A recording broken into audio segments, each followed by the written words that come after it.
Welcome back to Bay Area Open 2022. I, of course, am Andrew Dickinger, joined by the exceptional Adam Camilleri. How are you today, sir? I am crusty. It is in the wee hours of the morning in the future land of Australia. We're here for day 2, round 4, with a very spicy matchup that we held off until day 2 because it is Stephen Box versus Mr. Cohen. That is Blood Angels versus Asuryani, and it should be one of the spicier, more exciting matches that we can bring you through this entire event. Yeah, I mean, it'll be really rapid. We have two armies that are extremely fast-paced, and one that's extremely killy in close combat, and one that's extremely killy at range. So we'll have to see how that plays out. I'm very excited. And let's do a quick recap of what so far has happened in the event. You got some stats for us there, Adam? So I got some little bits and pieces for us. So right now I'm just looking at the standings. I'll give you guys a rundown of who made it through a day 1 undefeated. The reason Stephen Box is joining us right now is because he is number 1 in placement, having dropped a mere 9 points out of his 3 previous rounds at a day 1. Playing his Blood Angels to very good effect, a single battalion in addition. So he's playing with a few extra units that, you could say some fat on the bone. You know, you could squeeze another couple hundred points of pure efficiency units out of the list if you wanted to, but he's enjoying a much more well-rounded play style. We have Paul McKelvey playing Tau in 2nd place, Max Schwarzer playing Grey Knights in 3rd. I'm really hoping he makes it through this round undefeated because I want to get him on next one. Having Grey Knights, 4-0 going into this event would be really exciting. David Hetherington with Hive Fleet Leviathan, Forest Phantom playing Space Wolves. What a freaking name, by the way. Tyler, it's so good. Tyler Bortel, Tyranids, Jesse Sell, Sisters, Tenya Trainer Wolf, playing Harlequins. Anthony Cohen, like I said, on our top table right now, playing Aeldari. Brian Leva, playing Asuryani. Scott Toby, Death Guard. Israel Sanchez, Tau. Tyler Nutt, Tyranids. Michael Costello, High Fleet Hydra. That's another one we're looking at because that is an absolute outlier. Howie Chong playing Tau Empire was on our last table yesterday in game 3. And Matthew Kulak rounding out our 16 undefeated players playing Sisters. So still quite a bit of diversity in the top 16. How are you feeling about it, mate? I mean, I'm loving it. I'm really hoping that going into round 2, we still have undefeated Sisters so we can get them on the tables for the stream, because I would love to see some Sisters going at it. I would also love to see the Hydra Tyranids player on stream at some point. How he manages to not clock out of every game is beyond me. I have played Horde Tyranids, and moving 150 models for me is not fun. So, it's a feat. It's a feat in and of itself. Power to him. So, I mean, I'm really excited going forward.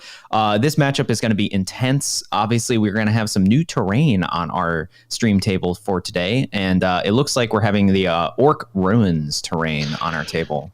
Yeah, we have refreshed the map, refreshed the table and the terrain for you guys for your viewing experience to give you guys a different dynamic. In addition, show off some of the other beautiful custom terrain made by FLG. It's one of the things that we can get to. We scratch their back and we get to show you something new and different as well. At the same time, looks like we're in the terrain placement portion of this game already. What mission are we on? That's a good question. Well, we have 5 objectives. I will look it up right now. As some people are already saying in chat, first and foremost, welcome to the chat. Thank you so much for joining us. You guys are the 3rd caster for today's games. We love the engagement you guys bring to what myself and Andrew do. And yeah, people are already joking this is going to be the most polite game of 40k ever, because there's plenty of people who know both these gentlemen. Yeah, I mean, for sure. I don't know Stephen Box very well, but I do know the other gentleman because he is from my neck of the woods. So, I mean, power to both of these players. It'll be very bloody. But politely bloody, I guess. Yeah, well, I know Stephen Box. I know Stephen Box personally, but I wouldn't say deeply. As a gentleman, you shake hands, you have a chat with him for 10, 15 minutes every time you see him. But ain't exactly gone out for a beer with the boy, even though I don't drink. More like just an Aussie term for getting to know somebody. I'm picking up what you're putting down. Yeah, absolute gentleman of the scene. Does some great things over in Vanguard Tactics. And another member of Xeno's Petting Zoo coming to show his class. And that team is certainly staking a claim for being the most potent of those in attendance. So I believe for the mission, by the way, this is a mission 21 in Strike Force, Abandoned Sanctuaries. Give us the breakdown. Yeah, so this is a hold 1, hold 2. Nice start to the day. I mean, no one wants to start the day with a hold 2, hold 3. Nah, I ain't got time for that. And the special mission rules for this is if a unit has a pre-battle rule that allows it to be set up anywhere on the battle, that unit cannot be set up in no man's land. So this is the no infiltrators mission. And then if a unit that has a move that allows it to move before the first turn begins, it cannot end in no man's land. So no repositioning it to the center as well. No free movements. So none of you Necrons doing your 6-inch moves into the center or any of that nonsense. Nope, not for this mission. So, sorry, go ahead. Is that poignant to either of these players' armies, though? Is there anything that's going to restrain or restrict? Well, for the Blood Angels, they do have 2 units of incursors, I believe. So no putting them anywhere on forward objectives. And hopefully they remember that. Does this stop the Death Company hoedown of turn 1 possibly happening? Oh, you're right. It does. We have no free movement turn 1 for the small little bomb of Death Company. And then I'm looking at the Eldar. Does he have any Rangers? He does have 1 unit of Rangers, so he can't pre-deploy the Rangers up front at all. And it looks like that's it for the Aeldari. So I don't see any Karandras. Shame on you. Shame. But yeah, it looks... it looks like it's going to be actually more impactful for the Blood Angels. Hopefully they remember to do it. I'm sure they will. These guys are professionals. Absolutely. And then and there's a webway gate, dude. Yeah, I cannot believe it. I am still not convinced that it's actually good, but it looks beautiful. And it seems to be working for him, so I mean, power to him. I mean, I will tell you right now, on player place terrain, it is 1 level better than you would think. In other terrain formats, it can have some downsides, as in get in your way, punish you. You take in WTC formats, you actually lose terrain if you want to take a fortification because it displaces other pieces. At times, in different terrain formats, it can be a hindrance rather than a help. But in this one, you get the maximum efficiency. Look at that beautiful top down of the placement of terrain. An L for each player. I mean, I think Mr. Stephen Box is deploying at the top of screen for his Blood Angels. For his first deployment I saw was that big L on his home objective, and then vice versa. So both players insulating their home objectives from their opponents. Whereas you see the difference with the 2 lanes of fire for the top down for the Aeldari player. They've got that 2 little rows of the ruins. They can walk up, tap that, bounce back with some of their Wind Riders and other nasty shooting units. Yeah, I mean, there's so much variable maneuverability points for the Aeldari to go, and obviously an Aeldari player seeing a Blood Angels player that can't pre-deploy or do a free movement for Death Company and in Dawn of War deployment is incredible, because that is what they want. Remember, Aeldari can do free redeploys and everything before the first turn begins. So essentially, the Aeldari has the advantage with regards to first turn placement on this, because he will be wherever he wants to be. And the Death Company, or the Blood Angels player will just have to essentially put his army in the most optimal position and hope he doesn't get blasted off the board. Exactly right. Look at that beautiful shot by our production team. Thank you. Well done. In addition, you guys are phenomenal superstars. Do you want to run through some armies for people?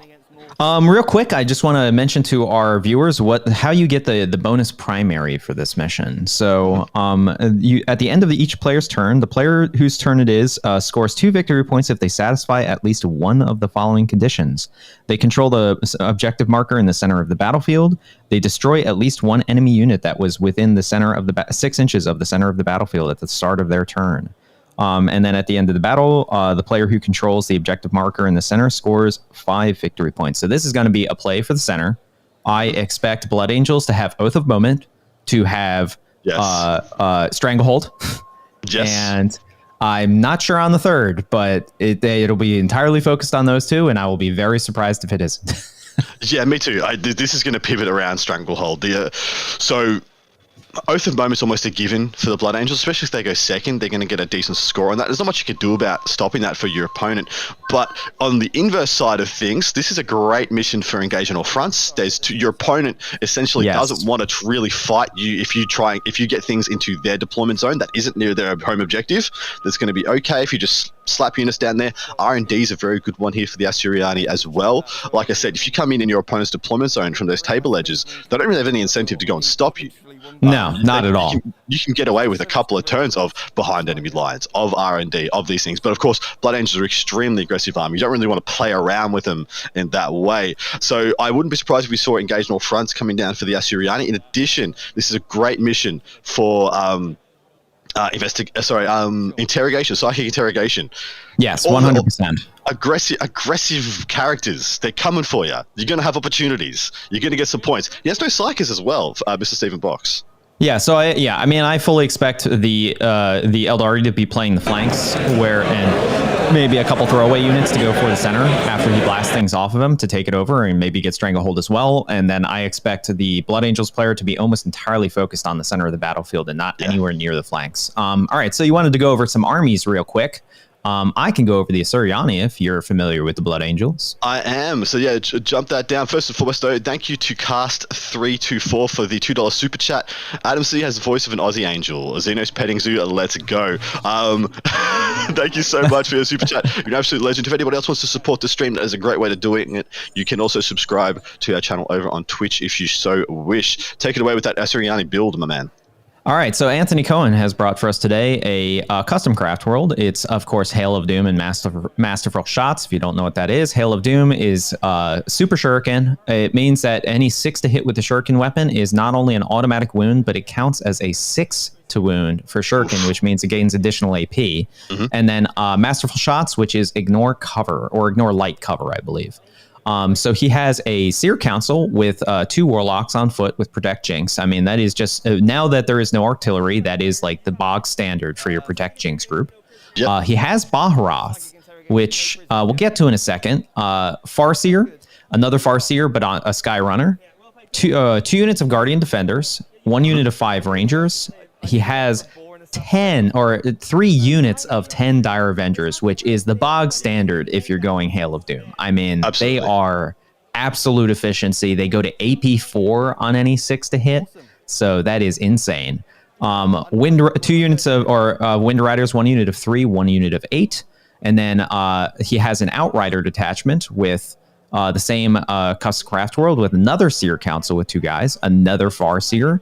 1 small unit of Howling Banshees obviously is just ablative wounds for the Exarch, who is a mini succubus. And then we have 2 units of Swooping Hawks, 3 singular Vipers, which I love, another 3 man of Wind Riders, and of course the Webway Gate.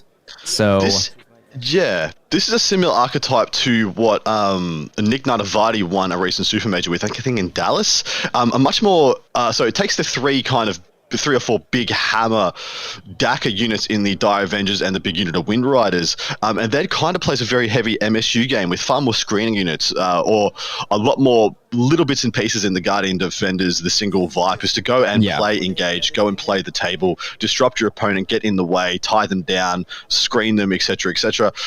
So I like this as a much more well-rounded game plan into a lot of other armies. I feel like this is a better play into things like Tyranids, where you don't have to commit to like fighting them on objectives. You can just kind of play your own game. I'll tell you one thing I don't like on it, though, is Baharoth. I think Baharoth with Armor of Contempt is significantly worse. He's a fast OBSEC body, but he now basically does no damage. To Marines. Yeah, he does no damage to Marines. But, I mean, in the mirror match, he's amazing. Against Tau, he's amazing. Against Tyranids, he's amazing. You just can't afford not to take him. He's such absolute BS. In addition, he could be very well be to the last option in this game, although I'd be surprised if the Aeldari player was willing to commit to the last versus freaking Blood Angels. Yeah, I mean, when you have an army that's as nearly as fast as him and as aggressive as him, it's probably not a good target. He does have some good options, obviously, for running away with to the last with both Baharoth, a unit of 8 Wind Riders, and then what is the last one? I guess just one of the most expensive Dire Avenger unit are his 3 to the last. So he does have the option to get away. I will tell you right now, if he takes that, he will only get 10 points likely, because that Dire Avenger unit is absolutely going to die. He can't win this game without using all his Dire Avengers. There's no way. Yeah, there's no way.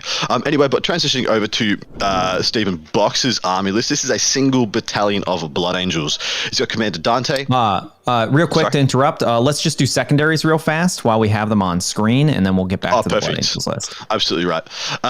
So what do we got? So for the Blood Angels, we have Stranglehold, Abhor the Witch, and Oaths of Moment. So we called 2 out of the 3 there. Abhor the Witch is a big call, but mind you, he does have quite a few of the Asuryani Psykers being on foot. One of the Farseers, the Warlock Council. 2 of the Warlock Councils and 2 of the Farseers. Yes. So. Yeah, this is a triple Farseer build, so there is a really big Eldritch Storm possibly coming, but he can really hunt those down, can't he? But that is an interesting play. I wouldn't have assumed that. I would have thought he'd rather go grind or something like that to punish his opponent for trying to screen him or get in the way. And then, of course, for Eldar, we have Stranglehold, Psychic Interrogation, and no prisoners. I mean, there's no ands, ifs, or buts about these choices. I mean, he's going for the center because it's also the bonus. He's Psychic Interrogating because he has Psychers and his opponent does not. So he will just always get those points. And then no prisoners because this is a murder list. Except for like the few ablative objective grabbers. Basically, everything in this is killy because of Hail of Doom. So he will be trying to kill as many models as possible, and it's Space Marines, which means everything is multi-wound, so you're getting efficiency with something like no prisoners. As for Blood Angels, the Abhor the Witch thing, that's assuming he's that might be a best possible choice pick, because I don't know if he can even achieve that really. Maybe 6 points. Yeah, that feels like a win more pick. That feels like if I'm crushing it, that's going to be a good score. If it's in the balance, I might even be getting 3 points. But it tells you that Stephen is playing for violence. I mean, he's brought Blood Angels. He wants the violence. He's coming to get him.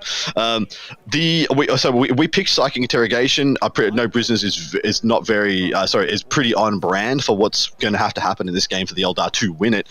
Stranglehold is a tough ask. That is a big commitment. He's committed to playing the objectives. I would have much rather seen engaging off fronts over Stranglehold for the Asuryani, but I see what he's doing there. Well, I think he's the bottom line is he knows that the Blood Angels are playing for the center, and the center is gonna. He's probably worried about primary because we only have it's a 5 objective mission. He could play the edges and maybe go for one of the Blood Angels back line objectives, but the only way to get the bonus points in primary is to take the center. So he may be worried that he's not going to get enough on that, and a few points does matter. So you want to run us through that Blood Angels list real quick? Yeah, sure. So like I said, it is a single battalion of Blood Angels. Starts off with Commander Dante, who actually is his warlord, surprisingly. We usually don't see people take that as his warlord. Then he's got a Sang Priest with essentially the super choppy option. He has the Rites of War, and he has a Visage of Death. He's got 5 assault intercessors, 2 units of 5 in curses, and this is a very, very interesting choice. He has a unit of 5 assault centurions, clocking at 325 points. Hurricane bolters, 2 flamers apiece with their siege drills. They are you playing armor of contempt? Well, this unit doesn't care. In addition, you playing armor of contempt and you minus 1 damage? I really don't care. He's got his unit of 5 Death Company with 4 hammers in it. Unfortunately, they're a little bit neutered in this game. I wouldn't be surprised if they end up just being a premium trading piece. Then he has a Sang Ancient with Soul Warden and a sword.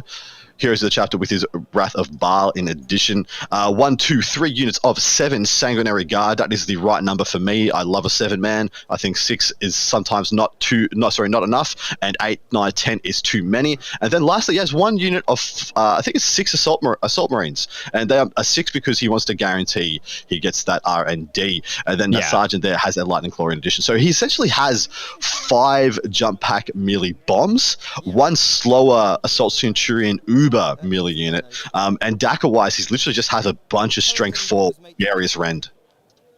Yeah, so he's obviously going for anti-tank in melee and anti-infantry in shooting. So I mean, like, the thing is though is that those assault centurions are going to be a slog for the Aeldari to get through. Now the one advantage he has is that there are no psychers in the Blood Angels, so they are going to be getting jinxed whenever they get shot. Yes. So, and I mean, even though they're T5, they're 4 wounds, they have a 2+ save. Suddenly they're a 3+ save with Jinx, and then against Dire Avengers, that is a 0+ save for any 6s to wound. So they will be able to chunk through them if they really get the opportunity.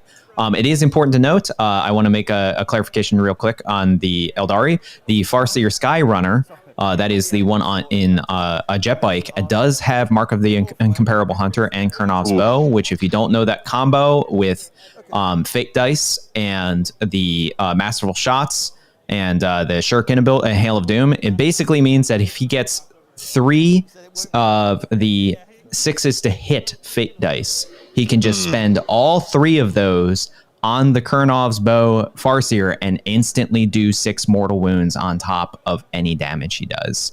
It is a nasty combo. I've been on the receiving end of it, and it is really, really nice. So we're going to have to look out for that, because that can take out any character he wants in any moment he wants. Well, we're going to cut to the top down soon, and we're going to take a step back because we have 2 lovely gentlemen and we have them mic'd up. You're going to be able to hear their call of the game, and Andrew and I will simply be here to give you the recaps, highlight, and inject you with passion for this awesome game. We have 2 wonderful gentlemen here. Let's hear what's up. Apothecary, okay? And 1 unit of Incurses. I've got 1 unit of Curses touching this terrain here. For the -1 to hit, and same for the Assault Marines over there. They're stood out in the open, but with the 6+ feel no pain from the Apothecary of 3 inches. Cool, they're just moving back into that. Yeah, and then everything else is basically hiding within 3, okay? Nice. And I'm down. Cool. Yeah. I'll be done in just a sec. No worries, that's okay.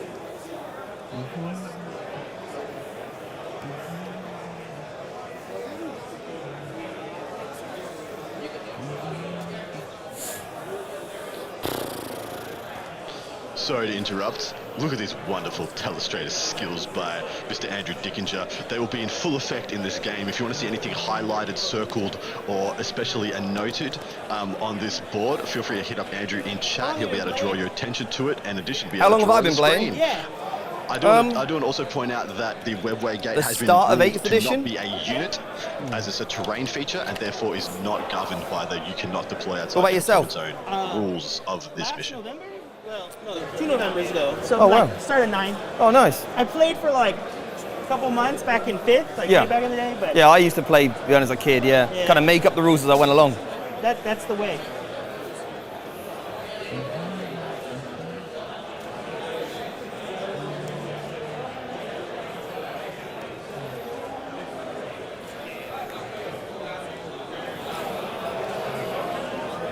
So this is interesting, Adam. Anyway, the Blood Angels did manage that's for to you, man. get, Little gift. his So just goal so thank you. completely in front of that objective, which means that there is no real way for the Aeldari to get on top of that objective without combat. Exactly right. Interesting to note, he couldn't fit his whole army in there. He tried really hard to get his whole army in that L, but has been some overflow. I think it's the Assault Marines to our right of his L, and then it looks like it's 2 Assault Centurions who didn't quite make it into the press, sitting off to the left. And I think next to them Do you like my deployments? Incursus or Stick it all on the front line. People, I build Black Templars. I'll have like 30 Crusaders and Grimaldus, so that's... People go, oh, what's the delivery system for the Assault I mean, Marines? I'm thinking that he wants You know, the the I'm like, their legs. I think both players. What's the delivery system? Interference? The legs. I think the Blood Angels. Yeah, I mean, there's not really, like, to be first. honest, like, a good way to deliver I'm gonna light a fire under our So you get, like, drop pods and booty, get and get them to Probably use not. this Here, let me give you, like, Like, no one's gonna, couple like, inches close, putting maybe good. money out for, like, I mean, putting points out to, like, get a transport is kind of like... How And about now? also, I mean, if it's any not of the Blood Angels are will be deep striking. Yeah. You probably put those points to a better... I don't like the fact that you can just ignore the just cover. so that That it's kills not- this list. Oh, yeah. I just got a roll 5. Shove this all in my pocket. Cool, thank you, sir. So every six will become -4 AP. Also goes down to 3, and then it kind of just shreds through you at that point. Yeah, then otherwise, if you didn't ignore the cover, I'll be on 4-up saves, and I've kind of got a chance then. It's a perfectly designed list to kill Those Armor are of restricted Contempt. Reserve. I should go down 1 CP for that. So I've just got an Armor of Contempt list, so I need to, yeah. Yeah. All right, I think we are. So I should be at 7. Thank you. Okay. All right. Fine, so let's have a great Good game, luck. man. Let's I'm have an excited. awesome Let's game. have a good one. Can I take a picture of us first before we Yeah, let me, roll off? Get a little less sweaty.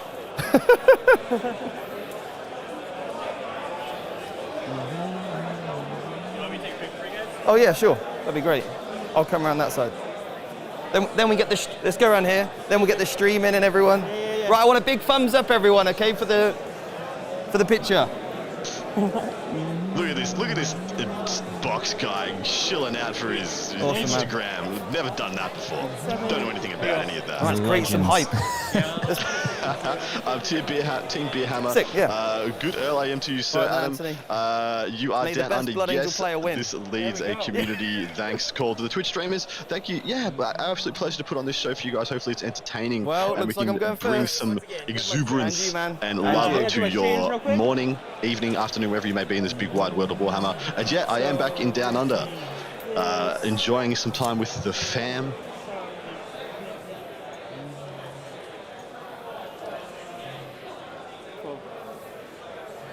So I have 4 auto. So what we're seeing on screen right now is the reserves for Aeldari. So it looks like 2 units of Dire Avengers, a unit of Guardians, and some Banshees.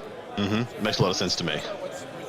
The Banshees is an interesting choice. I wonder why he maybe because he doesn't want them to get like ganked on the board early, but they would come from the webway gate, I'm guessing. Yeah, and also see where the webway gate's placed. He's playing to the. It sounds to me like he's playing to the left-hand 3 of the objectives. As in, one of the tactics that a lot of top players will do, they'll look to make a triangle of objectives in order to exert their influence upon. And he's placed his webway gate perfectly to support that play. As in, a triangle of 3 objectives being held for stranglehold, and the webway gate can be used to support any of those. So that's what the Banshees are there. They're like, if you're on any of these 3 objectives that I am governing between, if you can circle those 3 for us, mate, the Banshees can charge you instantly from any of these positions. Yeah, and of course, with the psychic powers that the Aeldari have, and with Fate Dice, it is possible for them to basically guarantee a charge, because they can have a psychic power that gives them a +2 to charge, and then they can take a 6 for a charge from Fate Dice, and +1 is 7, so that's a 9-inch charge guaranteed. I hope it's characters as well. That'd be cool. Blood Angels did get turn 1. That is very important. Oof, big. We're going to sit back. Oh, sorry, no. Usually we're going to just give you guys a little lay of the land. We're going to be talking usually during their movement phases for these players, describing what is going on, what we think is going to occur, giving you guys a bit of a sense of the wider event as well when we get information coming in about other pointy end games. But then we're going to be taking a step back for the shooting phase, charge phase, psychic phases as well. Let you guys get the game in play from the mouths of the players, and then we'll pick up the call, give you guys the recap at the bottom and top of each turn. Hopefully you guys can get into that. We'll get into that rhythm. You guys will get into that with us, and we'll have a very enjoyable ride. Always open to any feedback as well. If it's constructive about anything we can do to improve this stream, this is all still very new to everybody in the streaming world. I've been doing this for a couple of years, and it's still very new to me. We're all trying to make this as good a viewing experience as we can for you guys. So please let us know if we can help in any way. And then this is the front model. I'll always do like front and then back, and then we kind of know I'll fill the rest in between. Yeah, because I can't get my models out at the moment, so yeah. I'll place, he will go there, okay, and then that model will go basically just behind there, okay? So I'll make him the front model, and then we know I'm kind of in between. Perfect. Awesome. In fact, I could probably, what is there any line of sight blocking here for me? Just that, is it just that's blocked? Yeah, just that one. Awesome. And okay. it's actually this whole thing down is solid. So. The whole thing down solid. Okay. Cool. It's good to know. Right. So in that case, I'll just move them up to that position, and they'll hold there. This unit of front sanguinary guard, they'll advance 5. So they're going to go in that. They'll go in that box then. Yep. Because they go 14. That's going. See through here, just for a heads up. So it's only from this angle that it's blocking. Okay. I'm sorry. That's okay, man.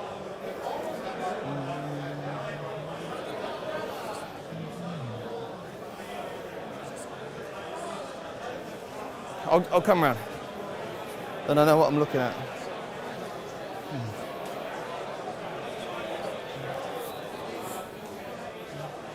So of course we can see the. Well, it might save me a little staging bit, right behind this.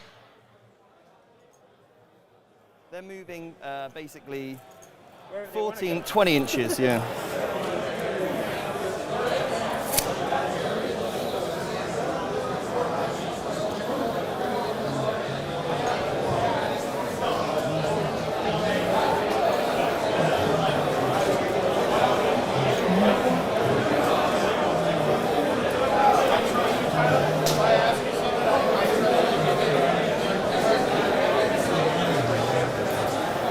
So 14 gets me to, yeah.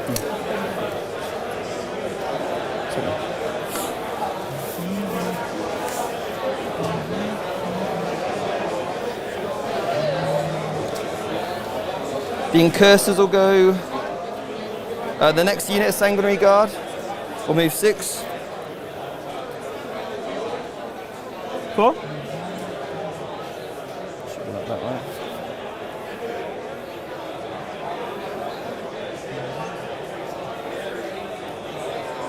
I'm just going to move that, if that's okay. In this game, Andrew, did you want to go first or did you want to go second? Did both these? I feel like both these players wanted to go first, but now having seen it, I really feel like the Eldar wanted to go first, and maybe Stephen didn't mind that much.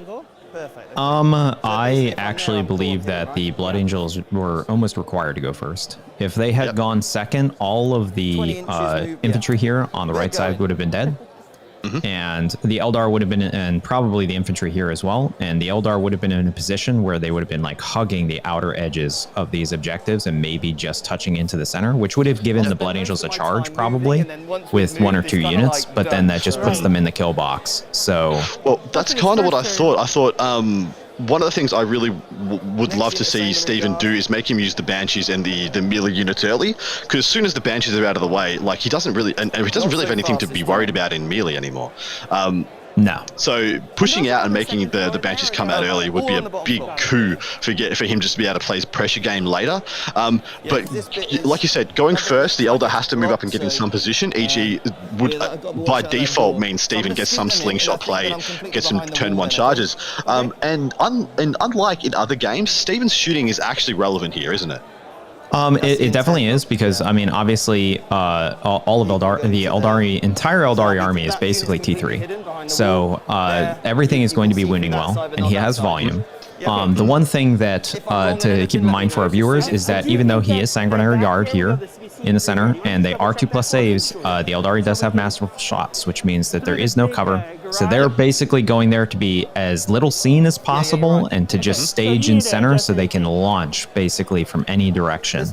Now, granted, they are still 2 wounds with 2+ save and very hard to remove, but I think if Dire Avengers manage to get any beat on them, they will probably pick up at least 50% of a unit. Oh man, the unit of 8 Wind Riders, they've got 3 shots apiece. With Guide and Jinx and Doom, that's a whole unit of 7 dead. They're just kaput. See you later. You can even spend additional CP to have exploding 6s to hit on the shuriken weapons, and that unit will pick up 7 by itself with psychic support. So Stephen's just pretty much betting that he's going first. He's got the position to pressure his opponent. He's like, well, I'm just going to rush into the middle and force you to scatter and make some mistakes. We'll see if you can play your obsec game. We'll see if you can play your stranglehold game in the face of this sheer violence. Yeah, and obviously that he's going to be going for a situation, Stephen Box is going to be going for a situation where he will want to have his Sanguinary Priest essentially in the center to give an aura to a 6-up Feel No Pain to everybody that's within that center area. Now, granted, the one thing that's good here is he did get a good advance roll for his Assault Centurions to this point, which meant that they are in basically the perfect position to go anywhere near that central objective. And I'm guessing he's just doing threat saturation, which is just throw literally everything he can on that central objective and make it so that even though some of them may be able to get targeted, there's just too much to get rid of in a single turn. Yeah. The other thing too, there's 2 also really poignant things that are happening here. Remember we talked about the triangles, the sphere of influence you want to get on a triangle of 3 objectives? Stephen's done that. He's essentially done exactly the same thing. Literally 0. He's considering maybe 1 unit going over to the left-hand middle objective now, but apart from that, he's like dogpiled the entire army onto the right triangle objective for those 3. Now, one thing has been pointed out. This list has an extremely potent Eldritch Storm, and Stephen is walking like wide-armed right into it as we speak. Yeah, I don't know if he forgot about Eldritch Storm. Does it require a point that is visible to the Farseers? That is the only thing I don't remember about it. Yeah, you want to look that up, or you want me to look it up? Can you look it up for me? Yeah, sure, I'm on it. Because if he can place it into that ruin without seeing it, that is going to be very spicy. Absolutely horrific is the word I would use. He's got 3 Farseers in this list. This is a list that has one of the most brutal Eldritch Storms you will see anywhere, in any game, anywhere. It is 3 CP. I'll read it out for you guys now. Use your stratagem in your command phase. If a Farseer model from your army is on the battlefield, select 1 point on the battlefield within 24 of the Farseer model from your army and place a marker on that point. There is nothing in there that says you need to see them. Non-visible. Jeez. In your next psychic phase, Farseer models in your army that are within 24 of that marker can perform the following action. So it's Warp Charge 5. Any number of Farseer models from your army can attempt to perform this action. At the start of your next next shooting phase, roll 1d6 for each unit within 6 of the center of the objective marker you placed, subtracting 2 if the unit being rolled for is infantry character unit. On a 2+ unit suffers D3 mortal wounds, and an additional 1 mortal wound for each time the Psychic Storm action was successfully completed this turn. The marker is then removed. So he can do D3 plus 3 from the 3rd Psyker, can pulse that out. This is terrifying, but Stephen has taken what secondary, mate? Stephen has taken Stranglehold and I can't remember the third one. Stranglehold, Oath, and what was his third one? I can't remember.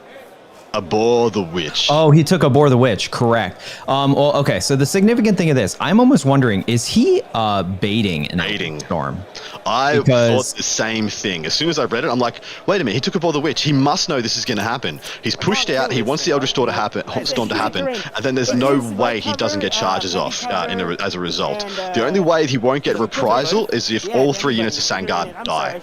If all 3 units of Sangard die, he can't really sling the Death Company that are behind that unit to get range, but literally 1 Sangard can kill and possibly will kill a Farseer. And that could be the modus operandi. Hey, you've got 2 walking Farseers that need to be within 24 inches of this point.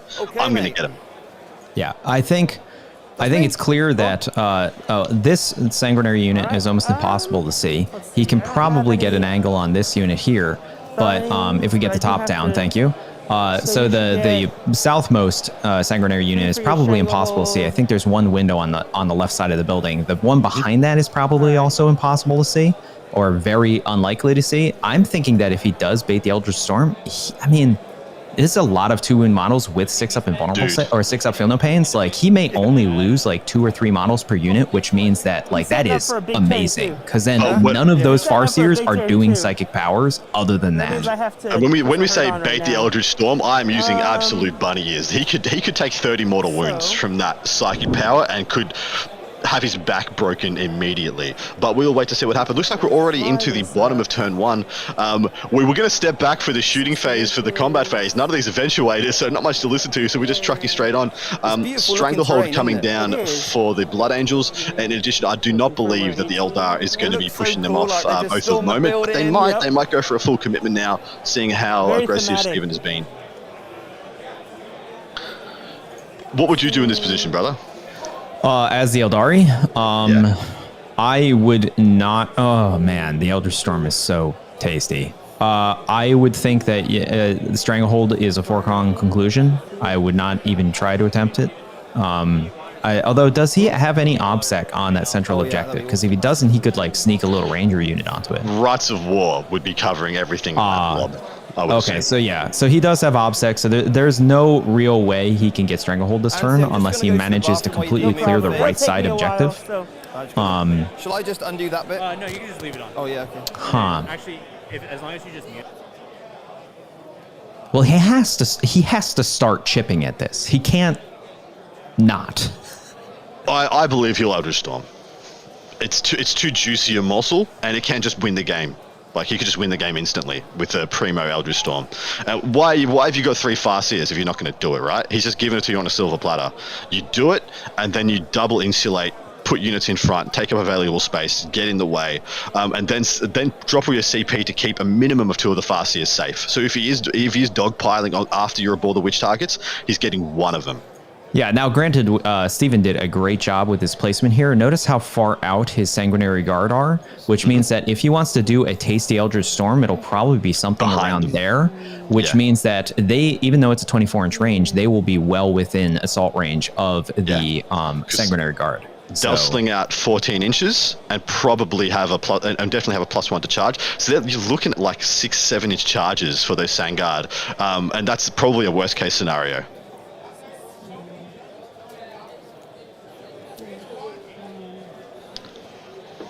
Now, another important thing to keep in mind is that Blood Angels in general are always dangerous. Even the minimal infantry units, like the Assault Intercessors in the back, are very dangerous, especially towards Aeldari. So even these small units of 5 in the back are, and then this, I think that's the regular Assault Marines there. Like, they're all still dangerous to the Aeldari player, which means he can't just ignore them. So anything that comes out of that webway gate or comes on the right flank is going to be in the danger zone for even the non-super killy units. I mean, yeah, a Blood Angel's good, a Blood Angel, right? As somebody pointed out in the chat, thank you, chat. The Eldritch Storm is picked in the command phase, so I guess he opted not to do it unless we missed it. Unless we missed it. That is a good chance for us to take a step back and listen in. We'll be with you shortly. It is. Take this off. Could I get another bottle of water? Is that okay? Do we have bottles of water? Yeah. What a diva. Oh, thanks, man. I'm just going to be sweating. Anthony, do you want a drink? Yeah, man? I could use some water if Can we get a cup of water? Thank you. Whoa. Where are you based? Just outside of Bath in the UK. Okay. Yeah, so it's about an 11-hour flight to get here. Yeah, you do a lot of But flying. do you know what? Logan was one of the first ever people when I ran my mentorship program. Yeah. When I launched it, and then he did so well. I brought him on as a coach as well. Yeah. And he played for VT. He was like so awesome, such a nice guy. That's always cool. That's what I do. A lot of all my work is this kind of stuff. Live streaming for seminars. Oh, amazing. For like self-help or like coaching, mostly for business coaching. Oh, But cool. we talk about your guys' program too quite a bit because it's obviously lots of similarities to even business coach. It's the same thing. You teach it the same way. You teach, right? I can fill up the water bottle for you. Logan. I'll do that. And then, do you have a... Yeah, one of the finalists from the most recent Don't worry about it. I'll LVO. get one Lovely in a gentleman. minute. Loves Taylor thank you. Swift. Nice little tidbit there. Well, I might have to Yeah, pick you your know, brains you after or slot it something. in 'Cause when I'm you always can. looking to improve things, and I'm sure you could look at stuff and go, you could do this differently, Steve. So Did these guys fight last? They don't make it no fight last or anything, right? nothing like that, mate. No. So 14. This is Beharith. Just jumping. Oh up. yeah, he's coming in, is he? Yeah, but he can bounce out on that consolidate. Yeah. So I think what we're seeing here is the Jet Ice being used as a screen, Yeah, exactly right. Get in the way. which I think will we're- only we're be kinda partially committing here. successful since most of those units We'll up front see. fly. 16.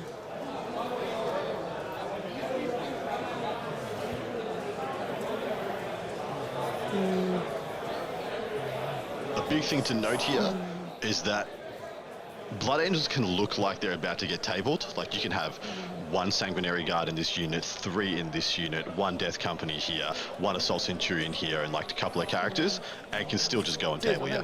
Like they need so few units to do the damage, especially in this matchup. Yeah, I mean, as we pointed out before, basically all of Blood Angels is dangerous, especially towards this kind of army. So he can't afford to let anything basically be a juicy target. B Blackout, did you guys talk about the Spicy Centurions You from the already? local area then, Yes, Anthony? yes and no. From San Diego. I noted that That's they're where in most of there, XPZ but I've been is waiting based, for them but to we do got guys something all over the awesome to get place. really Sorry, I the shouldn't talk to upswell you while of you're thinking. everybody No, pay you're good. attention, everybody sit down, You seem this like is a nice crazy guy, that he's so, using Centurions, but we might as well Yeah, do I'd it much now. rather have just a fun game. What do you think Okay. about this You can tech tell me to piece shut up at and any Stephen's time. army? He said that they Will were the do, but I won't. MVP of yesterday's games. How do you feel about it? I love them. I absolutely love Centurions. I know they left everybody in a bad way, especially last edition because they were being abused. I would say I would go as far as to make that stance. They were being abused. Heaven forbid they were being abused. Jeez. They're being spammed and abused, and then they kind of like fell off for most of this edition only because they don't have the core keyword, so they don't get any of the bonuses or the auras or anything like that. But I love them with Armor of Contempt because 4 wounds, T5, base 2 up save. Like they're living the dream with Armor of Contempt. They're so hard to get rid of, and every single one of them is damage 3 with their melee. I think AP 3 or 4. And then they have just so much volume that any anti-infantry, like, good luck trying to charge them if you can't ignore Overwatch. I mean, they're dangerous to everything. And in melee, they are, what, strength 10, -4, -5 in Assault Doctrine, flat 3 damage, yeah? And I think have they got 3 attacks apiece, 4 on the charge, which will go up to 5 for being Blood Angels? They do indeed. And then, so they do have that, and the Sergeant, of course, has 1 extra. And then an important thing to remember is that the Sergeant also gives the entire unit ignore cover for all of their anti-infantry shooting. So just a little cherry on top. And apparently Stephen Box is keeping a kill count for his Centurions for the tournament. So that's amazing. What a nerd. No, absolutely baller unit. I do love seeing them being used. Really exciting. This is an interesting matchup for them as well because they're extremely slow. So coming to grips with the opponent's army is going to be hard. But surprisingly, their shooting is just going to be good. They just kind of walk around just shooting a Hurricane Bolter each against Aeldari and probably do pretty well. Team Beerhammer, they were abused in earlier editions, but they hit their stride in the 8th edition Space Marine book, where we were seeing, I mean, I remember being at SoCal and seeing rubber bands on Centurions that were clearly not owned by the player. So it went to a next level of cheesery, I would say. People who never played Space Marines in their lives, never owned a Centurion, all of a sudden had 18. Brown scars, white scars, blue scars, all kinds of scars coming out. Like just a menagerie of white scars successor lists in whichever color they so happen to be. Red scars, yellow scars, people snapping off their grav cannons so they can slap on the drills. The wild drills ride. look sick. The drills look sick. I love the drills. What? I like drills? I'm a GSC player? Come fight me. Yeah, rainbow scars. Yeah, whatever color your Marines happen to be. Cool, they were white scars now. There was some Raven Guard in there too, which was interesting. Yeah. Janola, I believe the reason he did not Eldritch Storm is, if he did not Eldritch Storm, is because he realizes that if he does that and doesn't kill enough, then basically all of the max efficiency for his shooting is basically gone. So I think if he does Eldritch Storm, he probably won't do it with all 3 Farseers. I'm assuming he'll keep the Guide Doom one. Guide and Doom, functioning. 100%. You 100%. You need to guarantee picking up the closest unit or unit and a half of Sanguinary Guard. In fact, if I could draw a bead onto all 3 units of Sanguinary Guard with 3 good shooting units, I might not even Eldritch Storm at all. Well, that's my worry, is if you're already taking 1 Farseer away, which is 1 extra mortal wound, then you're only doing 2 plus D3 mortal wounds. Like, at that point, is it even worth it? Oh, is it? It's just 2 plus D3 mortal wounds. Is it even worth it? Yes. Like 90% of the time, yes. Except when you can tell Steven doesn't care if you do, or even if he wants you to by his secondary choices. So that's what's probably playing in the back of this gentleman's mind. But he only has 7 CP, so that would immediately bring him down to 4. Well, didn't he? Yeah, that's true. That is very true. But what's he going to be using his CP for this game? It's most likely just going to be fire and fades, max battle focuses. I'd love to know what his fate dice are if we're able to get a bead on those. I think those are the pink dice on top of his central home ruin. Can we get the top down for a moment? Yes, mate. All right, we're going to move on to our psychic phase. Never mind, it's psychic phase time. He'll be able to tell us. We're going to take a step back and listen in, guys. It's all good. All good. Oh, I should have gone up to 8 on the new turn. Sure. And then, I'll put that on for you here, okay?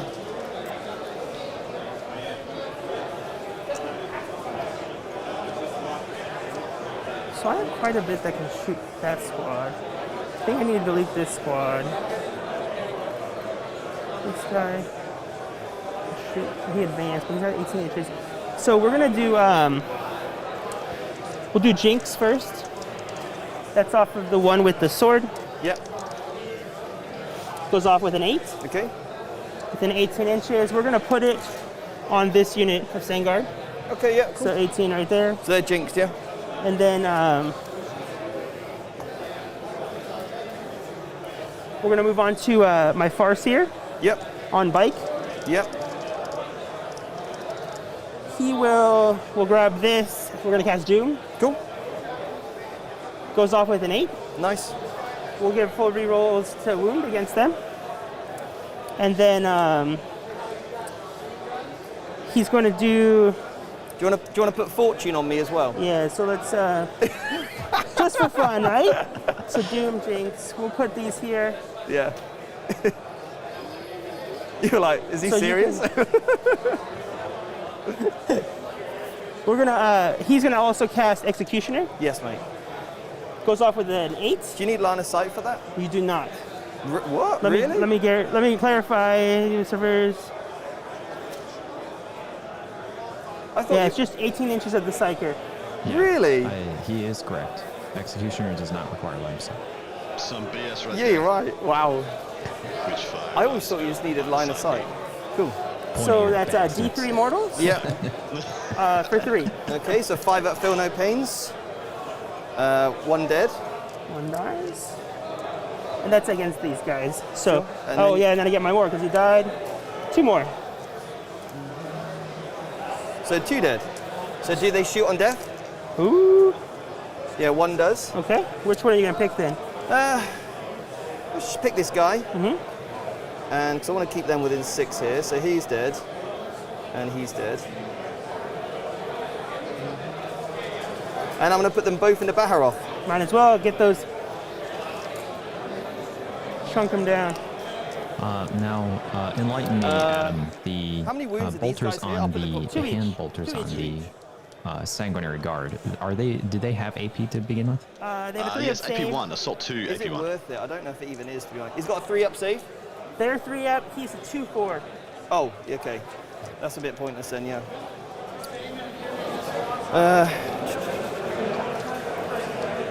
How many? So you've got. Just remind me of what your units are here. This right here is 8 guys shuriken cannons. Yeah. This one is 3 guys shuriken catapults. Shooting catapults.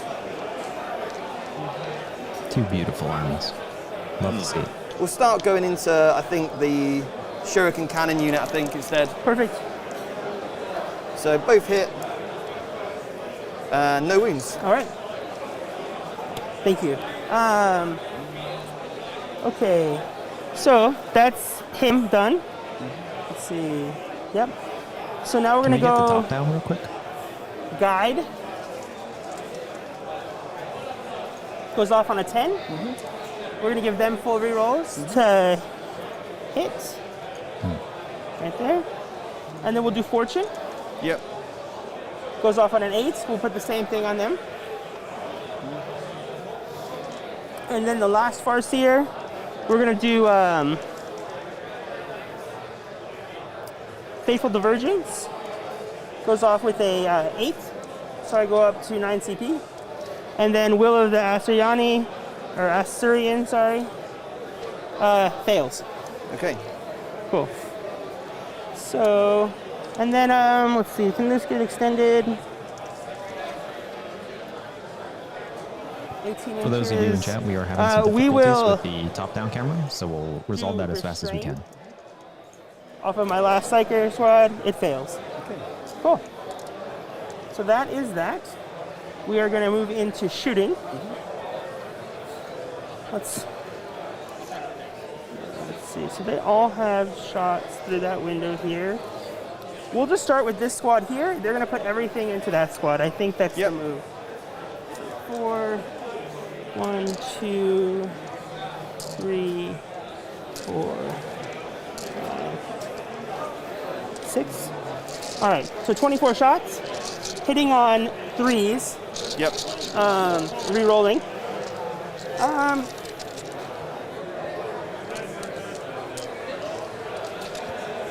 One. Yeah, that's fine. Oh, you didn't roll that one. You rolled the This 5. one, thank you. Just So- check you've got all the shots that you need. Like count them up and then you'll know. Yeah, I don't want you to be messed out of any dice. that was 1, 2. And they're not -1 to hit it all. I really want them to die. So we're gonna re-roll everything. And then actually on the reroll, we'll take 3 of them. We're just going to spend all 3 of those. So 3 hits on that reroll, and then everything else gets rerolled. Fishing for as many damage to 6 Well, that as was you can worth it, get. wasn't it? Yeah, okay. They are not holding back today. Not today. Just pick up the unit. They're gone. Did I flip that? Well, they still Okay, will thank have you. 5+ saves and. And now these are 3s. Doesn't matter. Re-rolling. So it's 1. It's crazy, isn't it? It is crazy. All right. 5 at effectively AP 0. Okay, so I'll do those. Oh, can I just? Whatever you want to do, yeah? Doesn't really matter, does No, it? not at all. Or cop, technically. Okay. Okay. And then all those at AP 2 effectively. AP 3 becomes AP 2. Maybe 2, so 4 ups, yeah? Yeah. I think they forgot James. 2 damage each. So 1 dead. 2 dead. 3 dead. Oof. 4 dead. Oof. 5 dead. One left. And that's the unit. No, that he lost 2 to Executioner. That is the whole. And then do unit. they get to shoot? Oh, yeah. Thank I'm you very going to much. throw back to you for that. Just the one. Just the one, actually. I'll shoot these guys here through the window, whatever. There is no window. They're on the ground floor, right? Yeah, yeah. I can't see there. Sure. I'll just go into this bike unit then. Okay. Cool. 2 hits. 1 wound. -1. 1 damage. 1 dead. So 1 hawk died. It's 1 damage. I'll actually just take it on my Exarch. Cool. So he's down to 1. Yeah, sure. Oh no, you said I couldn't see these guys. Oh, yeah, you shot on over the here. bikes. Yeah, yeah. I'm sorry, bikes, yeah. bikes. That's cool. That's cool. There we go. Cool. And you got my pink dice there. Sorry. Have some more, man. You're gonna need them. Okay. Thank you. All right. So, at the end of that, I will. So you don't need this anymore because they're dead. Yep. And you didn't give me fortune, so you know. Rude. You're a harsh man. You're a harsh man. So I'm gonna spend 2 for fire and fade. Strong. 7 inches. We're gonna go. You're still gonna be able to shoot them, but Yeah. we're gonna. Do you want to move your cards out the way? 'Cause I'll move them for Thank you. you. And then Fire and fade for those Help of you you out a at bit, home you know. allows them to move 7 inches in any direction. 7.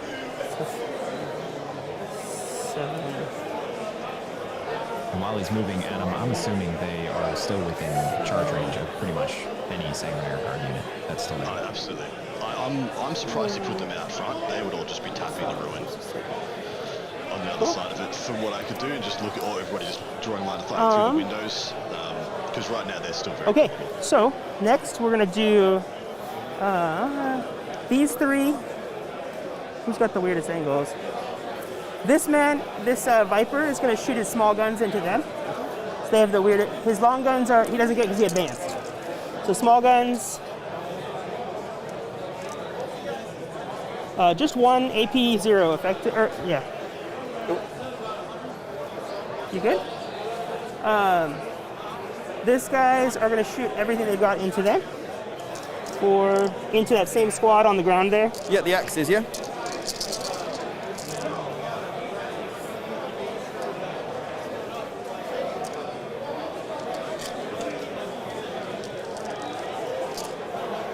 Oh, 1. there it goes. Oh, It's shrink 4, yeah. Yep, so 1. Good. They are going to battle focus because they did not advance. For 1, they're just going to scoot just a tiny bit back. Viper, this Viper is going to shoot at that same squad. Yep. Big gun. 2 at AP 0. 1, 2 damage, right? Yep. What the shooting can see this way? Just these guys, yeah? Yeah, they can see this way. I have the Guardians can see that way. Another Viper and Baharit. I'll CP reroll it. Yeah, Okay. there you go. His little guns.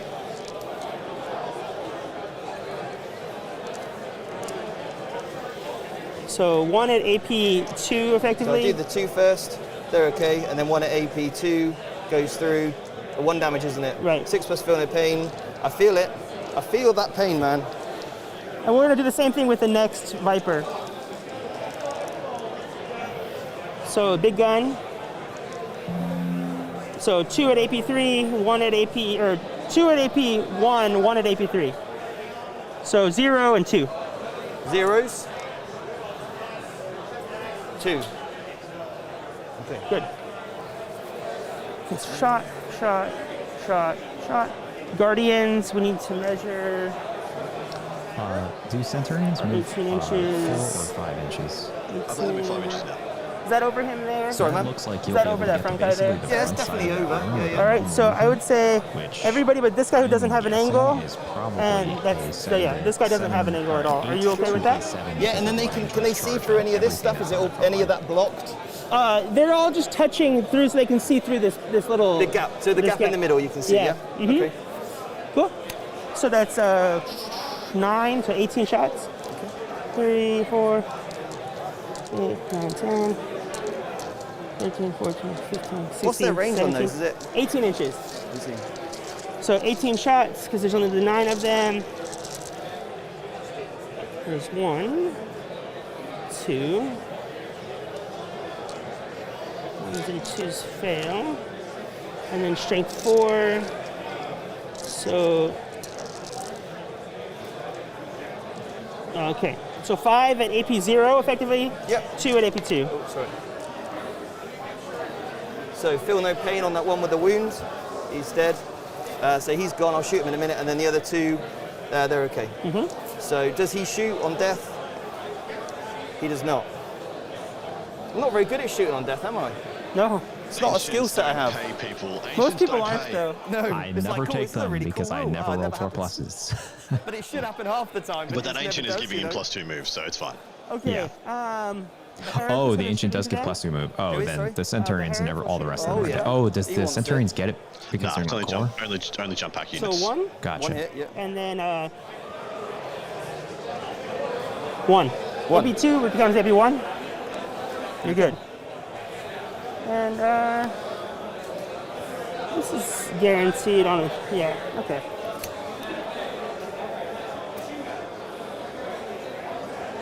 So we're basically have completely shot this side of the board.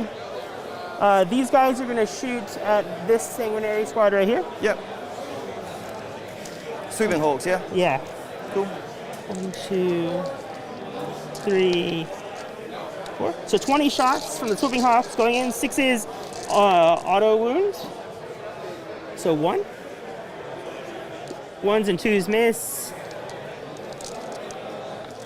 And now 4s hits Yep. or wounds. So 8 AP0. 1, 2, 3, 4, 5, 6, 7, 8.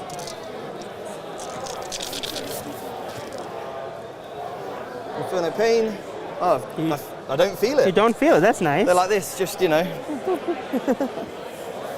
Which should be right? A swooping hawk, you know. And they're gonna, that makes sense to me. They're gonna jump up. It's nice when the game feels like the thematic side, how it should as well. Yeah. And when they battle focus, they're gonna jump up, and we're gonna stick them back in this corner. Okay. This is the reason I thought he'd take wanna help engage, him by the way. anyway? Yeah, just like hide you? this. Yeah, just kind of hiding. I want to be so at least one of them can get within 14. We're good there. That should Yeah, be because fine he right has where they both are. Swooping Hawks and Balharoth. So And Vipers and a couple of Alright. 3-man These dire Wind Rider Avengers units. It just seems like you're gonna just going to shoot get 15 everything on at- engage. Yeah, So let's I see. agree that I think that would have been a better I choice. think they have to go all into the Centurion with where they're at because this blocks like half of them. Yep. They'll go into the Centurion squad. Seems fair. So it's 33, 3, 1, 2, 3, 4, 5, 6, 7, 8, 9. Aranan, hey commentators, have the Centurions done anything particularly cool this game? Don't see them often. They rolled an advance this game so far, which I think is pretty we're cool. good. Okay. Yeah, they will probably do So, something pretty 6 is significant next turn. wound. I'm not sure they will Iron next turn. They're probably just one, going to shoot some flamers and some three. hurricane bolters. Pulling This ones isn't and their game. twos. This isn't the game they're here for.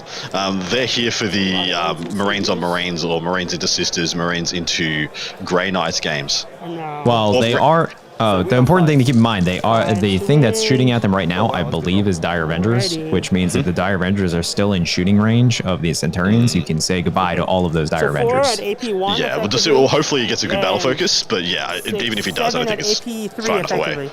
Well, I think he is in terrain, so his battle focus is going to be reduced. Yes, that's fair. So 1 with 2 wounds left, Okay.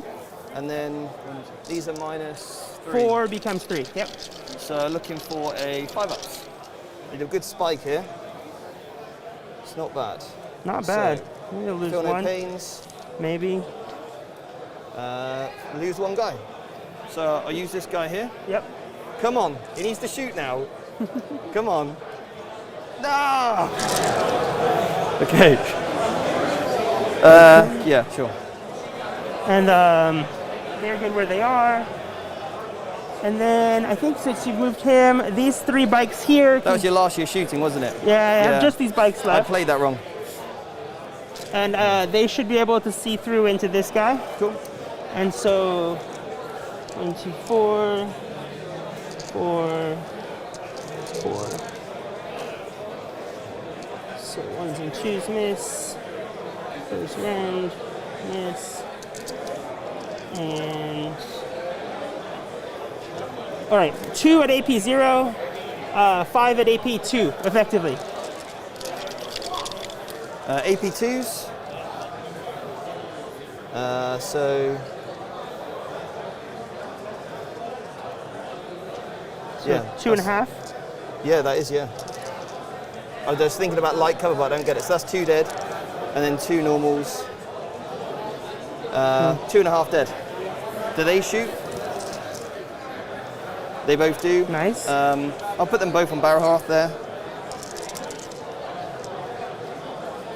Real 1s because of Dante, and he hits on 2s because they're within 6 inches of the Dante. And then toughness 4, Yeah. 1 wound. Minus 1. 3 up. 1 Takes wound, it. don't 1 damage. What happens there? 5? That was a bit lucky for the Eldar player, I think, with his I don't 12 think shuriken these guys shots, he can got 6 see. sixes. Anything. It's not worth the time. So we're not going to shoot them. We'll go to charges. Dante can only do 3 inches, right? We concluded? Sorry? Actually, does he have the sanguinary keyword? So he can only do 3 inches. Correct. So we're going to who's more? We're going to charge into them. So,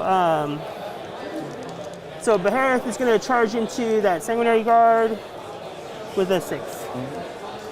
So he is in 6.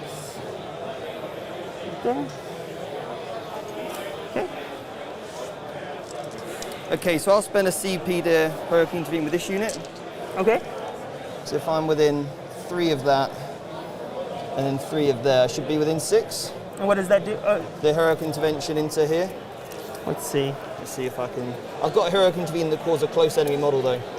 Unless stated, guys, I will let you know that just Whether about I can- all situations, I the can models on top pile of the into buildings here. are on the bottom of the buildings, and it just saves so much more time, and it's so much better for our viewing pleasure of the game if they're on top, so we know where they actually are.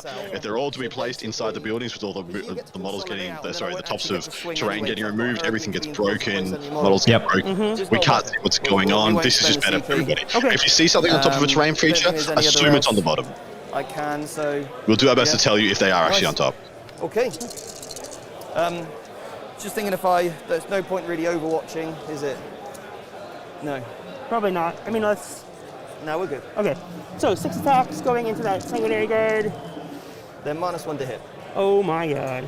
So 1 explodes, hits on 2s, and then 3 is to wound. Nice. Did AP3, he just forget -1 to 3 hit? damage. Becomes No, they got it. They got it. Becomes Yeah. -2. Oh, but he said he hits on So 2s. Oh, I guess he was just pointing out that it's a 3. Oh, 6s, look, that's what There I you go. needed. That's where they're waiting, and he'll consolidate out. And he's going to be in the box here, Sure. making them obsec, taking that point. So Nice play. thanks. And I will get my 2 points because I did kill you on this point. Yep. And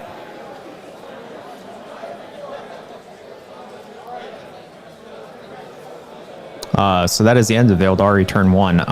Maybe votes, mistake right? I'm seeing here, Adam. He put Baharoth to take that point in the bottom right, or the bottom of the current screen, but I believe he is now fully in charge range of that assault I squad. should, yep.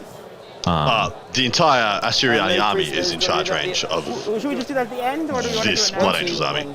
Yeah. Now, granted, We'll see. they can't You've basically actually got kill Baharoth unless they can shoot him. 2 points so far. Yeah, okay. Should we just count all the I'm kind of complete stuff and 50-50 then- on whether Yeah. this is going to fall Might off, as well the keep it all wheels are good going to over come there. off for the Asuryani now, if they're just going to get swamped, or if they forgot did the enough. second Is there a container. unit of Sangard in reserve? yeah. Because I That's think okay. 2 units got more. I can see most. I can see one unit got completely wiped out. No. One unit. No, all 3 of them are in the center. So one got killed that was in that tower, and then there was one directly behind that, and then there was one I hold exposed 2. in the Yep, open so I get 4. to our top of that. 2, So the exposed one, I think, lost 2 models, and then I think Baharoth went in and CP. killed none. Okay. So they will still have 5, I believe, and then I think the ones behind are totally untouched. Why do you think he did? So he didn't Eldritch Storm, guys, and seeing the damage that he did now, I don't believe he needed to. I think it was 3 CP to do about around the same amount of damage he did anyway. So with the Elwitzer shooting on top of the Eldritch Storm, he maybe only would have killed a handful more units, or sorry, more models than you already did, because naturally Stephen would have been taking models that were visible to him, and could have been denying him lines of fire. So I'm interested to know if the 3 CP would have paid out. I wish we could just ask these guys to roll it out to see what would have happened, just so we know, but we never will. I think not Eldritch Storming was a huge mistake. Death Company? Now that I'm looking at it, because Eldritch Storm would have actually gotten him a lot of early wounds on characters. And then That's- we'll go for and Yes. things that he These can't guys in see, the assault and doctrine. including the Sanguinary Guard unit that was totally not visible. So I think and that then was like CP essentially to free put early this unit wounds, here in the assault and then he doctrine could have as just well. Eldritch Storm, and then just all he needed to do actually was kill the one exposed Sanguinary Guard unit, and that's it. plus He one didn't to need hit, to I'll give actually to the shoot Death anything else Company to as get anything else to Because get they max always points. So from my point of view, I entirely yeah, 100% that's agree. absolutely everything I want to do. I think you should have done it. All it would have cost him was a Doom and a Jinx. He could have also paid a CP to get off a Doom or a Jinx in addition, because you can pay a CP to do a psychic action and then do a cast. So he still could have got off one of his premium powers, which to my mind would have been Doom. Get off Doom. on Yeah. the one you need to guarantee dead, and use a he had a fate dice that one as well. So interesting choices here. The CP argument is the one that probably is most poignant in his mind. Like, could I afford to spend bust 3 CP to do it on turn 1? It depends how you see this matchup going. If you see this matchup being decided in turns 1, 2, and 3, abso-freaking-lutely you front load those CP and you go for it. If you think this is going to go the distance and you need a 5-turn game to win, maybe you don't. Yeah, I think the realistically this is a 1-2-3 game. As soon as Blood Angels got first turn, it became a 1-2-3 game. If he had been able to go first, then it would have been far less value. But I think that may be a huge mistake, because very likely, unless he rolls awful charges, that his entire frontline block is gone. And that 9-man bike unit is probably also dead. Yeah. So the gamble is now, and I think somebody in chat has just pulled it up, is that he's willing to lose about half his army this turn to have the other quarter of his army, as soon as the Dire Avengers and the Banshees walk on and annihilate what remains of the aggressive units here. It's totally possible that the Banshees kill one premium unit, e.g. the unit of Sangard that remains, and the Tunis of Dire Avengers destroy the Centurions and the Death Company, and that would just leave Stephen with essentially characters in Assault Marines. And if that is the case, this is well paced, well measured, and we're going to be calling him a genius in like a turn and a half. Like that, okay. One important thing to keep in mind, where he just moved his assault squad in the bottom left of the screen. That wall only has a Dire Avenger unit, and then what's behind that is his only source of jinx. So if he manages to get rid of that, an army of 2+ saves is going to be far harder to get rid of. Yeah, did he take Doom and did he take Jinx or both of his? No, he took quick and restrain on one and Doom and Jinx on the other. I'm personally a fan of taking Doom and Jinx, so taking Jinx on both my 100%. Warlock units, So I can go just for the this, redundancy. right? I mean, typically I don't see more than one Warlock unit, but if he's taking 2, he should absolutely have both. Sounds good. Yeah, this is going to be. A lot of people are noting in the chat that this is a webway gate play. This is, hey, come and fight me around this webway gate. Ooh, mysterious webway gate. What's going to happen? And then 20 Dire Avengers, 5 Banshees, like come out and just go to absolute town. I mean, it's too much to ask for Steven to not go and fight around the gate, but he wants to not commit everything to it. To my mind, he should just go. He should send just the Centurions and maybe a character or 2 to around the gate. That'll get the job done. Like Dante alone can go and take care of the 8-man Wind Rider unit. Because he'll go in, he'll kill 6. Yeah. And then 1 to pop to morale, and then he has 1 left. Who gives a crap? That's fine. You can have 1 Shuriken Cannon. And the Centurions, Flame unit dead, Hurricane unit dead, Charger unit dead. And then you're not having your whole army just like walking like mouth open, arms open into that webway gate damage. Now, interestingly enough, I think the only mistake maybe in deployment that the Blood Angel player had made was I think he should have put his Centurion unit wherever the webway gate was. Because they're just like an amazing unit to just wait for anything that comes out of that and just mow them all down. With the intercept, that's what I was thinking as well. You want that unit just because then the Banshees can't come down. The Banshees come out, bang, No. 2 CP Auspex scan. See you later, son. Dead. Yeah. So that is the interplay here. It is webway gate versus Auspex scan. Which one of them can make use of their tool better? Are these got any defensive abilities, these characters? They all got a 4-up invuln. That's about it. I messed up. That's where those were supposed to go. I forgot. Oh, right, okay. 1, 2, 3, 4, 5, 6, 7, 8, 9. Yep. Goodbye, Jinx. So my first Sanguinary Guard model there. Okay.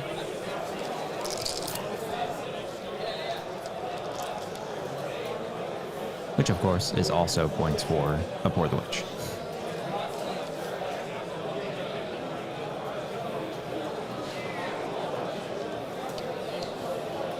They're just going to touch it to open it up, okay? Yep.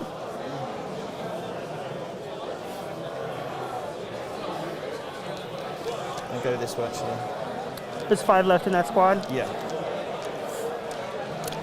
I do think you made a good point, though, that he probably should stage the Centurions to do an Auspex, and then he should Dante was obviously in front of them, a so good we assault just go position, there. and then he should have Dante just I'll make go for him the bikes, closest model. because- Just Dante at the bikes, and then the Centurions contest the middle. It's supported by the Incurses if you want, but I think that's all you need. Everything else should pivot away from the webway gate, because you just don't need it. No. Just play the 3 objectives, get Stranglehold, hold the center.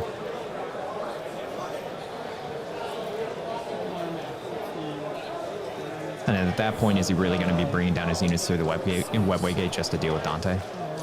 Well, and to my thinking as well, if you kill the bikes, if you kill out the bikes, nothing can kill those Centurions in his next turn. E.g., you're going to have, I mean, even if you pass his whole army onto those Centurions, you're probably going to have 3 left. 2 left even will kill the Banshees on the Auspex, or annihilate the Dire Avengers on the Auspex. So, literally, you only need a couple. And without the bikes, that's why the bikes have to go, because the bikes Doom Jinx Guide will kill the Assault Centurions. So as long as the bikes are neutered, nothing can threaten the Centurions. They start to run away with the game a bit. I mean, 2 years of Dire Avengers will, but you get a chance to kill them on the Auspex scan when they come out. So as long as the bikes are neutered, you kind of don't have really anything to be feared of right now. Yeah, so for anybody in chat, what we're talking about, yes, Dire Avengers have extended range, and they could shoot outside of Auspex scan, but if they're coming through the webway gate, they have a limited area that they can actually come through the webway gate, which means that if he moves Dante and assaults the bikes that are essentially behind the webway gate, they can only appear in front, which means they're in guaranteed Auspex range. Look at those Shooting hawks. phase. Look at them. Wonder what's going through their minds right now. Death. We're like, we are a superior race. Look at these Monkey in the movement phase, he's gonna put noobs them on with the their big Yeah, funky makes armor. We are swift. And then they're dead. Bulldog Sith, I don't think it's going to be over as quick. He still the Aeldari player still has 3 really, really nasty units in reserve that could clean up the rest. So it's definitely not over. Cool. And unlike a lot of other Eldar armies, when this would be over, he can take a huge hit. And all the units that are apart from the bikes and his casters, like, what does he care about losing? They're 3-mans, they're 5-mans. He doesn't care. Like, they're all every unit apart from the Dire Avengers and the bikes are throwaway units in this army. So that's one of the beautiful things about the design here. There's nothing he really cares that much about losing. If he does lose it, he's always got like another couple of resources. This is why, and this is another reason why I would have taken occasional fronts, just to go back again. Because if you do get your back broken by the Blood Angels being aggressive, you just scatter off the objectives and get a bunch of points anyway. Looks like we're already into the shooting phase, so let's listen in. 3 hits. 2 wounds. Oh, sorry. AP? No No AP? think there's any. So I lose 1. There's 1 damage. Yeah. I'll take it on the Exar. And then 5 pistols.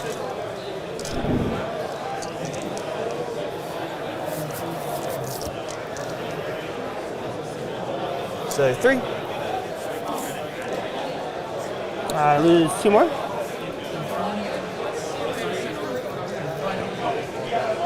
I believe that is the Assault Marines shooting into the Swooping Hawks. Kill him. Kill them all. I think he killed 3 just from shooting, which means he kind of can just ignore them at this point. These guys here. Put everything into here. Okay, and it's all auto hits, right? The Hurricane Bolters aren't. That's okay. So I got 3, 1, 2, 3 in flame range. So I think that this is the Centurion shooting the 3-man bikes. Goodbye, bikes. Yeah. 4, You 5, almost wouldn't shoot the Hurricanes in there as well. You shoot the Hurricanes elsewhere. Yes, 6, I agree. and 1 more. Use that 24-inch range. Okay, so wounding on 4s. And I'm in tactical doctrine now, obviously, so this will be minus. My goodness. 3, 4, 5. Maybe you got all the ones out of your system. Yeah, well, yeah, they're the ones. That's the wounds. -1, please. Alrighty. 4 ups. I lose 1, 2, 3. We'll make that charge slightly harder for you, but it's a very easy charge. So. Oh, that was the big bike unit. You know what? We're gonna actually take him from the back. Oh, yeah. This is just letting you know. So this scene. I think he also might have done exactly what you said, is he's just sent Dante that direction. Beautiful. That's perfect. Death Company. Looks like. It's Death Company. So this is all the actually. Hurricane Bolters. That's one guy, that's one guy, that's one guy, that's the other 2 guys, okay? And there is another important thing to keep in mind, people, that if he completely swamps the webway gate, he cannot bring his units down around it. But it was So many also dice, pointed out isn't that it? they're just in reserve. They can just walk up from the board edge, which is That's a ton. probably what I'd be doing in this But situation. will they get better shots, though, is my... it's what I'm worried Did I- about. I is think I will they rolled have those, didn't better I? opportunities. Yeah, though you rolled those. I'd 100%. If you ever, walk you them know, on if I and wasn't, keep the just bitches off tell for me, I'm another always cool with. No such thing as a perfect game of 40k, is it? But we can No, try our there's best. too many moving things.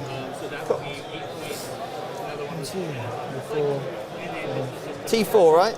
T4, yeah. Okay, cool. There you go, good Pretty sir. ordinary roll. Yep.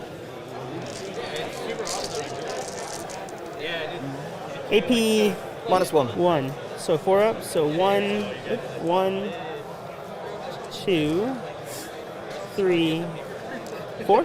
Yep. So that's almost all of them. There's 2 left. At that point, you can just ignore them. Yeah, they don't do anything anymore. 10 shots from this unit here into just into the last guy, I think. Okay. Remember what we said Just about from the this? incurses into him, This is okay? a game Cool. where all the 1, Blood Angels guns actually do a thing. Like, watch them in action right now. They're shredding.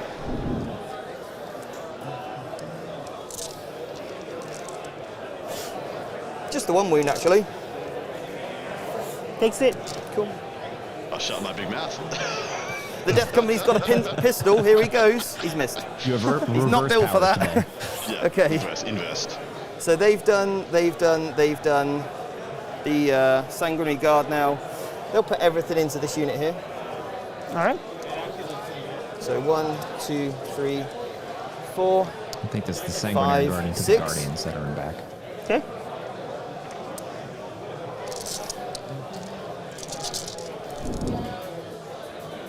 Well, they're a bit more accurate.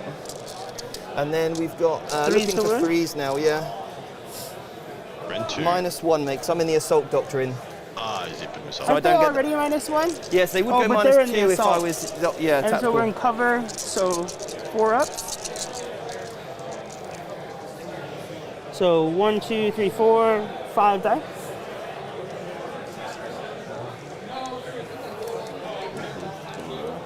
This guy will just shoot this one here, because he's taken the wound, right? Yeah. So he's missed with 1, hit with 1. That's nothing. The Apothecary will shoot a pistol at you. He misses. We've done those over there. This is the most shooting I've ever done. Well, straight 4 is pretty effective against elves. Dante into this fast here. He's hit. He fails to wound.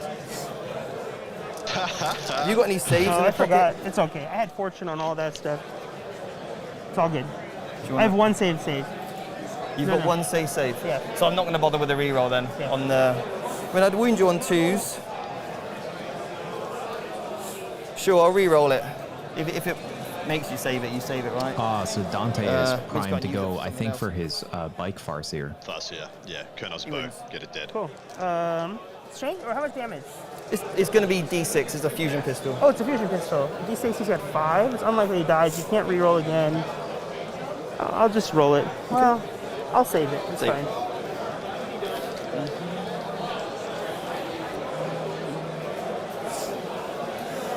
I believe fate dice-wise, that is the only. Did you want to auto roll the save that he fortune had this out? turn.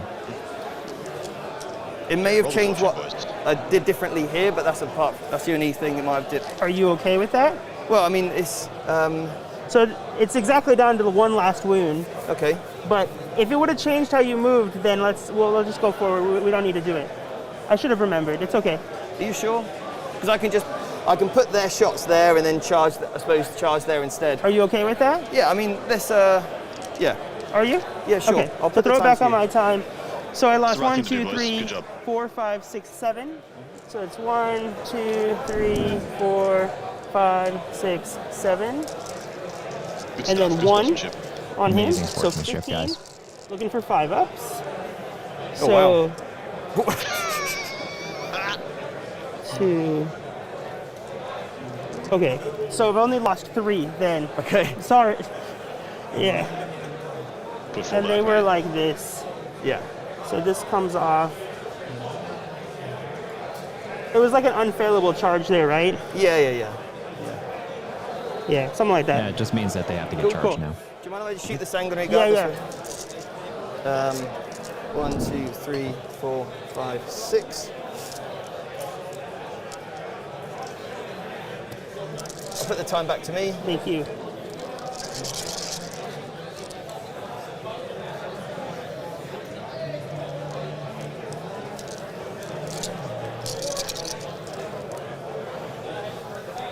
Uh, 5 at -1. So I lose another one. And then Phil pains. Oh, thank sorry. you. I lose A one wound. wound. Okay. Okay. Cool. Time to me. I Right. love it. Thank you.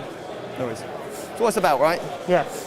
Okay, so this unit here will shoot into the Dire Avengers there. I think 3 can probably see, Okay. but those 2 can't, so they'll just shoot this random bike. Cool. So the 2 on the random bike, reroll 1s because of Dante, he hits on 2s because I'm next to Dante. 1 wound on that bike, and then we've got 3 guys on the Dire Avengers. On the bike. It's 4. I'm good. Sure. Is that -1 AP, yeah? They're -1. But what's their armor save on a bike? 3 is their save. Oh, cool. Yeah, nice.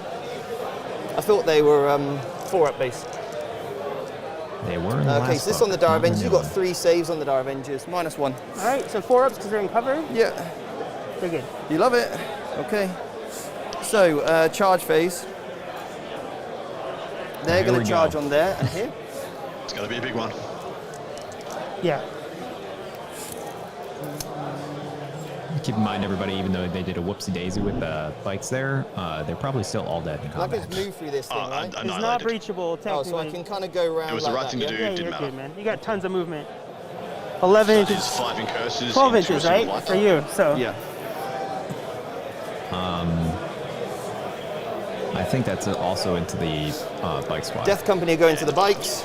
That's what they were going to do anyway, so Yeah. Just in case. I'd rather, Frontline you know, do you know what I mean, not have a weird game where you forgot your Yeah, that's a good fortune way to get in. past 5 field the rest band. of it, It's called so- damage 3. Like 40 attacks. Well, not 40 attacks, but you know, a lot.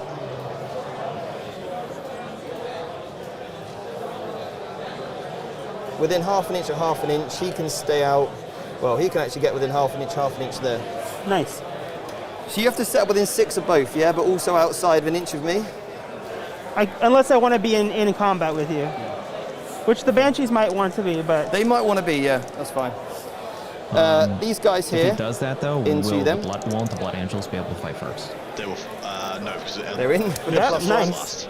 Although it's only when they charge the Banshees put the fights last on. So you are right. Is it? Can you look that up? Do they always have the fights last in combat? I've looked that up multiple times, and I'm almost certain the gonna fights base you last the though? -1 and the ignore Overwatch is only when they declare a charge.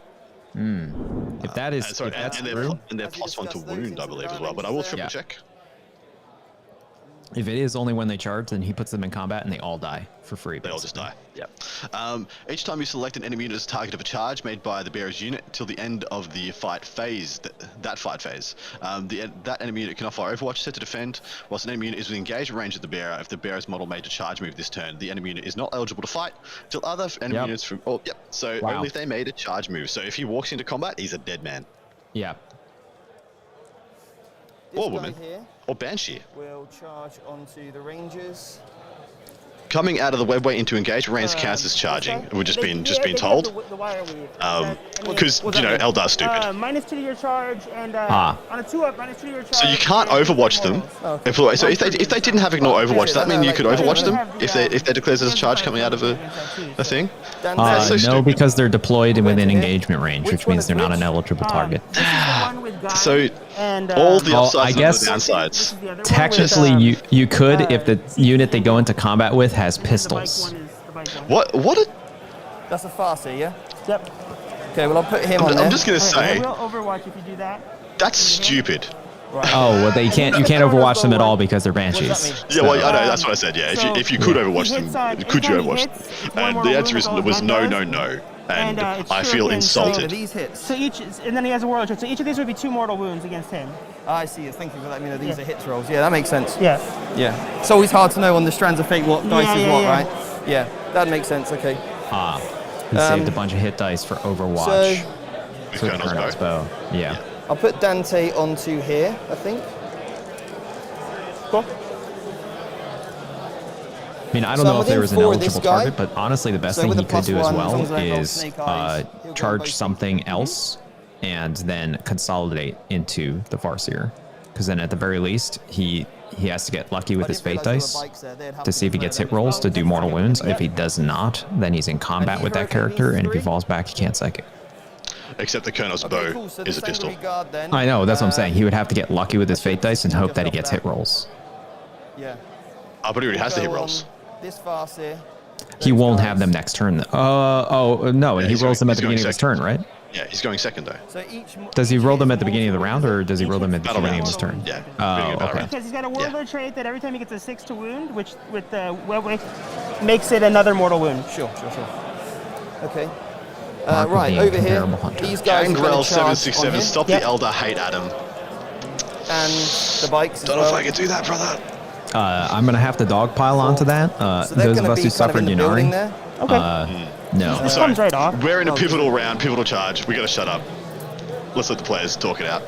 I'll put one model there, 6.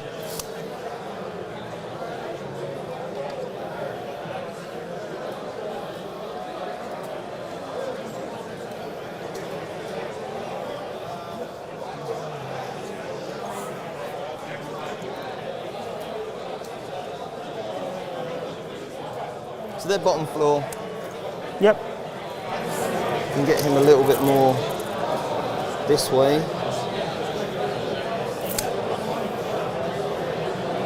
Within half an inch or half an inch on there. Within half an inch, and then he's within an inch that way, and he's within an inch as well. Cool. Okay, then the Ancient here. He will go on this Viper.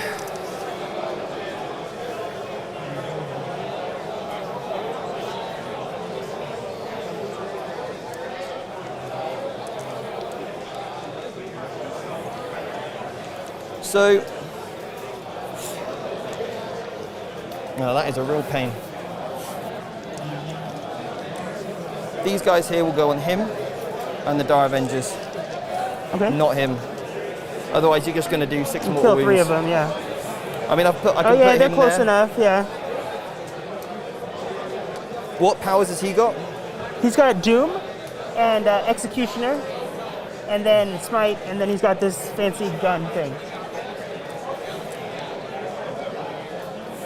Sure, I'll go for it. You're going into him? I'm going to go into him. All And right, I obviously will spend the 1, Sure, yeah. and I'll pick up all, so just 6 mortal wounds.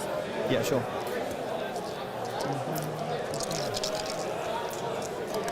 And I'll go adjust my CP. So I lose 2. Okay. Do they get to shoot? Well, sure they would actually, yeah. No, of course they don't. 3, So, and within 4.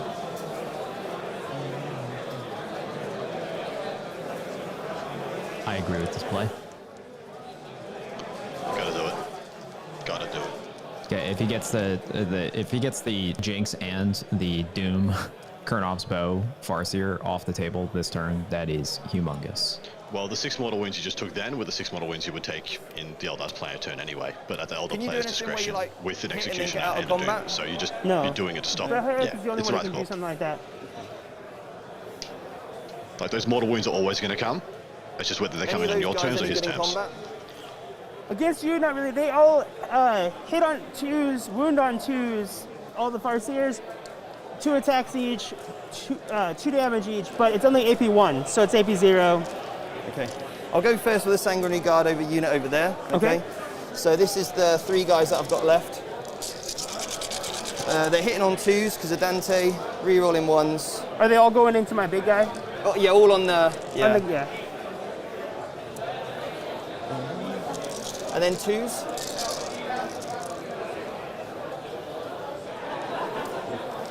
On your inbuns. All right, 4-ups. How much damage are these each? 2 each. Oh, you He's going to did. be very dead. He Oh, only has he's 6 wounds. super dead. So he's dead. Remember what I said about you only need like 2 Blood Angels, any unit to kill any unit in the Eldar army? Yeah. That is I'll do massive. consolidations Doom in a gone. minute if it Kurnov's matters, but I Bow don't- gone. Yep. And his I just fastest wanna try psyker and tag a gone. Warlock, if possible. 3 points Right, on a ball. okay. And if it's, I'll if go it's next with, yeah, 3 points on a ball. him. Yep. Which any of these have got? So you've got rid of now Executioner's gone. Yeah, so let's just pick this up. And Doom. Doom and Executioner are gone. Okay, who's The got guy Guide? with the banner is Guide and Fortune. So this guy right here. I'll hit him. Yep. Oh my god. If he gets Doom, Executioner, Guide, and Fortune off the board, and Kurnov's Bow, that is a big Commander swing. Dante gets 7 attacks on the charge. He can't hit though very well. I'll tell you in a minute.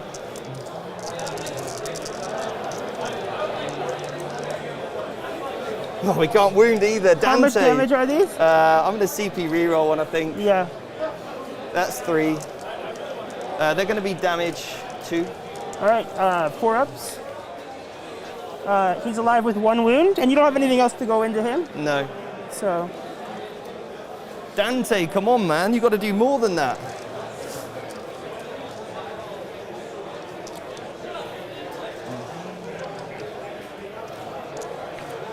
My Ancient, he gets 4 attacks on the charge into that Viper. Mm-hmm. 1 wound. Toughness? T5. Okay, yeah. AP. Minus, He what takes is the 3? wound damage. 2.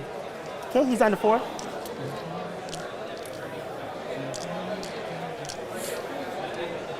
The Assault Centurions will go next.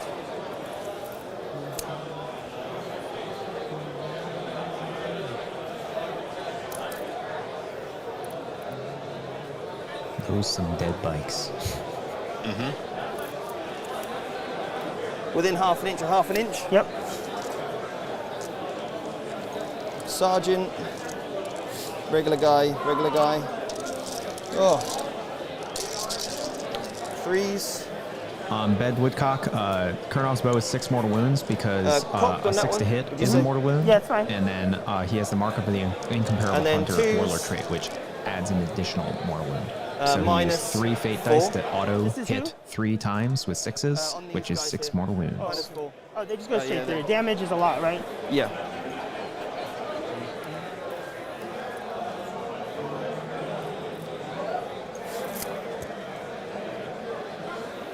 Bless So their he's just cotton going to socks go. for even he's rolling gonna that actually base combat. because he's not Yeah. basing it. Okay. Just a character block, basically.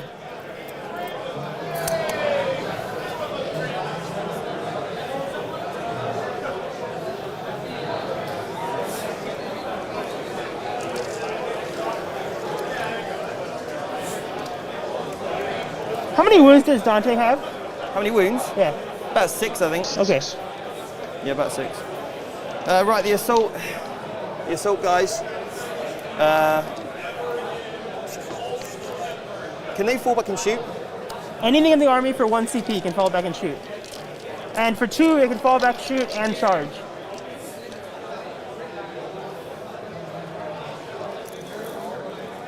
Okay, so they're going to put 4 guys onto that unit there. Yep. 1, 2, 3, 4.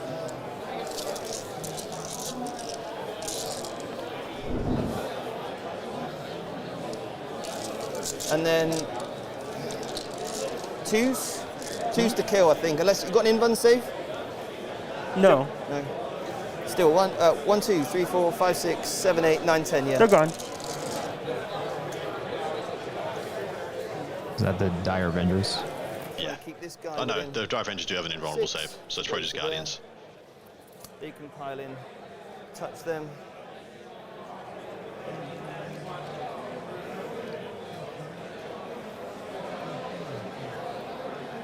Oh, he was counting doubles. That was maybe. Oh no, that was the Guardians. You're all right. Cool. Death Company. Are they all -1 to hit already? Sorry. Are they all -1 to hit? Yeah, with their Amazing. faces. Yeah, just in combat. No, like their hammers. They're -1 because of hammers. But I gave them +1. Oh. I'm gonna make them -1 for 1 CP with lightning fast. Yeah. I love your optimism, mate. Yeah. They are Nice getting force, full you could chapter roll that. rerolls though from Oh. Dante. It's okay. You got Dante Anything rerolls, we can but- reduce. Yeah, no chance.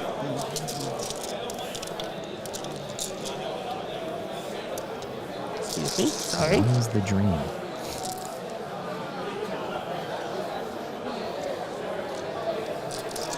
Sheesh. Okay, they may be dead. You think? Okay, they're a -3. Is there in the assault auction, right? Yeah. So 6s? Not enough? And then 3 damage each. 2, 3, 4. I'll put the time over while you do your fill no Thank pains, you. okay? So 1 dead. Or 2 dead. They're gonna just be dead. We're not going through all that stuff. Good play, man. There was 4 left. He lost 2 already, and then he now had the like incurse is 7 on that more thing there. saves for the next 2 to Yep. pass. Yeah. And 4s, right? Yep. 5 saves. AP 0, right? I think it's -1. If it's -1, I lose 2. If it's Okay. not, I lose 1. I believe this is the death pile, but what they're rolling for is the unit Where into are the they getting Viper. the combat? I know.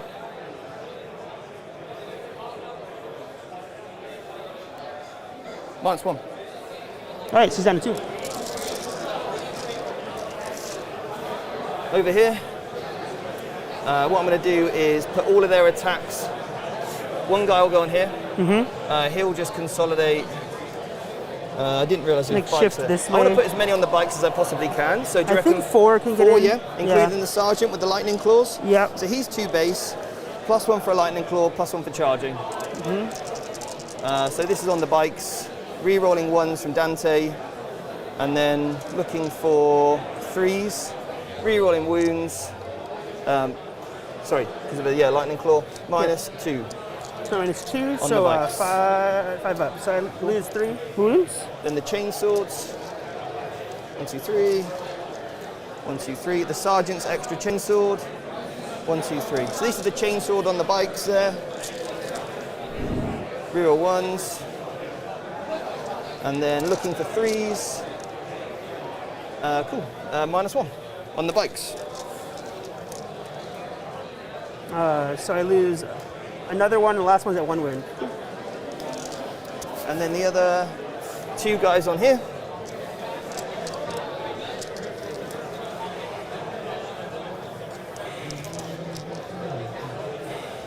Three saves on the Dar Avengers at -1. What was that? 3 saves on the Dar Avengers. At -1, so 5 ups, 3 die. We'll make 2 die, we'll take a wound on the Exarch. I wonder if he goes for a I'm out wrap of here. wound counters. On the Okay, Dire no Avengers. consolidations. I mean, that he would have to, otherwise I don't know why he would fight the bikes. Take, it says the Exarch there.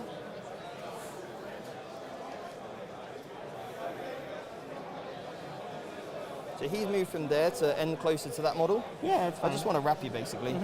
And then they'll come in. Called it. They're Yep. sort of blocking off this panel here. I still can get out of there with, I believe it's 1 CP for the Desperate Fallback. It doesn't matter. It just goes up a level or down a level. He's in base to base there. That's fine. He can't move any further. To fall back, you're saying? Yeah, just falls back up a level or down a level. And closer to that model there. Well, he can't If fall you- back down a level because they're all on the bottom floor. We're assuming that they're on the bottom floor, so he just falls What are they, like back 2 attacks each upwards. or 1 attack each? They get 2 attacks each. I hitting on wonder if he 3s, can 21 actually twos, get 18 away -1. from them that way, though, because we do have 5-inch vertical engagement. So Then you Yeah, he'd have to can't- go all the way up. It moves 7, so he'd have to go from the bottom level to the top level, and then he'd be Yeah. safe. Let's not worry about it. Save time by not doing it. Okay. Cool. Oh, go on, I'll go into combat, sure. It's 4 attacks in it, I suppose. Okay. Are you all done with your stuff? Yeah. All right. So Just gonna move him Oh, yeah. to there. consolidation there. Yeah, they've consolidated. I didn't consolidate him, so I'll just leave him where he is. It's fine. Okay, man, I'm cool. Woo. Cool. So you throw it back. So these guys are Oh, just yeah, gonna they get spread the- out a little bit Yep. towards this unit here.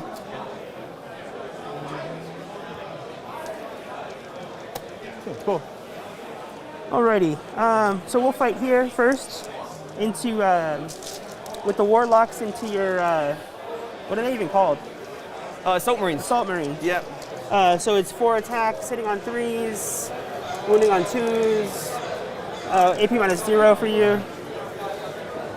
1 dies. 1, 2, 3, 4. These 3 will go into these guys. The other 4 or 5 will go into your Sangard, I guess. So 1, 2, 3, 4, 5, 6, 8, 10. All right, so 11 attacks into the Sangard on 3s, or no, -1 to hit, right? Yeah. On 4s, and then on 5s. yes, dry brush. So, they 2 at AP0. He should have technically declared where he was Yeah. saving on in the Dire Avenger then unit before 1, just 2, deciding to 3, plink a 4, wound 6. onto the Exarch. That is true. Here. They're not Threes. -1 to hit. So 2s. 2. Okay. You're good. And then I guess we'll do. He's got a 2-up save here at Dante. He's -1 to hit as well. All right, we'll do the Farseer and the Dante. Both the Farseers are going into the Dante. So one wound, AP0 effectively. And then the other guy, 2 AP0. Nice. All right, so that's that. It's my turn. Your Rangers get to strike back as well. Oh, did you get into them? Yeah, ideally, just to get within engagement range, because you're within an inch there, yeah? Oh, that was the intent. I just thought you were next to it, that was all. Because they just consolidated that way. Right. So if you're inside the wall, they're outside of an inch of if you're inside the building still. Okay. That's sure. That's unless fine. you want to come out, you can. Well, I think you can You have see the me movement. no matter what, right? I can see you, yeah. It's not going to make, yeah, so Okay. even if I'm in the building, you can still see me, so. Yeah. 'Cause there's windows there, right? Okay, so yeah, just come. There's windows there, so. Yeah, there's a window right here. If you just place me one model within an inch. Thank you. Yep. So, 2, 3, 4, 5.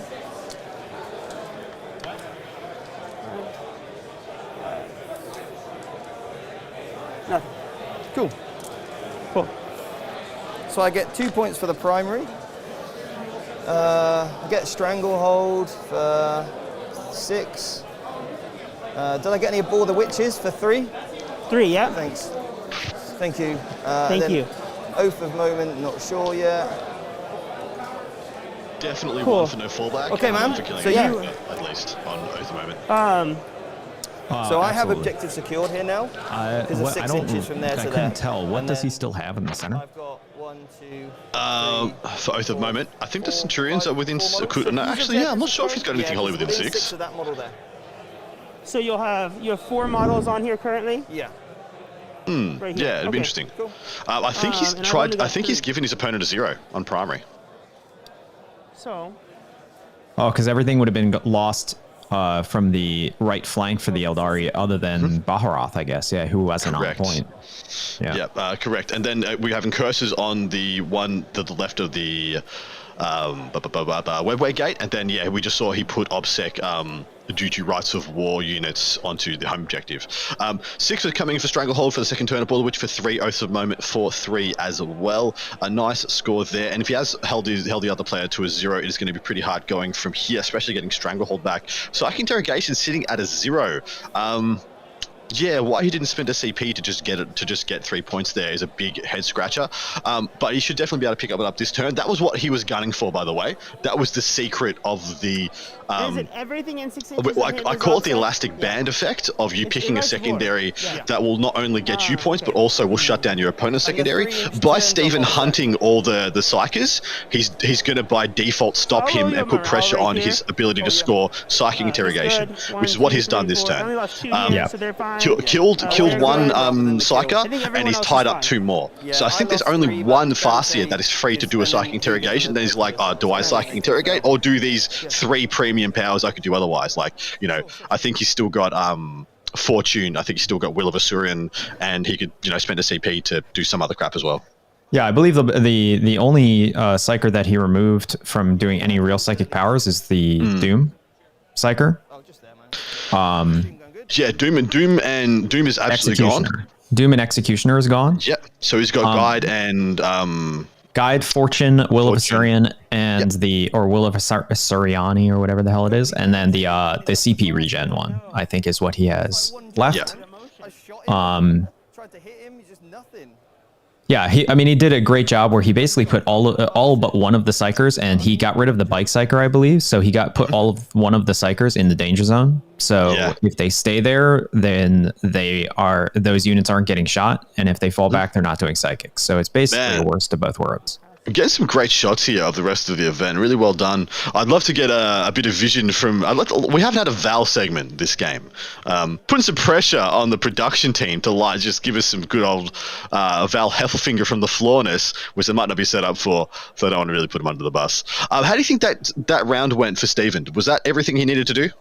I think it was almost best case scenario. I think it would have been literally a perfect round if Dante had killed that other Farseer. If Dante had killed that other Farseer, now he rolled exceptionally bad for Dante. If he had killed that other Farseer, he had no auto saves or anything, which means he just needed 1 more wound to get through. And if that had happened, I think that would have been lights out pretty much. He rolled phenomenally bad, right? Dante's got 7 attacks, hit on 2s, winning on 2s. He rolled 3 1s. I think he rolled 3 1s to hit and 3 1s to wound. So, one of the things I find so tragic about a lot of characters in 9th edition is that in this game, 2 sanguinary guards standing next to Dante are far better in combat than Dante. It's hilarious. It's so funny. Yeah, I mean, like, I'm just, that is generally true. I'm just happy certain armies actually have combat characters that actually do things. Like, so, like our game yesterday, it is possible to have two Tau combat characters with Farsight and another guy. And that was, like, Farsight was never good. So at least, like, he does something. But yeah, I mean, Dante is no succubus. I mean, a succubus is the model of what a combat character should be. 60 points. 60 points of absurdity. Yeah. But yeah, I mean, it's kind of like a hit or miss thing. So in general, I think that is part of the design of the game, is that they want units in general to be better at combat than characters. They want combat characters to be flashy, but not be able to do the work of a combat unit. Yep. But I mean, Sanguinary Guard and Death Company are just bonkers. Like, they just do so much. Yeah. We have had one of the first rounds of one of the first undefeated games has been clocked up. Traynor Wolf getting a win in his round 4 matchup, and is currently sitting undefeated at the top of the pile playing Harlequins. So that could be a matchup we see next round. Sick.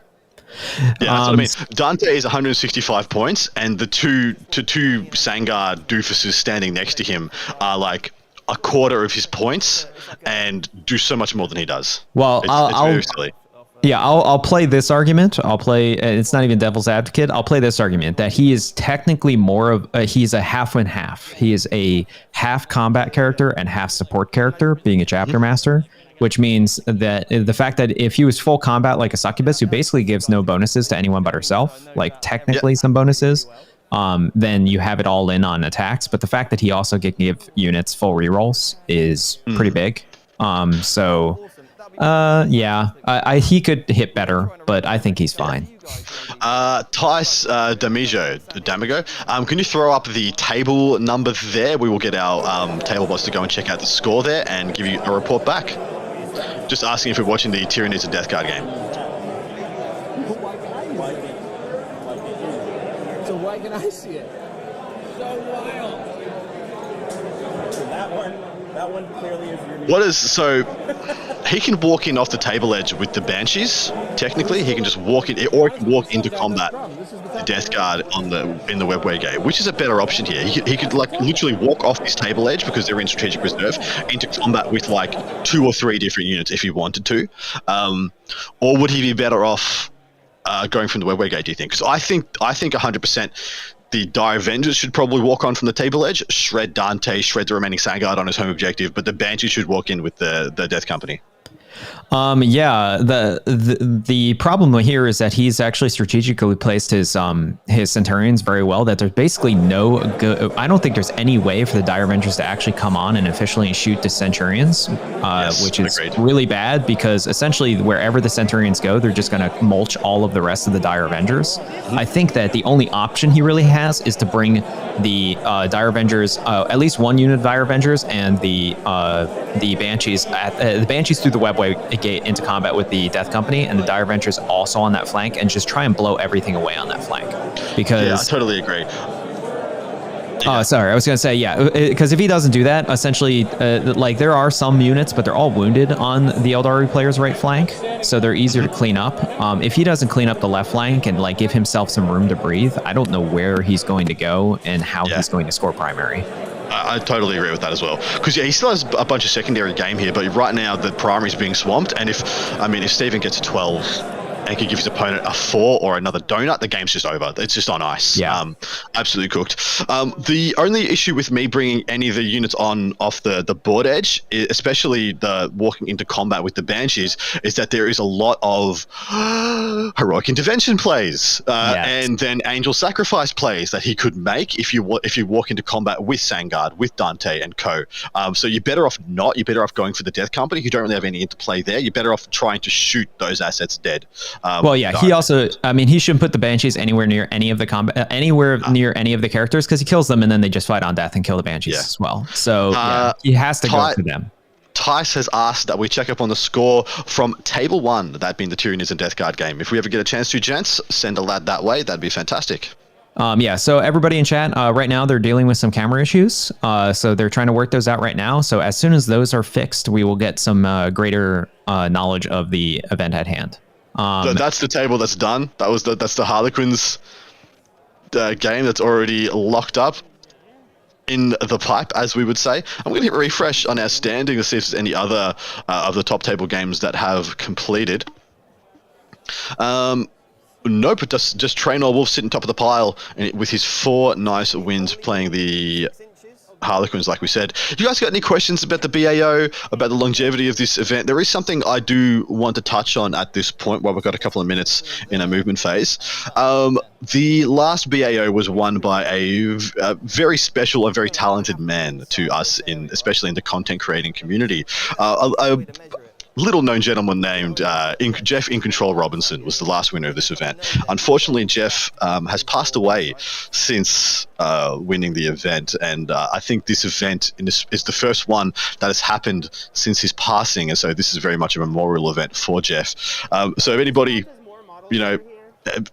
shout-outs to anybody who misses that man, who didn't have a chance to get to know that guy. Just speaking from a personal and professional level, he's somebody I really wanted to work with. I felt like there was a lot I could have learnt from him as a caster, as a streamer, as a content creator. His abilities on the mic, I just wanted to just be a sponge off that guy. He was just such a talent and such a very special individual, a forerunner and a trailblazer in the content creation and the esports and so many other ways. Pour one out. Sorry, go ahead. There you go. Now you go. Your turn, man. Yeah, unofficial spokesman of the game. He really what's the word I'm looking for? He steamrolled it forward, of becoming a more popular and more accepted game. He gave credence to it being competitively viable as a longtime StarCraft player and streamer and a hoster, I guess. And then honorary shield captain and bug aficionado, as you said. Pour one out for the man. Yeah, wherever you may be, this BAO, raise a glass in Geoff's honor, pour one out, say a couple of kind words about something you miss about the man, or something you wish you were able to do with him, or whatnot, or a game you wish he could have called, or someone you wish he could have sassed, because those are the things I remember. It's just a sassy boy, bastard of a man that I wish I got to share some time with. So thank you very much to everybody out there. If you're missing him as well, this BAO is for him, and thank you so much for joining us. Yeah. My favorite, the last thing I'll say is my favorite memory of him is the man who suffers no fools. You try and call any nonsense on him and he will make you pay for it. He would make you pay for it. I just have a vision of like me streaming a game with him sometime, like we're just co-hosting, and me just saying dumb crap and getting annihilated. Just being like, man, how'd you get away with that dumb BS, Adam, or whatever? Because I do spout some crap sometimes, and wish I had a chance to absorb some of that talent and just to learn some things, because definitely it was a forerunner, like far before my time. Yes, and aesthetics, yes. Geoff roasting Pablo was an amazing pastime. I never missed it. What kind? Did he win BAO with the Triple Caladius list in 2019?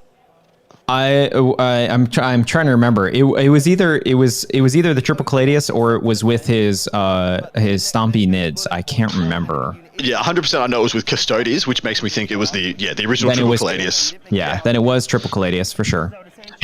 When they were broken. he created that archetype. That archetype was around, but he was the first person to go and like crush a super major and a big event with it. It really put that list on the map, because that was literally directly after the Castellan copped his second round of nerfs. And so it was Geoff iNcontroL Robinson versus Jim Vessel, and with Jim Vessel at the height of his powers. Man, that was a hell of an event. Yeah, great way to go out, and again, honorary shield captain for his work using that army. Looks like we have the top-down back up and going. Dire Avengers being deployed out of the webway. It's game on, man. He needs to have the big turn right here, right now. That is a big oops. I'm hoping he knows about Auspex scan. I'm hoping Auspex scan. Yeah, I'm really hoping. There are the Banshees. It looks like the Banshees have walked into combat with the Death Company. It looks like they're about an inch away. If not, I hope Stephen Box is not a man to play Gotcha Hammer on anybody. So if he is doing that, he's well aware of the Auspex scan implications. Yeah, I mean, these Centurions were literally just, if we still have the top down, these Centurions were literally just perfectly positioned to Auspex anything that came remotely close to them. They're still in combat. They tapped the Viper. Look, you see right there. There's a Centurion in combat with the Viper. So they can't Auspex. Stephen mustn't have been cognizant of it. That is an oopsie daisy.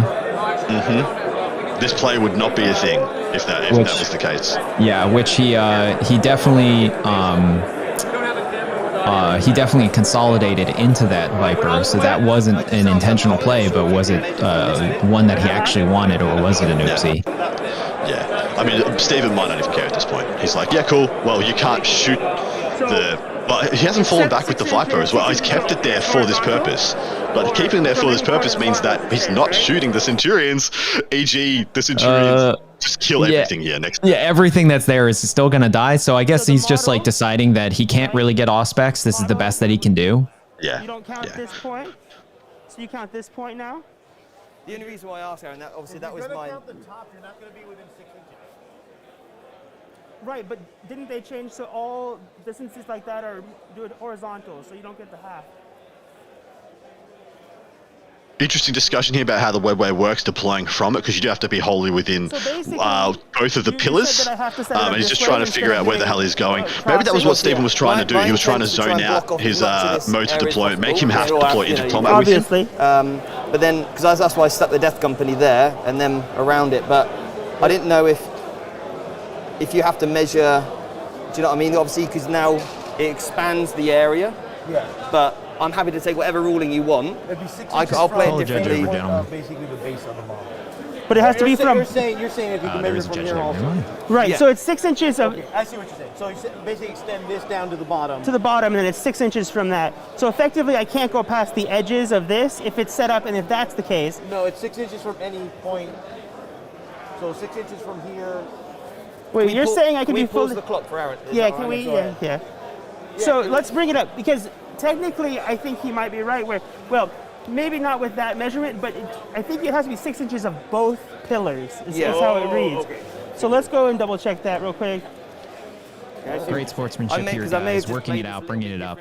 Yeah, so I believe what he's saying is that there's a central point here that you have to be within 6 inches of, but he's arguing that you also have to be 6 inches of each pillar, the entire piece, which would mean that maybe he can, because of where the Death Company is, he can't go anywhere except into combat. So now it's how do we dictate where both counts? Well, I would count from the middle.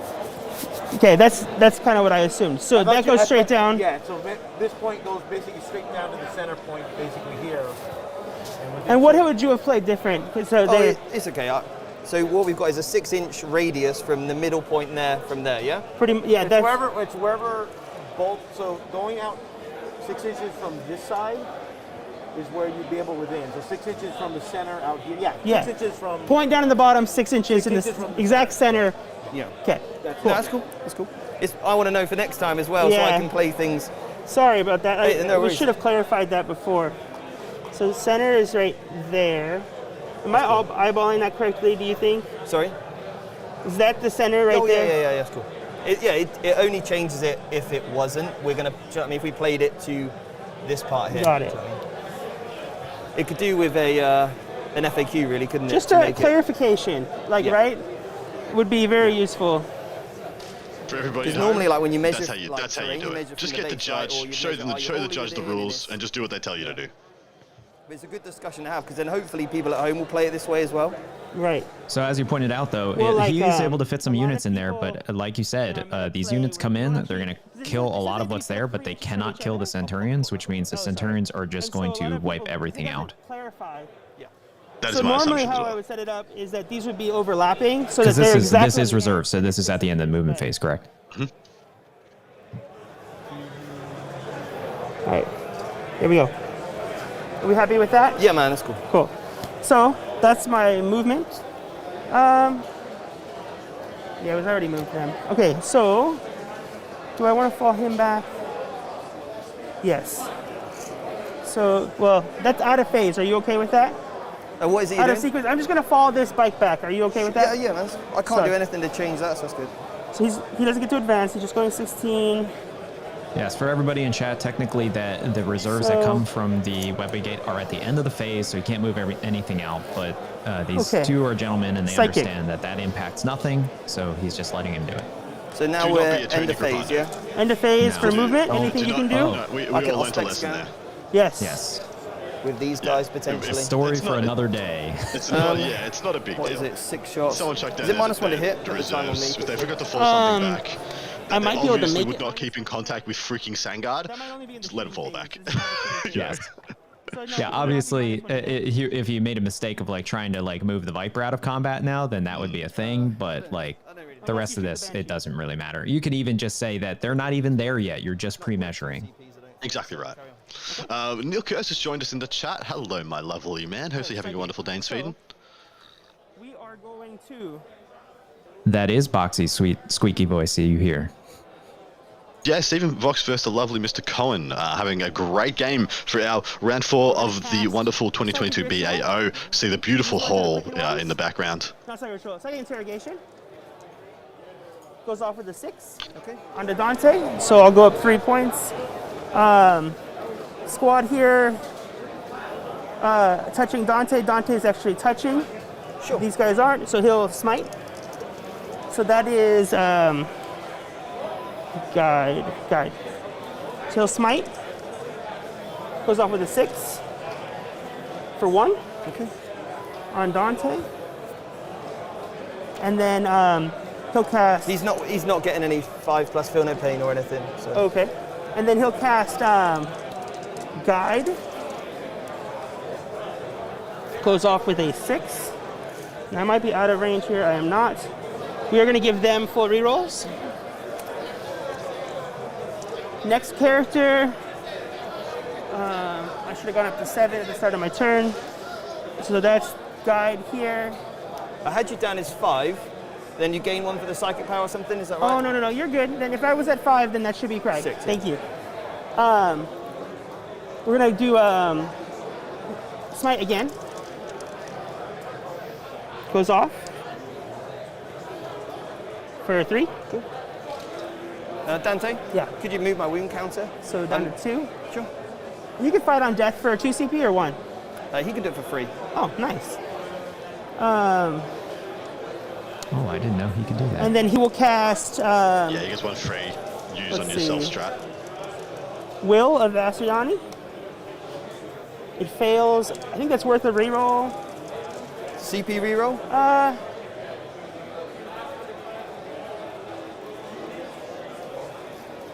No, we're good. And then we'll smite here. No, we'll do Jinx. Goes off with an 8 from this in combat squad. So that's -1. Your save.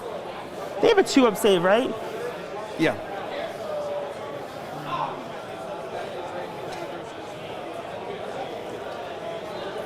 I don't know why he would put it on the Centurions. And they're within 6 hits, so they'll get the field of Oh, pain. Yeah. I know what he's doing. He's gonna fire with we'll the do it on, Viper into combat and then fire and fade. Outs. Yep. We'll do it on these guys. Yeah, I was pretty sure he was lining that up already. Okay, Makes all the sense They're in the world. jinxed, yeah? so they're Jinx. Makes sense. Awesome. So that's my psychic phase.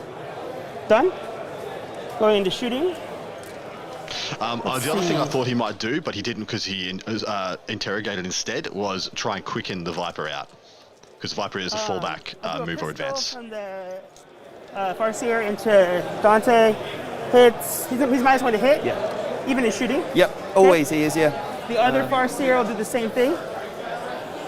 Each time an attack is made, yeah. All right, the other Farseer hits. And 4 to 4 wounds. He's good. So. So I think both of the Farseers and the Warlocks are still in combat with Dante, which means that they will probably die in combat regardless. Because now they can't. So Fire and Fate is a normal move, so yeah, it's Quicken that we were thinking of, because Quicken clearly So- states the unit within 18 of the psychic unit can immediately make Okay. a normal move, advance, or fall back. Oh, so he can't get out of combat. Nah, he chose to do interrogation Forgot to instead. call him back. It's Oh, okay. And okay. It was Well, useless then I jinx. stand should've corrected. put it That here is because very they were in important. danger. Then I have no I idea thought why you he jinxed deliberately the left them there, Centurions. so I couldn't Ospec scan. Oh, so that's the thing. But it's useless to put Jinx on them since they're there. On him, Okay. since they're- It's okay. We're gonna put. Sorry, I thought that was your in your intent to leave him there. I was like, actually, that makes sense. Because then I was thinking I messed up. They just eat an entire unit there. Yeah. Well, I could flame one, shoot another. Yeah. I don't believe you can. I'm just gonna check something real quick. For Auspex, no, you have to choose one target. Choose one. Yeah. Yeah, I think Anthony maybe did a little bit of an oopsie there. He forgot that they were in combat for a second and was thinking that he was going to shoot or get out, and then didn't, as you said, interrogate instead of using Quicken. Yeah. Would have been a slick play. Well, it's a good play either way. Do you know if I fire and fade, if I can fire and fade out of close combat? Here we go. The next, we're two levels ahead of this conversation. I don't know either. No, you make a normal move, so no. Okay. It'd be an advance. Yeah. So. You can only fall. Yeah, that's right. Yeah. Shooting. So 5, 10. I believe that's the case 15, anyway, but 20. Yeah. So he knows 25, now. I think Anthony realizes 30, now that because he messed up his ordering of the psychic a little bit, so the Centurions are pretty much going to clean up all of the dire vendors that are there. Mm-hmm. So we're going to shoot this guided squad. Yep. Everything at this squad right here. Sure. So 33 attacks. I will spend 1 for exploding 6s. Okay, cool. So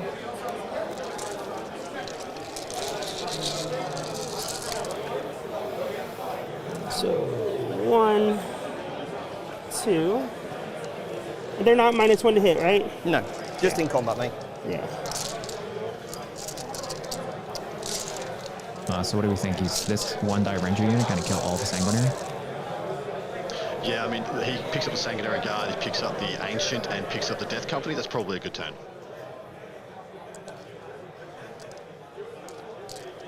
Okay, so those, and then 1, 2, 3, 4, 5, 6, 7, right? Yeah. 6. This your hit rolls? So these are my hits. So now going to wound. Yep. This is the extra 7 from the exploding 6s. Well, that worked. You rolled that one in beautifully, mate. Just slide them on in. So that's miss. There's 4 a is lot of wound. AP4. Yeah, that one looks like it's cocked to me. You have a go on that one. Thank you. All right. So those are all at AP4. Okay, so becomes 5 up. 3. 1 dead, 2 dead, 3 dead, 4 dead, 4 dead, 5 dead. Cool. And then these are basically, I've got 1 guy with a wound left. Okay. So I'll keep this guy here.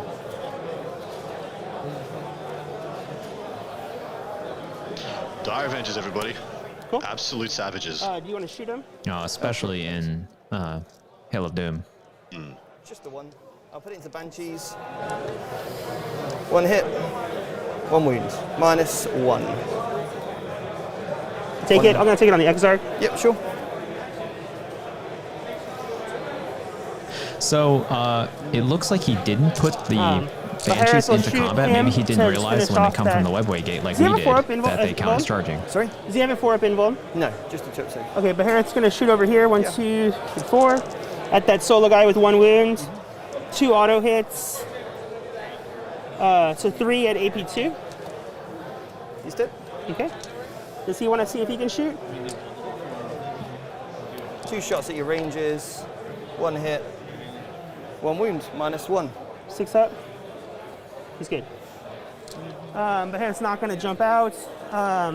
He'll shoot everything he's got at... So you can only target this guy because he's you're touching? basing you. Yeah. Okay, so we'll do that. So these are at -1, which is 4s. So 2. And then the little guns. So yeah, it's 2 at AP -3. Okay. And it's because they're jinxed, so they're 3-up saves. Cool. So 1 dies. Well, you're still no planes. Yeah.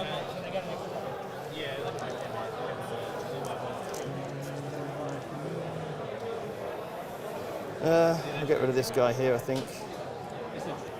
All right, little guns on 4s. Just 1 at AP for 1. Should be good. Yeah. All right. So that's The smart play there. Didn't pull his unit out of combat. Don't have a ton to shoot now.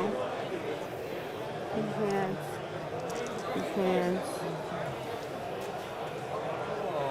This squad will shoot everything at them.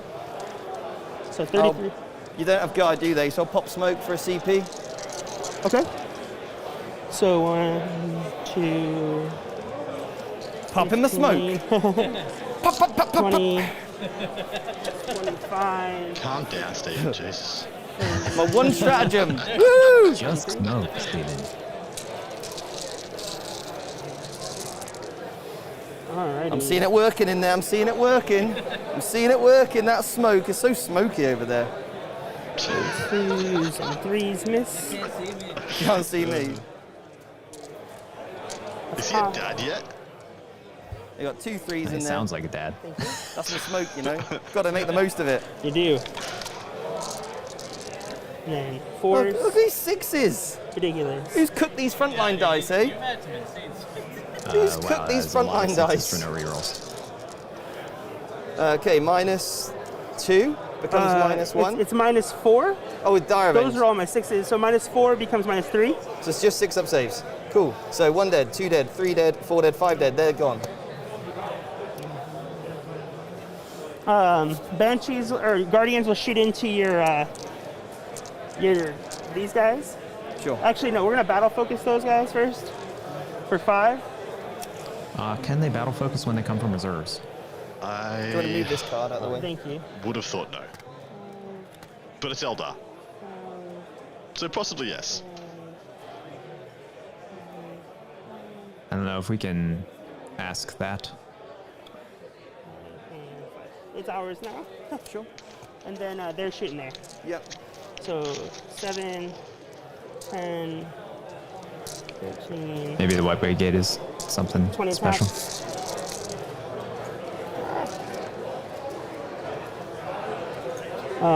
Sixes. We're being told that they They're not cannot battle -1 focus when they anything. come from reserve, so if somebody can go over there and remind them, that would be important. We usually Sixes, don't interrupt. or Like we don't do fours. that, guys. We're here I to call want it. We're here to sixes. cast the game. If they make mistakes, that's on them. So 2 at AP 0, 2 zeros. And then AP 2. So Okay. 1 damage. I feel it. Take a wound. And they're gonna battle focus. I'm sorry, they can't battle focus. These could not have battle focus because Good they came stuff, out of mate. strategic reserve. Good Yeah. stuff. Awesome. Love to see it. Love to see Wrong it. with me. I just had 3 of these on here. Touch it.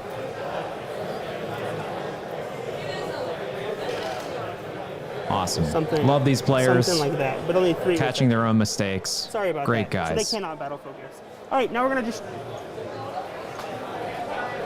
shot. We're done with our.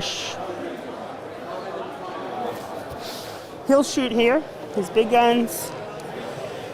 1. Just 1 at AP 3 becomes AP 2. 2 damage. And then 1 at AP 3, 1 AP 0. Or 1 at AP 2, 1 at AP 0, effectively. AP 0, AP 2. So 1 damage. 6 plus Furno Pains. That should have just been 1 damage there. I Okay. meant the sequencing wasn't there. So that should have just been 1 damage. He's at 1 wound. Okay. That's everything charges. These guys are going to charge into them. Yep. They're in. So can you set up inside 9 inches and then charge? You know what I mean? Yeah, I suppose it's, yeah. Yeah. Mate, you can set it within 1 inch. Yeah. Or just set up into combat and count as charging. That's my only. Oh, the Harris going to charge here. Into Dante. Yeah. Sure. So they have to fight last. So the Harris will fight first. 2, 3, 4, 5, 6 attacks. -1 to hit. So we're hitting on 2 or 3s. 6s explode. This is, And then wounding on 3s. So just 2 at AP 3, which becomes AP 2. 1 goes through. What's the damage? 3 damage. 3 damage, so he dies. I'll CP reroll it, I think. I believe Bahar's 2 damage. He has 2 damage. And for consolidation, I'll pick him up. Sorry? Yeah. And Oh, that was into Dante. I thought I only had 2 moves left anyway. we're going to throw him down right there Yep. with his 5. And then now we'll go here. 1, 2, 3, 4, 5, 6, 7, I'll 8, spend 9, a CP for a 5 plus 10, feel no pain. 11, 12. Right? And I get heavy cover, right? Yeah, so what does that mean? +1 to my save. Okay. Then I can set to defend, so +1 to hit. You cannot set defend because I Oh, I charged can't? you. Oh, of course You might not get heavy. Oh, yeah, because you can't declare it. Yeah, yes, we went through that earlier. Yeah, Yeah, yeah. yeah. Because your rule, yeah. All right, so this is the little girls with the 1 damage into them, wounding on 3s. So these are all at AP -4. So it becomes -3. And I'm on a 2-up, so I got 5 plus saves. Yeah. So damage. 1 each, yeah? Yeah. Cocked. So I've taken 3, so 1 dead and another 1 dead. 3, 3, 3, 1. And then the Exarch. Exarch Ones should and really twos do a miss. job by herself. Yeah, almost. Yeah. If he didn't have 1 floating wound, Exarch just goes first and picks him all up. So 5 at AP 3 this time. So 2 damage though. -2. So 4 ups. Oh no! No! 2 damage each, yeah? Yeah. Okay, so I got first one. He's alive. Nice. Second one. Still alive. Third one. No way. I mean, feeling He's dead, finally. he's now dead. And then the last one, Dead. That was ridiculous. shame. Almost. They they tried did- real hard. They did so well, Wow. boys. Well, he actually. Okay. So I good. And, didn't realize that that's the mirror swords are only Okay, AP3, no. AP2, and so Yeah, he you had a can 4 fight plus again save, next so he actually had a decent So chance for Dante, them, at least one to what have we got over live. there? Oh, well, I mean, the Sarge with just a chainsword lives and he kills the unit back. Maybe not the Exarch, Okay, because the secondary Exarch guard. has 3 wounds. I'll go next. So, but Well, it's hitting on 3s, re-rolling, We'll go with these wounding on 3 onto this guy here. 3s, wounding on 2s. how many and then attacks this guy does he onto have, though? there, Okay. I think he's got like 6 or 7. So- Because he's got 4 Death Company was charged Still in, chainsword. assault I think he's got doctrine. 7. I didn't make How the many? charge. So 4 attacks on each of these. Well, I know a Thunderhammer Boy gets 5 3 attacks on the attacks even. charge. So So it's 6 attacks plus total. 1 and plus a chainsword, so he's got Plus 7. 1 to hit. He would have to do 7 damage real ones for exactly Dante. through, because there are 4 Howling Banshees and then 3 Ah, wounds yeah. on the Exarch. 2s, Fair. 3s even. So that's just on the one with the 1 wound left. 4 ups. He's gone. The one guy on your, he's hit 3 times on your Dire Avengers and 2 at -4. On your Other Dire Avengers? Yeah. 5 ups, 2 more die. Death Company only get the +2 when they charge, so otherwise just shock assault, so he would have had 6 attacks. And do you want to pop the time back to you, and then you get to allocate Dewberry what's it? They'll fight into him. Sure. So 1, 2, 3, 4 on 3s, on 2s. So 2 at AP 1 to 0. So 1's dead. Is that 2 my damage flat. Oh, 2 damage. Okay, cool. Yeah. Perfect. Get myself out of there. Nice. All right, back on you.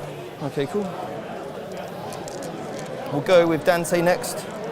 Oh, that was just the Sanguinary Guard. Okay.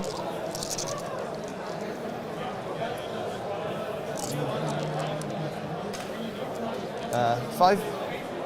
What's the strength of his weapon? I believe it's 6, mate. There was 2 that's- 2s there. Never mind. Yeah, he's strength 7. Cool. I fail 1. 2 damage. He's down to 3. Okay. 1, 2, 3, 4, 5, 6 of these guys. 1, 2, 3, 4, 5, 6 with the Exarch. On the Sanguinary Guard? Yeah, it's the only thing they can hit, I think. So I pulled myself out, yeah.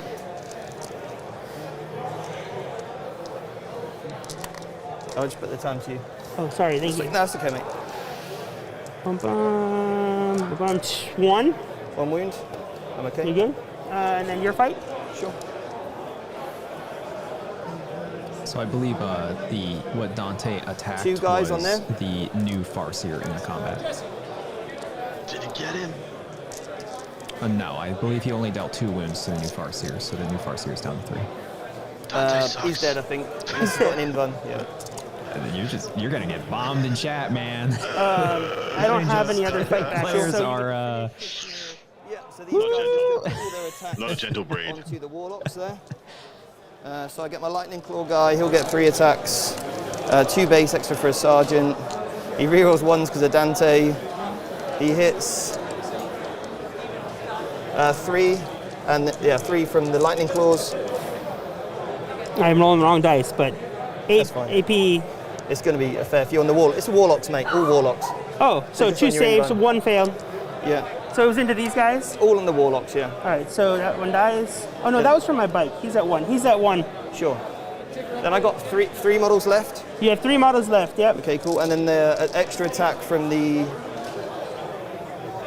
other chainsaw from the sergeant. That was in there. So that is 4 on those warlocks. 1 dies, 1's at 1 wound. Cool. Very nice, very nice. Okay, I think that is everything. So Okay. what do you score? So back to me, I'll get strangled this turn. As I hold this with 3. I think you're within 3 of there. Or does he turn them off? He turns that Does he off turn the there. whole unit off or per model? It's the unit, yeah. Fuck. Then I get 3 for Psychic interrogation. it's like interrogation and You're gonna get loads on no prisoners. At but some we can point, always, yep. Yeah. We can We'll always figure it out tally at the that end. with it. Yeah, I wouldn't take too much time. Okay, cool. So I'll get 4 on Oath. Did I kill any Somebody in chat witches? can probably let us know. did you kill any witches? You did not. Abhor the witches. Oh, I aboard the killed witches. farces. Yes, you got 3 for aboard the witch. Okay, cool. And then you didn't kill anything in the center, and you don't hold the center. Okay, so my turn 3. I hold 1, 2, 3. 3. So I get 1, 2, 3. Okay. Sounds good. That's another 12 for Blood Angels. Yeah, that's probably game. Yeah. Like game I 1 said, now. he got given a 0 and then just and Boxy just popped a 12. That's crazy. Down 22 to 0 on primary. So I'm in the is Assault nuts. Doctor in now. Well, and I think the Centurions by themselves will kill. I'll just give this at least unit here 90% rerolls. of the Dire Avengers, and then can charge and kill. Because they all don't the need it. Banshees. Dante will stay in combat. Exactly right. Exactly right. Like, I mean, just shooting and flaming 2 Centurions per squad of Dire Avengers should kill them to such an extent you don't care anymore, you know? Yeah. That's pretty much what you're after. Killing them low enough that they can't threaten whole squads. And mind you, he's not going to have any buffs at the end of this turn. I'm expecting Steven to go real nuts and get those Psychers dead. Because then Psychic Interrogation stays on a 3 and he gets, what, is it 2 or 3 points per unit of Warlocks? It's, I think, because they're units, they're 2 points. Characters are 3. Yep. So, do the Warlocks suffer any penalties for losing any models? No, right? I don't believe they do. No, I don't believe they do. So he'll clean up the rest. Basically, if we look down from the top down, all of the Psychers are here, which means that they're all about to die, and that he's going to max out Abhor. The Aeldari will have no more Psychics, so no more Interrogation or any of their powers. And then, as well, the Centurions, as we've seen, have just shimmied up this way. The Dire Avengers, and Banshees are all going to die probably just from the Centurions themselves. I mean, their volume is just immense. We're talking 2 Flamers per Centurion and 12 Bolter shots per Centurion. So they're probably, all of this is probably dead in the center. All that I predict all that the Aeldari will have at the end of this turn is basically the units in this quarter, and that's it. No, They weren't pulled out here though. because you pulled that model out, and then I pulled the model that was in engagement range, and you pulled your Warlock out. I'm going to spend a CP to put this guy back. Okay. And then the one dead Centurion has just come back. So he's got a full complement of 5. He can literally go two Centurions into the Guardians, 2 Centurions into one unit of Dire Avengers, then one Centurion into the Banshees, and then all charge into the other unit of Dire Avengers. And between all that, they should all be neutered to such an extent they're no longer threats. Okay. All the Hurricane Bolters onto this unit. Okay. Steven is not messing around, straight into the shooting phase, so we'll take a step back and hear what it goes 2 Hurricane down. Bolters here. But before we do, could you imagine being like, your chapters come to you and they're like, you sir, Angelus, Mr. Blood Angel Man, are just such a Chad. We're gonna give you Centurion freaking armor.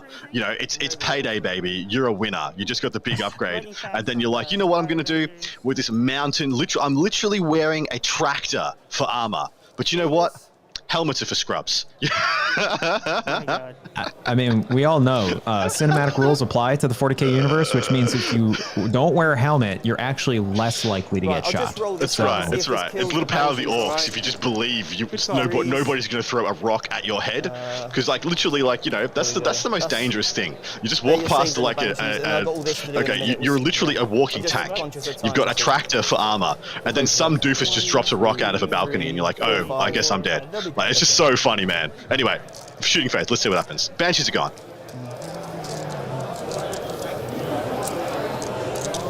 One, 2. So this is the 2 guys into those Dire Avengers that are -1 to hit.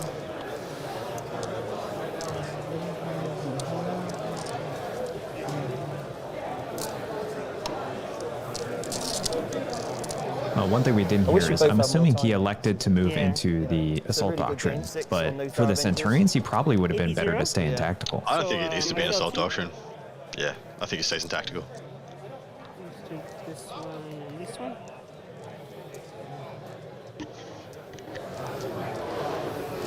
And then this is on the Guardians. Oh, come on, quicker. Quicker. Is this all on the Guardians? Yeah, all on the Guardians, mate. So 3s. Oh, I think that was a hit. I'm not sure about that one, so let's not worry about it. 3s. Okay. My gosh, there's a lot of 1s. Yeah, I know. Just take your time. I'm gonna start picking up here. Just take your saves on my time, mate, because I don't want us to either of us clock out. 3s. So what a gentleman. 4 up saves. Such a jet. 1, 2, 3, 4, 5, 6, 7, 8 dead. I'll take 1 on the Exarch, so 7 die. Sure. Do this. The Apothecary will shoot you with a pistol. He misses. 7. And then down to 1. The bolt round into there, the special one, Quake bolt, hits. Cool. And then wounds. So nice. 1 save on those. Okay. And then we've got Fails. 8 more shots. 1, 2, 3, 4, 5, 6, 7, 8. Into those little chappies. Cocked.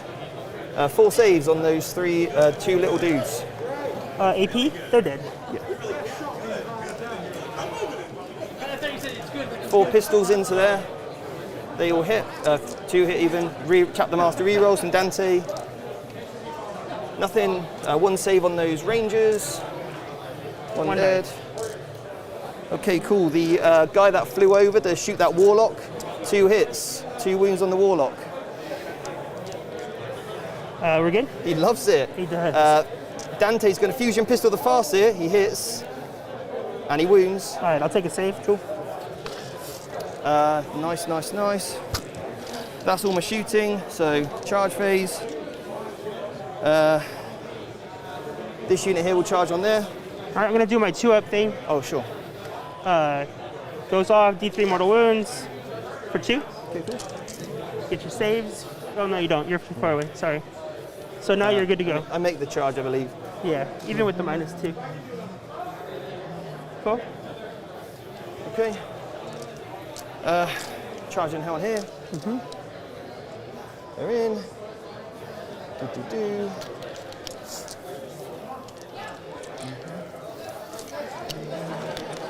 This guy will just charge on here. Yeah. Double 1, just on that guy. That's all I needed. And then here, they're guided, right? They're guided, yeah. So I'll just go on those. Okay.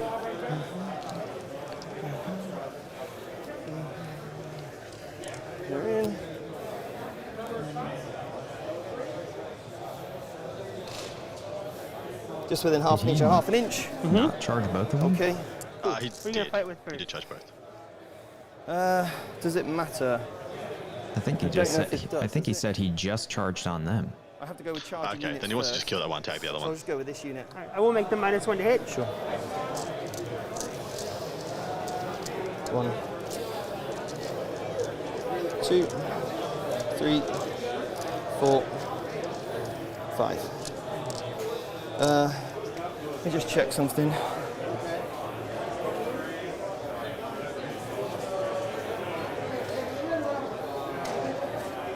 Well, I guess technically the Centurions don't have a high volume of attacks. So They I'm have a 3 decent amount, base, but not enough to kill charged, 2 squads. and I'm a Blood Angel, enough so I'm to going to kill get 2 6 attacks on the Sergeant, 5 on all the others. Cool. There's a 1 stuck here. I'm gonna take that out. Okay. There we go. Hitting on force. Yeah.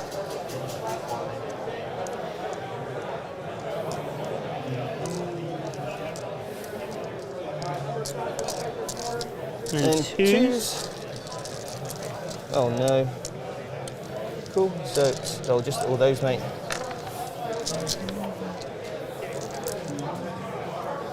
So 1, 2, 3, 4, 5, 6, 7. 7 die. 1, 2. Oh shit. Sorry. 3, 4. This is a bunch of damage, right? Yeah, oh yeah, God, yeah. Yeah, okay. 3 each. Cool. They'll just touch you there, Yep. and they'll stay like that. Cool. So now it's those Assault Marines, Lightning Claw, Sergeant, Blood Angel, Shock Assault, Lightning Claw.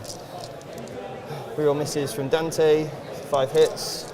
Winning on 3s, re-rolling -3 on those Rangers.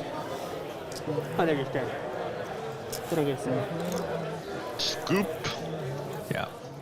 He's sitting, Fight behind the winning wall. on 2s as well. Yep. Yeah. Then my Ancient onto your Warlock, Okay. 5 attacks. Hits on 2s, 1 missed, I rolled a 1 there. 4 saves on the Warlock. That's okay, man. That's Oh, one he's Warlock dead. dead, yeah. So another rapport. And now, is that all the charges? Sure, yeah. Yeah? Okay. So back on me, I'll go with him into Dante. Sure. 2. Both hits. It definitely does. Both wounds. You're I'm good. okay.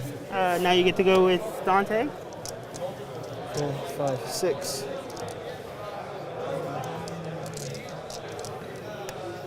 Four saves on the Farseer. I'll take 1 for sure. Yeah, and 3 saves. He's dead. That's good. Another 3 on a ball. Yep. So I guess I have to fight next. I'll fight with these guys, right? Yeah, sure. 1, 2, 4, 5, 6, 7, 8. I 10, believe that is 11. all of the Psychers dead. -1 to hit, yeah. I believe so too. 4s, 5s, 1. 1 save. Cool. And then, My Sanguinary Guard. yeah. 1, 2, 3. 3 left. I believe it's 3 left. 3s. Okay, those on your invuns, mate. 5 ups, 1, 2, and 3. They're dead. Yeah, sure.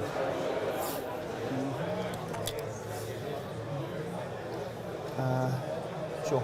They're kind of hidden at the minute anyway, so just consolidate that way so they're hiding, okay? Oh.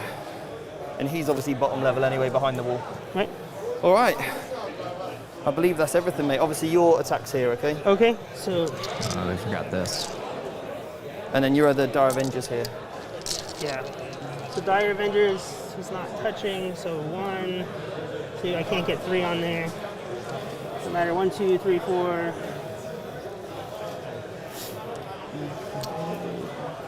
Guess what he's done here is he's Hard essentially and it's blocked funky. the middle So objective 7 from on being 4, able to, 5, 6, the Eldar player being able to score anything. 12, 13, Yeah, 14, exactly. He's going to hold him to another donut. Hits And on my God, 3s. that's nuts. Wounds on And Steven's on track for 100 5. points. Should you have enough clock? Wounds on 5s. Oh, sorry, not 100 because you can't get 15 on the ball.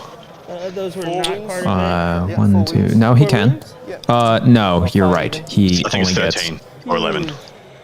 3, 6, 9, There's still Jinx. That's funny. 11, 13. Okay, so You're now right. it's my turn, right? Sure, yeah. And then you can score yourself up while I go.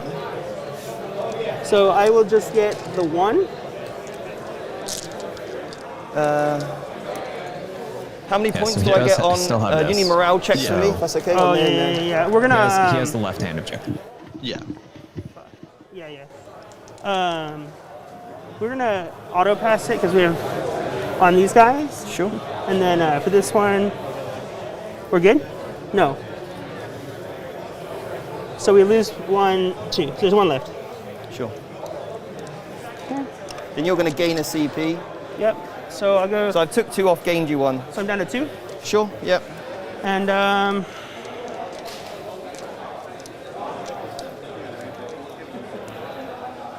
Oh yeah, I didn't take yours off for lightning fast earlier. okay, I'm gonna spend 1 for these guys to fall back. How and many do you get on your primary quickly? just 1. I hold. You hold 1. These guys are gonna fall back and shoot. I get 2 points.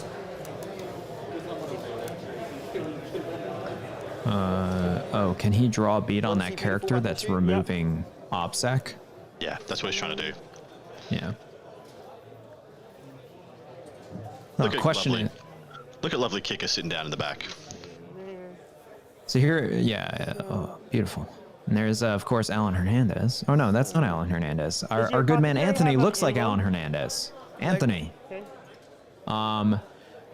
So here, the interesting thing here is that I'm assuming he's trying to shoot that character off, but then his Dire Avengers could, I guess they'll fire and fade. No, they fell back. So they can't fire and fade. They can't fire and fade. They can't battle focus.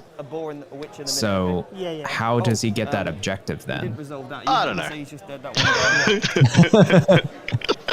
Straight up, the other player They're just is, gonna consolidate as we would back say in in the the building, industry, okay? Right. le-boned. He's just trying to make the best of a bad situation. His psychic interrogation is gone. I don't think he can get stranglehold. What was his last secondary? He'll Stranglehold, Psychic Interrogation, so psychic and interrogation is the only thing I really care about here. I'll get the 1 caster. You got any characters? Yeah, I can't remember what the third one is now. You got any characters left? You have to use the character to do it. No prisoners. then no. Yeah. So we just need to try and So rack we'll up some just no do prisoners smite. points. Running down the Blood Angels, Stranglehold, he's got every turn. Aboard the Witch, he has scored up at a max 10. on now. And then he has For 2, the so third your guy one who gets to steal no pain, so being you're not worried both at about the moment, it. which he can't not max at this point. Shooting 1, 2, 3 into him. Sure, and then the others in. Oh, well, they can't shoot. 1, 2, 3, 4, 5, 6, 7, 8, so it 9. looks wanna like put he the could others over only here? technically get 3 into range of the guy because a lookout cert is per model. He looks like he didn't fall There's- back with the there's Dire 9 Avengers in attacks. combat with the So you Centurion. might want to hit or That seems- anything. It's not going to matter Suicidal. on those roll, luckily. Yeah. Okay. He is in combat though, so as in combat, he's minus 1 to hit. Ah. Okay. So 1, AB3 sure, and then 2, or AB3 and 1 at AB2 at AB2. 2 at AB2, so it becomes minus 1. 1 saved, and then the one that is on the higher damage, so 2 damage, still no pains, he fills them both. Okay. Do I have to finish those shots here? Yeah, sure. If you don't want to, you don't have to. I'll You just can do Beharathan you can to save the- your time, yeah. Yeah, Beharathan to those guys there. 4 shots. Hitting on 3 saves Sure. on your dudes back there. AP2. 2 damage? Yeah, 2 damage. Cool, so 3 dead. And he's just gonna. We're done there. We're gonna just charge there. Sure. I think that's the only thing I have left. So He's in. Don't we're roll it, in mate. 6, and then 6 shots. 1 explodes. 4 at AP3. I just want a hero to intervene. Is there anything left over there to kill or not? Is it all dead? Just you can get some extra points on the. Cool, I'll get those next turn then, yeah, cool. So minus 3, dead. Becomes minus 2. 1 more dead. 1 guy left. 1 guy left. Okay. Damn, I should have moved that thing on there. Nah, that's okay. Do you So want to? yeah, you can fight. Hey, do you want to? That's fine. Yeah. Okay. Thank you. I don't think it matters. You No. could have charged in, right? Yeah. So I just get 5 attacks on that guy. Hits. 4. 4 ups. Oh, he's dead. Very dead. It's like 2 damage each, right? Yeah, that's right. Yeah. Cool. So that's like the last of things that actually applies to anything. Okay. Yeah, I guess I didn't think I could have charged here, but you're just gonna murder him anyway. Yeah, yeah. So, all right. Well, I think that's our game. You can finish that. Like so, that's my 4, right? Sure. So, or we're on turn 4 or 3. That was turn 3. We're going to turn 4. That's fine. Everything's dead, isn't it? So Yeah. I get some more points on the board, of which we'll look at that in a minute. I killed a character. I'm in the center, so I get 4 points on that. So save. We're now going to turn 3. Turn 4. So how many objectives do I hold? 1, 2, 3. Mm-hmm. So I get the hold more. These guys are gonna die right now when you fought them. Yeah, back. sure. Yeah. So I'll get.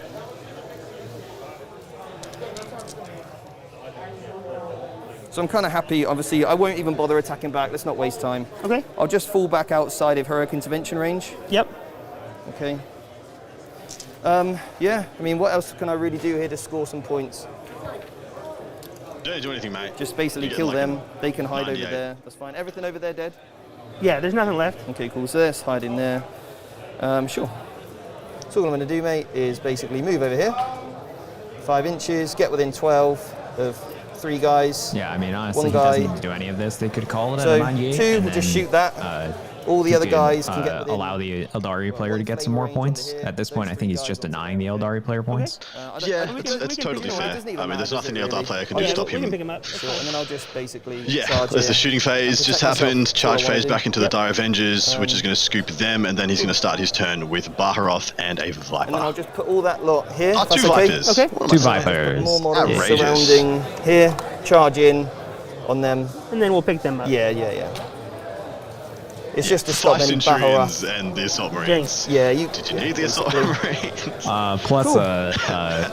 And then Cool, that's over there. a This is all sanguinary on ancient here. as well. Then I killed a unit in the center, or hold the center. 3 points for stranglehold. Aboard the witch, I think I'll Cast get locked. 3, 2, 4. Yo, Adam, when are you going to run some Ravenwing? Dude, I only run hybrid Deathwing Ravenwing lists pretty much. I'm looking at some Greenwing at the moment, but at the moment I think the next couple of lists will probably be, I'm probably going to stick around my 50-50, maybe 2/3 Ravenwing or 2/3 Deathwing, but it's still going to always, I never leave home without my 3x3 OBSEC bikes, Talon Master, and at the moment my 3 Thunderstrike Speeders. So I'm taking like 800 points of Deathwing in every army, so Ravenwing in every army. Cool. So Dry Brush with You'll regards get to hold 2+ two, so you saves get are 8. really good with Armor of Contempt. The Eldari did have 30 Dire Avengers, which are the perfect thing to get through that, but the Blood Angels just swamped him too fast. on to turn 5. Totally agree. Looks like we're coming to an end of this I'm one. a sweaty mess here. Do you think? So I get Look you in the background, a bit of a wave. Do you think Eldritch Storm 2 points. changed? Well, I'll get. You're happy to say I get the 5 points there? Yes, At the end absolutely. of the game. Yeah. It's free wounds. I'll get my Dante would stranglehold already be again for dead. 15, He wouldn't yeah. have had 3 combats where he That's true. survived. That's true. The Sanguinary Ancient might have just died. I definitely think it was a large mistake not to do so that. you would have gotten 3 2, passes. 4, and then Dude, 9. So engage 13. on all fronts. See, 13 points. remember what I said? Yes. He would be getting engaged on all fronts points even this turn. Okay. And then you hold 2. So you get 8.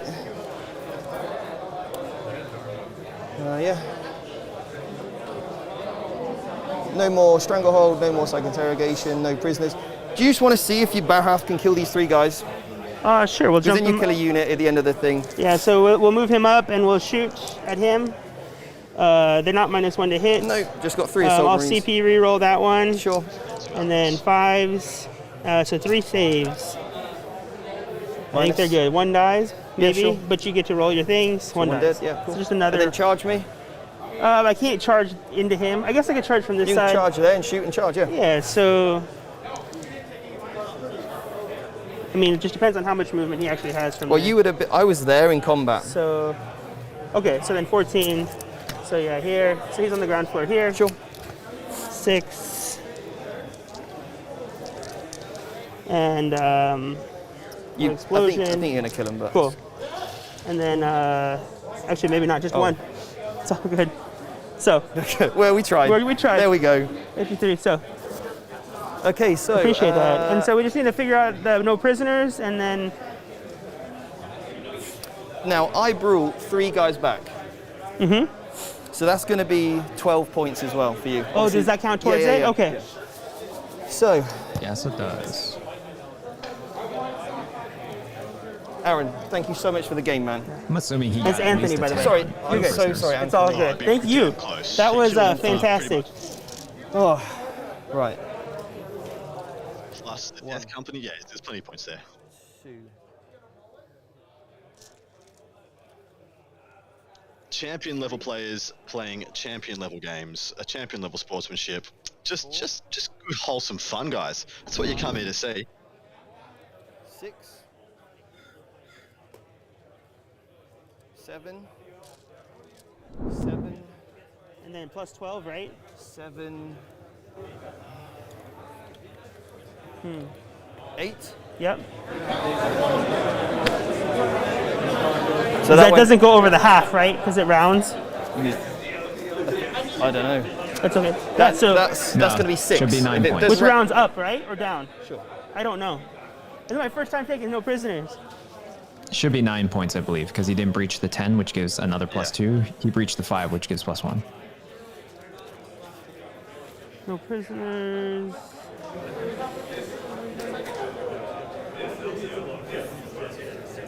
It's rounded down.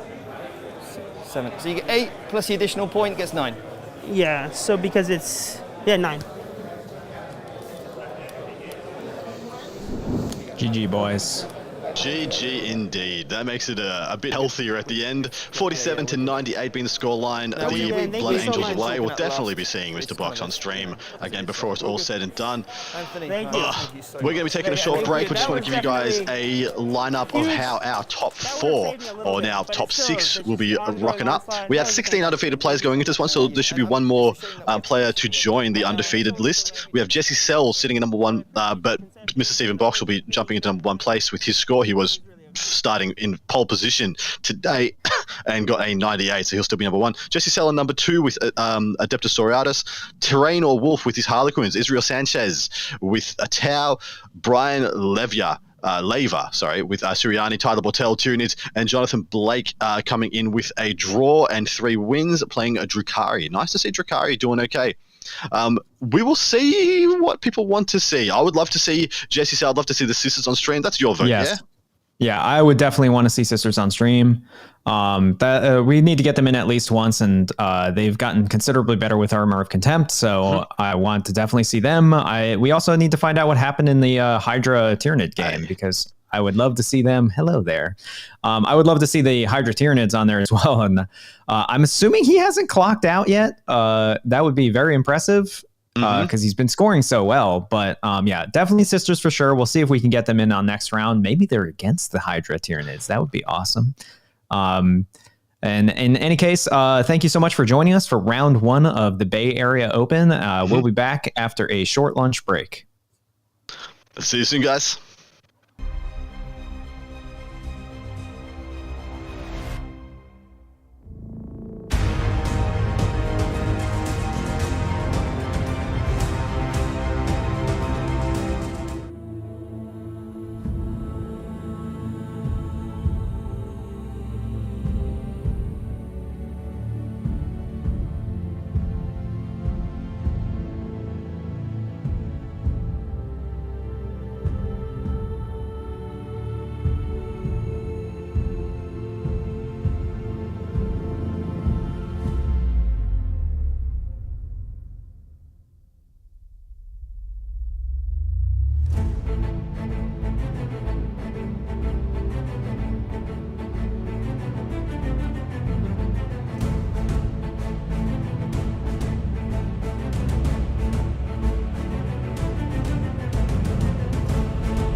Welcome back to Bay Area Open 2022. I am, of course, Andrew Dickinger, and joined by the effervescent Adam Camilleri.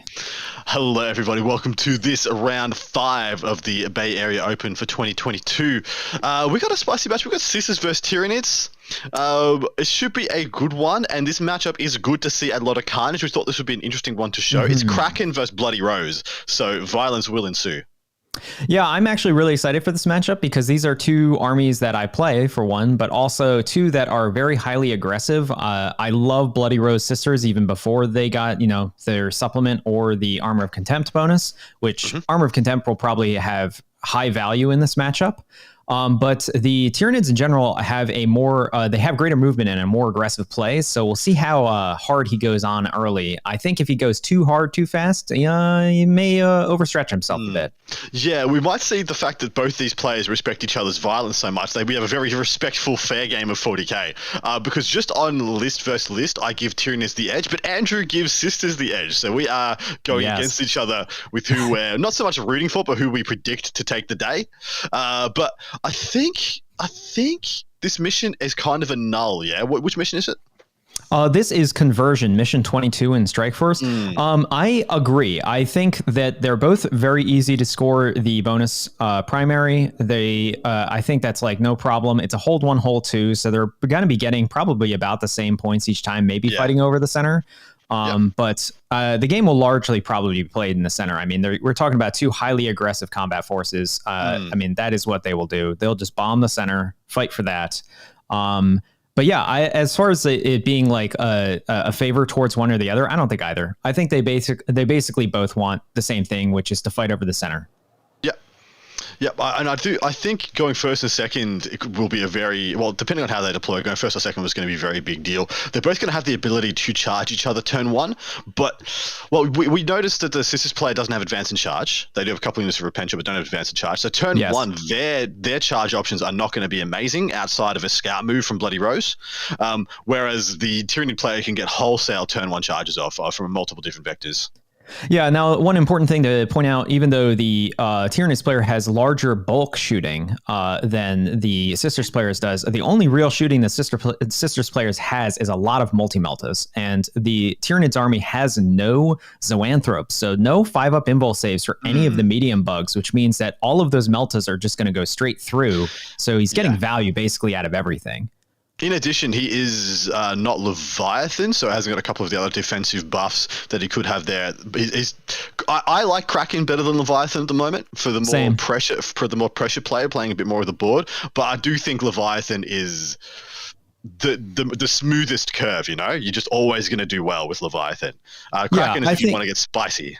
Yeah, I think Leviathan probably has the greatest flexibility towards other armies, which it should. But Kraken, especially with the native +1 AP in combat, is especially valuable in this meta of Armor of Contempt. So, yeah, I mean, he's got Raveners, he's got Warriors, everything's getting +1 AP. The Raveners are just going to be going straight through anything without an invul save. Anything. So, yeah. I mean, they're going to operate pretty much the same as Stephen Box's Sangard from the previous game. He only needs 1 or 2 of them, 3 of them to go to just about any unit in the Sisters army.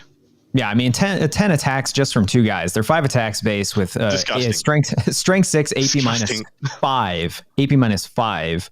So yeah, I mean, they will any of the single infantry units. They're going straight through basically by themselves. So.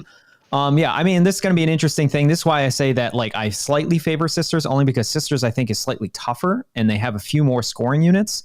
So if Tyranids may overextend themselves early, and if they do, especially if Death Leaper or 1 or 2 Ravener units get killed off early, that's lights out. Now, see, there's the tech piece that I think if Tyler uses well. This is Tyler Bortel versus Jesse Sell. We really wanted to get the Sisters player on, no matter who they were playing. As long as they weren't playing the Blood Angels that we just had on, we were going to have the Sisters on no matter what. But yeah, they're playing Tyranids, so we got Tyranids on. Death Leaper is the key piece here for the Tyranids player. Making good use of Death Leaper is going to turn off so much of his opponent's goodness. No fight on death on the Repentia. No damage 3 on the Repentia, e.g. it's so much harder for them to go through Ravener bodies, to go through Tyranid warrior bodies. It's so crazy. I think we're about to get a transition from the floor.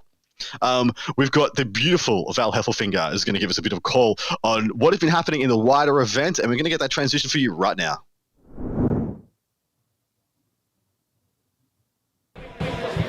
Hello, everybody. We're still here with the Bay Area Open at the beautiful San Francisco Airport Marriott. You can hear the jets cruising right over our heads at all times. Just adds to the excitement and the ambiance of all of the Warhammer 40,000 that's going on out here today. We just finished up on stream with Stephen Box overcoming the Hail of Doom, and now sitting at a 4-0 record. He won 98 to 47 on stream.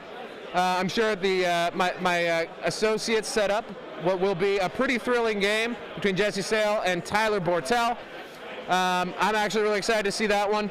Getting back to a bit of last round, Paul McKelvey succumbed to his oldness, and he took a tight loss to the Aeldar. Are his dreams of a top 8 over? Not necessarily. I'm not quite sure how much this has been explored so far on stream, but because our event here is somewhere around 120 people, we would expect 2 undefeateds at the end of the day. And there's room for top 8 in the sort of the championship bracket that takes place tomorrow. So that means there'll be at least 6 players on a draw or a loss making it in that final. So, one loss does not mean you're done so far, and there's going to be a lot of people in the mix right up into the very end of today. So stay tuned. It's going to be a really exciting finish. Personally, I really like it when you don't have to just be undefeated. It adds a chance for some good stories and narratives, and we'll try and share them with you later. On the stream, yeah, we covered that. Thank you. Current top 8 is interesting. Of course, Stephen Box and his Blood Angels. We've got Sisters of Battle, Harlequins, Tau, Asuryani, Aeldari by other name, and then 2 Tylers playing Tyranids. So it's a Tyler Tyranid test.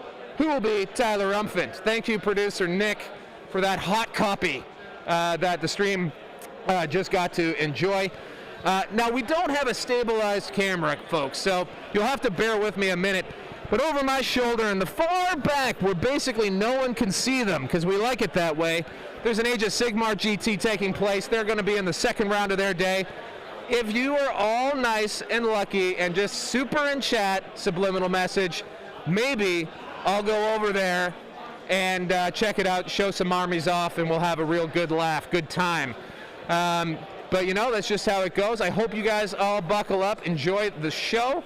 We've got, of course, our very capable hosts, Andrew Dickinger, not other Adam, and Adam Camilleri, not other Andrew, holding it down. They've got a whole bunch of tech they can doodle on the screen. They can measure things. That's right, we got Rifle Ruler for the first time ever being used in a live stream game. Andrew Dickinger, totally not going to screw it up, and it's going to work perfectly. I have complete faith in technology. The top-down camera last round wasn't my fault. So I think it's time that we hand it back to you, the booth. Thanks a lot, guys. Enjoy the show. Well, thank you so much for that, Val. A lot to unpack. Just a mountainous amount to unpack from that interview, Val. Thank you so much. The hot copy from Nick Dorich on the Tylerific Tyler off will we'll keep that one up to date. That's a nice little narrative underwriting this. Look at the poise, look at the hat, look at the hair, look at the sheer elegance of the general the Tyler Bortel standing in front of us, running through their armies right now, about to get underway. Do you think terrain placement is going to be a big factor in this game? I think it actually is a more important factor for the Tyranids player than it is for the Sisters player. The Sisters player, meaning that the Tyranids player is more vulnerable to the high value shooting. So where he places his terrain to protect his valuable multi-wound units is extremely important. Whereas the Sisters player has a lot less to worry about. Again, with the shooting, there is high volume, but again, with Armor of Contempt, it's all AP -2 to AP -1 or AP -1 to AP 0, which means that they're far more resilient against these shots, especially with the big units like Paragon war suits and stuff like that. So it's hard to say. I think that it is more important for Tyranids that they give themselves some good cover, because if you start getting some good firing lanes with multi-meltas, I mean, they're just going to be picking up like all of these very high value multi-wound units. Yeah, that's what you really got to avoid. You got to stop him. So The Sisters player has to stop Tyler from getting big mileage from his Maliceptor Mortal Wound Dump, and Tyler needs to stop the Sisters getting good value from the multi-melters, like turn after turn, round after round. I mean, if they get to shoot once, then you pick them up, that's probably fine, but you can't allow them to, you know, dunk on medium bugs, especially the Tyrant Guard exposing your Flyrant or your Hive Tyrant. Speaking of that, we should probably run through these lists at some point, you know? Which one are you more comfortable with? I would love to run through Sisters, even though I love Tyranids, the Sisters is my jam. We'll go with the ones we favor. So what do we got in this Tyranids list, Adam? So he's called it 0.9 more Ravs, as in more Raveners. This the 0.9 edition of his list, maybe. He's got a battalion attachment. We have already said this is Kraken. He has 3 Tyrant Guard. I think that's actually 4. Yeah, 3 Tyrant Guard with Lash and Cleaver, a couple of Scythings in there as well. Then he's got a Neurothrope with Catalyst, Onslaught, and Paroxysm. He's got a Synaptic Lure and a Resonance Barb, and is the Warlord with Synaptic Tendrils. Got a Flying Hive Tyrant with what you'd expect, which is the Reaper of Obliterax and Psychic Scream, and a Synaptic Lure, of course, is the Relic. Whatever. Let's get some terrain down. 10 Gargs, 1 unit of 5 Tuned Warriors with a Venom Cannon, 1 unit of 3 Tuned Warriors with a Venom Cannon. Death Leaper, freaking Death Leaper, who has got the Wall of Treasure Alien Cunning. So he's Obsec. We've got a Maliceptor, 2 units of 3 Pyrovores, 3 Venom Thropes, and 2 units of 5 Raveners, all with Rending Claws and Death Spitters, of course, because why wouldn't you? And then 2 Biovores wrap out the battalion detachment. Patrol detachment is 1 Hive Tyrant walking with a Venom Cannon and the Maw Claws, and then just another 10 Gargs, mate. How do you feel about this one? I mean, I really like the list. It's very aggressive. My only real worry going into this matchup is that he doesn't actually have a lot. Like he has like this good selection. He's got a lot of wounds, doesn't have a lot of units. Yes, exactly. So he's got a lot of high value multi-use units, but not a quantity of them. So I mean, 6 or 7 may sound like a lot, but when you're thinking about things that all have 4+ saves or worse, it's not actually that great. And he, like I said, he has no Zoanthropes, so he has no access to any invuls. All right, for the Sisters, we have a battalion, I believe, with a Canoness, this is a Bloody Rose, sorry, a Canoness, Hospitaller, Celestine. The Canoness, I believe, it does have the Fight Last and the no invuls. Not going to be a thing this game, but the Fight Last will be. Morven Vol, of course. I think that you should always take Morven Vol regardless. 3 units 100%. Of Battle Sisters. A Dogmata. Now, this is going to be an important one. I wanted to point this out. This is my favorite way to run a Dogmata in this meta. He has Course of Spiritual Fortitude, which means he can make 1 unit immune to Psychic, which it just completely shuts down the Maliceptor. So that is like a really big deal. And then 1 unit of 3 Paragons with Multi-Meltas and Blades. 1 unit of 5 Repentia, 1 unit of 10 Repentia, 1 minimum unit of Seraphim, just Objective Hounds, 2 units of 5 Zephyrim. I believe there's 6 Zephyrim. Oh, it is. It's 5 Zephyrim and a Zephyrim Superior. My apologies. It's 2 units of 6 Zephyrim, 1 unit of 3 Mortifiers with an Anchorite, and then a Transport and a full unit of a full unit of Retributors with Multi-Meltas. So he's got 1, 2, 3, 4, 5, 6, 7. He's got 7 Multi-Meltas, which ain't no thing. I mean, like that's enough. That can really start to chunk through these medium bugs. I don't know. What do you think of this list?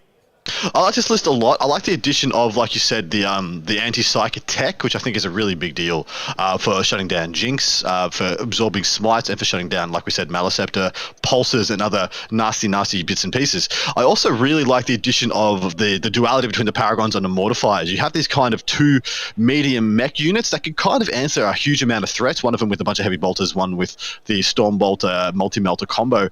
I think it's got all the right tools, but once again, like you pointed out, this has a lot of units, but once again, doesn't have a ridiculous amount, and some of these don't really do much in this game. Like the Zephyrim actually don't hurt any of these medium-sized bug units. They don't do much, whereas the Repentia, do phenomenal amounts. The Mortifiers do phenomenal amounts, as do the Multi-Melters. So I'm really interested to see who's the aggressor in this one, and who's the kind of who kind of sits back and plays a more passive role. The other real interesting addition here is Celestine. It's been a while since we saw Celestine crack a top table. How do you feel about the inclusion? Well, yeah, Yeah, I think Celestine's incredibly important, especially if she's away from Death Leaper, because she has that 6-inch heroic intervention, and anything that he sends his way, if he's not multi-charging, or if he is multi-charging and leaves a hole for Celestine, because remember, it's Celestine and her two, I can't remember what they're called, but the mini canonesses that go with her. Gemini, yeah. Gemini is a very large footprint. It can spread out over a huge area, which means if he's able to tag 2 units, he can just pop CP, bam, you can only fight Celestine and all of your value is gone.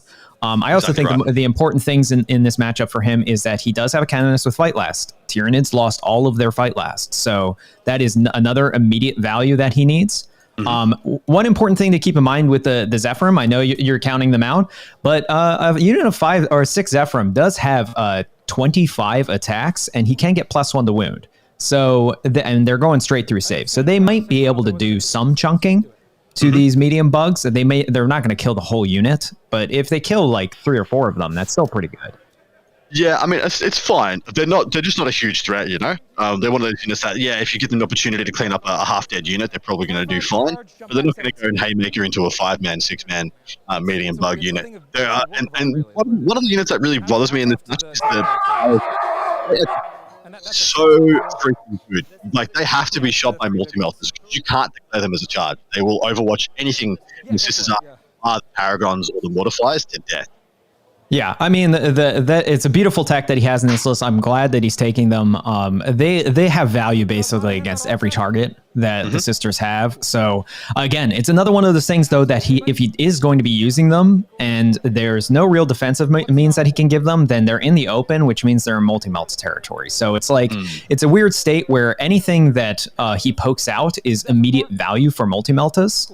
I don't know what he's going to do with Repentia, if he's just going to stick them in transport and maybe hide them initially, but as soon as they come out, they're just going to vaporize something. So yeah, is it? So he's bloody roach. He can put the 10-man Repentia unit, so 10 sister Repentia unit in the Rhino, scout move the Rhino if he goes first, and then just go kill something if he wants to, just go instantly kill a Maleceptor. To go, hell, if he's away from Death Leaper, he can probably go and try and pick up 2 units of medium bugs if he can get the multi-charge off. The unit of 10 fully buffed, but that is the issue. You need to be able to Morven Vial them if you want to go pick up 2 units.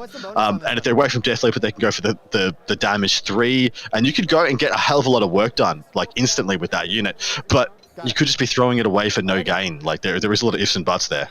Yeah, I mean, I actually, that is a good point, because he of course he can use the Bloody Rose supplement that allows him to transport move or scout move the 1 transport with the 10 Repentia inside. So if he goes first, that's a big deal. He also can pop the Bloody Rose stratagem to give them on 6s to hit, they auto wound, which means that with their native zealot and rerolling all wounds, they'll probably mulch anything they touch. But again, if they're in the transport, then they're also not getting the bonus attack from the Dogmata. So like they'll have 3 attacks. So we're talking 30 attacks. They're re-rolling all hits. I mean, I don't think he could maybe pick up 2 medium bug units because they get no saves. I think that's maybe stretching it a little bit too far. If you picked up the Maleceptor early, that'd be really good. The Maleceptor going down early would be really big, but like, you're winning on 5s into a 4+ invul, and you'd need Morven Vial buff. If you like, you know, scout up, if you could just deploy, like when you bring them out, you can deploy them. I know, but it's in the movement phase. So yeah, there's no way to get Morven Vial buffs on them, so you can't send them in. They're just not going to do it. Well, I almost wonder, like, what I would be looking for if I was the Sisters player is see where he puts the Pyrophores, because I'm assuming he's going to put the Pyrophores behind line of sight blocking because he wants to obscure them so they don't get multi-melted. I would see where they go, and then that is absolute value. If he doesn't position the Death Leapers near the Death Leaper near them, like, that's immediate value. Just go straight for the Pyrophores. Yeah, because they would easily pop 2 units of 3 Pyrovores, no issues whatsoever. It's the 2 units of 5 Raveners or Raveners and Warriors where they'll struggle. Just the more wounds, more instances. It still takes 2 hit to kill each one, but you don't get the extra value because they're 3 wounds rather than the 4 wounds on the Pyrovores. It's going to be a spicy time. What are you expecting to see for secondaries? I mean, I would be very surprised if both of them don't tank Stranglehold. I think there's going to be a fight for the center. I think that's pretty obvious. The Sisters, they could. I mean, he could predict. He could go to the last and could predict that, like, Morven Vial, the Celestine, and the Paragons will stay alive. I would be very surprised if the What a Tyranids great player- shot. What a great shot by the cameraman. Like, hilarious. Leap of Faith is what I want to see from the sisters. I think Leap of Faith makes a lot of sense this game. Everything's going to be dying. You're going to be generating a lot of miracle dice. You're going to be using a lot of miracle dice. Yeah, I agree, especially because they did a beautiful change. If you don't know, for our viewers in the chat, you now get a miracle dice per turn instead of round now. So they do get a lot more miracle dice in general. So that, I think probably we could see Stranglehold to the last and Leap of Faith. I think those are all viable. Stranglehold, I think, is just you may disagree, but I think Stranglehold is pretty much a given for both of these. Ubiquitous. It should be just posting up, you take and trading back the center objective is the way I see it. Every unit you try and put some pressure on a third secondary for your opponent to stop them getting to, consistent 8s, and then it's just trading back the center is what I expect to see. So what do you expect the Tyranids player to choose, other than Stranglehold, of course? The Tyranid player has a little bit more freedom in this one, I believe. They could take to the last. I don't expect him to. His list is not... So Kraken is not the to the last taking list, but Tyranids do play it very well. I'm just going to have a quick gaze of what they would be. Is it the 2 Flyrants, and the 2 Hive Tyrants and the big unit of Warriors? He hasn't got points on his list. But yeah, I don't even think... The big unit of Warriors is what? It's a 5-man. Usually after that's 6. 150 plus flesh hooks, I think, is 10. So 160 plus a venom cannon is 170. Is that enough? So then I think it would be the 2 Hive Tyrants and the Maleceptor, right? That is my guess. That is who it would be. Yeah. That is very doable. That is very doable. Man, I think everything big bug, everything with 4 Bimvols, it's definitely possible. My only worry as well. Yeah. Yeah. I think my only worry is, and I think he would do this actually. I think the 10 that was a brilliant call. The 10 Repentia inside the Rhino is the absolute play, and I think that he just spends 1 CP and outflanks the Retribuators. I don't think there's any reason to have them on the board unless he wants to like sacrifice them turn 1. But with the 10 Repentia move, actually, if he can get the Pyrovores, that's like best case scenario. But honestly, I think if they give one of the Ravener units, that's also immediate value. Because those are the fastest combat units. Suddenly taking the speed out of the Kraken army, that's big. We just forgot to correct it. It should be Tyrant, Guard. So that's a big deal. Apparently that is the point of the Tyrant Guard. I completely forgot they were in there because they were all the way at the top. So here's our secondaries. Sisters of Battle, of course, Stranglehold. R&D, interesting, and no prisoners. No prisoners. Everything is multi-wound, and he's killing shit. Sorry, my language. Killing stuff. I love it. R&D, he definitely does have a lot of like throwaway infantry units. And then for the Tyranids, what do we got? We have Stranglehold to the last, like we assumed, and Raise the Banners. So he's betting that his objective holding ability is going to be better than his opponent's ability to take him off them. I think that's okay. I think to the last, once we realized it was the 2 Hive. Well, I thought it'd be taken to the last pretty much as soon as we realized it was only big bugs. Stranglehold, 100%. They should both be taking. It's for me for the sisters. It's where the Leap of Faith is going to end up being better than No Prisoners. Sorry, go ahead. As it sits for me right now, the way that this is going, if the Tyranids sit back and just play Stranglehold and Banners, I think they win. Yeah, I mean, it's interesting. So I actually think that the Banners is probably an awful choice for the Tyranids. Yeah, because that he has limited units, as we pointed out, and those units aren't invulnerable by any respect. And if he's using them, now granted, all of the medium bugs are infantry, so they can all do raise the banners. But if they're out there raising the banners, then they're not being aggressive.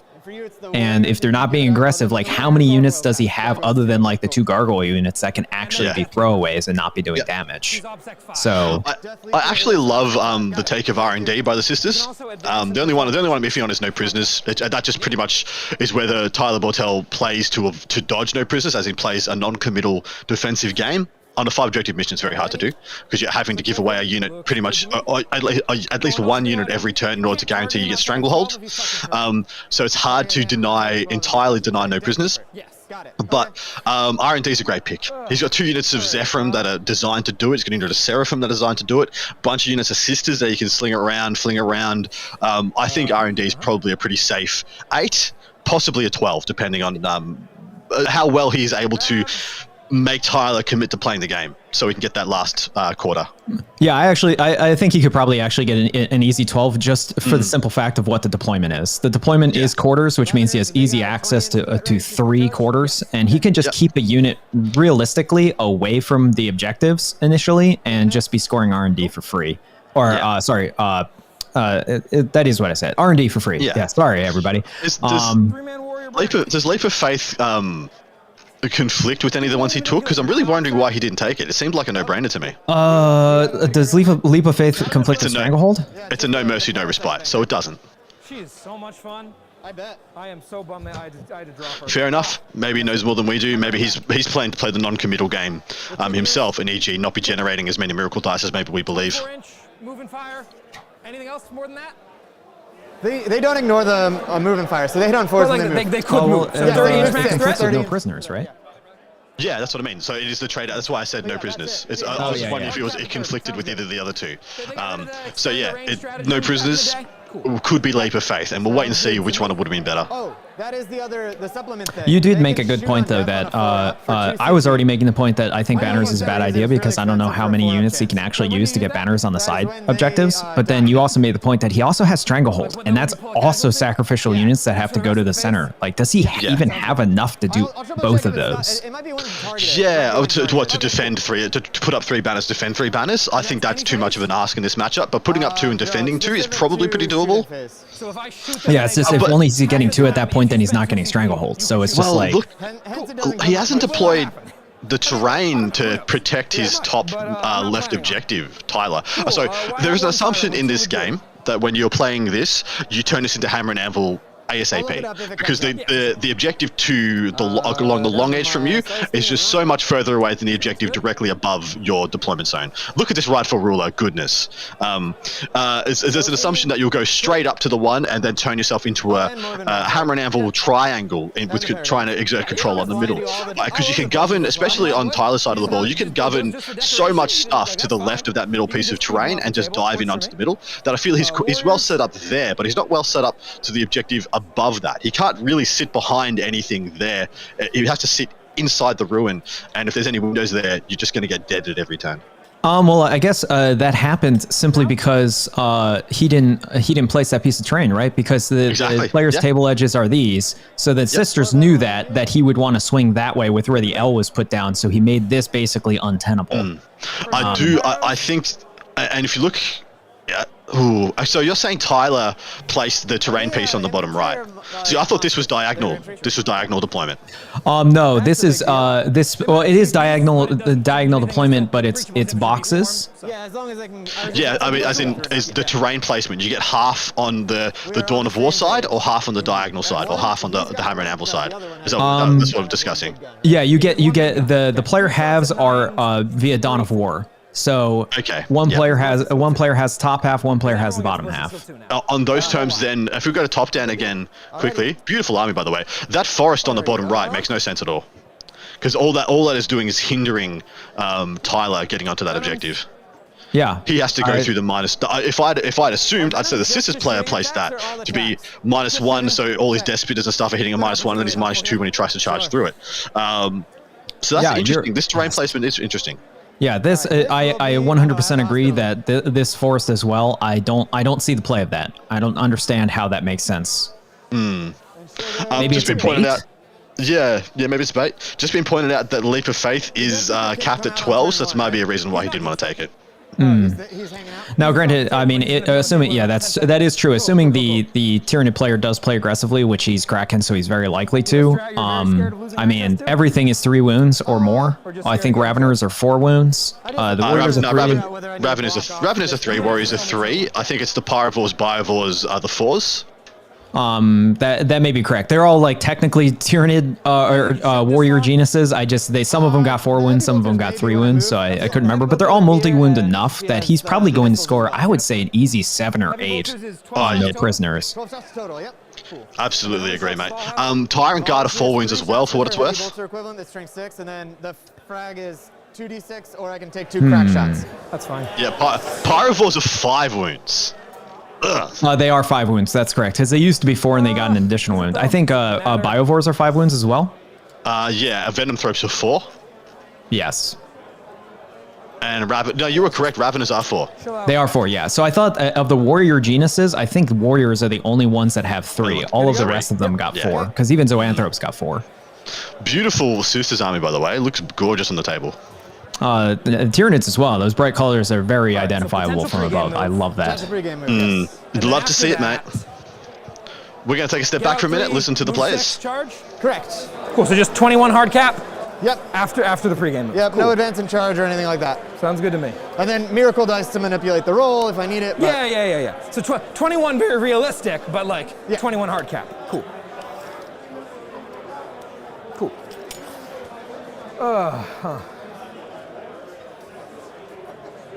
I am down, so you're good to go. Oh, okay. Yep, everything else is either in reserve or in a rhino. Sounds good to me. Any way to get these girls moving faster than 12? Somebody in chat made a good point. Do we know what the Kraken's alternative biomorph is? No, job for the very much a job for the table boss. Can we get the Tyranid biomorph, whether or what he chose to be, apart from the standard Kraken trait? In addition, can we also get the passions for the sisters? Have they chosen the exploding 6s? Have they chosen to try and turn off psychic powers? Where did they go? I haven't chosen yet. He hasn't chosen. Asking me to spoil stuff? We'll get there when we get there. Get out of here. You all heard that. Sassiness. Forgot about these guys. They did not get a good spot saved for them. Yeah, which means they're just chilling in the back. That's fine. What are those guys? Raveners, second squad, same as these guys. Okay. This guy looks cool, but he's just regular. Okay. Saying the Red Terror looks cool. That's a bold statement. The Red Terror does look cool. How dare you? I know he actually looks really cool. I'm very sad that the Red Terror is gone. He was one of my favorite characters.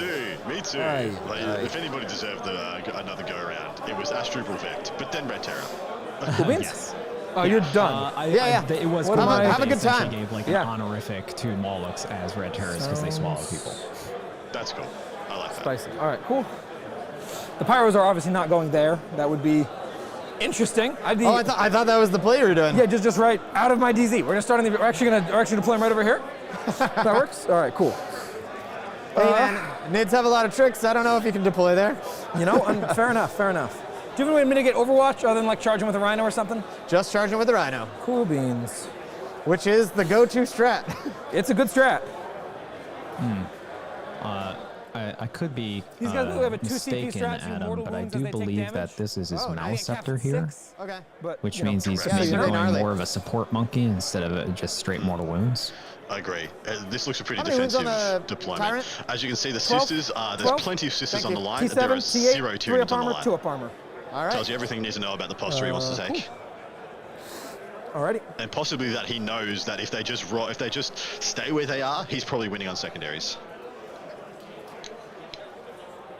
Do the mines still cause like move manipulation and blocking and everything? You can do you can move right through them. Can't end within an inch of them. Okay.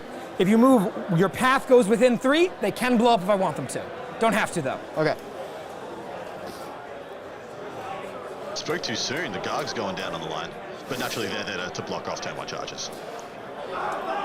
Yeah, now the interesting thing though is that I think his things on the front line here are actually too close. If you wanted to use them as a screen against So the that guy Repentia, assuming tosses that mortal wounds sisters like go crazy first, off I think he 12 needed to inches. be If you get within further 12, back he does a because whole right lot. If now you don't I get within believe 18, he the does some. Okay. Repentia Thank can you. still go right in this little gap here and be out of Overwatch range and go straight into those back units. Cool. And even if he doesn't, he can end an inch in front of them, shoot them Alrighty. dead with bolters, storm bolters, whatever, and then if he's got the right miracle dice, can make it anyway. Just make it. Yeah, that's what I'm saying. Assuming that all the gargoyles just get shot out of the way. Yeah, I think 1 unit gargoyles in Got a reserve. nice bright red We're tray. about to see you guys first, All right. ladies and gentlemen. Oh, Should be a big you roll a deal. 5. You're going first. Ah, that's a bummer. Oh, I'm about to put this in my freaking case. Okay. All right. Cool. Good luck to you. Do I have to mark anything now? Yeah, I got to do a couple things before the first battle round. Yep, and I have the pregame move. Yep, for sure. All right, I'm looks like going. sisters So are I going have to. first. One of them will really affect your pregame move. Sure. Sounds like So I got to you figure this out. I want to do this. Is it impacted by the order we need to do things? Yeah. Oh, that's interesting. So my thing I could do, I can trade out my advanced D3+3 for a lot of traits. I have 10 to choose from. One of them is Gargoyles pregame move 6 inches. Okay. If I take that, hold on. Adam, Judge, are we playing roll off or whoever goes first pregames first? The strats say to roll off, the GT pack says to pregame move, says that whoever goes first does it first. I don't care. Do it live, people. Do it live. The actual strats in the codices say roll off, but the GT pack says goes first, does it first. Okay, cool. Okay, so as I had suspected, unfortunately, if I pick that, you will pregame move before I do. Okay. So they won't actually get to move out 6 and increase the move block. So it doesn't actually affect a whole lot if I want to do that. Okay. Because of that reason, 9 inches. I'm just not gonna. So I'm gonna leave my trade as is. Sure. Second, I have to pick my imperative, but like you can, like that's not gonna be affected by what you're doing over here. Cool. I'm just gonna take for my imperative. I'm just gonna say +1 to cast. +1 cast, +1 deny, 5 up, feel no pain against mortals. Okay. Cool. So I can move 12. Need to stay outside of 9. Sounds good. In theory, that should basically just be off. Can we get what the sisters' I understand. You get what's going on. ability is? So I will probably just put them right on the point. Sounds good to me. Okay. Assuming Tender Pincher in the Rhino. So that's my pregame move done. Cool beans. So, start of my turn. Oh, who's your ruler, by the way? My warlord is actually Morven Vol. Vol. She has to be. She's in a pre. I'm gonna start your clock, by the way. Yeah, please. All right. Good. So, start of my turn, I get one of these. Cool. Cool. It's a 4. I'll keep those there so we can always both see them. Sounds good. I'm gonna get a CP. I'll mark that here. Oh. Now, for prayers, I'm gonna do 1. I'm gonna make them immune to psychic. Sounds good to me. On a 3 up. Sure. It's a 2. Alrighty. So I'm not gonna use my other one Works because for I me. actually need that later. Morven Vol is gonna give her full crazy rerolls to. But you need that. Are you able to use the strat even if you cast and fail to automatically get it later? Is that how So that long works? as she hasn't gotten a successful one, which is why I'm not doing my second one. So if she hasn't intoned a prayer, which she hasn't yet. Oh, it's then I not can if do she it. hasn't attempted. It's if she hasn't succeeded. Correct. Can you show me that rule? Yeah, of course. That's wacky. I hadn't seen that one. That's a very clever play. I just hadn't seen that. Weird. Yeah, that's pretty good. I didn't know you could do that either. I'm looking it up right now. I'm pretty much doing the same thing. I'm like, huh? That's cool if it is. Where nice is little thing that? you learn sitting on the dunny with your codex. That is not intoned to him this turn, Cool. so she And is not Can intoned. you show me the rule that talks about how sure. her thing works? Because the suspicion I have is it may say that intoning is rolling the dice, the prayer is inspiring is succeeding, but I could be totally wrong about that. Dogmata. Yeah, you probably page 73. It can intone one hymn it knows that has not already been intoned by a friendly model this turn. Roll 1d6 on a 3+. The intoned hymn is inspiring and it takes effect. So it's already been intoned, it's just not inspiring. Oh, that's a big difference then. Yeah. All right, then I will try to Try do the other one, yeah, might as well. Cool. Yeah, okay. That's genuinely like I said. game-changing. In a massive way. Uh-huh. Good for you, good for you.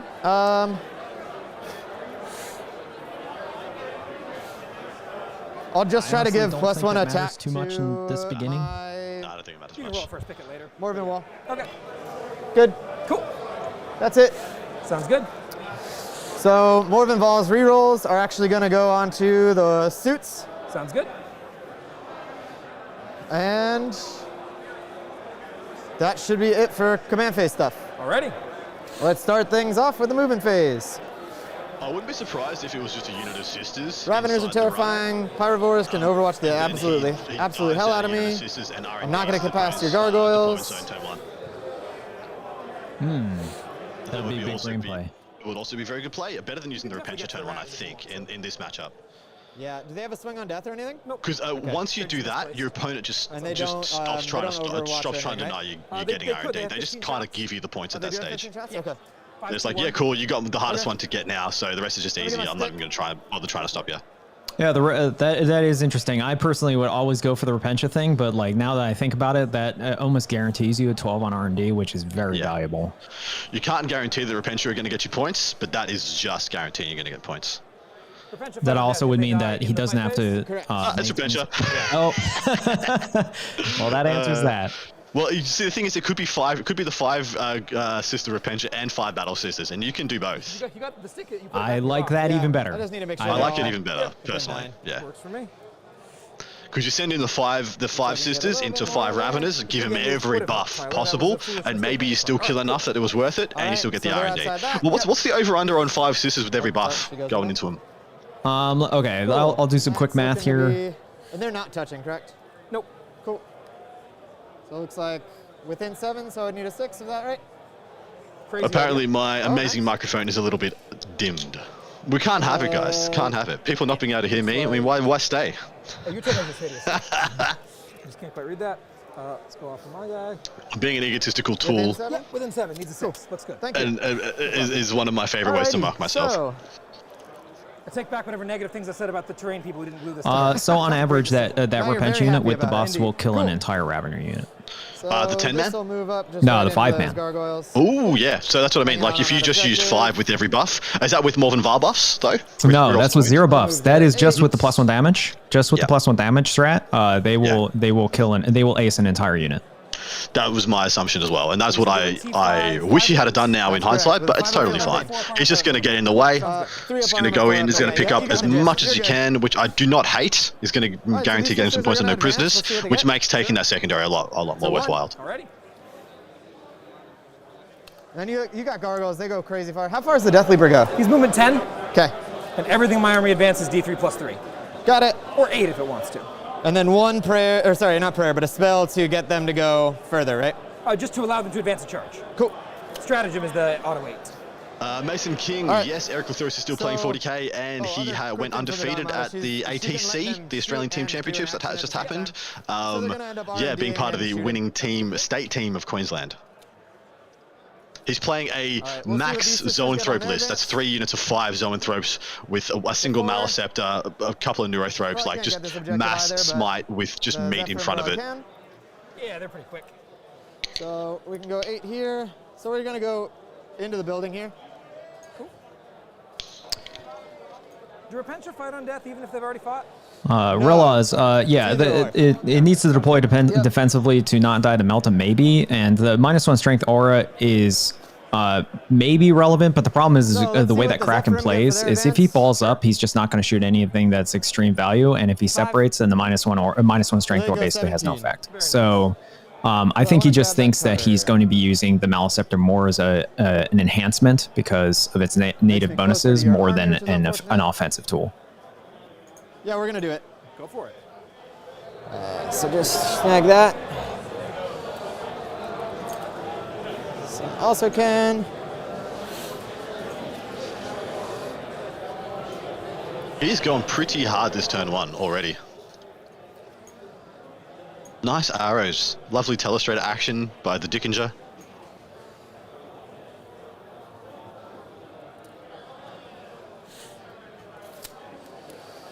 Celestina just hop up next to them. Cool. Going first this matchup might actually be a huge deal because you're the first person to just stake your claim on the Stranglehold points. Yeah, I was surprised that the Sisters player sounded like he was disappointed that he went first, because I thought going first was exactly what he would have wanted, because he doesn't have advance and charge or the speed that Tyranids does, and this essentially gives him forward staging position. These guys can go 8 as well. Exactly right. So here. I will be attending ATC if anybody wants me next year, Mr. Spock and Zed. And you have ways to go back in reserve, but yeah, can't wait. We really missed you this year. He's talking about the New Zealanders didn't send a team to the Australian Team Championships this year, or the ANZ Team Championships. You were greatly missed. Just gonna measure a Dogmata quick and go to here. Now, he did something that may end up biting him in the butt, which is he moved Morven Ball like right to the front line of that ruin. Sounds good. Not going to be shot, obviously, but that is a juicy charge target. Well, he's hoping that the Repentia do the job and that this front unit of Raveners kills and gets in the way of the second one, right? Well, actually, the second unit of Raveners is all the way to the left behind the gargoyles behind the L, right? So there's no threat of being slungshot by them as long as the Raveners that are on the line behind that ruin go down to the Repentia. But he's bringing a lot out. You know, you say that, but I think he actually can still even get there with just a warrior unit because that's fair. Yeah, that's fair. Because they have a 7-inch move plus an auto 8-inch advance.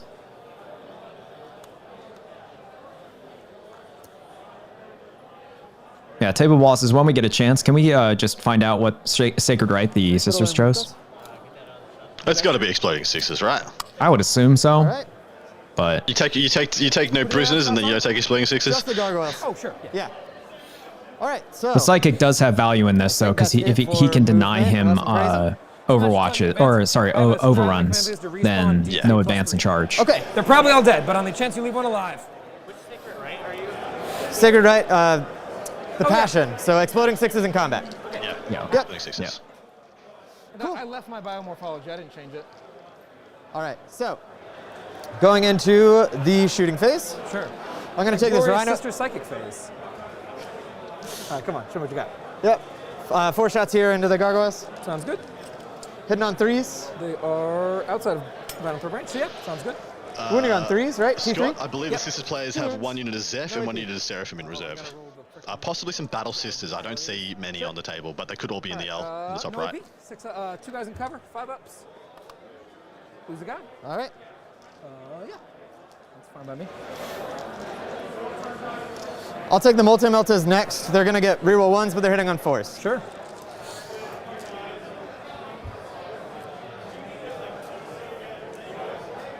Cool. Nope. All right. And 2s, rerolling 1s. Oh, very nice. Cool. 3. Sounds good to me. Alrighty. That's them done. We're going to go to the Paragons next. Wounds on them? Check how many are still in 24. Yeah, correct. They got more than This Barbos. one seems short. That one. Also, the 24 shouldn't matter because my base he's firing with the unit. Okay, all of then just one's going in. Alrighty. So 1 multi-melta, rerolling everything. Sure. They didn't shoot. Sitting on 3s. Okay. That's cocked still, sorry. All right, so 2 hits. Wounding on 2s. I'll call that cocked quick. 2 wounds. Sounds good to me.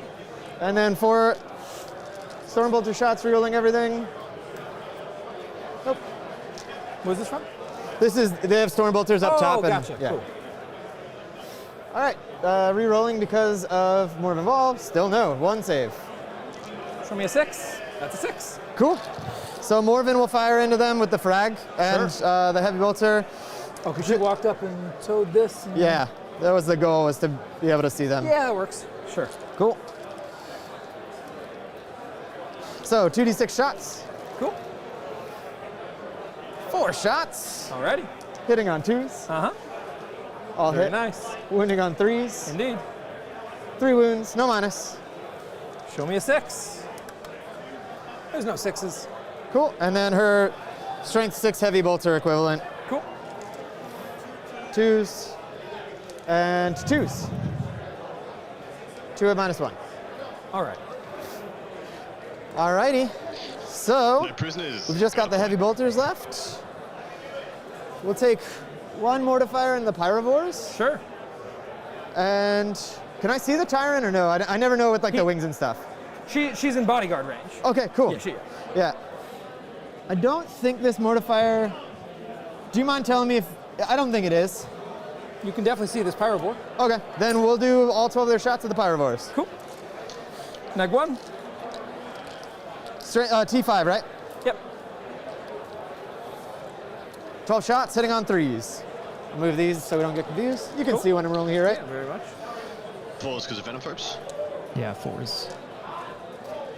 Are they based on 2s? No. Neg 3s. Oh, sorry. No worries. Yeah, just start over. That's fine. Yeah, sorry about that. Yeah, you're all good. So hitting on 4s. Yeah. I apologize. All good. Oh, very nice. Dice bailed you out. You're good. Do you want me to take 1 or 2? That's okay. It's fine. And then 4s to wounds. Yep. There you go, it evened out. 2 at -1. Neg 1, 2 ups and cover. 3s. We're good. Okay. Yeah, you said they're. Oh, I don't need to hand these back to you. They're not actually yours. Yeah, exactly. As it turns out, this is Pleasant. It's weird. I don't like it. Yeah. All right. Why are my dice purple? My dice are supposed to be purple. Good. Good. And cool. I killed something in shooting. Uh huh. So I will get a miracle dice. Enjoy it. That's an 8 now. Don't spend it all in one place. Looks like the other I probably will. 5 Repentia are also in reserve, in addition to what we thought. One into the Zephs and I'm one gonna into the use the Seraphim. Repentia into the Raveners. Alrighty. And I'm going to use 2 to make it an 8. You're sure you don't want to fail? I would love to not do that. Alrighty. Cool. I'll come over and move them if you want. Bye bye, Raveners. Yeah, they will be munched. Do you have a heroic intervention off the warriors nothing. or anything? Okay, so it's a unit of 5 of them, right? Dudes, yep. Cool. Do Repentia fight on death if they're already fought? So 8 gets me to No. there. But they I don't can't think it does. explode. They can explode on death. Is there room on this side of the building? That's a great question. That's always fun. I got 'Cause, these there's enough teeny death speeders in bases, this but I army wanna that you don't make need to sure. charge You're them. on You're just like going to shoot them. 28.5s? Yeah. Yeah. Good. Cool. We can definitely pull this part. Is that worth it, do you think, Yeah. in your eyes? I'll As just a start that system player, inside it for is, now. 10 She'll definitely be able to pile in. 5 Ravenous. Is that Should fine? come out to with here. Dandy? No. No. If I were him, I would have. It looks like there's a warrior unit next to them as well. And then rest I'm You just know, gonna. both, yeah. Yep. I would have gone both, and I would have gone like 7 Cool. and 3 or 6 and 4. Yeah, depending on the size. So of that they warrior have a unit, 'cause I know 12-inch he one has that's strength 3-man. 6. If that's the AP 3-man, 2, he's 2 gonna damage. For 2 shoot damage. 7 and 3 or 6 and 4. My debate right now. For sure. Yep. I'll talk you through it. Rhino into them. I can shut down a lot of movement, I feel like. Kind of. Probably. You get a decent amount, yeah. So I feel like doing that, but you have an okay shot. It's D6 shots each at the 2 damage profile. Yeah. You have an okay shot at taking down the Rhino, and then he's a 3-inch or a winning on 6-inch fives. Just a regular 3. All right, I'm gonna go for it, so you can try and get the damage in here. Yeah, think about that for a sec. Average, what, 10, 11 hits, wounding Three on three, Yeah, I'll go ahead and overwatch that. 3 or Cool. 4 I'll times. down to 5. Like this. Which, Yeah. and -0 or -1. So Gonna 4 fire plus, the- no, it's not worth it. Yeah, we'll fire the 2 damage profile you into the don't. Rhino. Sure. It's up to 7, right? So T7, yeah, still so we're 5s. Cool. Okay. It's going to be 10. 11 hits. 11 hits. Perfect on average. Winning on mate. 5s. Yep. Go hot, boys. Go hot. Get him. That's not hot. That's going to be 3 of them. 3, okay. With 2 flat 2s. So -2 becomes -1, so I'll have 4 ups. Sounds good to me. Save 2, fail 1. Cool. Down to 8. Works for me. I know they want to use 2, the 1 CP. FLG stuff, but this will make you it go very not clear for that these are counters. wounds. Yeah. No. Cool. I haven't checked it, but I'm gonna was roll it especially quick, not and worth then it we can considering see if how it's relevant. low the CP is for the It's gonna be very Tyranids. relevant. Like, 4 is not gonna do it unless I'm within Need 5. looks like the 6 is the close one. It's either a 5 or a 6. Okay. That's a 6. Cool. I'll command point it. Sounds good. I'll mark that in a second. Yep. There's a 7. 7 will definitely do it. All right. Try not to Cool tag anything else. Sure. It's pretty easy. Just these big 3 dudes. Cool. So that's that. that Let me is just mark denying this. a turn of shooting. How many for the wounds Pyro each are the Horse, that is Raveners? denying movement. 4. 4 wounds. That's a good play. -1 to hit and melee. Yeah, it's a very good -1 play. to hit and I'd melee. love it Alright, if that's there was good to know. 5.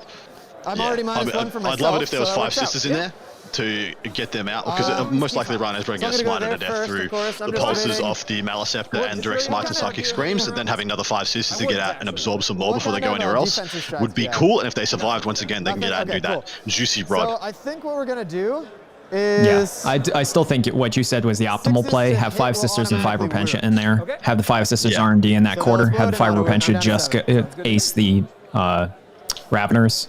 Just ace the Raveners, exactly right. particular Yeah, because now he's character committed is 10 violent. and he's going to overkill the so crap as long out of as they're them. all swinging, I don't particularly care. No. Shouldn't be an issue. Thank you very much. I appreciate it. No problem. He's just picking the Raveners, I believe. There's really no mathing with his Raveners survive. No. The Repentia pretty much just ask him how many CP do you want to spend, and you could literally say 0 and you'd still kill the Raveners. 8, Yeah. 9, and He would only need to spend the CP to get +1 damage if he had the 5 Any of them, invul? but Nope. with Okay. 10, it's not even close to odds. All right, you're all fighting. Thanks, man. So problem. this is 30 attacks, hitting on 4s, re-rolling, Okay. everything. 6s explode and automatically wound. Sounds good to me. Call that cocked. Glad you got the rerolls. Yep. With 6s exploding and auto wounds, you pick up everything, right? Absolutely. Oh, 6 is exploding and auto winning. Yeah. It's tough to say on 4s. Careful so I don't bump the 6s. 5 so far. I would say with the auto wounding, yeah, that it makes sense to just reroll everything. And was that 6 more? It looks like 6 more, so 11 are already wounded, and I won't take 11. the dice out because they explode. So it'll Got them right hang up out here for you. Cool. And then these So are he's wounded already got on 11. 3s. That's they're already dead. Almost. They're 2 damage Not each. He quite. doesn't get a save. A So Raven's already threes. gone. Uh-huh.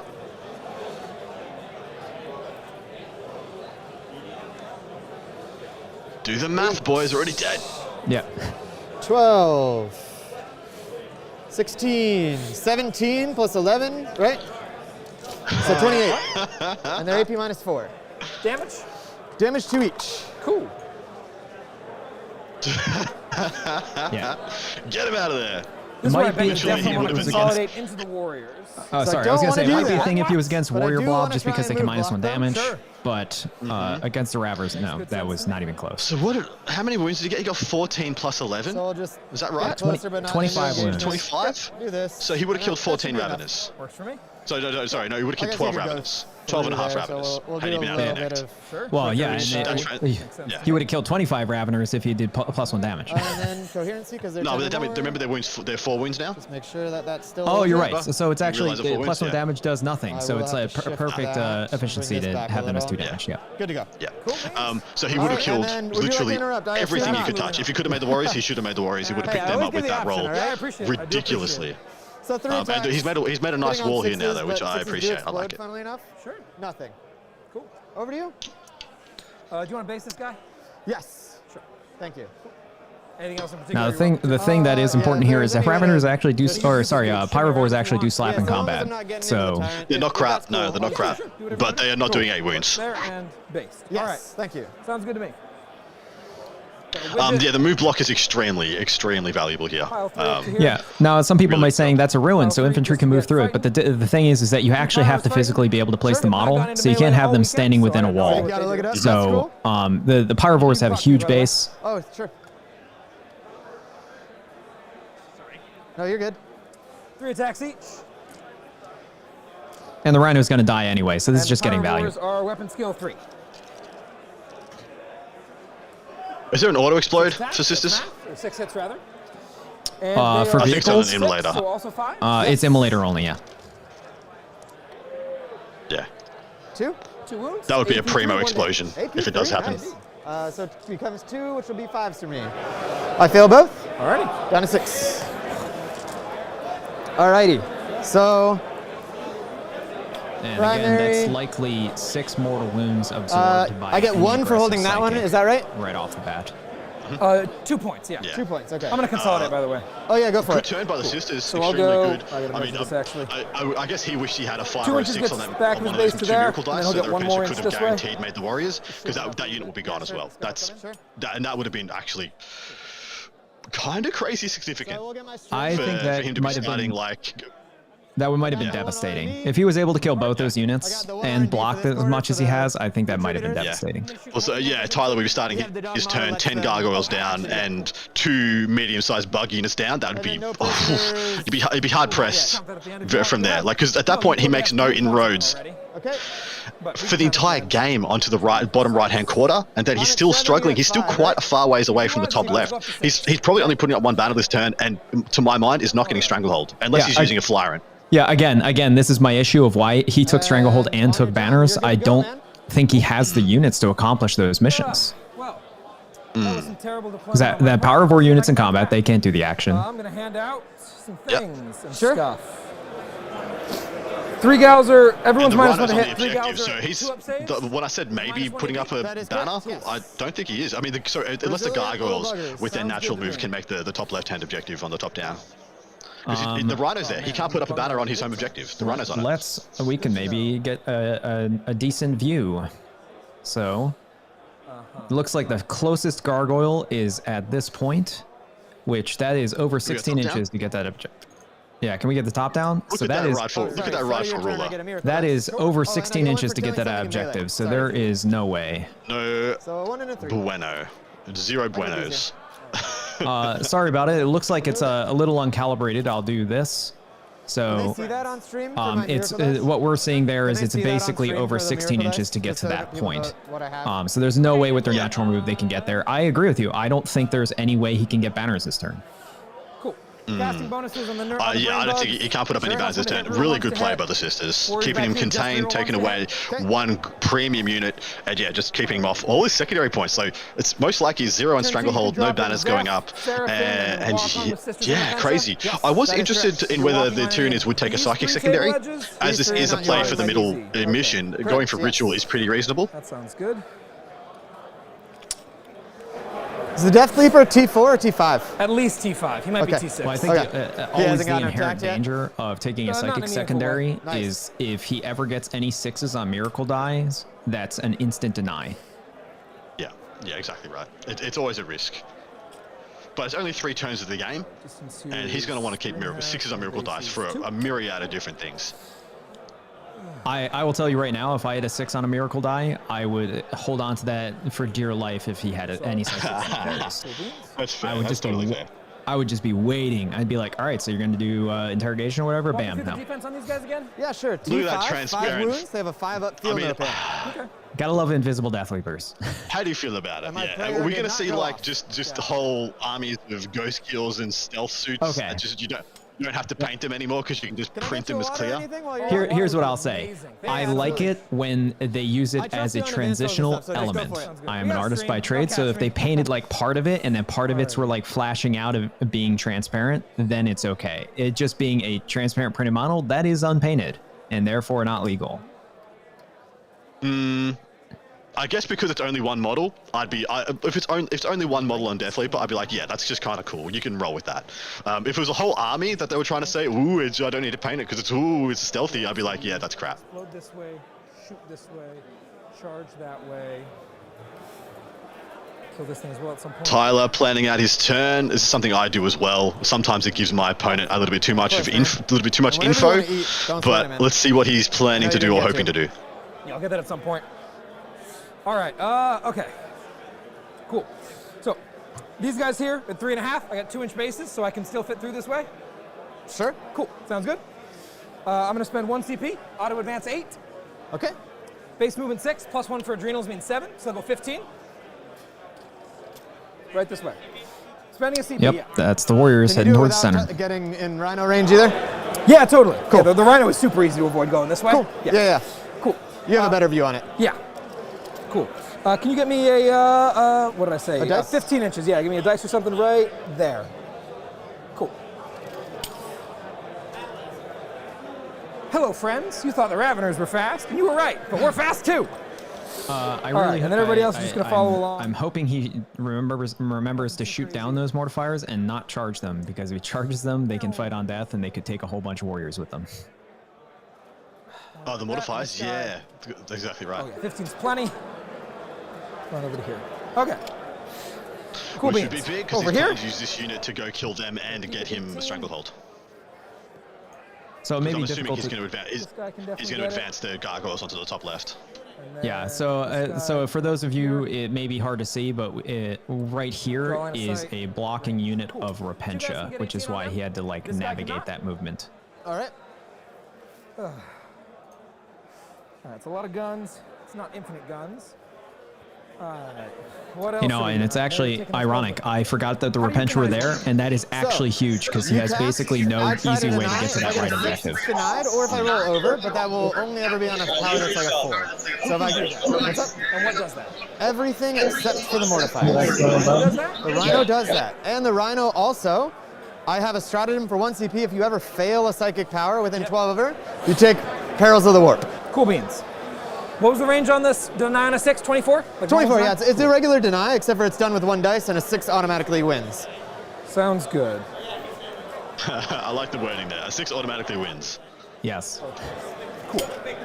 All right, I'm glad I asked about It's that. like- Yeah, of Man, course. if I can't cast Onslaught, this is a terrible plan. Oh, and sorry, after I attempt to deny, I do have a stratagem for a 4-up. Then I can... Range? sorry, that range is the same as the deny. Well, that's 24. It's not 18 on that one. Okay. Cool. I'll triple check because I don't want to cheat you. I'm gonna get out of range of either, but I Cool. would, yeah, sure. It doesn't hurt to know. Oh no. So Alrighty. it does seem like he's planning to charge with those warriors into the mortifiers. Hopefully he softens 100%. them up a little bit first, but if he does, 24 if they're both inches. alive, It is 24 as well, that's okay, a cool. good chance he's gonna lose. And two it's of their any warriors. Adeptus Aurorae Does this thing have a toss. feel no pain? Minimum. That does not have a feel no pain, so you can blast it with 2 of your little Modifiers Zerpers. are Yeah, Sneaky good sounds unit, good. guys. Everyone may have forgotten, but I still rate them quite highly. If you can make them make sense for you, do they get Armor of Contempt? They are Adeptus Aurorae, so they do. Yeah, beautiful. They are toughness 5, 5 wounds with 4 attacks each and a 4-up save. And they're going to be hitting with those 4 attacks with, what is it? They got the buzzsaws, yeah? Does he have buzzsaws or did he take the flails? I can't do that. Let me just have a quick look. He has penitent flails, And so it it's looks like you have they're enough going to be skills, 10 attacks each. At -2/1 damage. Yeah, fair enough. Okay. Yeah. Fair enough. With exploding sixes, there's going to be a lot. They do not get exploding sixes because they do not have sacred rights. They are so the reason that mortifiers used to be worse than penitent engines because penitent engines had advance and charge, but mortifiers suddenly got better because armor of contempt and you can have one anchor right for 3+. Well, they have got. They're Adeptus Minustorm. They're also Adeptus Sororitas. What's the keyword that gives them? Because we need to have the sacred right ability on their data sheet in order to get. They do not have that. They do not have that. Yeah, so they don't get it. Still fine. I still think it's a great unit. Cool. They're very cheap. They're very cheap, yeah. I mean, that's the real kicker is they're for 2 heavy bolters or 2 strength 6 heavy flamers and that many combat attacks, they are a bargain. And these are not within 6, right? They shouldn't be. The objective should be 10 inches should be. up, 3.5 inches back. Cool. So we're not start reserving onto the objective? Correct. Sounds good. Cool. So there's a banner. You're on my objective. So Death Leaper can advance and put up a banner? Incredibly Death Leaper has a 10-inch move. That happened. Ah. How? Honestly, worth considering the interrupt over. Probably should have thought about that.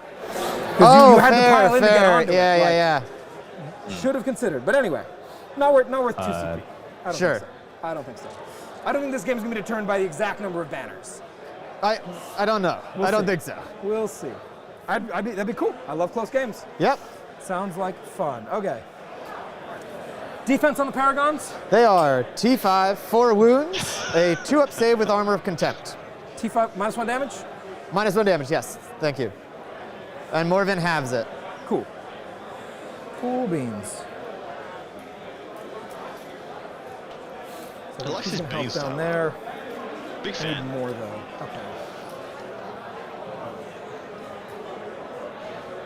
And probably worth calling out, the Repentia, if I come in on my table edge, I can come within 9 so long as I'm literally on the edge, And within hold 1 inch. within your own DZ. Oh, and DZ, yes, Yeah. thank you. I am intimately familiar. Back in the day when Devil Gaunts were the Scott thing. LaFontaine, Yeah. you're asking how if the Death Leaper double moved with no advance, how would it double move? Oh, man. Yeah. Double move is gone. When Tyranids were good, you know? Unless None of this nonsense. can you with this do they table still sheet. It's have no fun. metabolic Oh, my overdrive? jack's back. All right. I don't believe they Advance do. the guards. Sure. So And even if he did, Cool, yeah, he they'll would go be able to do an 16. action, right? Sure. Let's have a look at. I mean, there is a lot This of codex is special saved. rule 16. on Death Hopefully Leaper, that does like a get the lot. objective. Can't tell from my angle. I'm gonna have a quick look. Yeah, you could get 1 on. Yeah, just got towed on. That's all I need. Yeah. Cool. That's just a banner. That could be anywhere. And this guy should also be towed onto the terrain. Okay, sure. he said so maybe our top down was There we just go. not One guy very towed. not super accurate. They just did an on-screen measure and it was just within 12 inches for 1 gargoyle to touch the objective. So seems fair, they are just in range in order to get banners there. Okay, so that's what he's doing, his banners, his gargs. So we apologize for that, guys. Go straight that We're way, still assuming I can getting make used to these coherency tools. work. We'll calibrate it further after Oh, sure, this sure, round. sure. I can help you out there too if you want. Appreciate it. Rightful ruler, more like wrongful ruler. Yeah, then they're golden. Sick burn. Yeah. This guy comes over here. And take that, He'll awesome go all the way, technology. and I'll have this guy take his spot. Cool. That. Need some ointment for that burn. Yeah. So good. No one's ever said anything like that before. That's just a game-changing play. That's pretty good.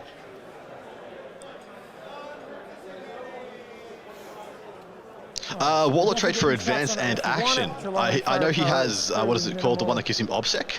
Oh, I think that is the third ability of it, is advance in action. Has 3 freaking abilities, yeah, because your obsec count as 5, and then, yeah. How hard does that zone? I think you can advance Sorry? and How fall hard back does in that action. swing right now? That's some They'll cut to the edge only there. Tyranid level BS right there. Only Over here, Eldar could have they're something not that coming in. BS.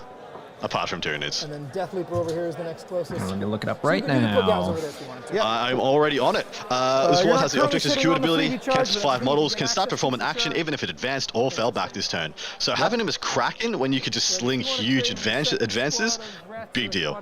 Again, Death Leaper is incredible. Hand flamers, I yes. think anybody that doesn't use him is a 4 fool. of them, and then And with I four, will Oh, die why? on that hill. I think it's whether you want to go Parasite or Death Leaper. They do similar but different things. I think Death Leaper kills a lot better in combat and debuffs, but the Parasite, I think, plays the board a little bit better, plays your missions for you a little bit better. Okay. Well, the one amazing tech that Death Leaper can do that a lot of people forget. So what he does, if our viewers don't know, is if he's in engagement range of a unit, you cannot use any stratagems on that unit. That includes any buffing stratagems. It also means that if you surround the unit and tie it up, you cannot use the stratagem to desperate breakout, so they are stuck. So Death Leaper is highly useful. I think he has more application than the Parasite, for sure. There's just more times in a game that he just pops off and does something ridiculous. And as he pointed out, he actually is killy in combat. He's got 7 attacks, I believe, that are AP3 damage too, so... He's a savage, man. I just didn't want you to be like planning your whole AP4, turn and then be like, correct? I'm still gonna do it. Yeah, exactly. Yeah. If the Rhino is there, I am in trouble. Cool. Brian, just gonna have this one warrior tow the terrain. Can see the sisters that way. Yeah, sure. He's got 36-inch ranges on his venom cannon. Yeah. But just the one has a gun. One dude. The other guys are 24-inch range. And it's kind of like a heavy bolter, or is it more 3 like shots at 832? Oh, 832? 3 shots at 832, yeah. Oh no, that's nothing like a heavy bolter. No, not at all. It's like a heavy bolter, except the other guys have old heavy bolters. Got it. Almost. They're 5.21. Got it. Red 2 for some stupid reason. Because they're death spitters, Adam. Yeah. The bolt and bolt gun really doesn't mean crap anymore, does it? It's like, they're shooting rubber bullets, like literally rubber bullets. Hard capped at 30. That is correct. Threats are easy to dodge. Okay, interesting.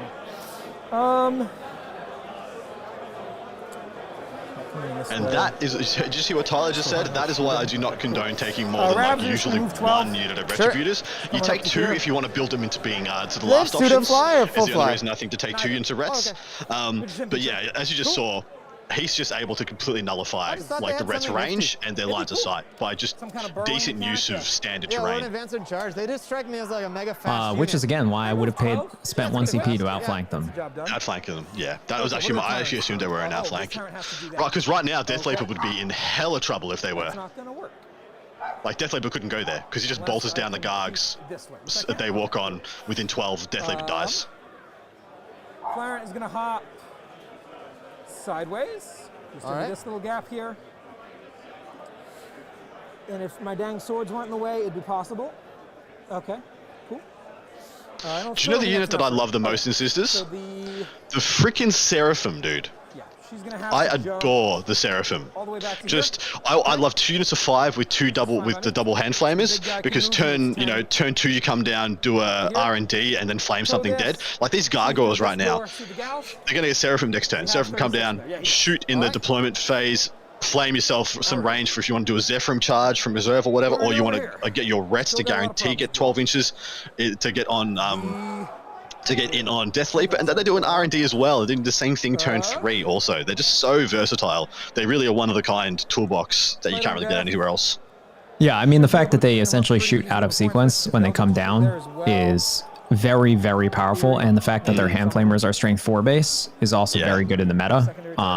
I personally am, I like them. I like the flying units and Sisters in general, but Seraphim are definitely my thing.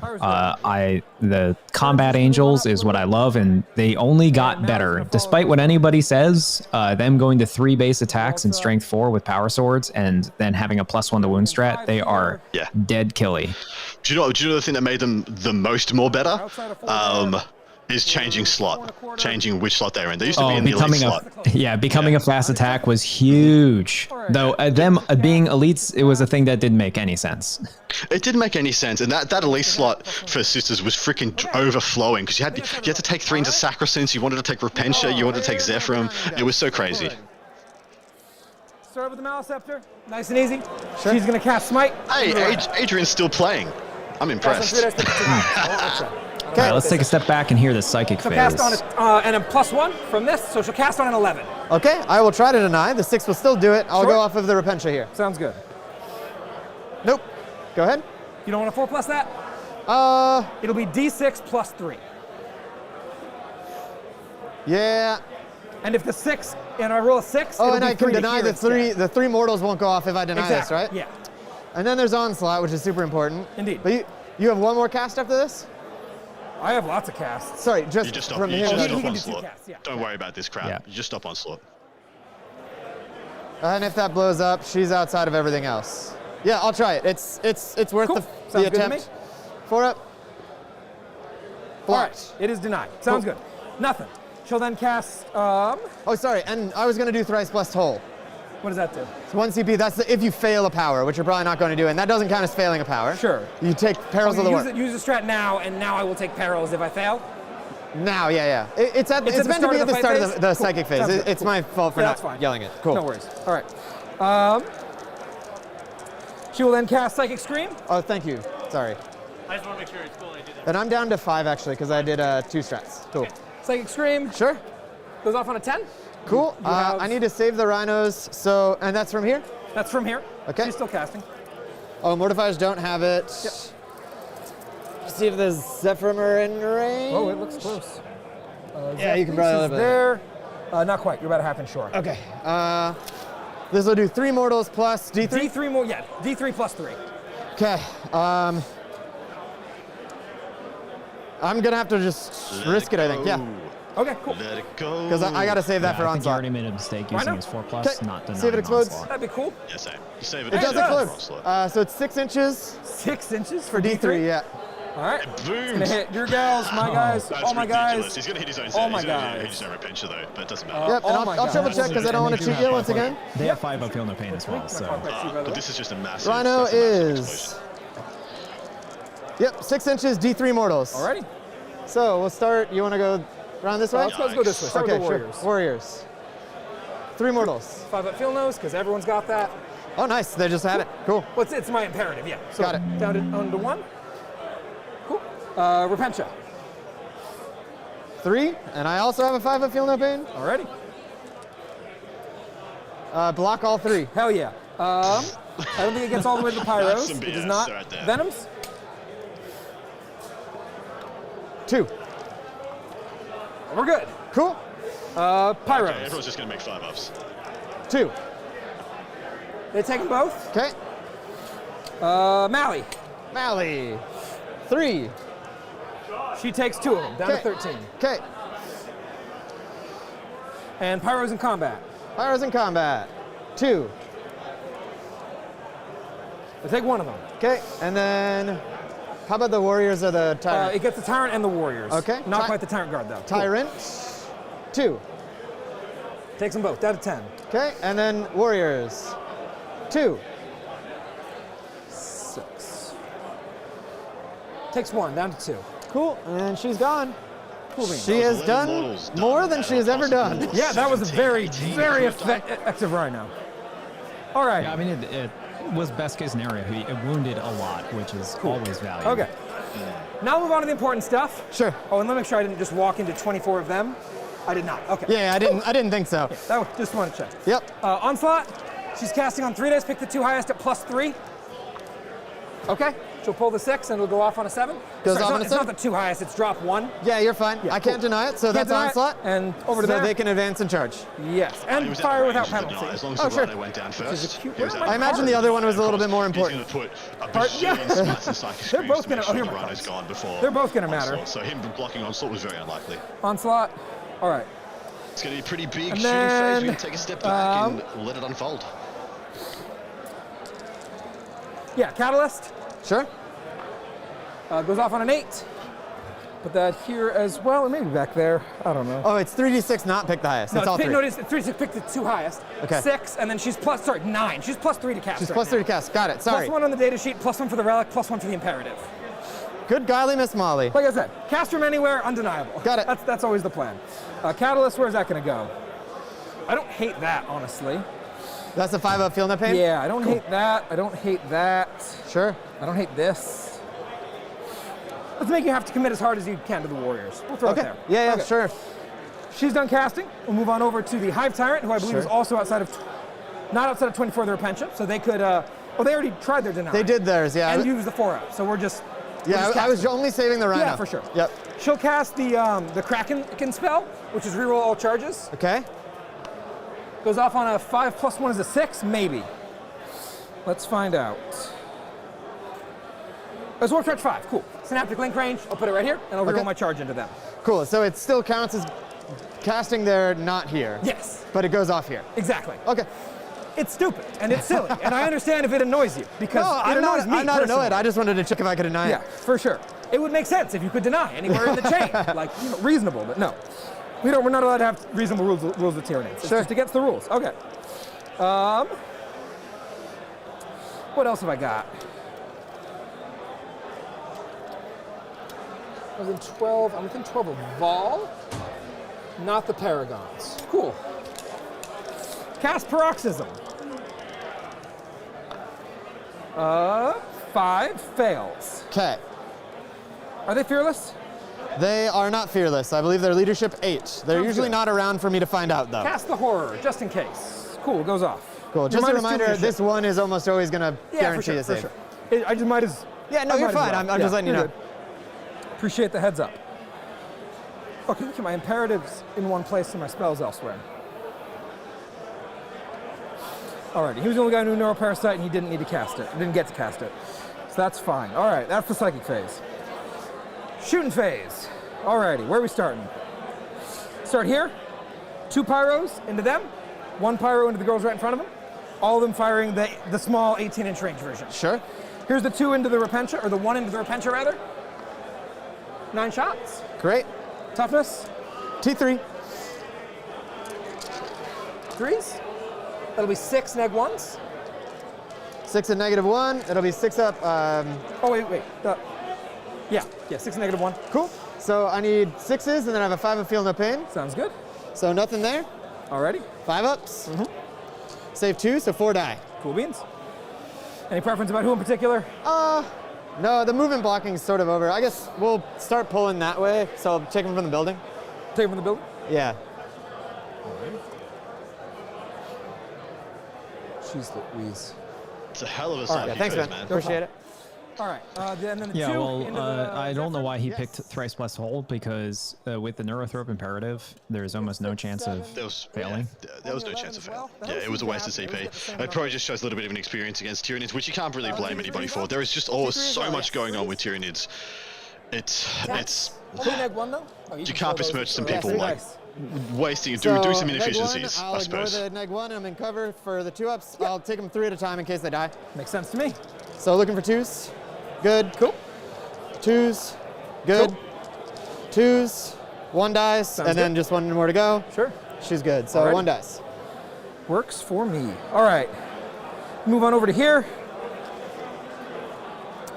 All 3 of the other pyros, just going to roast into them. You're on the terrain so I can see right through it. So you're saying 1 more should have died, huh? 2 more. You got 2 on the terrain over here. 6d6 auto hits. Sure. That's not great. That's terrible. 10, 12, 14, 16. Sure. It's enough. Still Terrible, plenty. but Should be enough. It's plenty for this job. Because they got 6s by 5s, yeah? Okay. That's right. And 16 is actually not bad for 66. I mean, the average is 21, so. Yeah. All right. Looking for 6s, just 1. And then looking for 5s. 6 gals remaining. Is one of them special?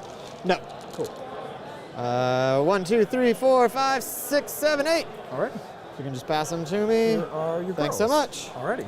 And then I always get a miracle dice when they die. Yep. Hiya. It's a 3. Cool beans. Alrighty. Up next.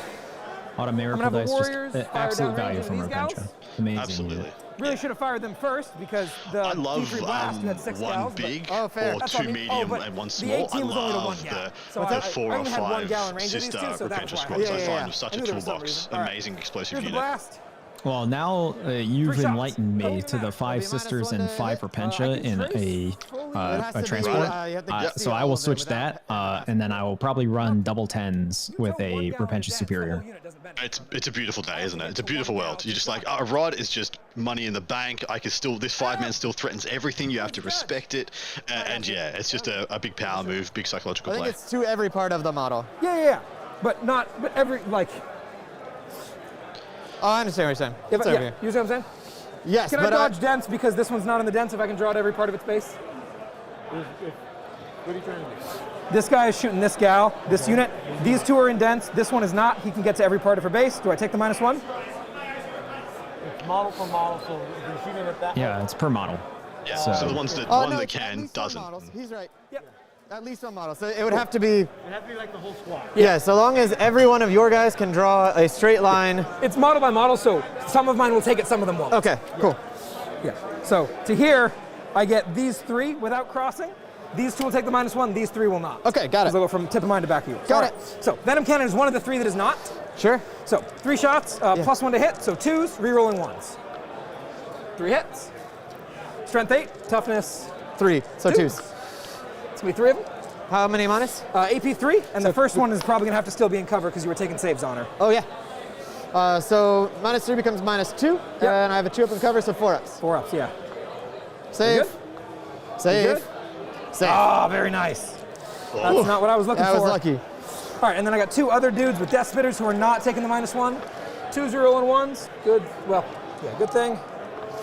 All right, 6 hits. Yep. And then strength 5, so 3s. 2 at -2. 2 and -2. Yep. I'll just do them both because there's 2 in cover Sure. still. Good. All right, and then shots Those from the sets, ones man. that are taking the -1. 3s are rolling 1s. Some misses. Yep. And 3s again. Sure. Oh my God, dude. I'm sorry, Tyler. That's all right. So it goes. So it goes. Oh, I got cocky. Threes, Okay. 5, 1s and 2s. and for Don't have those a who are contingency. watching, the reason they weren't naturally taking minuses you're not to taking hit minuses. even Okay, though that's they cool. advance That's is cool. because That's that is fine. the second Okay. half of Oh no, I onslaught. do have a contingency. All right, it's gonna be great. Everything's gonna be Advance fine. and I'll tell you charge right and now. no It's all gonna be fine. penalties Okay, we're gonna move on shooting over this way now. Okay. Start off with these 2 guys are both 36. How many attacks from each Bone Sword Warrior? Is it 4? 4. And they can be at strength 7? They can be at strength 8 if they want to be. Sure. Makes Yeah, sense. no need to. Yeah, because they're, well, no, his will be at strength 8 because he's strength 5 normally, and then +2 for bone swords to strength 7, and he has adrenal Plus 1 for glands. So, Kraken. Oh, sorry, adrenal glands, yeah. yeah, so they are strength 8. So becomes 2. Yep. Doesn't make a difference. Kill 2. Alrighty. Not against the mortifiers, no. This Venom Cannon, same target. Sure. D3 shots. 3. Getting on 3s, rerolling 1s. Okay. Rerolling 1s. 2 hits. That was a hit a second ago. And Put it on 2s. 2s. Cool. These are also AP3, 2 damage. 1 save, 1 fail. Sounds good. Alrighty. Over here. 3 flesh borers in range. 2 gals left. 2 guys left. They're only AP 1, 6, 3 up saves. I think it's worth it. Okay, cool. 3 shots, 5s because they advanced. Okay. No hits. All right. Sounds good to me. Alrighty.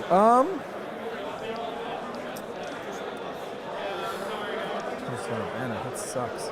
Okay, time for the magnificent charge phase, I believe. Unless anybody brought a gun and forgot to tell me, or is weirdly in range when they shouldn't be. Oh, we got biowars. Spawn some mines. Spawn 4 mines. Okay. Is anywhere on the table? Within 48? Outside of 6, within 48. Understood. And I have to shoot them still, or how's that work? You can shoot them if you want to. Okay. It's like 1 wound, T2? T3. T3? Yeah. Okay.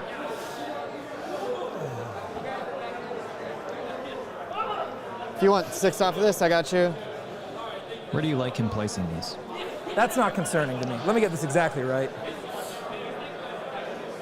Feel free to use the stick. Yeah, for sure. Appreciate it. All right. So when you walk in, when you come in from reserve, you can be. They don't count for the 9 away. Okay. You still can't be on top of them. Okay, understood. Having to go around Or within an inch if you're not doing the thing that lets you do within an inch. You know what I'm saying? Okay, gotcha. Yeah, I was thinking something else, but actually I like that better. because I forgot that the Paragons are randomly vehicles. To there. So you're basically going to make it a 10, or I guess a 12-inch bubble instead of 9? Kind of, yeah, something like that. Arriving from reserves. His reserves block out. You have, what's your his smallest D squad strikes. that you can walk in with? 5 gals? Smallest is 5, yeah. Cool. And they're on the 28 5s. Do you mind if I just borrow your models to measure this out? By all means. Thanks. That's why I personally like if you're going to take the battle Biowars, sisters are on 32s. Yeah, they're on bigger ones. Place them in the Yeah. very back of your deployment zone, and a unit of 3 is 3d3 mines, and that can shore off a huge area. Agreed. So it looks to me like this is the smallest footprint they could possibly take up. Sure. Cool. So if I put a mine right here, none of this is possible. Sure. Cool. Sounds good. Awesome. It's a fun little They map. use measuring we for pension there. did. What are we on this shot? What's this? Just Tyler butt 6 away. phone Cool. shot. Good. That's the peak of the stream. Yeah, because now if you're coming we're in not over butt here, With butt stream, yeah. I think you're probably still too close though, because yeah, you can still waltz in here within 6 and be outside of 9. So I have a 9-inch charge. So I'll do as much as I can to make that hard, but there's only so much I can do with 4 It doesn't mines. make any sense that Paragon suits are vehicles, whereas things like Crisis suits and stuff, or like all of the medium Okay. bugs of Tyranids are infantry. now that is the and shooting Paragon phase. suits are not. Cool. How many block. attacks That are the makes sense in my warriors brain. Four base, could be 5 for a CP. Okay. Walk me through your defense again. T5, 5 wounds, 5 up, feel no pain. And if you kill me in combat on a 4 up, I will swing. Yeah, with a bunch of 1 damage. They're 1 damage. Strength 6, AP -2, 1 damage. Sounds good to me. Okay. And I need to double check. I think Zealot's Rerolling all only hits, when of course, I do the 'cause they're charging. Zealot. I'm almost certain. Appreciate it. The other major difference, of course, being with the Oh, never mind. It is when I'm mortifiers charged is that as they well. hit on Okay, 3s, they'll not be 4s. rerolling all. Rerolling all wounds for SCP or just natively? Rerolling all hits, not wounds. All hits. Cool. But yeah, natively. Natively. We're charging them. Would they like to Overwatch? I do actually, because 1 will cut your offense by quite a bit. Oh, if you kill a guy. If yeah, I for kill sure. a guy, and there's 1-on-1, you have Catalyst. It's hard, but if it happens, it's really good. Did I fail that's for a that? waste. Was that what happened? Yeah, it's a waste, I think. It's not going to happen. Yeah, I must have. Okay. Oh, no, I put the There was Six, one when you you failed. get I had a four, spell to he's get going to rid get of a that. I save, should've and you're going used to it. get Okay, Catalyst. It's very Good. unlikely. All right, Just do that. 6s. Cool. Got the 1. And 4. Yeah. Yeah. No. Oh, lucky me. Yeah. Yeah, wasn't going to happen. Alrighty. No. Sorry, Might be I good did when not you mean to could just do be lucky. Alrighty. Cool. Anything but a Almost. double. Charging on in. Let's see a distance. Agreed. I'm seeing 10 inches. Sure. Seems like mega distance. They're not OBSEC, right? They are not OBSEC. No, no, no. Alrighty. So, Stranglehold figure in the this back. out. I can turn them OBSEC at some point in the game, but not right now. That's off of her. Stranglehold, Sounds good. yes, but losing his largest warrior blob. Oh, yeah, absolutely. Annihilate next time. that's 7. And He stabilized the board. I don't have any though, extra because 50s This was the to turn measure Tyler this needed with. to Okay. have, and he executed it really well. 50 is 2 inches, so 4 inches. Oh, that's so if is he that kills within these 5? modifiers. He could flub. They could fight back and kill you a bit or whatever. That is Yeah, I mean the thing that's going to be hard for him is he does have an anchorite in there with the 3+ save, which means that he's going to be that anchorite will have 4 pluses against the bone swords. Sorry, 5 pluses against the bone swords because he gets +1 AP. Your model here is within 12 inches of this objective. Is that And with a what 5+ save and 5+ feel no pain, it could go badly for him. He does have +1 to Walk hit, through how this is gonna I happen before believe. I touch a single model, or what I'm going to try to do at least. Okay. In theory, He's going to turn off both I'm going objectives. to He run wants in, to charge, because as she's within show 12, string to the I'll be able Zephyr have to give half him an the inch 4 due to instead the of 2-inch an base, 8. half an inch due to the 2-inch base. It'll be 5 inches across, and it'll be within 7 inches of the objective. He's going to be closer to Morven Ball regardless. I don't think he can do Because that. he's within half of a guy within half, he can fight. So everybody will get to fight. Wait, why would everybody get to fight if they're strung out that far? It's just 2 dudes. One dude's within a half, and another dude's within a half of him. Yeah. Just 2 dudes. So he fights off of him, and the other 3 will be over here. Oh, and the other 3 are The other over 3 here. are easy. Got it. The only one that matters is this one. Got and it. he can fight from that far away. He needs to be within half of an inch Yes. of someone who's in half an Exactly. inch. Okay. So it goes half inch, 2-inch base, half inch, 2-inch base. Wouldn't he be Okay. closer to So the that's 5 unit inches model total. that's directly behind the I'll mortifiers fight and you. Morven Vial than Oh, the it doesn't Zephyr? even need to be that close because I'll get to consolidate, but whatever. Anyway, let's pretend that just want to explain what's happening in my head. Sure. After they fight, if I kill you, Yeah. which is an if, but if I do, at the end of the fight phase, I can overrun and make a normal move. Overrun to that's make what a it normal means. move. Okay. My movement is 7. Yes. So I'm with. So we said this was within 12, 5 inches away, 7-inch move. I'd have an OBSEC model on this objective. Sure. Okay, cool. Just want to check all that math so I don't before I move any models, so I have to measure anything too good crazy. to, good to It's stay a fairly in 10. precise maneuver. I like this a lot. And I have 10 inches of charge with which to do so, which means that I'm going to have no problem getting I'm going there. to do some So, quick math in my First head, guy's going to assuming take that they're position that we hitting talked about on over here. threes. Sure. He might use So spend he's the barely CP to within hit on 7 of this twos. objective. Yep. Second correct. guy has got 10 inches, going to move into here. Whereas discussed, Or is it +1 to hit with flesh hooks, or is it half an inch reroll off. hits? I can't remember. This guy will be half an inch off. And he still has 7? So Still be within 7, Brylo, like he that. doesn't care about claiming 2 objectives. It doesn't matter. If he kills the modifiers, he takes him off the center, and then he turns off the one in the bottom right. He doesn't need to hold the one in the middle for any applicable reason. Making the most direct line He's just possible. looking to extract max value out of these warriors before they die, and I'm here for it. Cool. That look good to you now? I'm also going to get to consolidate afterwards, and if they die, the closest will be this way, so I can shunt over a little bit further, but yeah. Cool, so we're good there. And then 10 inches of move You will to get not the back overrun of this his guy's base instead of into consolidate. them, so that's not out of concern. Okay. It's still So move on fine. up It like should still be so. fine to get there. And fight. Right. The 1 wound guy is not one of the ones that's relevant here. Alrighty. And then I'll check my 3 for heroic. Does not look like it, just short. Yeah. Do you have a 6-inch heroic or any way to do that? Celestine does have a 6. Yeah, instead of Okay, making good a to know. consolidate. Hers that's is what I native, it's not a Do you stratter. think that's going to change the distance? We got right for ruler, we can get a top down and see what that overrun distance would be. If it's under 7, Okay. that looks like a 7 will make it. It looks like Yeah, so. right? He only needs to get the He only needs to get the one model on there. Yeah, exactly right. 5 wounds Yeah, each, I final think, feel no yes. pain, swing on death. Sorry, when does Okay. does So once you do the +1 attacks, we'll go up to 5 attacks apiece. OBSEC Canticle will go off and turn that back to him before he scores, right? If he's in range? He has a whip. Yeah, so And that's then, right at once 7 the there. stratagem for Yes, having a that That'll is be 25 attacks. Okay. Relas says no, it was a rider 2 plus No, consolidate. just the 5 of Check the Jonathan. FAQ. No, there's too many, and I'm busy. We're gonna need a bigger dice. I got time for on the that. table. But fair enough, man. Good to know. Thank you for contributing, man. Oh, it's right Much here. appreciated. Keeping us honest. Okay. I hate rolling on tables because everything gets caught. All right. All right, let's see how this 25 goes down. attacks, +1 to hit is 2s, rerolling 1s. Here's my reroll tray. Cock die that one. Yep.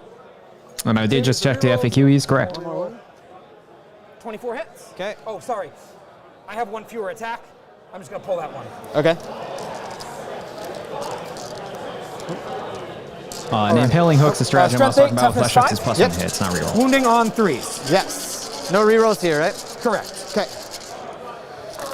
Do they have Armor of Contempt? They do, yes. And they're 3-up save on the savey one? On the savey one has a 3 up, yes. Cool. All right. That was a fail. Not super hot, but it'll hopefully do. 3, 6, 9, 12, 14. How much damage each? 3, 2 damage. 2 damage? Okay. I can take these 2 at a time. Kick the time over to me because it's going to take a little bit. Yeah. All right, so 2 at a time onto the, I'm going to do the bad save first. You said it's AP minus 3 Minus or 3. 2? Okay, so 3 becomes Sixes? 2. Yep, so 4s to 6s. Okay, and then 2 damage, so feel no pains. Okay, so it's down to 3.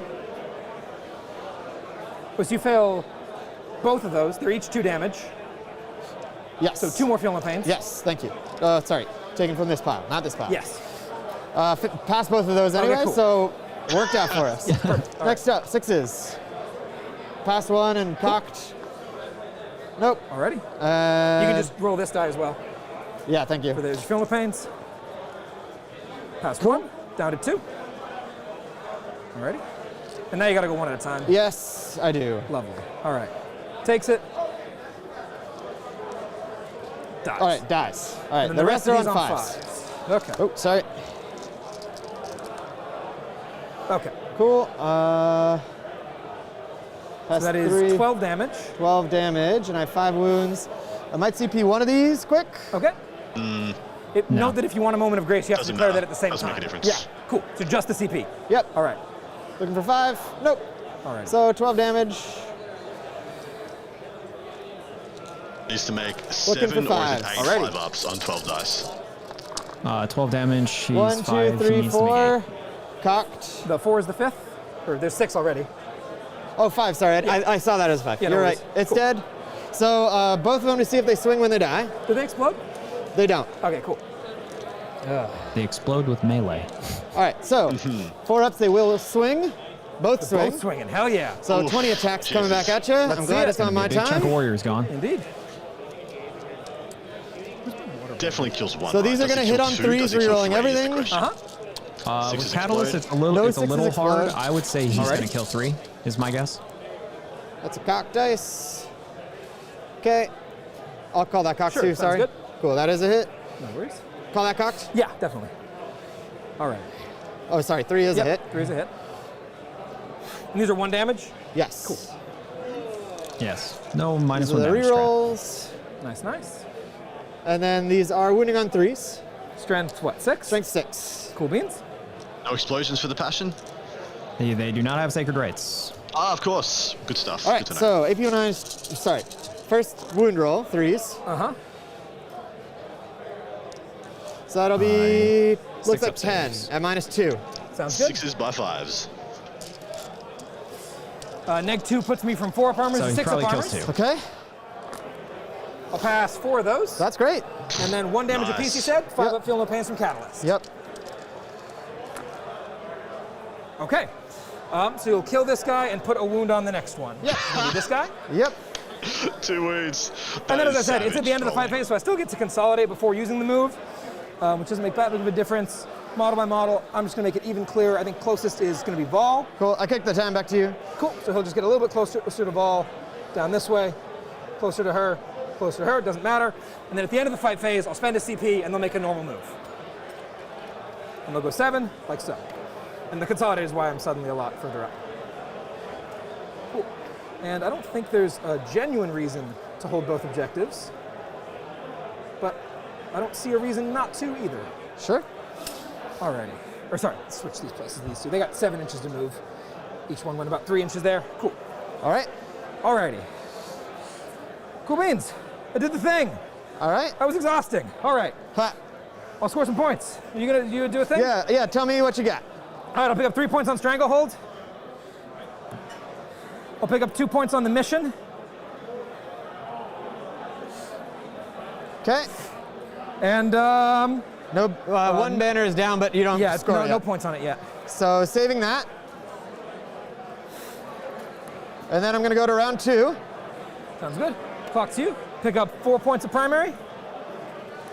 Yep. Alrighty. Time for us And to now I need to jump strangle into R&D this and mess. no Does he prisoners. get a CP, sorry, miracle dice when the modifiers die? Right. I don't know if they get whatnots So I get a or miracle if dice butts when or... it's on my turn. I That's a 2. I can look that up right now. Oh, yes. I don't think they do. I think it's just the Repentia that automatically give a miracle die. Okay, I'm going to start eating now. That's fair. Yep. So Tyler had an amazing turn 1, by the way. I think it was quite a good turn 1 by Jesse, but then Tyler had a phenomenal turn 1. That was a very well executed turn. The movement was on point. He stated his intent very well, and everything he needed to have happen to overcome the position Jesse put him in, he did. Like, the placement of the mines, superb. The getting amazing amount of mileage out of that 1 unit warrior is also really good. Realistically, he could have killed like 2 or 3 more of the Zephyrim in the bottom right. He only killed like 2, so I think he's doing pretty well there. Just a quick, what are you seeing for the scores right now? Sisters, of course, at the beginning of this turn only got 1.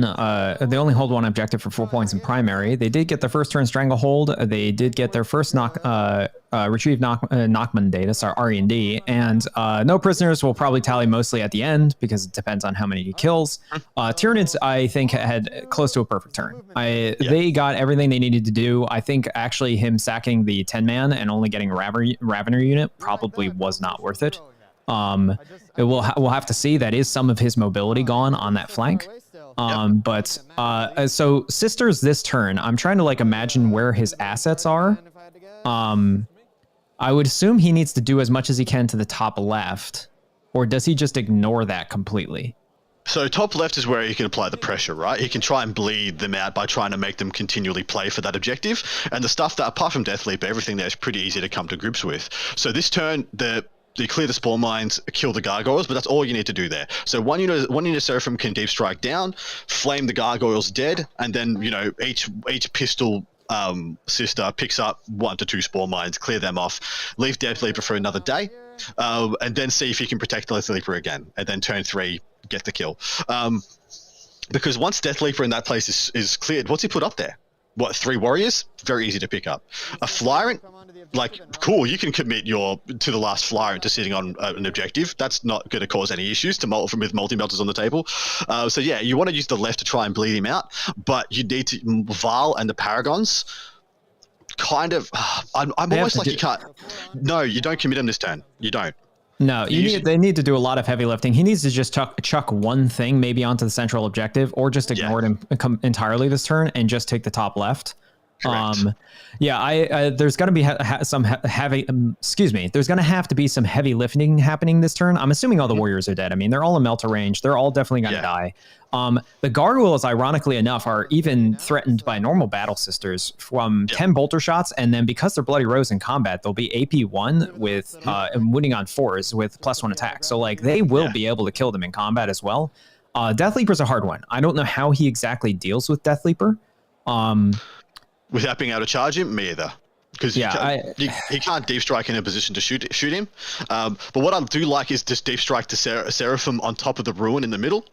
If you can place him in a position to get R&D and flame the gargoyles, because that's their perfect use, get the top left quadrant done, just leaves you the bottom right where you can pick up whenever you want, and then trying for the bottom left, should you get there.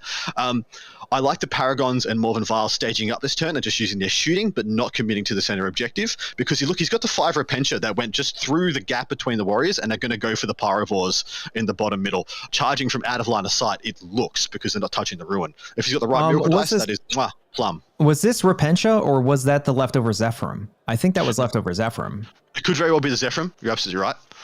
This looks like it's the Repentia now coming out. The Repentia going for the middle, that's fine. I feel like you almost don't need to commit much to kill these warriors. They do have Catalyst though, but the multi-melters should be able to make short work of them. The other thing, getting the Paragons within 24 of the Pyrovores in the middle would be a big deal. With them having 4 rolls to hit and wound from Val, they would pull down those 3 in pretty good order. And so if this turn, if he gets the Zephyrim into the Pyrovores and either kills them or locks them up, kills the warriors in the middle, kills the Pyrovores on the home objective, and kills the gargoyles, he's tipped it back in his favor, and then the pressure is put back on Tyler to have another stellar turn if he can pull it out, make the magic happen again. Yeah, I don't think that he actually can get R&D here and still be safe and flame the gargoyles, but honestly, he could just place behind this ruin here and be totally safe and flame them anyway, because if he manages to get rid of them, that leaves Death Leaper open for basically any shots to get killed. Exactly right. I like that a lot. Yeah, what you want to do is just threaten to just 9-inch Zephyrim charging from reserve. I mean, you can be like, cool, you can stay there, or I'm going to charge, pull down the banner, and kill him with Zephyrim turn 3, which is what I want. The position I want to put him in. Make him have to fight you on so many fronts, and force him to bleed out. As it sits right now, because what's the gentleman? What's the sisters player's name? It's so annoying. I can't remember. Sisters player's name is Jesse. Yes. Apologies, Jesse. Because Jesse went first, the momentum is still with him. Tyler had a phenomenal turn, but remember we said about in the Necrons game, he set himself up for a phenomenal turn 1 on the reply. But the question that Jesse needs to put back on him is, did you set up well enough for a turn 2? Yeah. Well, here's an interesting question, just from a list building perspective. Why does he have a Hospitaller? What is he using that Hospitaller for? I don't know. What do they do? They're the apothecary, right? They are apothecary, and they can heal D3 models, but they're giving a 6-up Feel No Pain, which the Repentia don't benefit from. And it would only really apply to the Battle Sisters and maybe the Seraphim or Sephirim for a turn. And then I don't know what it really does beyond that. I actually don't in this list. I actually don't like that choice. I don't think it's necessary. I don't know why you would have it. Well, you know what you do in this case? You advance that sister on the middle and be like, well, you got to kill this sister that I'm probably going to res, and you got to kill it twice in your turn, and that just might be one too many things for Tyler to have to do. You might have to make some compromises. No, she can unfortunately, res any sister's character, yeah? No, she cannot. That she can only res D3 systems from a unit. Characters can come back to life with, they can come back with a stratagem. And Celestine, of course, comes back once for free. But the interesting thing here, I think we missed it because we may have been talking over at the beginning. I wonder if he got either of his hymns off, because if he did get the anti-psychic hymn, then that would be huge this turn, because everything in the front essentially would be immune to mortal wounds. Well, so that's what I was alluding to doing with the Hospitaller. Like, Miracle Dice her onto the middle objective with you cannot be targeted with mortal wounds, and then use Miracle Dice to bring her back. So, can't kill her in the psychic phase. That means you have to shoot her dead, she gets up, and have to charge her dead. As in, if you are not taking this back unless you give me a unit to kill in return. Like, you're demanding the trade. And it's just a freaking Hospitaller that's not doing anything. Oh, sorry, I need to declare my imperative at the start of your turn. Oh, sure. And I'm going to grab... It's also important to note that once the gargoyles are gone, I believe, well, obviously the warriors are going to die. Once the gargoyles are gone, I think he only has one 3-man warrior left. That's the rest of his OBSEC. So, correct. Auto hits over here. Cool. It's 10. So 10 plus 5 is 15 hits. Cool. We're going to go fall back and charge. Fall back and charge. Got it. This is wounding on 3s. Sounds good. All right, so it is, I'll call that cocked. And I shouldn't have. So 9 saves on the gargoyles. Cool. If you just want to roll that, it's up to you. Yeah, no, oh, yeah, you got this. Seraphim doing Seraphim things. AP? None. Okay, so 6s. Yeah, should have gone Catalyst over there. I was thinking about it. I didn't. Okay, cool. I'll lose 6. Yep. And it's a unit of 10, right? Yep. Okay. Is it okay if I put the last at 15 points right now so that you guys know where it's at? Sure. If that's okay with you guys? Yeah. You just deduct as guys die? Yeah. Yeah, as it goes Oh, down, yeah, of if course. that's cool with you guys, so you guys kind of know. Yeah, I don't know if I'm ever going to be near them. Can you then bring more guys in? Yes, I can. Cool. It's all at the end of the I'll leave phase. the guy here that was zoning to 9, and there's 4. Okay. So that's it for that, and then I can bring in... Should be 6 dead. yeah, 6 dead. 6 dead.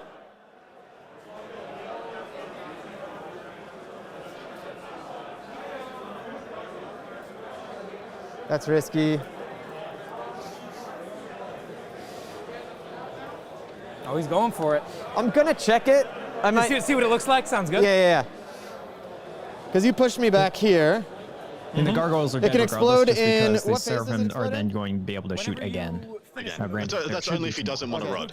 But I'm assuming there was a sisters unit, yeah, that had 2 girls left that can walk and just do rod on a 50-50, but you probably don't chance it. You probably just do it with the Seraphim. Yeah, well, there's one sister unit that went this way. They advanced, so they cannot R&D.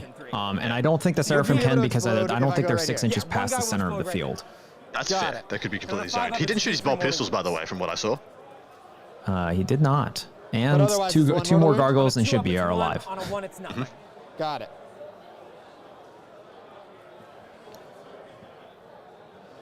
I might just have to risk it for the biscuit, honestly. This could be a huge mistake. It could not be. We'll see. But he's going to cop an explosion from one of them. I mean, if you're going to pop it, go right next to it. It doesn't matter. It's Oh, 1, right? Just outside like, one? Just say it's outside 3 of the next one, and you're good.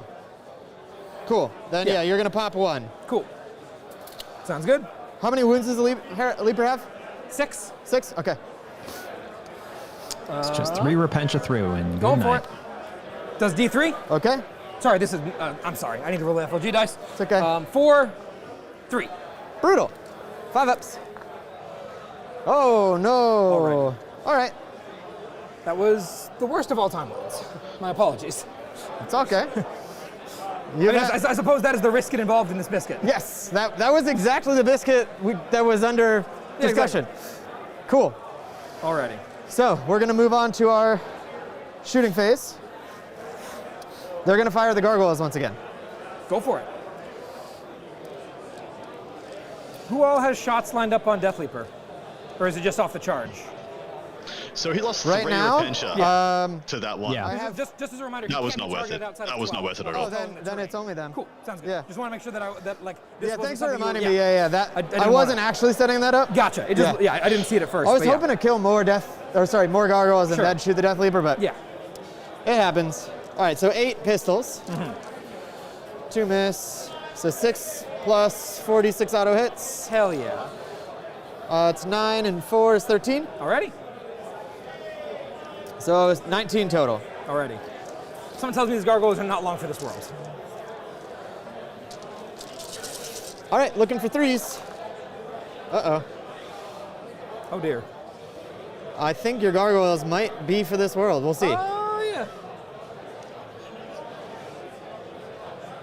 All right, go ahead. It's looks like 9. I'm gonna need a couple of 6s here. You need 4 6s. I get no 6s. All right. There goes the squad. Cool, Cool. good, because there should be only 4 left. That's fine. It ended up being the shooting none of phase, to be it. clear, right?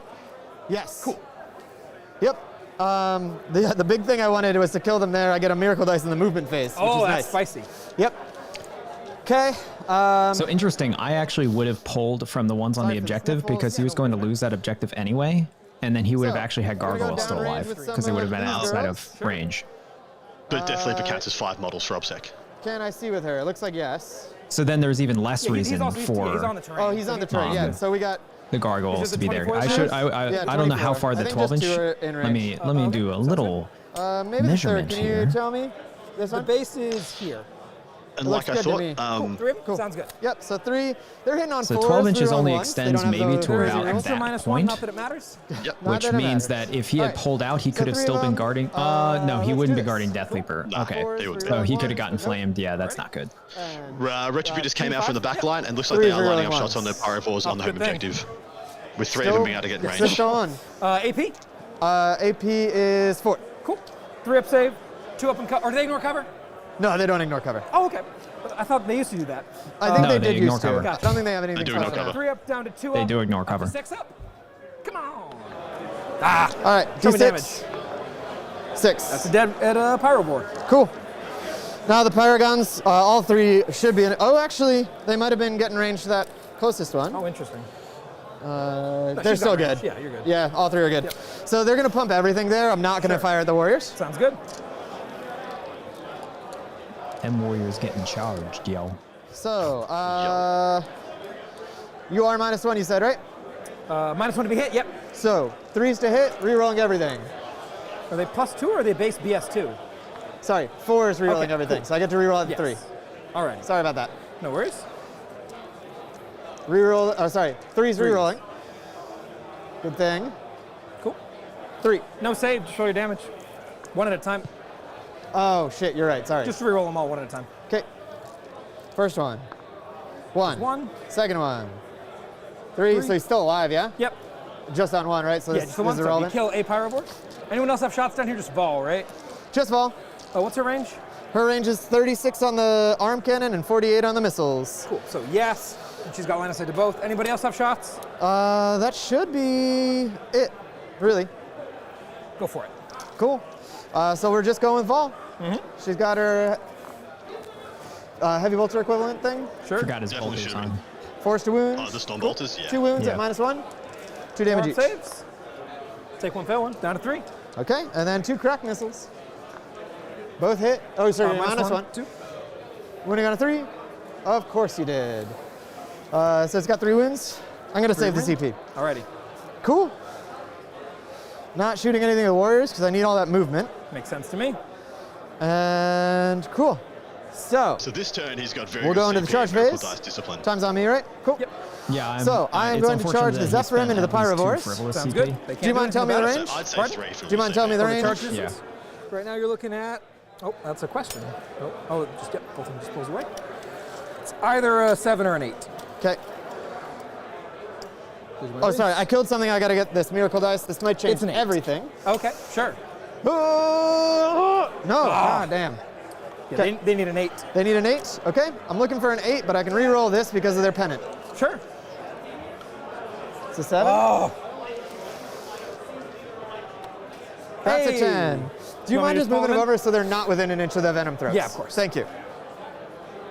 If Venom Throat's too bad, make your fights last. No goods. Yes. And they actually, crump in combat now, especially against T3. The Paragons are going to charge here. Very good. 3 Oh. probably doesn't do it. Yeah, I don't think so. Unless they're within 4. Doesn't quite. look like it. That's really So bad. I will have to CP that. Alrighty. Down to 2. The fact he's not using any Miracle Dice for these charges is weird. Surely just lock in a 3 on one of the dice. So Yeah, roll- especially his low dice. He you're only going needs a again, 5. sorry? Use a 2 and a 3. It's a 5. That'll do. Okay, yeah, for sure.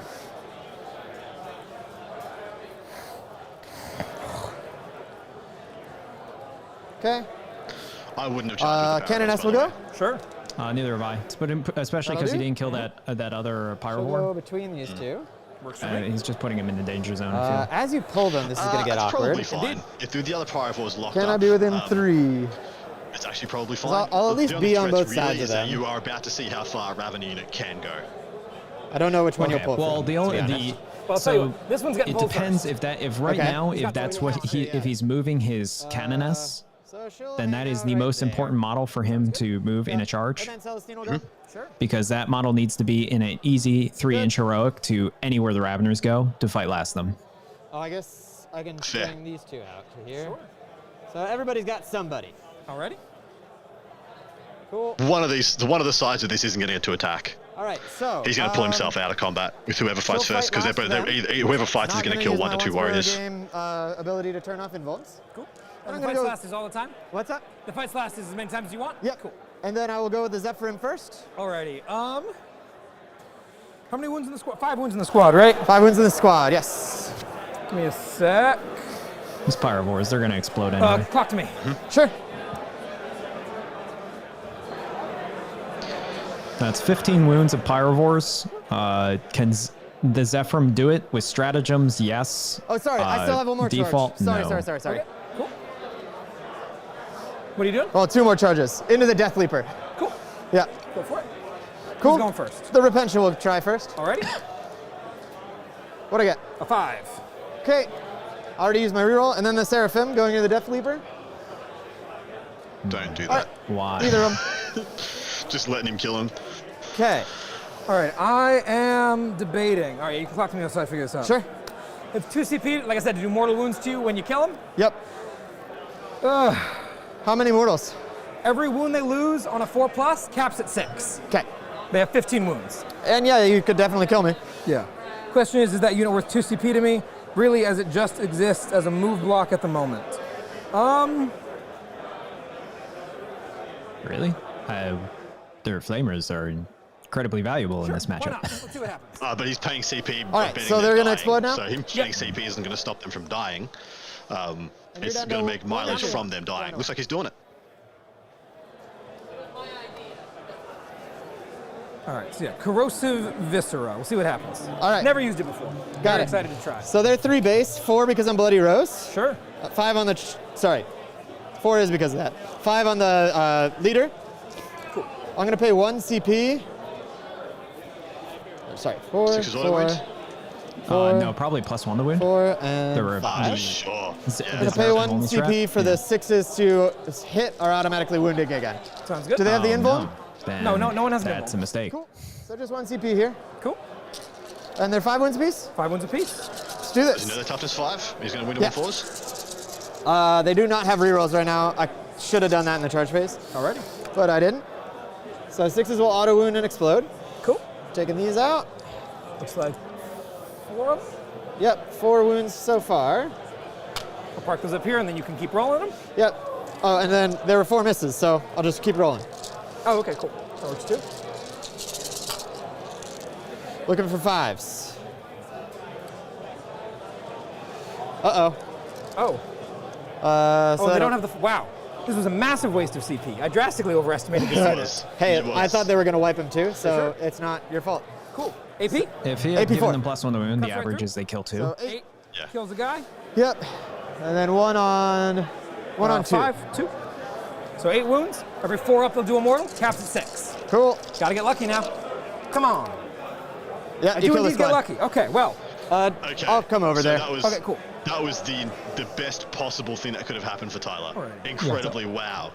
Only lose 1 Pyrovore and kill the entire All right, Seraphim so I'm unit going to for do free. the Paragons first. Sounds good. Incredible. I don't have the CP to interrupt, by the way, so you're Yeah. just making decisions for yourself. Cool.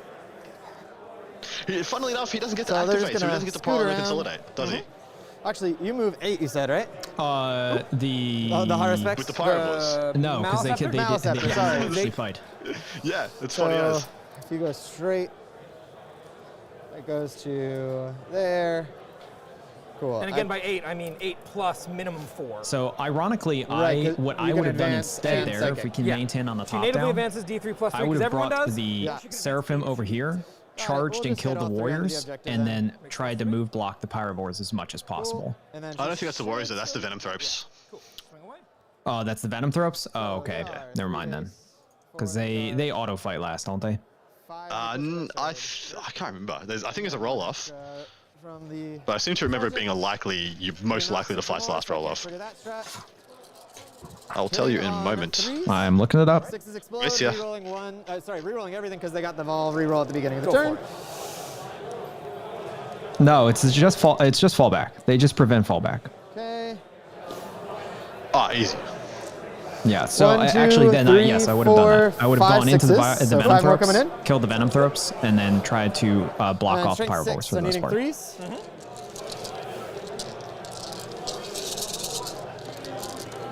I think this might... Oh, and rerolling everything because of all. Was that good or no? Okay. No idea. All right, lots. You want me to just hand this to you? Sure. It's 2 damage apiece. I'm assuming he didn't do -1 AP4. damage on the Warriors because there's no value there. Ah, they're dead. In fact, is he even going to save here? I'm fairly Yeah, he certain doesn't get a they're save. wiped. But It's -4. Oh, he's rolling that twice maybe for Catalyst. All right. 2 damage. Just feel no pains. 17. So first one does nothing. 16 remaining. 15 remaining. 14 remaining. And he's dead. 2 of them at a time now. 12 remaining. Where are all my wound dice? Yeah.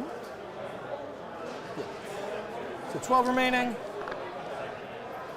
Oh, sorry, those should not have been at the same time. I'm just going to take it the bad way for me. Sure. Kills. And then 1 down to 1? Yeah, and then down to 1. So that's then 2 more, so that's 10 remaining. 10 remaining, yep. They're super dead. Just one at a time. Again, It doesn't matter. You failed all of them anyway. Cool. Yeah. And then a bunch. Cool. Okay. Dead. That was a big waste of everyone's time. My apologies. Kick it back to me. Yeah. Cool. So they're gone. Celestine will activate. Sure. And what she's going to do is end up here. Works for me. Character protected-ish, unless you step right in front of her, but she is going to get the -1 and the Hoosie. Sounds good. She'll activate. She has to go this way too, but she'll end up just closer to them. Sure. And they're OBSEC right now? They are OBSEC right now. Awesome. Yes. So I am going to get a miracle dice for killing something. Alrighty. Nothing owes me leadership, right? Nope. Okay. It's a 5. Could have used that a minute ago. Yeah. And then 1 for the start of your turn. Cool, 4. And I'm going to kick it over to you. Let's get you some points first. Grab 3 on Strangle. Your R&D clocks up to 4. I'll get you no prisoners later. All right, I'll pick up 8 points of primary. And you'll get 2 on the bonus. 8 points, because, yeah, 1, OBSEC 2. 5, holding. Just hold 2. Just hold 2. Okay, right, because you kicked me down to holding 1. Yep. Yeah, jerk. Indeed. That's what I do. All right. Yeah, so at the end of that turn, Sisters had a reasonable turn. I think the only real play that was maybe a misplay was what he did with the Seraphim down here, going for the Pyrovores, when I think it would probably have been better value to take out the Venom Throps and then try and wrap or at least block off. Essentially move block again from going towards the center. Yeah. What does he do with Death Leaper in the top left? Does he? I mean, he's got to go for something. Well, he holds the objective. If he goes to the center, well, I guess he needs to be there for Stranglehold, right? So you just kill what's on there. You just use him to kill what's on there, and then you apply some guns probably from the Warriors to take down the Repentia and the Seraphim. I don't like how he managed that top left-hand corner on the top down. No. I think the use of the Repentia, everything else was fine. The Repentia are just dead for nothing now. There's 2 left, and then it's like 2 death spitters are going to finish them off. So for our secondaries here, we see at the start of Tyranids turn 2, they get an 8 for holding 2. They have Stranglehold, or they have to try and get Stranglehold here. They still have their 15 to the last, and I believe they get 1 banner.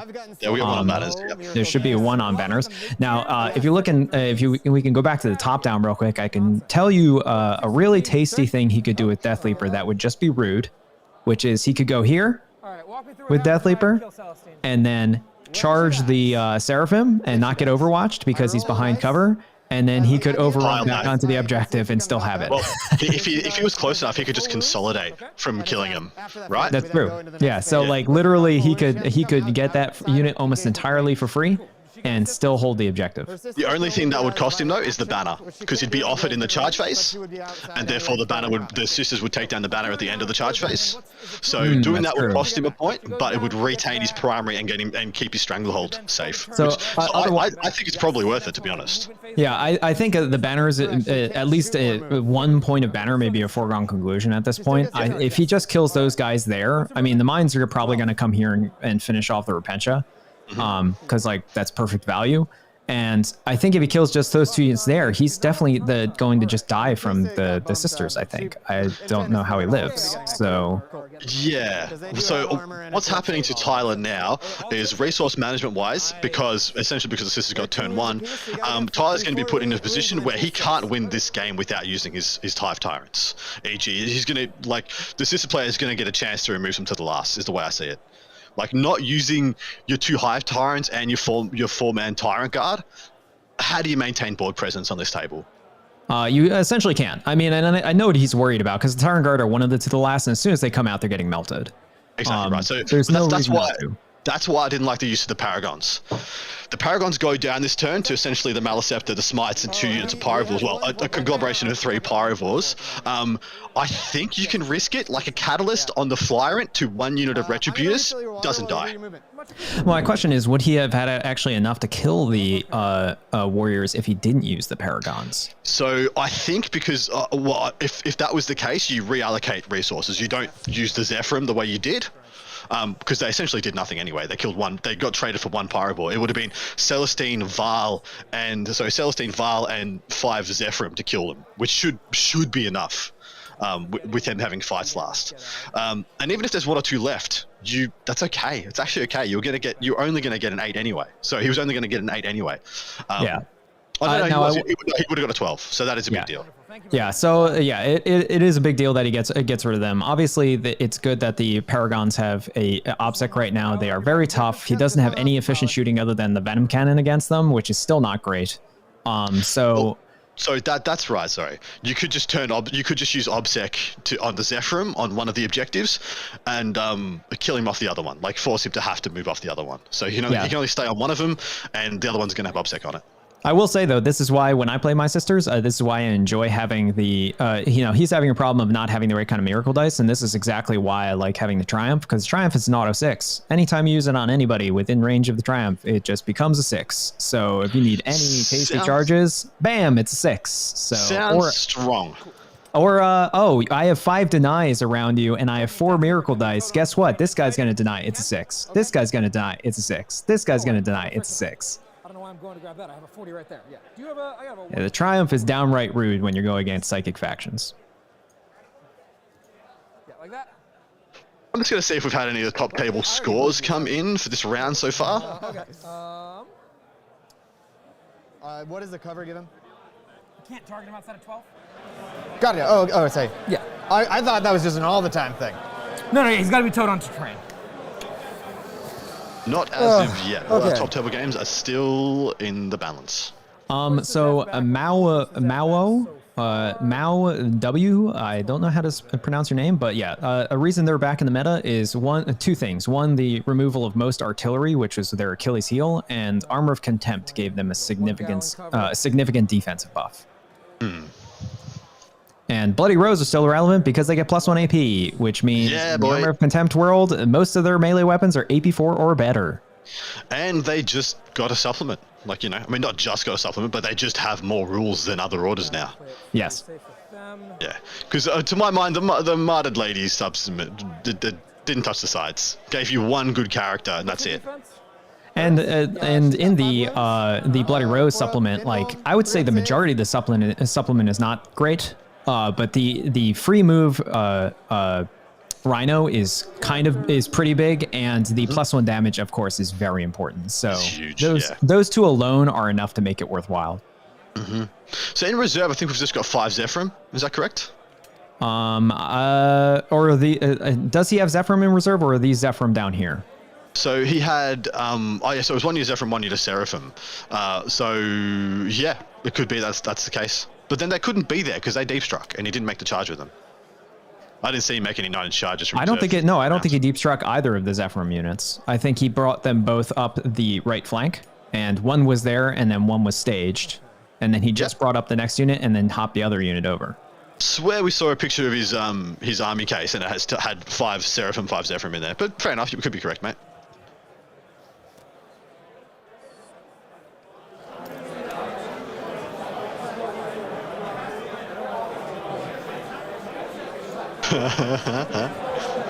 Cool. If there's one thing we love about the chat, it's that how many people just need to correct us when we're wrong. Just like need to. Because like 7 of you across 3 different chats just told us you can't use Miracle Dice on denies.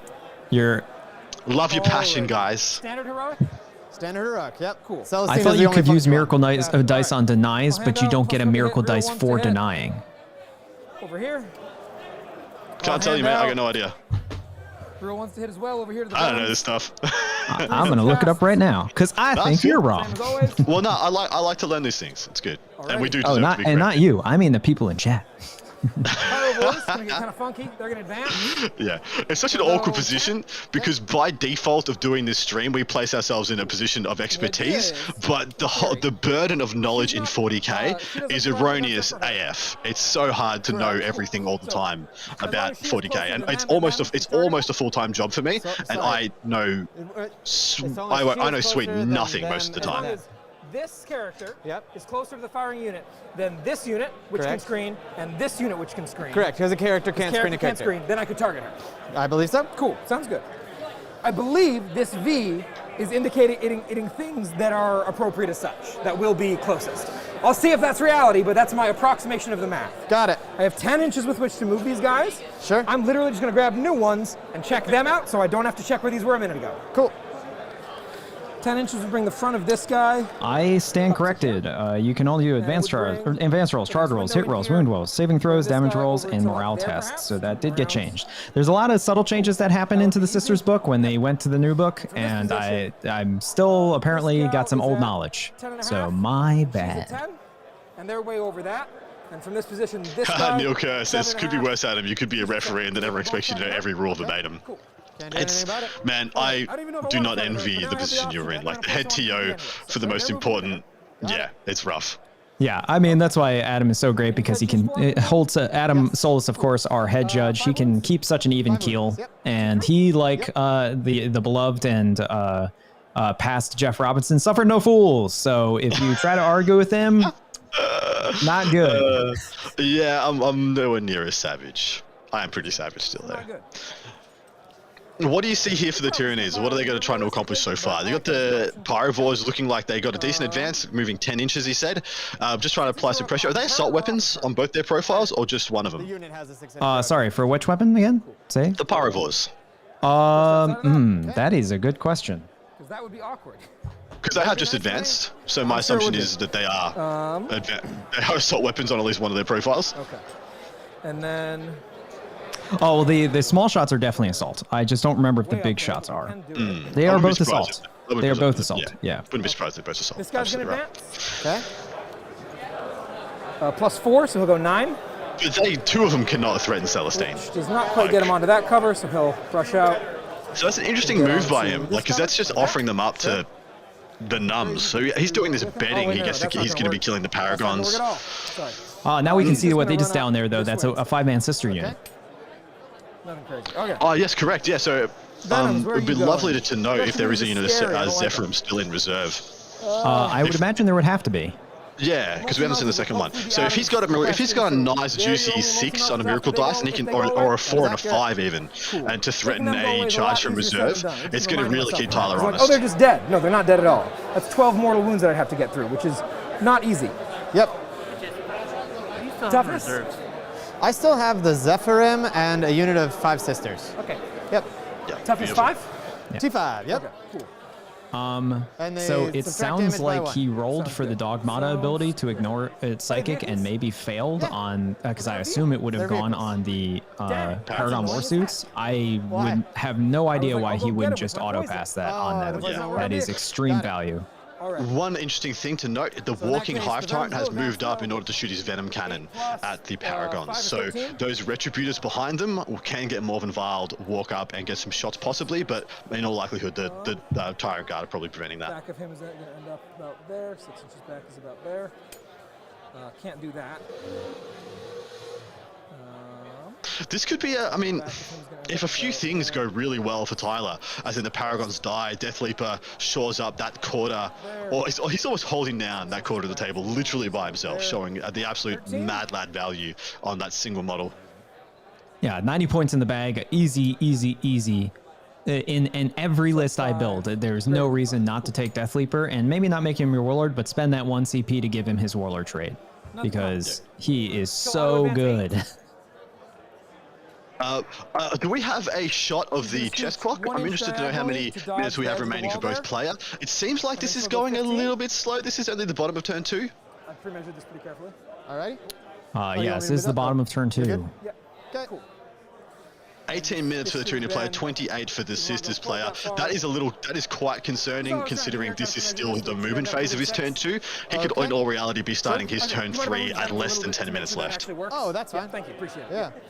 They had to move first because they have fly, but like there were no dice rolls there. That was just automatic. Cool. There we go. She has 13 wounds remaining. Alrighty. Can I just open up a giant hole in my backfield? Probably.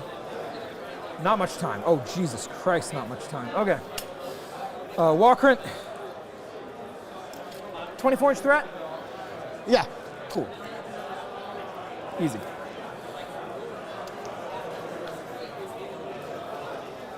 Walkrent moves 10 if he wants to. Doing his due diligence to make sure he blocks out any charges from reserve. Warrior's going to scooch. This is really why I wanted one of the characters in front of the Paragons. Oh, man. Too much to do. Just to absorb some smites and then maybe stand up afterwards. Because he's got a bunch of crappy miracle dice he can use to turn into wounds. The Hive Tyrant has to move first. Okay. She's just going to come over exactly. Here. And I mean, he, like I said, it's also he should have spent his CP to auto pass so that if he did use that character, then it's immune to psychic powers. That's exactly right. Put that guy out front so you can't do a smite. The Maleceptor does nothing. Then you have to shoot and charge to get that immunity off the objective. Got it. And reasonably, if he did have to shoot and charge them, I don't think he can actually even kill 2 of them. With -1 damage, 2+ saves. I'm talking the character, dude. Just the character you'd have in front with it. So that was the whole play. Like, Hospital is doing nothing. Auto advance it, get it in front of the Paragons, give it no psychic powers on it, and then like completely nullify the mortals from the psychic phase. It gets shot dead. You stand it up with your shitty miracle dice, and then they have to charge and kill it, and then the Paragons just like, lol, I guess we win, right? They'll go the full 18. I mean, that would definitely have been the play that I would have done. I think he may have pigeonholed himself a little bit by frivolously using some CP a little too early. Absolutely. The Sister player could have 3 more CP right now, like easily. Like I said, 18 is tons. Yep, that looks good. Team Beerhammer, if that is you, Casey, and you're accusing me of being wrong in games all the time, you like to argue things and then you don't like right answers, so don't give me crap. So no one's in reserve? All right. And then this guy. The Ravenous. Ravenous going to the top left. That is spicy. Safer. Assuming I didn't suddenly leave a new giant gap, which I didn't. Okay, cool. Okay. Psychic phase. You got all your denies. This is no, they do not let him talk it out after time's up, especially when you're on the top tables. When the clock is done, the clock is done. You score. Just take whatever scores you got at that time. I'll try to deny. And usually, if the clock timer goes out and you're not through both players' turns, usually you wind it back to the last time both players completed a battle round, right? That's usually correct. Yes. Yeah. Cool. I'm gonna cast Scream. Goes off on an 11. That's the wrong order, but so it goes. Let's try to deny. Do not like the Paragons just out there catching these smites with their teeth. Take another 2 dead already, man. Cool. They're too important in this matchup. 3 left. Cool beans. Neuro in the back is going to cast Onslaught. Goes off. Did he already use the no invuln thing? If you can deny her, go ahead and try. Honest Canonist? No. I don't think should there's do ever from a here, reason maybe? to. So he just walks up with the Canonist to the Maleceptor, turns it off, and Vile just one-shots it? Nope.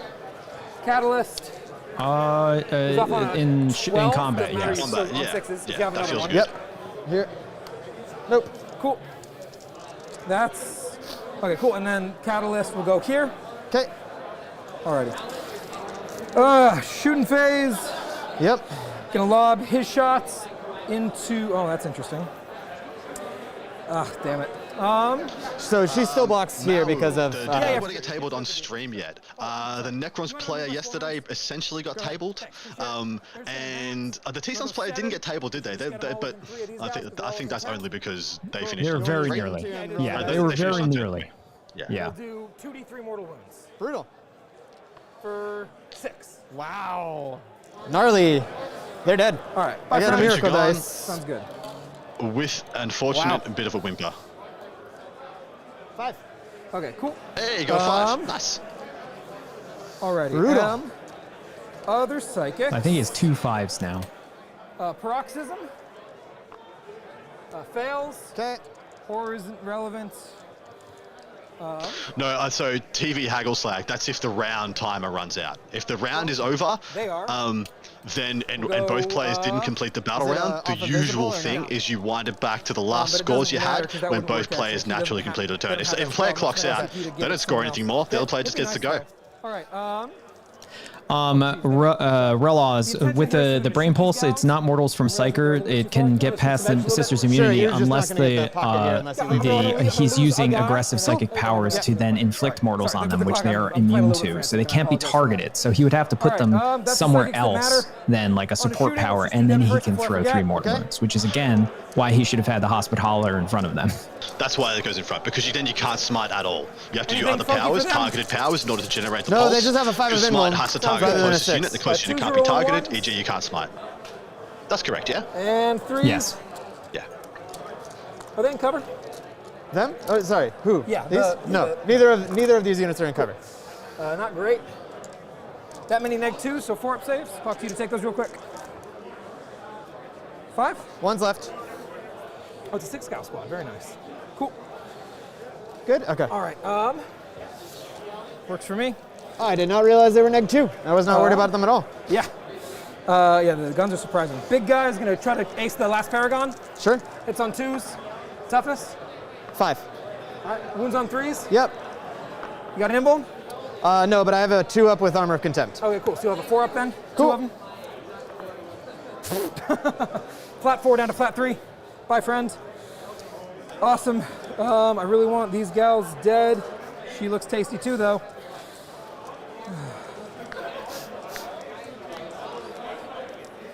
It's not going to do anything. We're going to go into her. Okay. No It's going CP to to be stand 10 up. hits. Okay. This is the big ones, to be clear.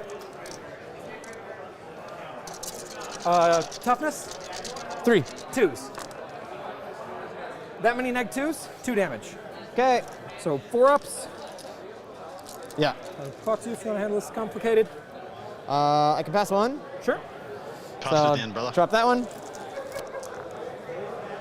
Taking 8 she's at dead. the moment. Yeah, cool. Right.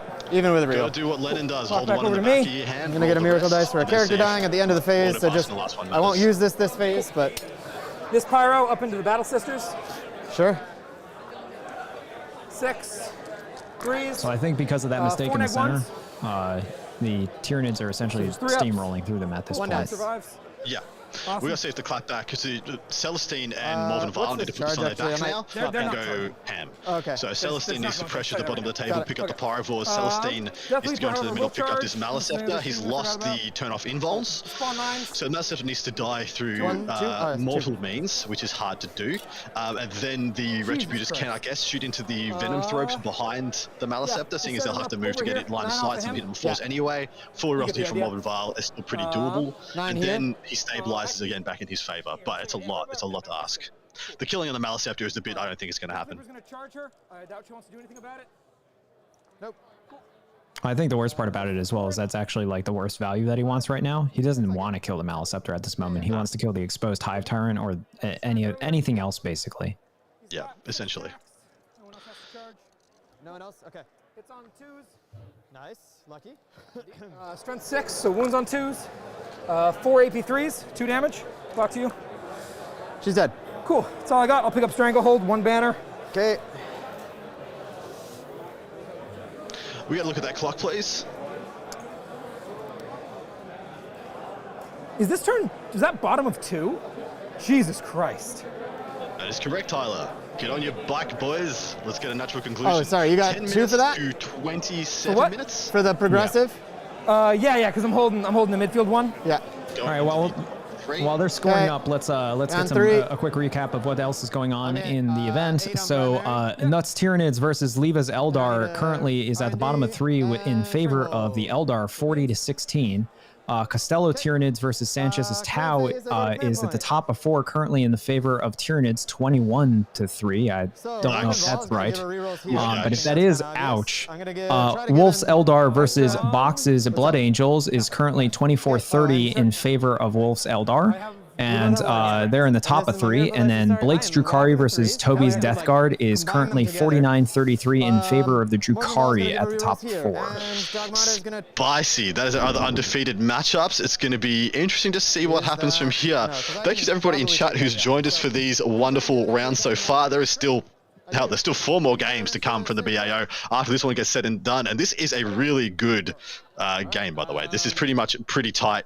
Both players playing extremely good. I think the CP discipline by both is the only thing that I could say has been a bit below par. But the positioning, the shot calling, the use of resource management, the movement phase, this has all been like exemplary stuff. Now, one interesting thing that I think may happen, depending on if the Sisters player can do just enough damage to clear out some major targets, a lot of the mobility, even though he's Kraken, has been gone from the Tyranids. And if he's able to kill things like Deathleaper and maybe shore up some of the objectives, not having good banners may actually cost the Tyranids the game. Because I don't see at this point them getting beyond maybe 3 or 4 points with banners. Agreed. Mind you, if he gets them up and clocks out, does he still score banners for his top of turns? He can't move. No. He can't. Yeah, He does I not. thought you did. I thought you did. No. I thought you scored for the objectives you're on, and your primary and the secondaries that are still scoreable. So, but you tell me, mate. I actually haven't played. I've never clocked out. I don't know what's up. Yeah, I believe the way that they scored, if it's not the final turn, is that if you say it's turn 3 and he clocks out, if you put up 3 more, he will not get the points for them because he's not scoring at the unless they count scoring at the end of the game, then he will just get the points for scoring them at the end of the game, and that's it. That'll be up to Adam, but it's very likely that he's going to clock out next turn. Yeah, it is very likely.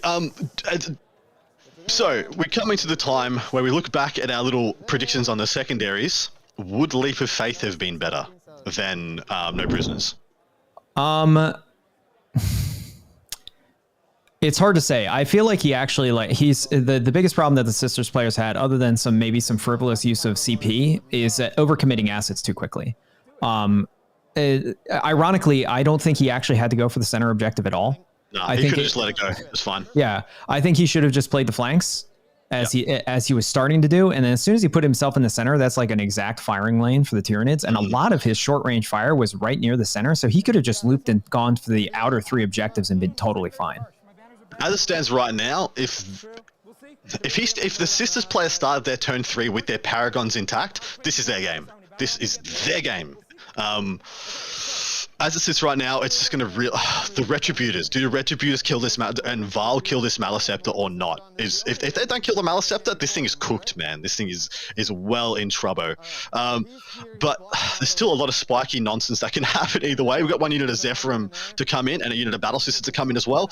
It does look like there could be... I think he measured that there is no pocket in the Tyranids deployment zone for them to walk in, but they can definitely walk in the top left or the bottom right, whichever one of those has not been done. So an 8 on rods is almost definite. And look, I mean, he picks up the Ravenous, he picks up the Venom Throbes, a couple other wounds here or there. The Pyrivores should all be gone at the end of this turn as well. That's another couple of points coming in for No Prisoners. That's looking pretty healthy also, so not too tragic a score shall be had. Holding both does not give me anything, right? No. Okay, and I'm gonna have 3 if I do that, right? Yep. The Stranglehold is already yours unless the Retributors decide to off themselves. Got it. Is there a pocket in here somewhere? Yeah, so Neil's just said armor saves, morale tests are the only dice you can roll, and if you score anything that would score passively for primary, e.g. objectives stand on banners you had. Yeah, so I'm like, if Tyler's only going to get one more turn, it's important he puts up every freaking banner he can. So if he can get a banner on the middle objective even, and that gets him 1 point, it's worth it because it doesn't really get anything else out of it. I think I've got to do... Sisters have to come on, right? That's everybody. I mean, if you could kill them, up to you. Cool. But I would recommend bringing them on. Yeah. If you could put them like on the... I can't come off your edge ever, right? Oh, you can choose to just die in reserve if you wanted to. I mean, you can technically. So I'm just going to have to try for this. Sure. This turn. I'm not going to come up within 3 of these. Makes sense to me. And they're going to try to just blast them and beat 30 so I can move and then do it. Cool. Well, sorry. Oh, dear. When do you pop? After you finish the move. After I finish the move. So yeah, once you arrive, I decide if I want to pop or not. Okay. Is he walking into more plans? So I need to get them all on that side 30. Don't let them drown within you. 6 and not within 3. Already cost you 5 repention. I've got a 3-inch widget if it would help you. Thank you. Yeah, this is tough to say. I mean, he needs to keep a lot of his stuff mostly hidden and essentially staged away from most of the Tyranids army, so he can just like run onto objectives and score things. Because I think him getting a strong stranglehold and a bunch of points from no prisoners is going to override the banners of the Tyranid player, because the Tyranid player just doesn't have the time back or the time left. If say the Maliceptor dies in the center, then and maybe 1 or 2 of the Pyrovores, like what does he have to then assault Morven Ball in the center? Basically nothing. He would have to sacrifice a Hive Tyrant and hope that the Hive Tyrant does the job, but even a Hive Tyrant with Reaper of Obliterex at half damage is and going into a 2+ save, 4+ invul does not have the best odds of killing Morven Ball. So yeah, and she's got a 4-up against mortals, doesn't she? So even if he does get some incidental smites and screams once the Maliceptor goes down, if the Maliceptor goes down, then that's also a big deal. Which is why I was curious whether or not his Dogmata was in range of Morven Ball, and if the Dogmata was, did the Dogmata get the no psychic against Morven Ball? Because that would also be huge. Yeah, can we confirm that? Can somebody ask if you got any canticles off, and if so, where'd they go? By all means, don't be intrusive on the game. The time is pretty tight though. You know the intent. Not gonna waste our time. We know what's going on. Cool. So shooting. 2 wounds left on that one. 2 wounds on this guy, 5 wounds on this guy. Cool. The Celestine's gonna fire everything into them. Go for it. So her flamer. 5 hits. Sure. T5. Strength 6, so 3s. 3 at -2. -2. Guy in cover, 4s. Takes 1 damage. Just 1. Okay, cool. Crack grenade. Oh, I should have done this in the other order, but no wounds. Bolt pistol. Hits. Wounds. 2-up save. We're good. Cool.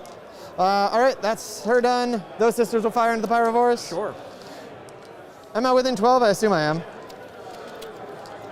Yep. Cool. Oh, do you mind shifting them onto cover, actually, from the movement phase? You want them to come this way or onto this? Onto the objective, yeah. Cool. Makes sense. Yeah, sorry about that. Yep, no problem at all. 3s to hit here, no rerolls. Horrible roll. 3 hits. That's my karma for asking you to help. Don't have move to get the back one on? Sure. So can she? Cool. But she'll end up here. Cool. 1 wound on a. On a Pyrovore? Yep. 2-up save. He's good. Cool. Morven Vault. Not actually. We'll go with Retributors into this guy. Sounds good.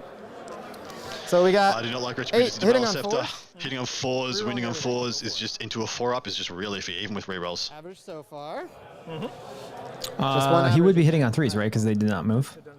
The rest of you just moved. 3s? He's T8. T8. Okay. 4s rerolling. I really should have done the action. 3, and then I can pop the cherub after this. Sure. 4-up invulns? Yep. Takes 1 damage. D6 plus 2. 2. So 4 total? So 4 total. 5s? Takes 1. Okay, 12. We'll pop the cherub. Yeah, Hopefully this goes really well for us. Go get him, This cherub. is why you don't shoot Retribute into a Maliceptor. Both it just doesn't do reroll? anything. 1 with Okay. it. That's 4 it's 4 rerolling. wound. Rerolling. Rerolling. Unlucky. Oh, okay. That sucks. Yeah, as soon as you saw cool. that. Cool. You did a wound. You did a a lot of things. freaking wound. That's terrible. My flamer and Yeah, my as bolt. soon as he saw that they had catalyst on, or the this Maliceptor is had the catalyst on it, then there is essentially no reason for him to shoot the retributors at 3 it. didn't hit, 3 so misses, that one's yeah. gone. And rerolling the wound, needing a 6. Nope. Shoot the venom throats. Flamer, It's number of points. hits, It makes 3. everything easier to shoot later. Should you have shooting later, hit, or hell, one shoot the wound so far. Pyrovores. Shoot, just don't shoot the freaking Malicept. That's exactly what Tyler wanted you to do. 3s, 5s. We're good. Okay, Morven will put everything into him as well. Go for it, Morven. Neg 1, 3s. From the Venoms. Yep. Is I'll this hit. all? 5 The to heavy wound. bolters, I imagine. Is Cool, all you're into the Maliceptor still? Yeah. See now And he's then all in. He's crack committed. missiles. good. Sounds good. Both hit. Cool. 4s. Should have shot the venom throats. Should have One shot wound. the pirate guard. Should have shot 4 anything pinball. else. Damage. It'll be. I'll just roll it.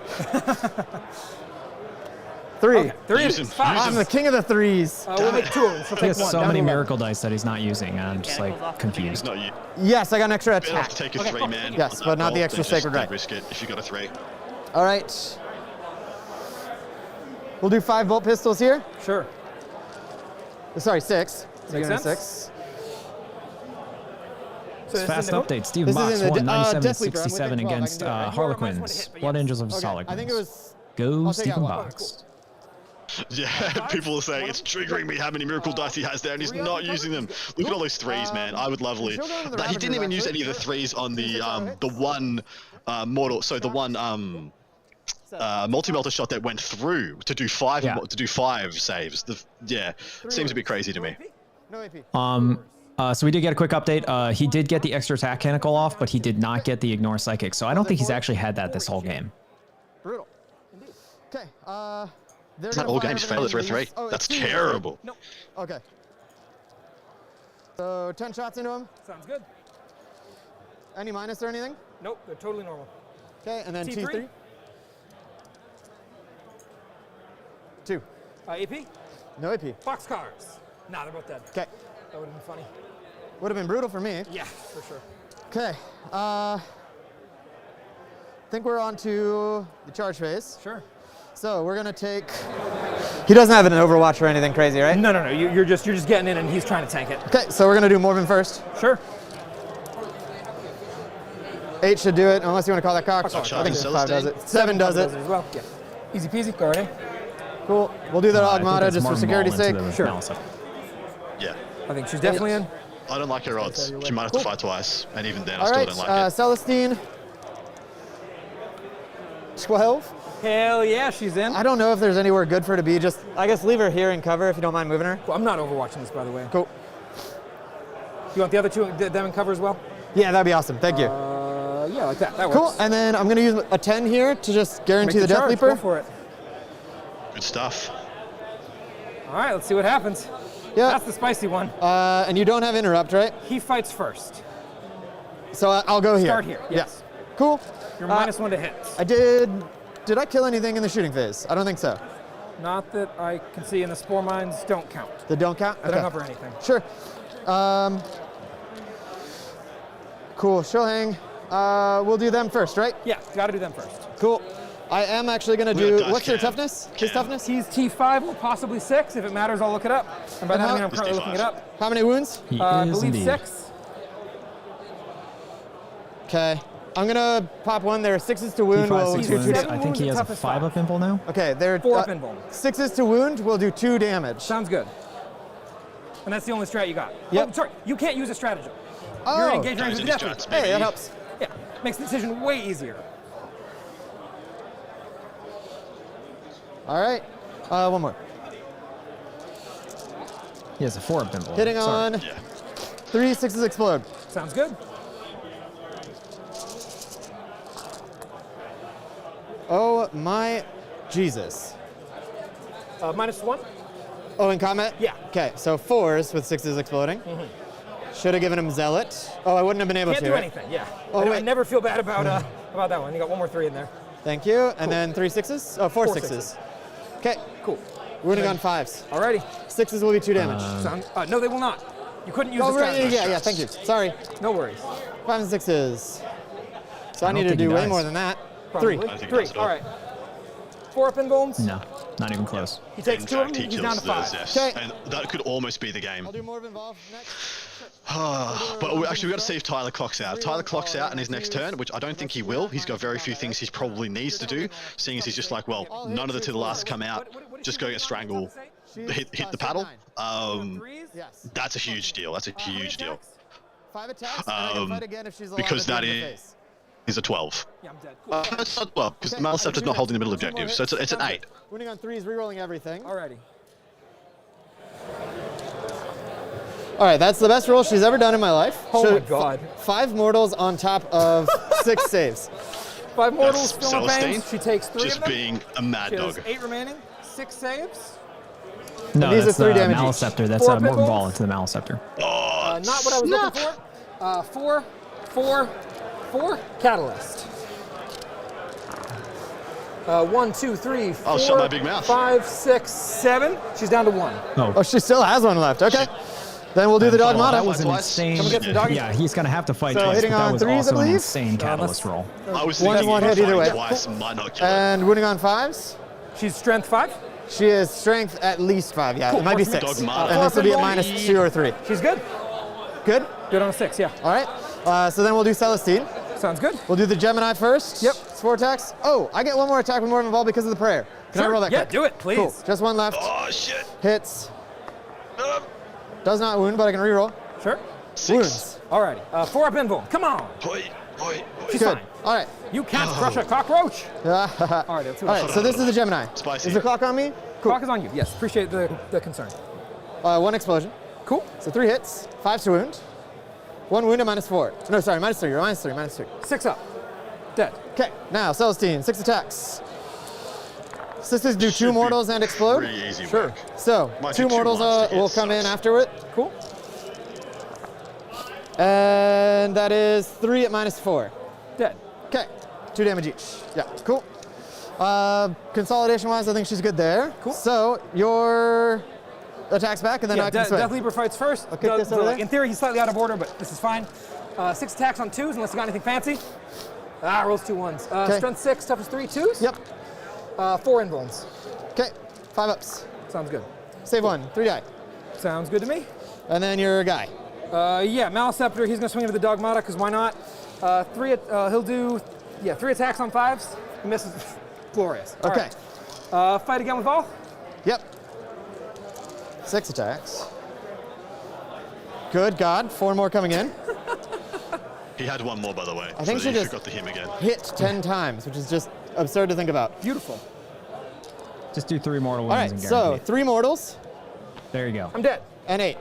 I don't explode. Okay. Bada boom.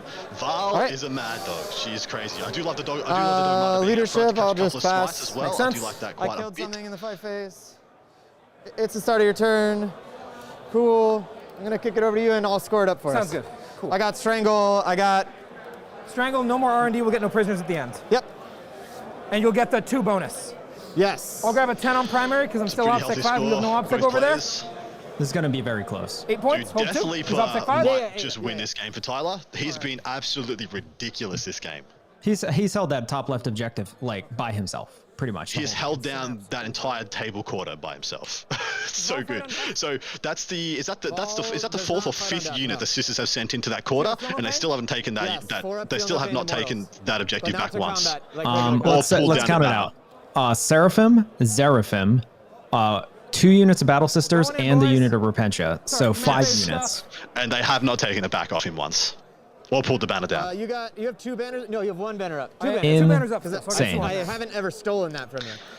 So you have 3 Who total says on that the Death Leaper is not worth his points? She's going in. How many points is he? He's 90 points. So good. Oh my god. That's the play. Oh, I'm excited. Insane. That's going to be so He's cool. if I can like I said, there's no gotta- list that I build with my Neds that he is not automatically in the list. Look at this. He's like, you know what? We're probably not getting another turn. And To you're the on last one or coming out. TCP? That brings me up to 2. Okay.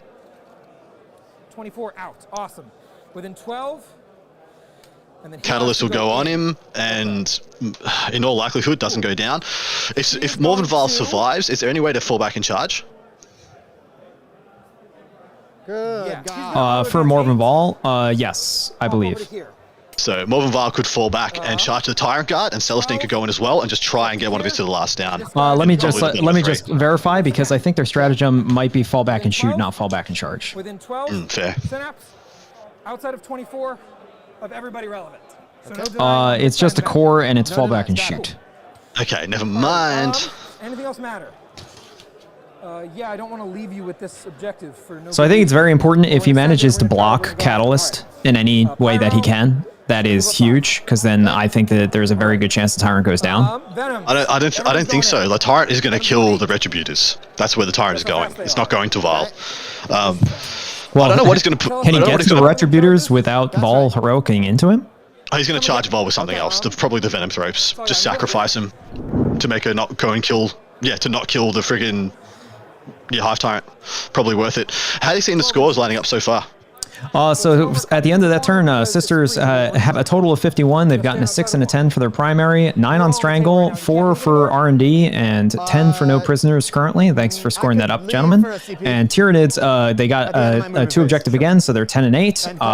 They'll probably get another 2 points for the primary mission, and then they have 6 for Stranglehold. They still have their 15 to the last, and 3 for Banners. I'm wondering, again, is Banners going to kill them? There's a very good chance that if he gets 1 more R&D and gets that 8 points, then Banner may be the reason that he loses the game. Need to turn 4 though, because if they clock out or the round ends and they take the scores from round 3, Tyler's already won. Scream at the rats. Goes off on an 11. She always gets the wrong order. Try to deny, and if you don't, take 1. I don't. 1 more mortal. Yeah, Retributors are dead. Onslaught and Catalyst are... Almost certainly. Actually, Onslaught is here, Catalyst is here. Okay. Alrighty, we're gonna shoot Very important at... Oh, the top left is gone. He can't take the top left back, so he's going to get 2 banners the rest of the game. It's just pretty much whether Celestine and Vile can take off to the last. Not have to do that, but it's such a cute play. A 5 on Banners, maybe a 6. Yeah, but in all honesty, anyway, guns. Raveners, I got 3 of them that can see this one gal. Naturally. Okay. Raw dogging it. Oh, whoops. It's possible. It depends on whether or not he can kill Vol this turn, but I don't think there's any real way that he has to kill Celestine. At least not being president. At least not twice. Definitely not twice. But anyway, we're going to sit back and hear this out because this is really tight gaming. Big boy. I want to kill Vol so badly. Halves damage. Halves damage, correct. Yeah. Big boy into the Dogmata. Yep. 2 hits. Only 1 wound. Yeah. So 4 up. Failed it. Flat 4. Okay. I think that kills her. Cool. I'll get this at the end of the phase. Is that a miracle dice? It's a 5. Yep. Okay, cool. You're not bringing it back or anything, right? Nope. Cool. All right. It's 2 CP, by the way, for a regular character, and I can't do it on Vol. Gotcha. Sounds good. I'll shoot the pyro into the 2 gals over there. Sure, makes sense. Silly. We're gonna do it anyway. 12. Okay. 3s. I like the cuter play. 8 wounds. Talk to you. Neg 1 AP. They are dead. Cool. Alrighty. Clock back to me. Charge phase.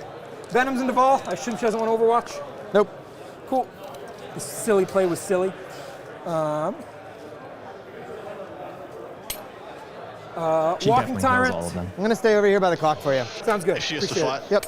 For sure. Flying Tyrant. She's taken 2 Hive Tyrants, 1 with more claws, 1 with Reaper. She's not going to get to fight. He hasn't got the CP to interrupt. Immortal wounds particular. Cool. At all times? Yes. Sounds good. Ravagers are going to charge. What's their charge into the Sisters like right now? Sure. You're inside of 8, so you need a 7. Go for it. Why not?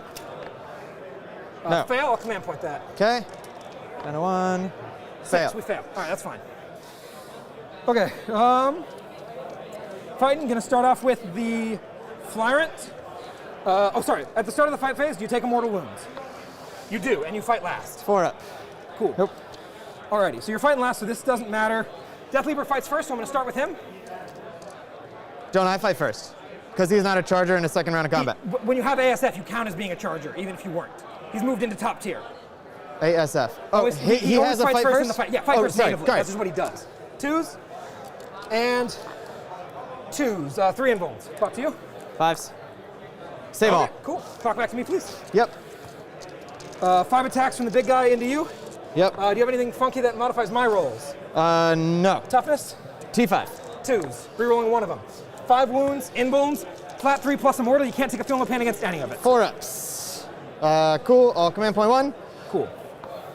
Nope. Cool dice one. And I can't That's swap it out 9 already. and plus 5 is 14. You can't take film of pains. Yeah, but I still have dice damage. used, brother. Oh, sure. And 3 goes down to 2 or down to 1?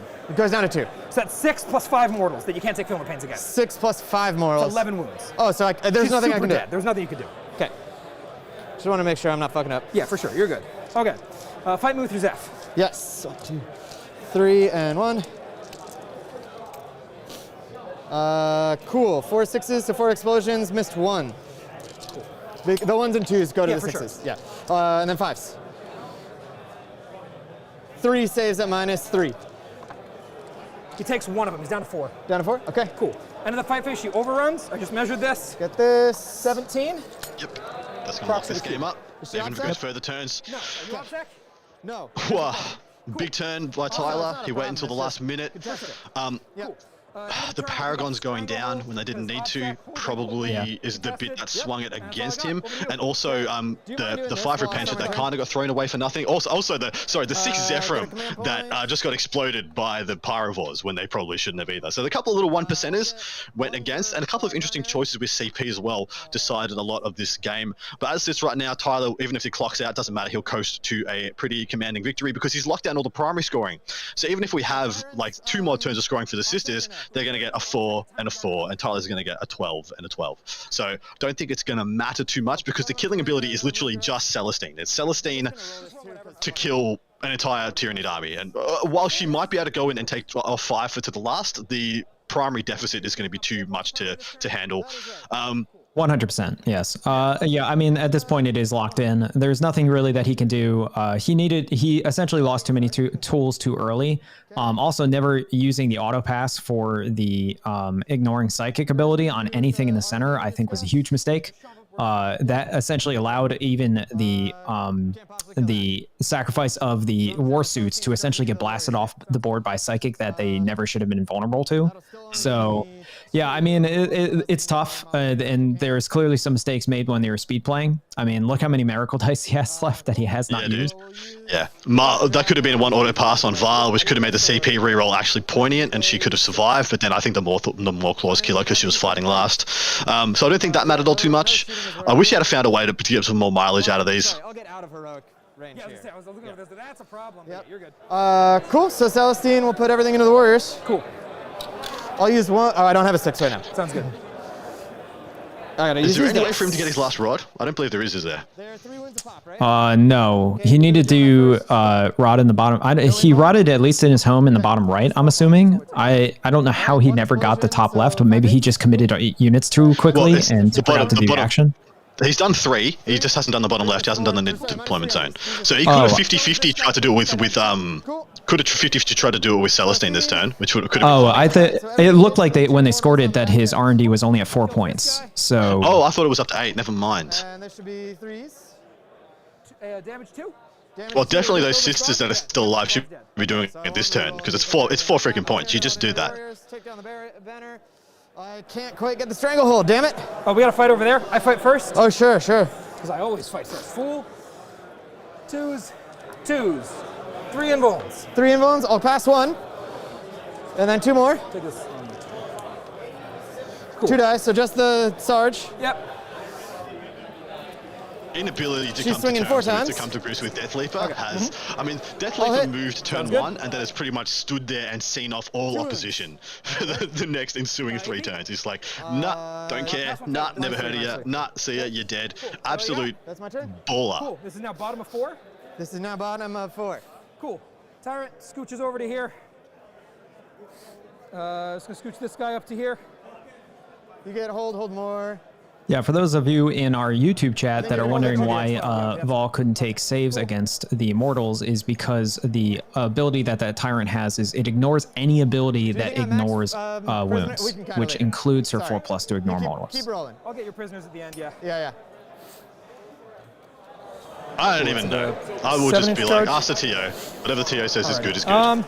Raveners move up here, and then they're gonna charge. Moves there. It's gonna charge. Banners, you got 1 more. Awesome. Smite off the neuro. I'll try to deny for you. Goes off on an 11. You successfully deny it, you son of a bitch. Sorry, that's the first swear of the day. I'm happy we got that far. Miracle awesome. die. Does anything else matter? No, they're going to kill him. Okay. Just get one of these at the start of your turn. I have 1 CP somewhere. 1. Oh, and I killed a unit in combat, so I get 1 again. 3. He's going to cast the reroll charge spell. Okay. Goes off on a 7. Try to stop me on a 6. Nope. Cool. Onto them. Charge the clock. He's charging into them. Needs like a 7 or an 8. A 6 isn't going to do it. Yeah, the discussion in chat right now about the last, like 3 of the last, like 4 codexes, 5 codexes, just being at a different level to anything we've seen in 9th edition power-wise is something we're going to be like struggling to come to grips with for quite some time.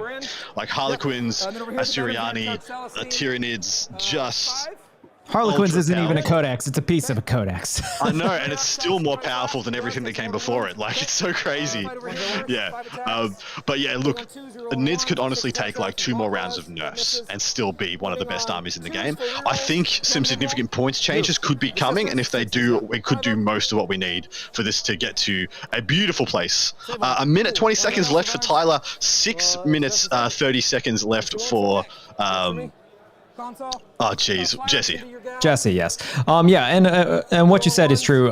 We had discussed this previously. Really, it's just a lot of the medium bugs in Nids need to get points increases, including Warriors, Raveners, things like that. And I think that solves most of their problems, because one thing I've discovered building lists with Tyranids is if you're building with medium bugs, you cannot fit very much in there, even with their current points. So any kind of like 100 to 200 point increase for that army, and suddenly they're losing an entire other asset, which is a big deal. Yeah, I totally agree. I find it very amusing, and I think players need to be cognizant of this, that these guys played 2 turns that combined used, what, 2 hours and 40 minutes of a 3-hour round, and now have played 2 turns in a combined under 20 minutes. Yes. If you can play that fast, why not just play a little bit faster for the first 2 turns, and then it won't look like some Benny Hill level crap for the last 2 turns. Yeah, that's literally just it. And I'm not saying that. I'm saying that as a caster and as a fan and as a viewer of the content of this. It's purely for our sakes as the viewer at home. Like me trying to call this game, whatever. It's a mess at this point. It's a dog's breakfast. Some stuff is happening. They're rushing through everything. They're going to speak faster than anything I can tell you. But at this point, it's clearly plain to see. The sisters are on their way to getting tabled. Tyler's comfortably getting a win. He's pretty much just trying to do his best to come to grips with Celestine and stop her from denying him 5 to the last, and that's pretty much the only points that are going to make a significant difference either way for him. 4 mortals. Cool. That kills off Venom Throat. And then 6 at -4. Cool. 6 at -4 kills him. Okay. Sweet. All right, she'll stay where she's at. Was that to the last, or was that the Warriors? Cool. I'll score. I slipped over from burning my time, so you have 5 minutes, so you can play turn 5. Yep, I'm gonna auto pass her, so I'll still hold that objective. Cool, works for me. Yep.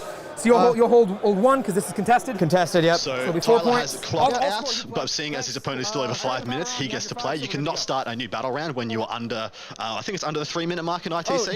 In WTC, it's either 5 or 10 minutes.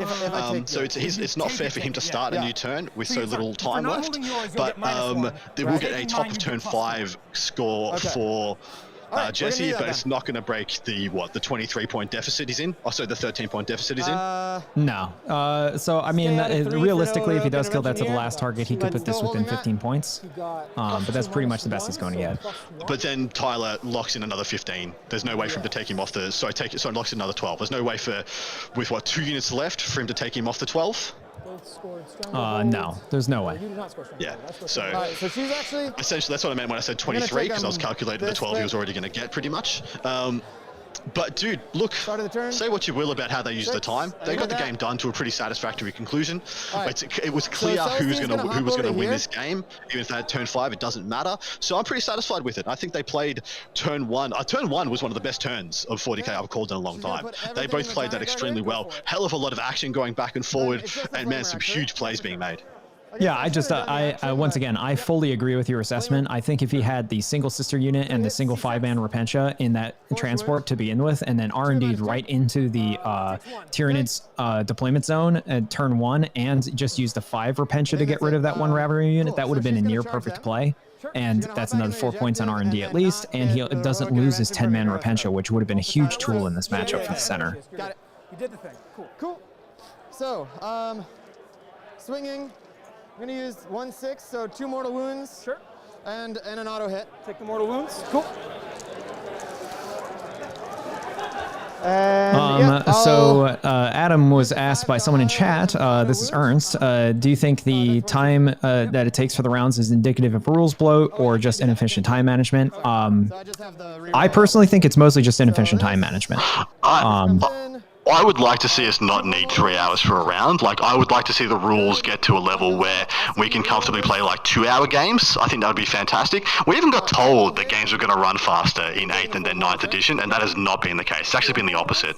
I'm of the opinion, though, that players will use the exact amount of time they are allocated, and that if you gave people 2-hour rounds, it would change a lot of what people bring in their list, but also it would really hurt armies like Orcs, like Guard, that have a lot of activations, a lot of small, cheaper units. So I'm of the opinion, though, that the rules do need to change if we want to have shorter rounds, but I would love it if we don't have to play 3-hour rounds per day. It's just rough. It's just long. I did 10 wounds total. 10 total wounds? Right. Yeah, where did we have 4 guys, yes. That's 4, 8, 10. 4 wounds apiece. Okay, cool. Including the mortals. Including the mortals. Got it. Okay, well, that was my turn 5. I don't think, unless unless there's leadership, right? Synapse right here, but I can console back onto the objective? Yeah, there's no way for me to take your objective. Cool. All right. Adam retreated to his hollow. That's him in his little hovel out in the woods. That is why he sounded like that. Apologies, guys. No, I just had to step out into the kitchen. One of the kids. So I live with my brother, and my nephew, who is a toddler, just jumped out. Hello, how you doing? I'm back. I didn't know the camera was on us. Someone could have told me that. Neither did I. Yeah, my nephew was getting up to nonsense in the kitchen. I just went to say hello and say what's up. I'll just assume that you do. Apologies. I'll say that. Still. All right, so while we're getting some final points at the end of this round, we got some other coverage for you. So Adeptus Sororitas versus Tyranids, that's Cell versus Bortel, that's on stream. Nut versus Leva, it looks like it's down to the wire, but it's currently 16-40 in favor of Eldar. Costello's Tyranids versus Sanchez's Tau is 79-91, so that is another Tyranids knocked out. Beautiful. You love to say it, guys. And then Wolf's Eldar versus Box's Blood Angels. Box took it, of course, 97-67 versus the other Eldar, taking the Blood Angels all the way. And then Blake's Drukari versus Toby's Death Guard is a 69-88 in favor of the Death Guard. So, is that the Terminus S list that's making it so far? Yeah, let me just go a quick look. You might be absolutely correct, my dude. What was the name of the gentleman? His name was... Ooh, I clicked the wrong window. His name was Scott Toby, yes. Yes, I do believe that is the Terminus S Strike Force. If that is... No. Sorry, that is the full mechanized one. All the bloat drones, all the ballers, and the PVCs. That could be an interesting game to have on next, depending on who he's playing. If it's that first Tau or something, then no, we're not doing that. But we will try to not have Tyranids on. If anybody knows of a matchup or a player undefeated who they would love to see on, we are open to suggestions. There are a couple of people who are on a bunch of wins in a draw. What do you say? This is a huge one. Table 1, Nuts Tyranids versus Leva's Eldar ended 82-82 in a draw. I saw that. That is freaking nuts, man. Like, and then what the hell? we have some final scores here from our game on stream. Sisters of Battle got a 69. Nice. To 96. Nice. That is just the perfect. You couldn't get more perfect. It's a nice backward. yeah. Double nice. But that will wrap us up for this round. I'm just going to double check with our booth whether we're going to have a little bit of Valerie before we finalize. But if not, thank you guys so much. We'll do our best to get a spicy matchup Possibly not with NIDS. If there's a game that doesn't have NIDS in it, we might just get that one by default of the undefeated players. But we'll see what we have going on. Andrew, were you satisfied with the Sisters game? That was a pretty. Those first like 2-3 turns were extremely spicy. Yeah, just for the wrap up here, I will say that there's quite a few misplays and quite a few units that were kind of thrown away. I didn't like his misuse of CP to begin with. That one kind of hurt, especially not auto passing the ignore psychic, which was just like in this matchup is really huge. Also, I think like this is just a tech choice. Maybe he doesn't have the full reps in to have the game knowledge, but the thing that you pointed out of the 5 Repentia with the 5 sisters in the transport, like that is like a shoo-in for me. I don't know why you would ever not do that, especially if you're going R&D. Like that seems like the automatic choice. Because so the assumption there is that we thought he might have 5 Sisters, 5 Repentia in his Rhino turn 1 because you scout that thing up when you go first, being Bloody Rose, and then you auto Rod with the 5 Battle Sisters in your opponent's deployment zone. And as soon as you do that, I found from experience and watching and streaming a bunch of games, your opponent just lets you have all your Rod points. You just end up getting a 12. As soon as you do the hardest one first, they give up trying to stop you. Clearly there was also some misallocation of resources with regards to taking out Deathleaper. He vastly underestimated the toughness of Deathleaper. And I mean, 5-6 assets into Deathleaper and no results. So no, not one F was given by Deathleaper that day. It was just like, whatever, guys. Try. All right, guys. Thank you so much for joining us for round 2. We're going to take a short break and then be back for round 3. Catch us then. Whew. All right, cool. It was pretty funny.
Don't count me.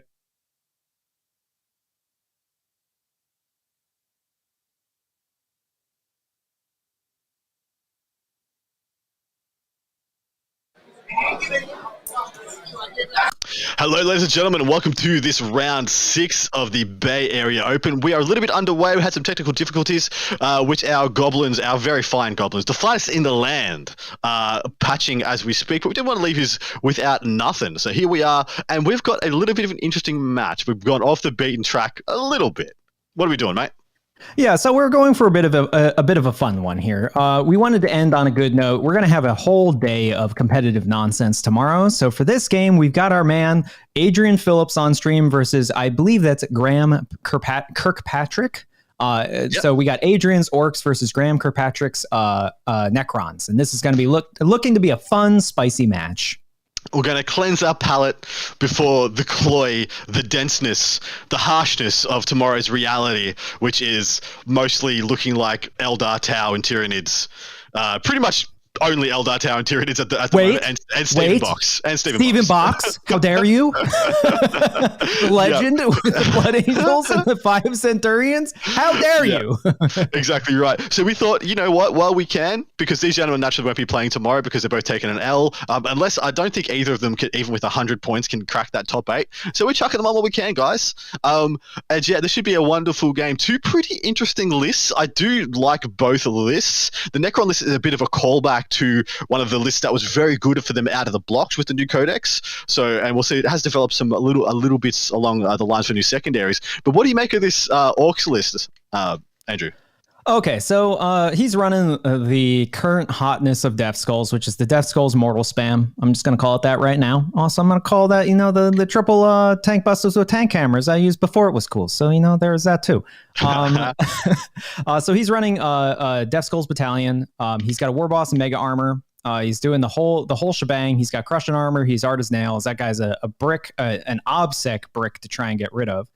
He's taking Warboy on foot, which is interesting. Maybe just to sneak in some psychic secondaries or something like that. Then he's got 2 units of Beast Snagga Boys, 1 unit of regular boys, 2 units of commandos, 1 unit of Mega Knobs. It's a 5-man Mega Knobs with Combi Scorches. And then, of course, the 3 units of Tank Busters, all with the Tank Hammer, which we'll get to in a second. I love them. And then 1 big unit of Squig Hog Boys, 1 small unit of Squig Hog Boys, 1 unit of 6 Storm Boys. Those are Objective Hounds. 3 Battle Rollers, Battle Wagons, all with Death Rollers, and then a truck. So basically, the lowdown of how this list works is you take all the Tank Busters and the characters, and you put them in one of the Battle Wagons. Then you take the Mega Knobs and something else, and you put it in another Battle Wagon. And then you take something else and put it in the other Battle Wagon. Maybe it puts 1 unit of Tank Busters per Battle Wagon, and then 1 troop unit, and you have almost no drops, and you just go to the center, everything's OBSEC, and just spit out as many mortal wounds as you can. And then hopefully, I hope the legend of the game is the Mega Armored War Boss, because in my games, I've had that guy survive like a Telemon for 4 turns, and it was hilarious. So it's pretty funny. So what are we looking at for the Necrons there, Adam? So we have I think it's a Vanguard and a Supreme Command. This is Relentlessly Expansionist Eternal Conquerors. Starts off with a Technomancer and a Canoptic Plasma Sight in the No Forsorg slot. Then it's got a Catacomb Command Barge who has the Voltic Staff and a Res Orb, in addition to Enduring Will. And then he's got a Chronomancer who has the Veil of Darkness and a Tropic Lance. 5 Immortals is the only troop choice he has, but luckily everything's OBSEC. He has a Catan Shard of the freaking Nightbringer, which Adrian will be very happy he took some mortal wounds against, because otherwise he couldn't kill him in one turn.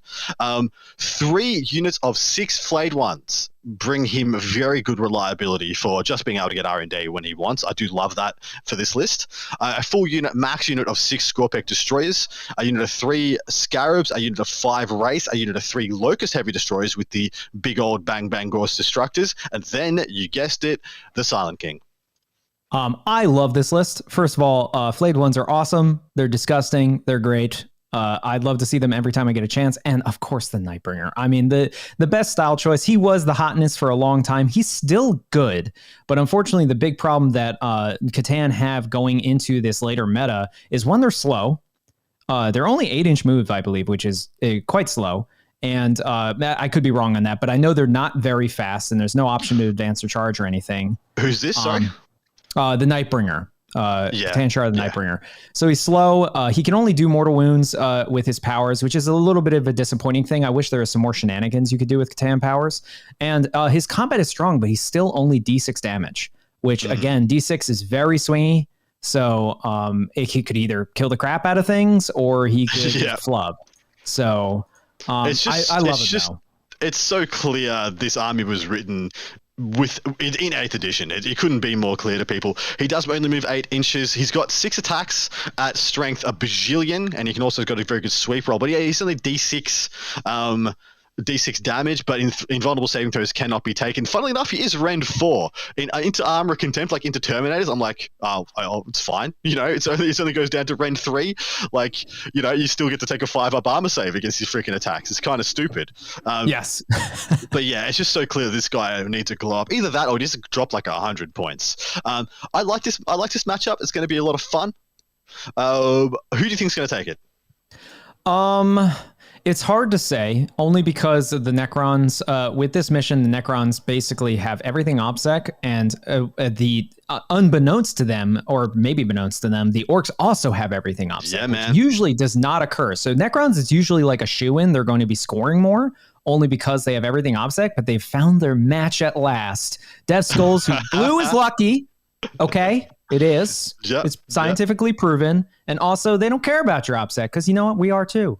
Because how about that? So neither of these gentlemen are undefeated. They're not playing for any top 8. They're not playing for anything. We chucked this on because this is a matchup we wanted to see, and because literally the top table right now is the two of the gentlemen that we've had that won in the previous games. It is Stephen Box's Blood Angels versus Tyler Bortell's Tyranids, and we're like we've had both of them on.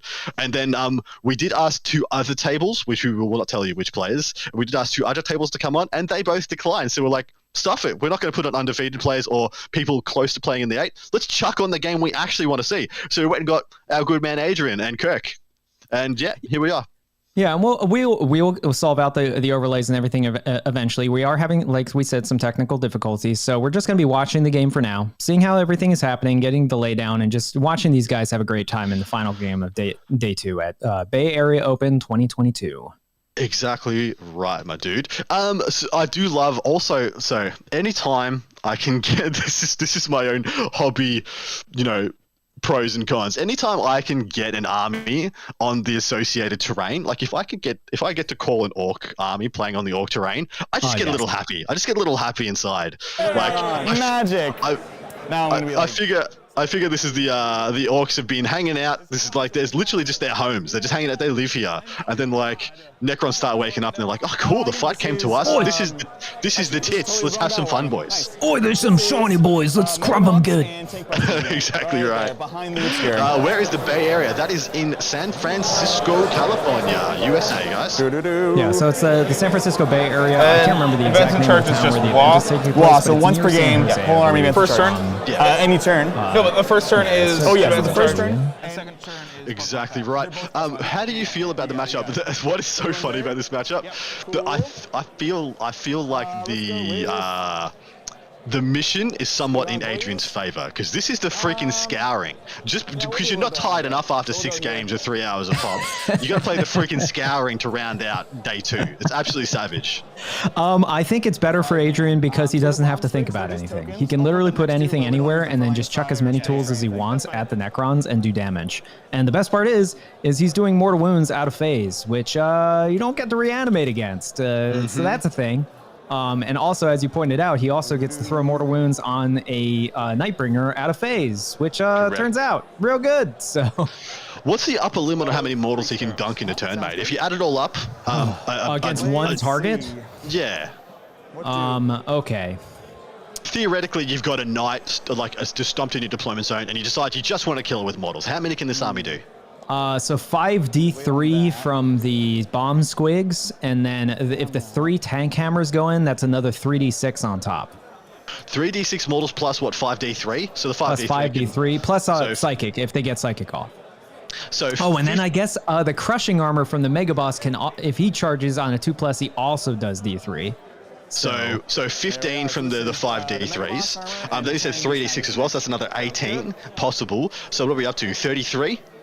33 plus another d3, so another 2, so 35 plus mortal wounds plus psychic. So possibly, let's say 37 mortal wounds. That's not nothing, guys. Just letting you know. Yeah, exactly right. So their records, I believe they're both 2 losses.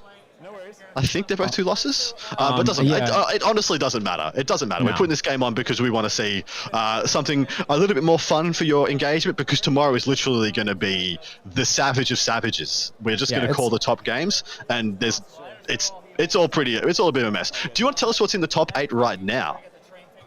So in the top 8 right now, we have Stephen Box and Tyler Bortel. Stephen Box, of course, is the legend, the man himself. And Tyler, correct me if I'm wrong, he's playing Tyranids? Is that Tyranids? we just saw him on stream. Yeah, that's who we just saw, yeah.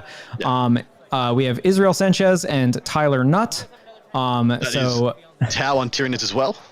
That is correct. Nutt, of course, with the epic tie in the last round.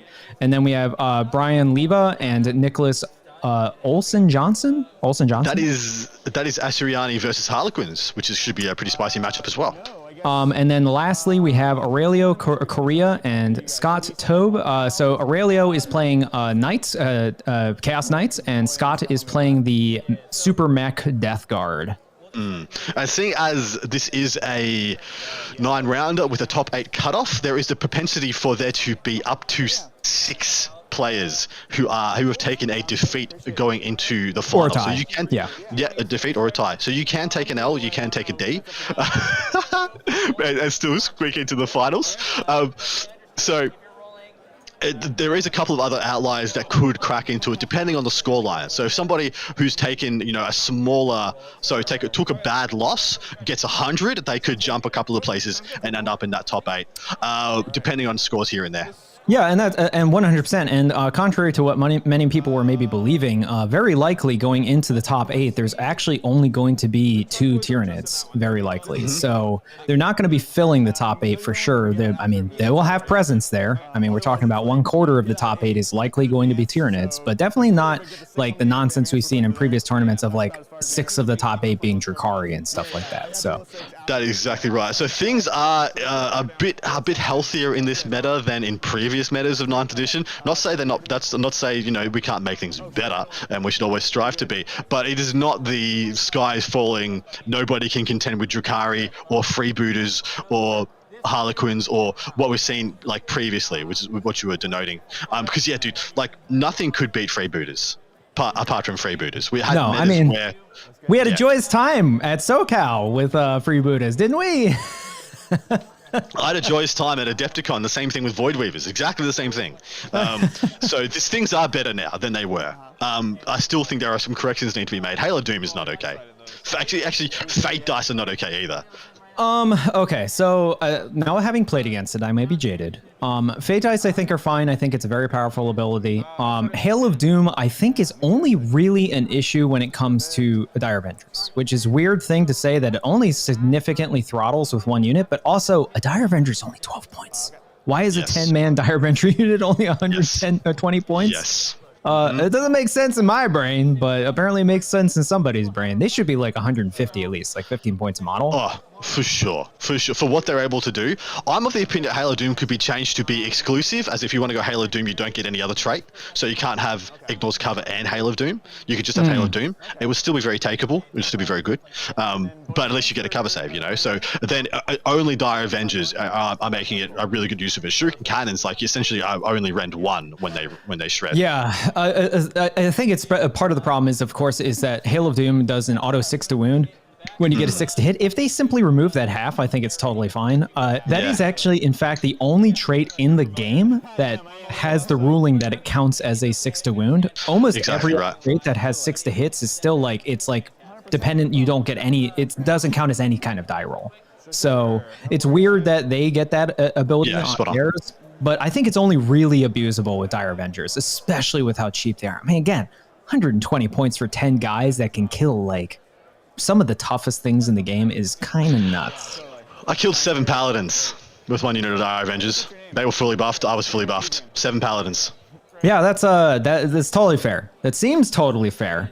I mean, stupid. That's what I mean. Like points. Okay, points cost wise, what is that? 120 points for your Dire Avengers. What? It's like only like what? 450 points for those Paladins? Yeah. Yeah, so the community, Clifford has pointed out that the community's idea of what is okay has shifted dramatically. Exactly right. After having so many times when a single list has dominated in every way, shape, or form, what we've got right now, if we could have what we have right now all the time, and we'd never go back to any crazy ass Void Weaver BS again, I'd be okay with this forever. As long as the 3 armies that are better than everybody else kind of rotates, I could live with that. As long as there's not one army that's always better than everybody else. I could live with it. I wouldn't be happy, but I could live with it. But I think we can do better. Especially since as a community, like you get less of the bandwagon jumping where something clearly comes out that's overpowered and then suddenly everybody plays it because it's the hotness, and they're only playing it during that time that's because of the hotness, and we get that like 2 to 3 month layway period where it's like all you see is this overpowered army and they're winning everything, and it's just not fun to play at that point. So yeah, if we have a rotation where they're all about the power level that things are right now, granted, Tyranids probably need a couple of points adjustments on their medium beasts and stuff. Yep. Otherwise, I think that we're in a great meta. I think almost everything is playable. There's only a few duds. Exactly right. So yeah, as we said before, people are having some consternation about why we're having some people who've taken some L's on.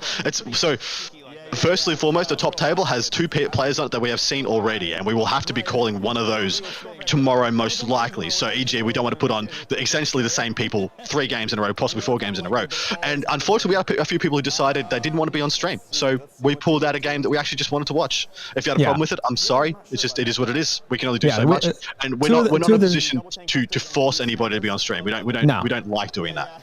No, to be clear, just to reiterate on what he said and support it, there are 2 of the top table, or 2 of what would have been the top tables likely. They don't have to be on stream. We're asking them to do us a favor. So if they don't want to do it, they're not going to do it. So that's just the way it goes. And besides, we're getting 2 great guys to play. That's right.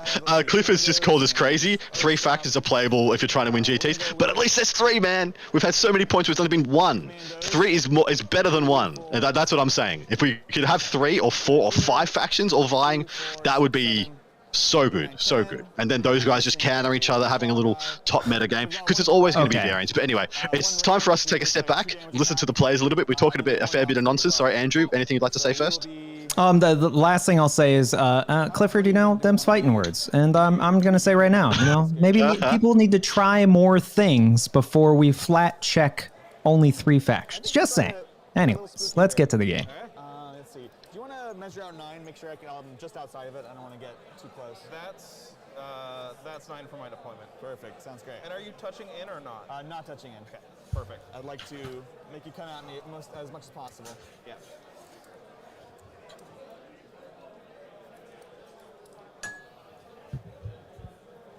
All right, there we are there. We should probably. Oh, yeah. And me. Yep. Yeah. Cool. Perfect. We're doing it.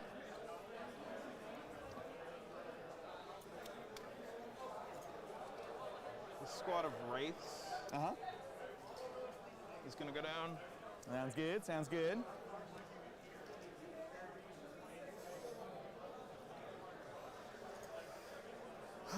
Let's see, you have banners.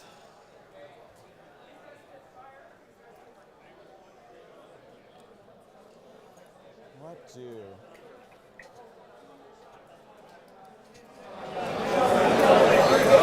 Here.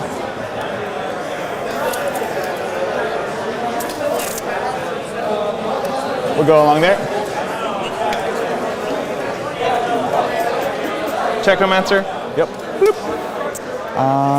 Truck. Oh, thanks for the clock. Yeah, no worries. I'm not great at playing on clocks, so. It's all good. I'll try to keep it going. Where is that Silent King gonna be? We'll take right there with the truck boys. Truck boys. Catacomb command barge. You got it. Okay. Slightly far forward. Oh yeah, no worries. It's gonna touch into the. Yeah, so the -1. Yeah, he is character blocked. Cool. But you could Yeah. Maybe need something cheeky. Exactly. I do a bomb squigs. You put something down. Yeah, you're good. It's on my time. Okay. No, never mind. You good? Okay. I was wondering if you deployed already. I have just my command. One more unit of commandos. All right. So, decisions there. Decisions there. 6. I want to see what 36 from this is. Sure. With Dark Hunter, with regards to your question, tank buses range? Technically they can. 24 inches. Part of the stipulation So, usually when you're in the top 8. You know, it could move 12. Not, you know, this is minus 12 and then 24. You They could get out 8, shoot 24. I think only the top table is so this would be my last drop. Like to be on stream by I think even T's and C's in some mission packs and some formats like ITC, code of conduct and stuff stating you have to be okay if you're on the top table. But I mean, we're not douchebags. We are community members. We have to exist and have good relationships. So if somebody doesn't want to be on, we're not going to make them. Like apart from the finals. If you try to take away the finals from me, I'll be pissy with you. All right, so we do have some secondaries. Sorry we don't have them on screen, everybody. Orcs are taking banners, stranglehold, and assassination. And the Necrons are taking Stranglehold, Code of Combat, and Banners. So both have Stranglehold and Banners. 2 objectives right outside the deployment zones. That seems given. So a fight for the center, you might say. Probably. What's Code of Combat for Necrons again? It is when a noble unit gets a kill. Essentially, you get 3 points every time a noble gets a kill point. So that is the Silent King, and that is his Catacomb Command Barge that has his Voltaic Staff. Gotcha. So it's a pretty good choice, actually. I think it's better than Assassinate when we're looking at that comparison in a vacuum, because those are the 2 different choices here. I hate that they're both taking Banners. I think Banners is freaking awful in this mission. Somebody's gonna get 10 and somebody's gonna get a 0. So I think if you try and get on this I mean, it's possible. I think the only counter to that is that they're actually both fully OPSEC with everything, which makes taking banners pretty hard. As in taking them away from each other? Taking away from each other, because the Necrons player doesn't have a lot of troop choices. He really doesn't have very much double OPSEC. He just has single OPSEC everywhere, which is kind of the same as the Orcs, which means that I think taking them away is kind of hard, because you get close to any of the units on either side and they're both dangerous. Yeah, I do. Now that I know what Code of Combat is, I think that's a brilliant choice, because all of these, there's so much MSU Orcs with T-shirt saves that I think they're going to be very easy to get points for that. The Voltaic Staff, if you correct me if I'm wrong, that is essentially the Tesla staff. Yeah, it's a strength 6 minus 2 damage Tesla stuff, I believe. I'm just going to triple check. I don't want to speak out of turn. It might be rank 3, but I don't believe it is. It's a pretty good. It's quite a good relic. Well, by Necron standards. Yes, by Necron standards. Caveat that. Yeah. I love it. So what you Voltaic Staff, it is strength 6 minus 2 damage. Yeah, with Tesla on 6s. 4 shots. That's the wrong order. Oh, okay. They're No worries. inverse order. Inverse order. You're good. You now know what my last one is. Aha! Sudden Storm. No. Talking about the Necron imperatives like they actually matter. Look at No. What a go-getter. There. Sudden Storm. I'm gonna not Shots fired. I'm gonna do the action and still shoot. Yeah, makes sense. Sounds good. Beautiful. Thank you for the overlay, gentlemen. Back in action? Yeah, they got the secondary overlay. We're gonna get the rest of the overlays. We got the awesome dudes working on it right now. Stranglehold. I mean, you have to be playing Stranglehold. If you end up playing Stranglehold in Scouring, you've pretty much lost the game. Like, you know, it's over. But yeah, Banners is just so. I mean, it's cute because they both took it. If one of them took it and one of them didn't, I'd be like, that's the person who made the mistake. If they've both made the mistake, it's not a mistake. It's just a choice.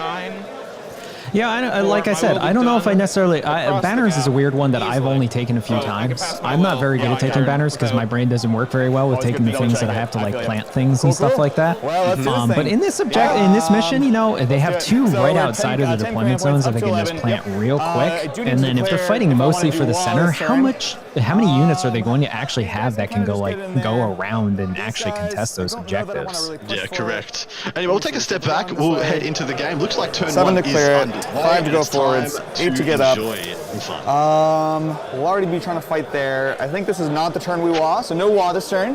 That's it for command phase for us. let's see what we can do. So we've got banners, we've got Stranglehold and Assassination. So I think what we want to do is, yeah, we'll go we were just talking about, which is Truck Boys coming on up. So they're going to go 70 here, and then it's 5 forwards for the rest of the move. And then they'll get out 3 and they move 5. So gives them lots of movement. Just want to stand on this point, try to stop those banners. Yeah, R&D was maybe the better choice, but it's tough to know. It's like, hard. You kind of have to make that call of like, is the person going to try to push up early or not, right? It is going to cost me, you know, the boys and stuff. And it's you have enough units that you easily screen me. Right, exactly. That's the other thing too. So it's you either put stuff forward and deny me banners or back. Yeah, maybe it's there's like different stuff I could have done. This 3-man would be like in the back for R&D and stuff. But the first turn matters a lot, because if you had first and you go in and you raise your banners, it's hard for me to get them off. I actually think I wanted to go first. It's one of those rare games where, in hindsight, actually, yeah. It's not great against you because you have the multi-phase damage. Right. But on this, if I can get the Nightbringer here and go on, and if someone can't one-turn the Nightbringer, I can strategic scan the middle. That's a great first point. turn. Oh my God. Just every little point. Exactly. You know, I think we'll be greedy and we'll spread over these 2. So we'll take the full 8, about like so. And of course, what he was coherency. talking about there is the bonus points for primary strategic scan for the scouring. These commandos will just raise the banner here. Yep. We'll figure out that one in a minute. These commandos, they're coming in, they want to fight some wraiths. I'm hoping to maybe have wraiths left. What's that? I'm hoping I maybe have wraiths left. This could go either way, honestly. I'll put them on just top floor so they can see on the screen. That is a hot take on the bottom. when you say it's the ITC's fault and not just G-Dub's fault. Surely it's just G-Dub's fault, right? Coming on in. Like so, just touching in. I mean, they are the parent company. They make all the final decisions. It's unit of 5. It's unit of 5. Oh my God. All right, it's going to be fun. One thing I did forget to mention, I do have a Resorb on him. It's honestly not great in my army. Sure. It's there, so he's a to the last. Which is not relevant. Interesting. Because my to the last would be him, Nightbringer, Silent King. Right. But just not this game, yeah. Not this game. Because you want them to be doing stuff. Yeah. Makes sense. Hoggos. I think we want to stage. I don't take too much shooting for here. Yeah, we'll toss an advance on them just because they're not going to be shooting. So it's 10 goes to 12. I missed 2d3 moral wounds because I want to stay also get squid, or they also get behind this angle. Yep. Much as possible. Go to there. This is back of the base there. 8. Try not to bump my other stuff. And they'll kind of just pile on in there. As so. The Warboy, he'll just go over and up. So he's going to just touch into there. Do you think that 10 commandos will be able to, assuming they're he'll raise the banner there. Do you think they can kill the Wraith unit? These guys, I don't believe so. I don't believe they'll kill 5. I think are just staging. They're what, strength 5? Or they're strength 4? Think about that. They're strength 4, that's why. Yeah, so they're winning on 4s. And probably not. the others, they can probably kill 3. But if they kill 3, job done. Kind of the same questions, like who's staging and who's going in. I think we wait again. So we're just going to scoot over here, make a bit more space for these squig hogs.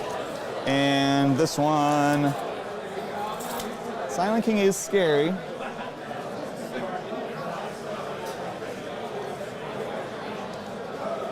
Yeah, we'll take the move. So it'll be 7 to there. And yeah, we'll take the rest of the movement up to here. So we'll be just in line with this building. All right. For better or worse. Okay. We're there. We raise the banner. Stopping banners. Psychic. Do we have anything that's worth it? No, because he's raising the banner, so that would stop him. All right, cool. Adam, I just want to let you know that Off I've the listened shooting, to it's not much. Of you on various podcasts. These You guys get through a lot of slogs of work. Are not. Thank you, Scott. Raising the banner. Thank you so much, man. If the shooting goes well/poorly, you could res onto this Absolute point, pleasure. which would not be ideal. So how greedy am I feeling there? How many shots is it going to be? It could be 6 shots here. So a strength 4, hitting on 5s. So like realistically shouldn't do anything, but you never know. Let's go here first. And what we're going to do is we're going to start off with all the pistols, all the sluggas, just into the wraiths, see if we can start plinking things. Yep. And we're going to pop off a bomb squig It's gonna go into. Yeah, he is. Use all them bomb squigs. Is the Nightbringer? Yeah. Is the Nightbringer character blockable? No. He's not, but he's obscurable. He is obscurable. Okay. I think what we do then actually is we put all the sluggas into him, try to plink some wounds. Sure. It's 3 wounds per phase. Exactly. The important I note, don't by think the I'll do way, much is more than bomb that. squigs does have living metal. can, unless they Right, FAQ so if I do- I believe yeah, can snipe I appreciate characters that. because it is not a shooting If he attack. just chills for a little bit, he can Correct. get back to full. But Exactly. it's just Another bomb squig. It's interesting. Yeah, we'll do that. We'll go into him and also bomb squig. Yep. So here's the 10 sluggas. I'm holding 6 dice. Here we go. So on 5s. 1, 2, 3 hits. We'll use a Death Skulls reroll here on a 5. Nope. Super Waiting ready. on I'm just 5s. waiting for him to say Nothing there. one time. And the bomb I can't squig, change he's the not a past. vehicle, so it's on a 3. Let's see that 3. Bomb squig! Yeah, so it's D3 mortals onto him. All right, so 2. Very temperate, thank you.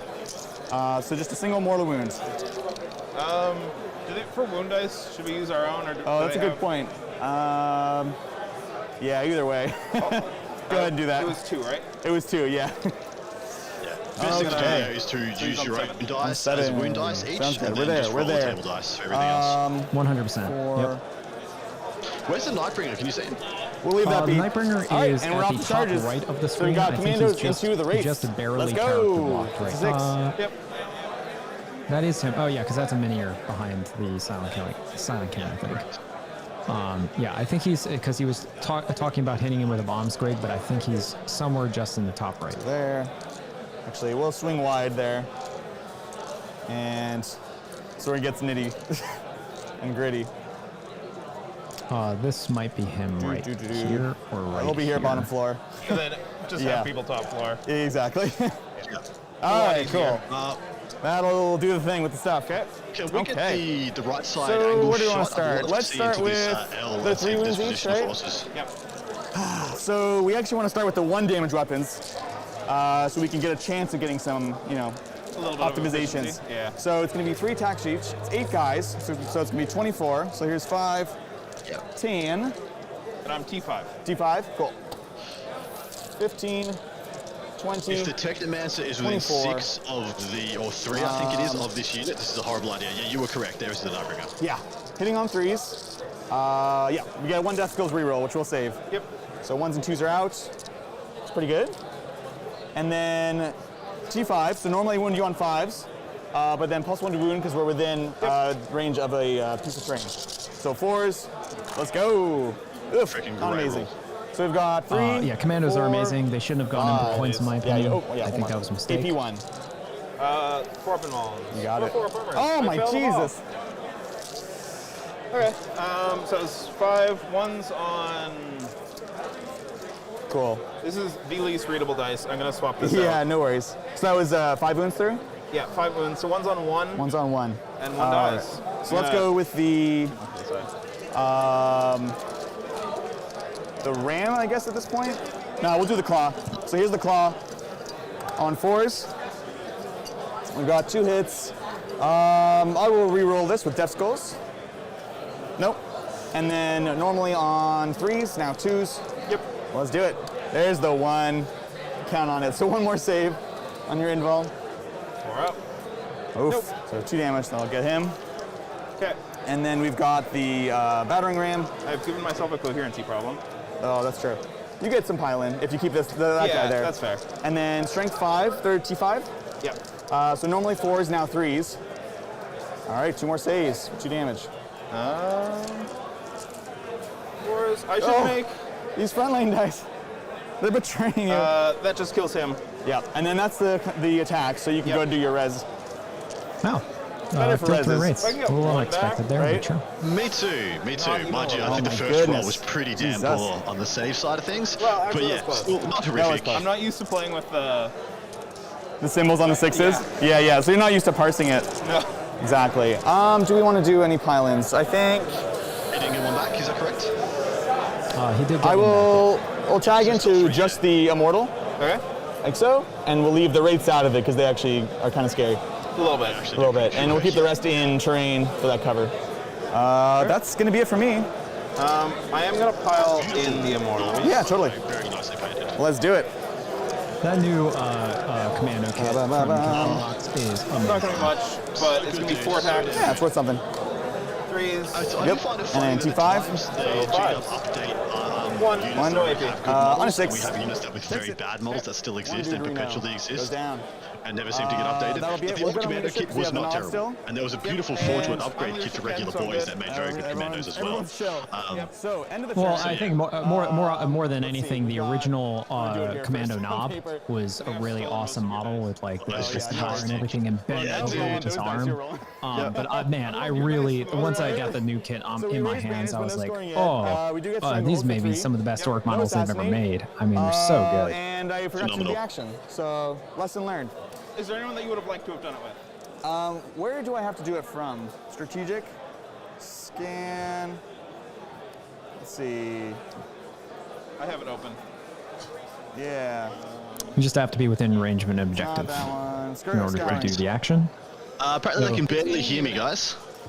So like your trucks could do it, I believe. Oh, interesting. Yeah, if you don't mind, we'll scan this one. Sure. Thank you very much. So if I kill you, it stops. You say you can barely hear him. Can you hear me at least? Gentlemen, I appreciate that.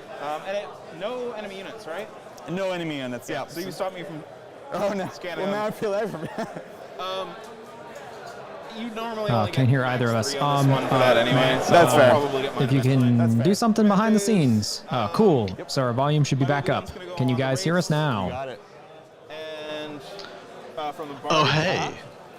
How's it going? This is the sultry tones of Adam Camilleri. Hopefully bring joy to your Saturday or Sunday, wherever you may be. It is sultry because you were just, a minute ago talking about taking the D's, so, I wasn't going to bring it up again, because I knew I'd done wrong the first time. Well, I was.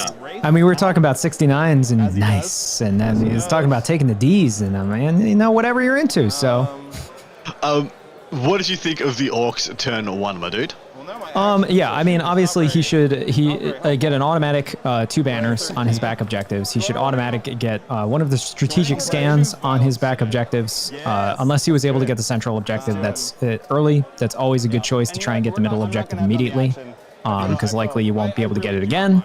I do really like his truck boy move in the bottom right, moving and essentially just getting onto the objective enough that stops the Necrons from being able to get banners for it and the strategic scan there for at least 1 turn. But he did a super play and actually got his commandos onto the top right objective as well, which means the Necrons can't place any banners turn 1.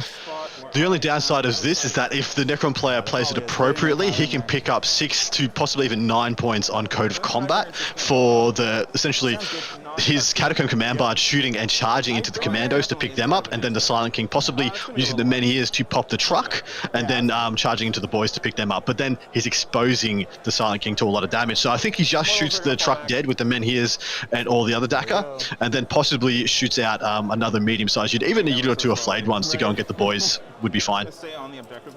My question for you, does the I was going to say Nightbringer, does the Silent King have any defense against mortals?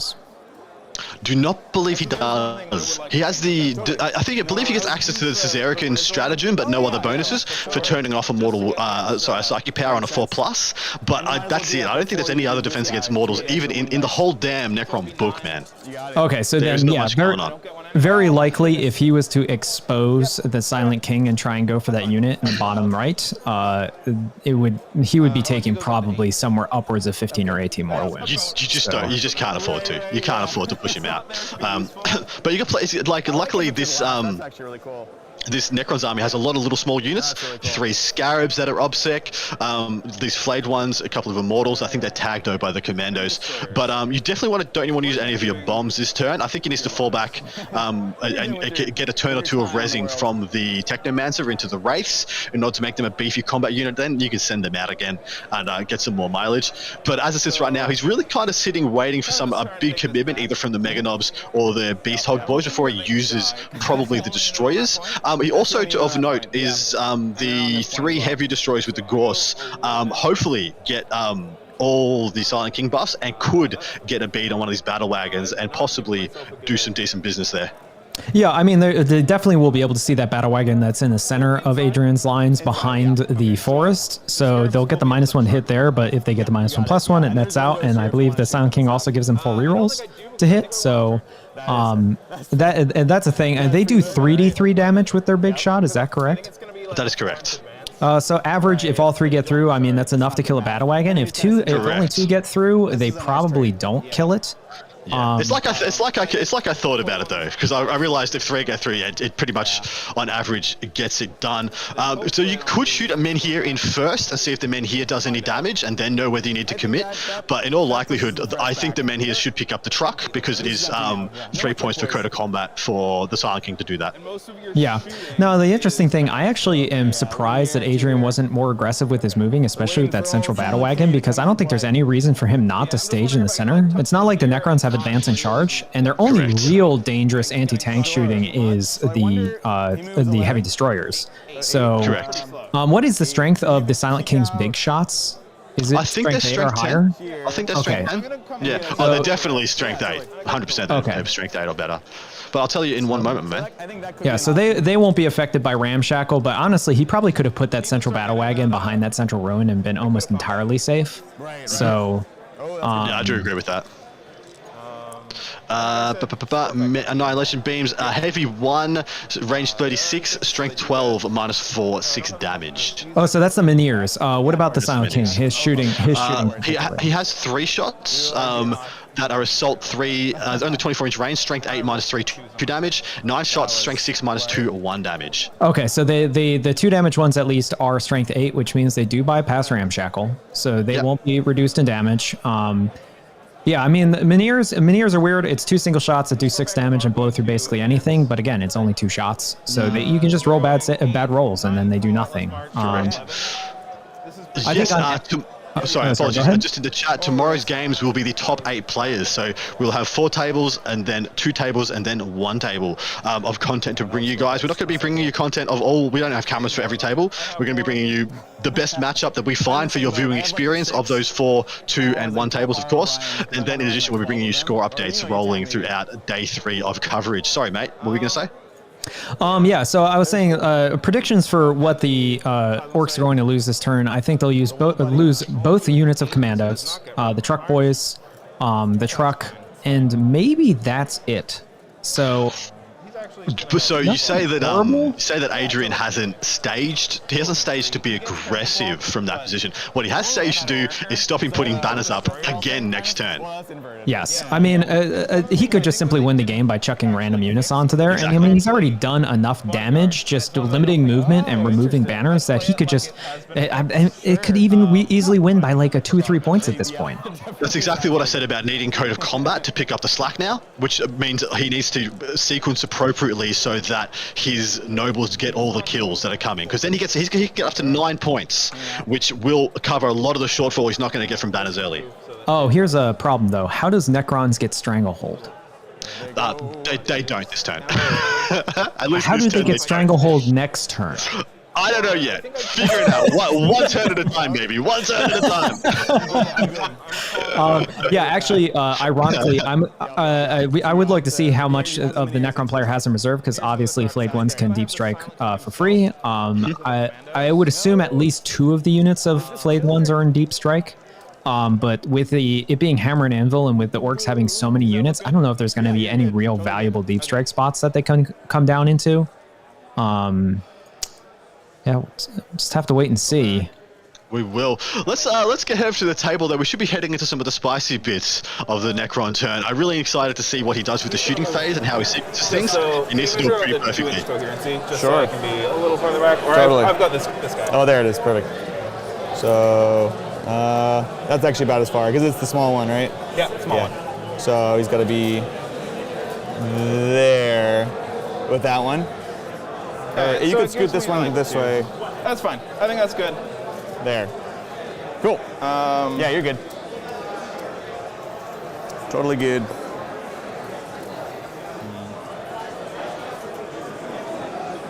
I think I just don't want to use the Catan powers, because if I kill too many of them, right, he can't shoot. That's fair, that's fair. It's going to be 1 or 2, and I think that they die anyway. Yeah.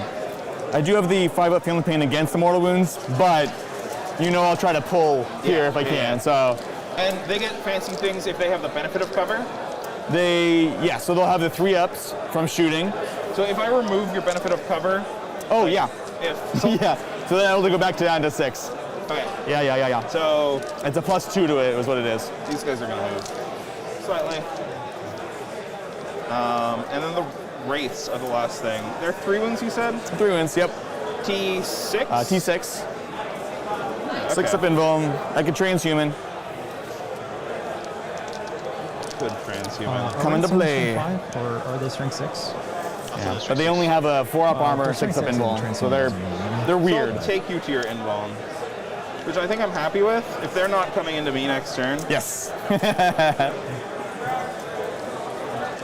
This guy will have to be slightly back. So I think it's going to need to be a 5-inch charge. Okay, sounds good. So I had to hop over. No banners. I can't do the action because you're on everything. Is what I was remembering. Like I said, no 10 powers. I think we're into shooting. Sounds good. Let's do this thing. I'm going to spend the 1 CP so that you do not get the benefit of cover. Yep.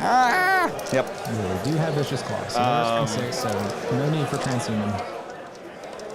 In the most hilarious overkill ever. Turn 1, by the way. Commandos? Yeah. Apologies, no, he's not. They are my will. No, so right now it looks like he's pumping the race to go after the Squidcog boys in the top left. And then he made a good call not using Catan powers against the commandos, because even though they have a 5-up feel no pain against mortals, that would deny the Silent King being able to shoot them and get the 3 points. Exactly. See, I thought the Menhirs would touch the ruin and shoot through onto the truck, and then between the little shots from the Silent King going in first and then the Voltaic Staff, it picks up the commandos and gets a nice 6 for Code of Combat. My worry about him actually shouldn't be a problem because the bomb squigs are only a 12-inch range. I think if he was up a little further, then that would have been a problem, but yeah, I think that probably was a better choice. Gun-wise, this is 100% in the, apart from the spicy mortal wounds, which are short range, this is 100% in Necron's favor as far as firepower. Melee power, I put it in the Orc's favor pretty significantly though. So 3 left. Then the 3 strength 8 shots. You got it. Yep. And then 8, so 3 is 2, maybe 3.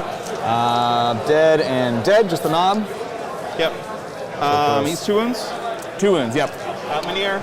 Yep, into the truck. What's it? Any invuln on it? 5-up. 5-up, right, you said. Fortress. 2s. Nice. And what's the toughness? 6. And how many wounds? 10.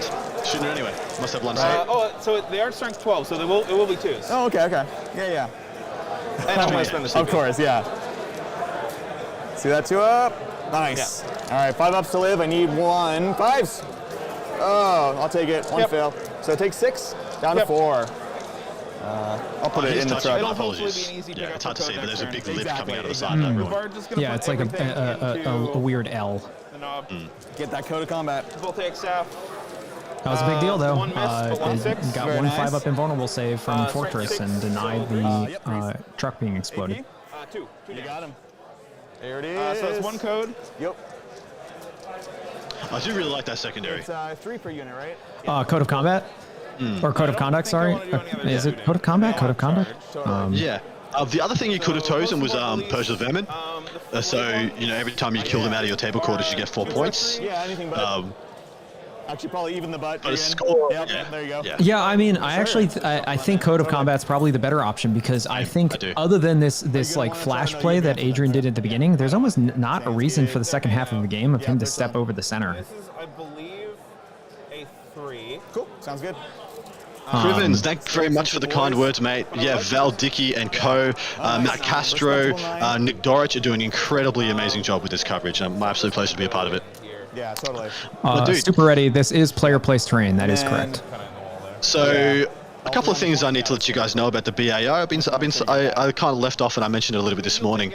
So the last gentleman to win this event was the late great Geoff Robinson, an incredible stalwart of the community, a trailblazer in his own, life as a professional StarCraft 2 player, winning many a title and being quite rare for somebody outside of career at the time to do so during StarCraft 1. Joined the FLG team as a caster, kind of trailblazed for what myself and Andrew are doing at the moment. We definitely owe a lot to the efforts he put in to making 40K a viewable experience. Just going to take a moment. Anybody who's sitting down right now, you got a glass in hand, please raise one, pour one out for Geoff Robinson. Unfortunately, he's not here to join us for this, the first one back at the BAO since the 2019 event, which he won. We are a poorer community for it, and but hopefully we hold on to the amazing efforts he put in for us and the steps forward. Yeah, he did a lot for us, guys, putting us on the map a little bit. So if you can, a moment for Geoff, raise a glass, whatever you do in your fashion. But yeah, we're here for it. It's being cute, and honestly, I don't mind you wasting CP. Yes.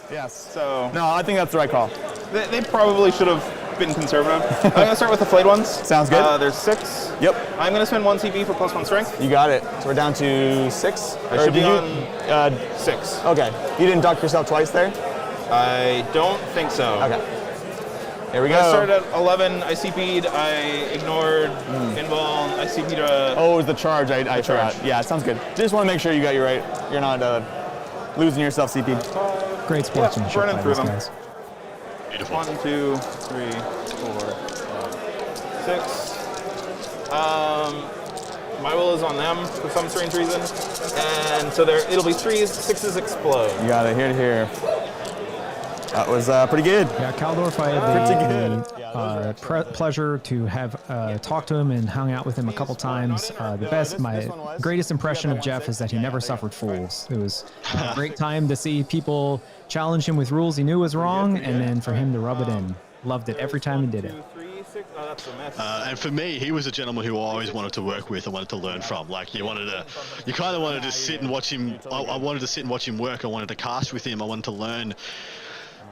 The dude was so quick. He had a mind like no other. So fast in the way he explained, the way he thought, the way he maneuvered through conversations and interactions. And as a streamer, I admired that immensely. I wanted to learn as much as I could, sponge up his talent, and do the best I could with what I have, because he was a gentleman who had a lot to give.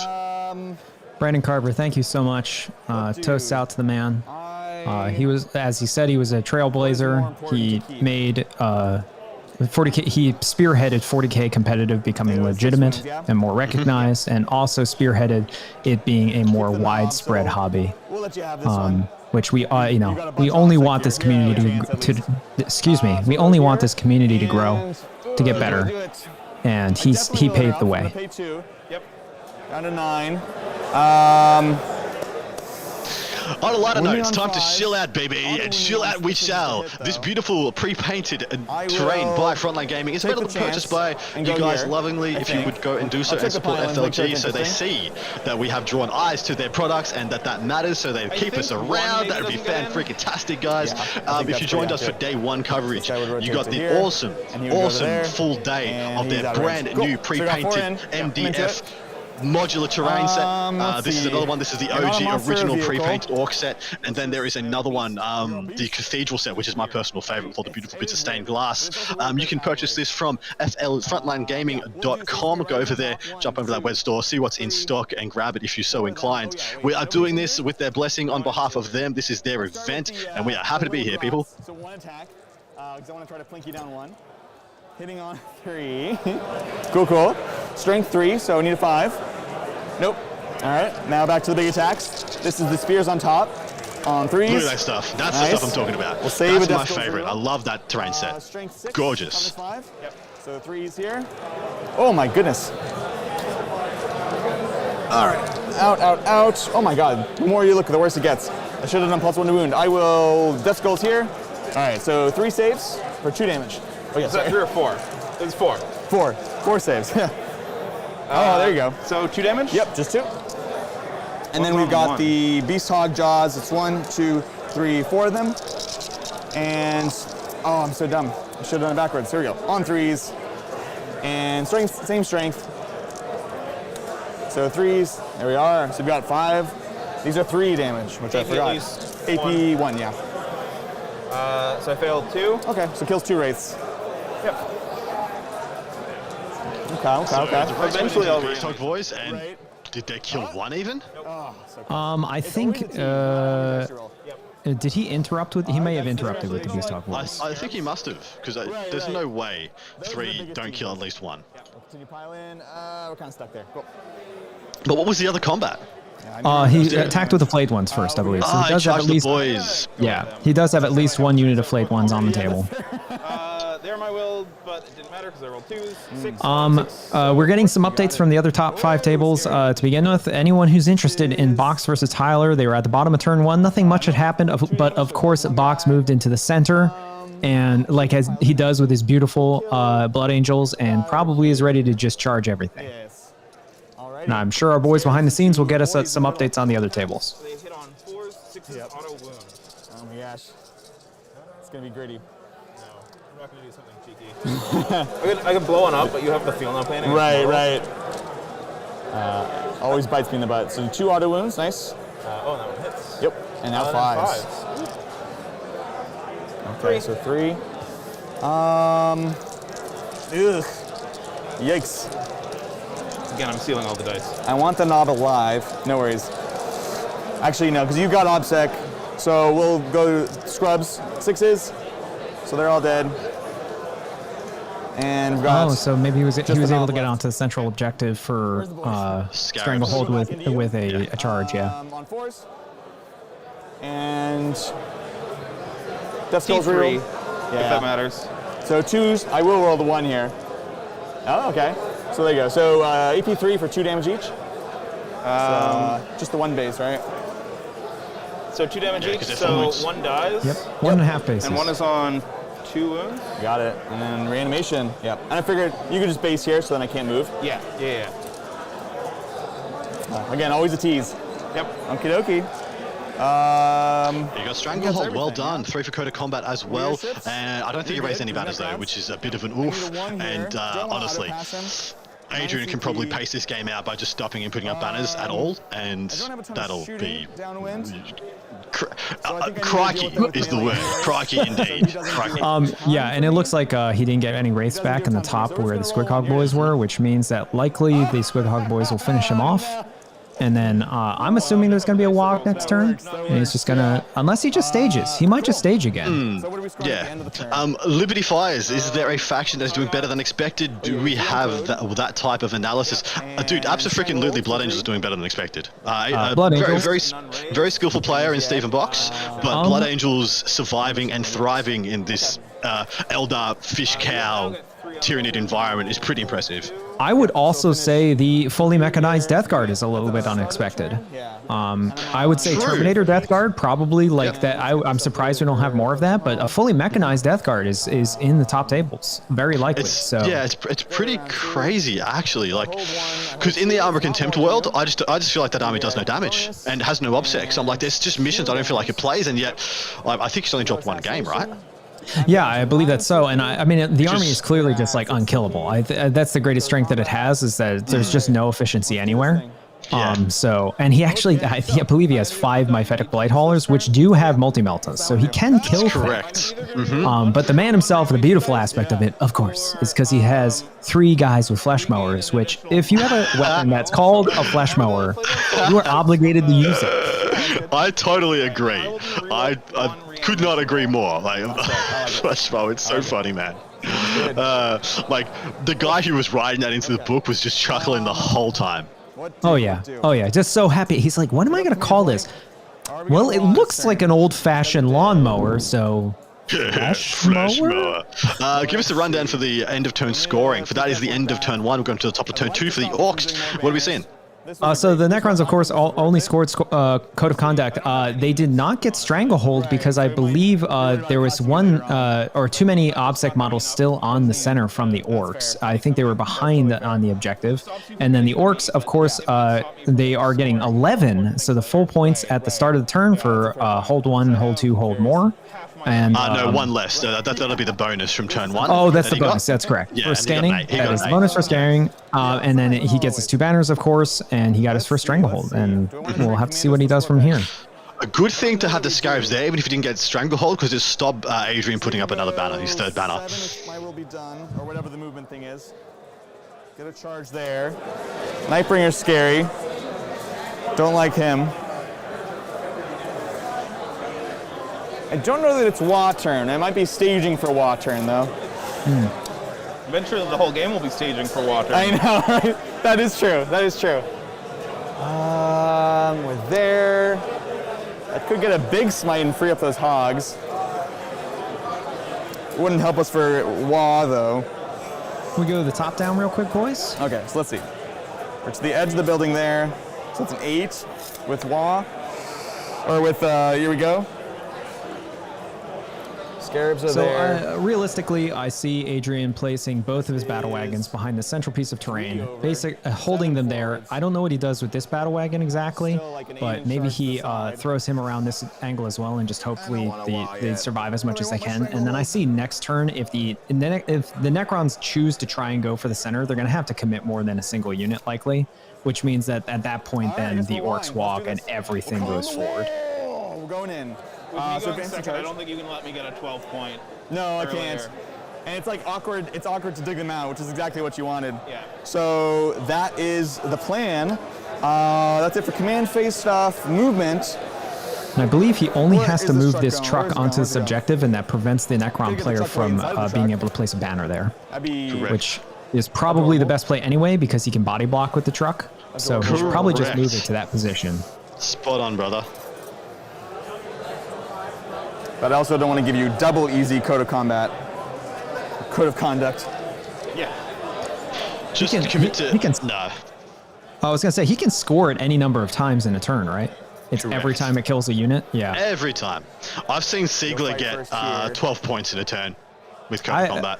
Yeah, I think Adrian should just think that's a foregone conclusion. If he's battling for the center, just like he's got 15 on it, who cares?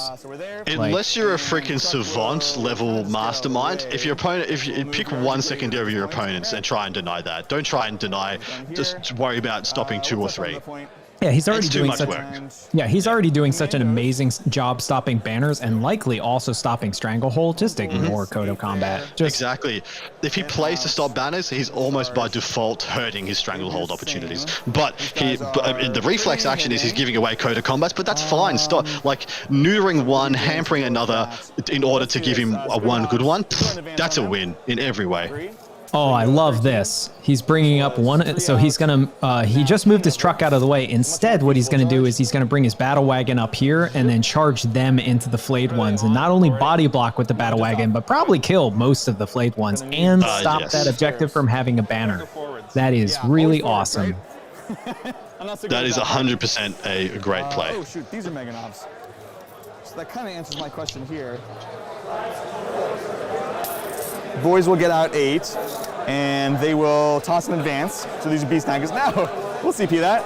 Down to 9. And is it another one? Yes, it is. I shouldn't do that. So 1 inch more, I'll take it. Interesting. So instead he's choosing to get the beast snaggers out? Beast snagger boys. Still pretty feasible. Oh, he may be charging them onto it, so even if he doesn't kill the flayed ones, he'll still take the objective from the Necrons, and he'll only score a 4. Yeah, because the Necrons are OPSEC, so yeah. He takes that away, guarantees they can't get an 8. You do need to keep an eye on your Veil. Boys. Everything that's going on there will get eaten by the Scorpion destroyers that are lined up directly behind it. So you just got to measure how many resources you're willing to lose in this situation. But I think this is fine. Also, I assume yes. First of all, yes, it is very Adrian that he rolled a 1 into a 1. That is on brand. Also, I assume he must have wogged, because the only way that those boys would have gotten to that objective is an advance and charge. Yeah, they move 6 base, so they're actually going 9. So they move like a regular? They would move like a regular human. Well, he didn't scream it, Matt, and therefore it doesn't count. Disappointing. Make him do it again. Yeah. Makes it a little better. Exactly. The way I think of it is it's like... Oh, he did scream it. We just, we were too loud. Oh. They blocked it out. They blocked Everyone it out. at home, I'm so sorry. I'm so sorry. They lowered it preemptively. That's a shame. We didn't want to blow your eardrums out, but it's preferable to the shame that we almost heaped upon Adrian. Sorry. That was the roll. It was an 8. Unfairly as well. Nothing interesting there. Yes, I think we sit there and we just it's a yellow card towards us, okay? Adam and I get yellow cards. That's what happens. We will go down the stage with this wagon. We won't touch in because we are scared of the heavy destroyers. They're pretty scary. We're there. Over here. Let's see. 3 Super wounds. X2, that is also my favorite clan with the Can't orcs. squig If I hog was playing free. them, I am a Death Skulls fanatic. Blue is lucky. Proved me wrong. I love Death Skulls so much. I also think they're probably one of the more. I think them and Goths are probably the most competitive right now. So no shooting from them or fighting. I still think there's something to be said for the army of renown that they've got. What is it, speed freaks? Yeah. So the speed. I think that's actually called the speed wog, or is it just the? It is just the infantry. Yeah. I can't remember, but yes, the one that's all based off of you have to just use speed freaks unit. It's good. I think Armor of Contempt hurt it pretty bad. Armor of Contempt hurt it a lot, but it's surprisingly good into Eldar, especially. All that speed and especially everything in there is deadly in combat versus them as well. The only issue is like they don't hurt Tau, they don't hurt Marines, they don't get past sisters. Yeah. Well, they hurt Tau in one very specific respect, which is if you're taking them, you take 15 Death Coptas, and that's how you hurt Tau. Yeah, I guess that's fair. That's fair. Enough of those rockets will get through the crisis suits eventually. Maybe. I mean, you can be hopeful at least. Yeah, you can. You probably need all 3 to shoot at 1 unit of crisis suits to even get through the drones, right? And then get a couple of dead. Yeah, I mean, likely the bikes will be able to get through the drones before the rockets even hit them. Because I mean, during WOG especially, yeah 12 shots per bike. If you do that, you just take the Iridium first up, right? And just be like, yeah, fair, I might lose this guy to rockets, or he might survive. He's pretty annoying. Never mind. We're talking about different matchup. Let's talk about matchup we got here. I think I'm okay with actually. So we'll go up 5. Look at these beautiful gentlemen. And then, yeah, I think I'm going to end up over here. And we'll go this way. Cheers, appreciate it. All right, cool. Again, trying to stay relatively hidden from those heavy destroyers. All right, that's that. Storm Boys, I think we'll stay in deep strike. There's not a good spot for them here. And let's do this. On to the shooting phase. Psyker. Now on to the psychic phase. We played this game before. So we'll just go for a good old tonight. You'd love to see it. It's 3. Okay. But we had the take busters. All right. Nothing can see anything over here. We're not wanting to shoot here. This charge is not something we want to make longer, so that is actually the shooting phase as well. Let's get charging. So this is the most important. Outrageous. It was the 7. Yeah, just below the 8 there. Yep. So 7 into the flayed ones. Let's go! Oh, super cocked, unfortunately. Oh, that's a 10. Definitely a 7. Yay! How many attacks is this? This is... Super Reedy, this is for you. 7. 40? Strength 5? So there'll be strength 5. Well, 36 will be strength 5, and 4 of them will be... I'll have to check, but it's like strength 6 or 8. Yeah, I'm wondering if I want a -1 to hit. Sure.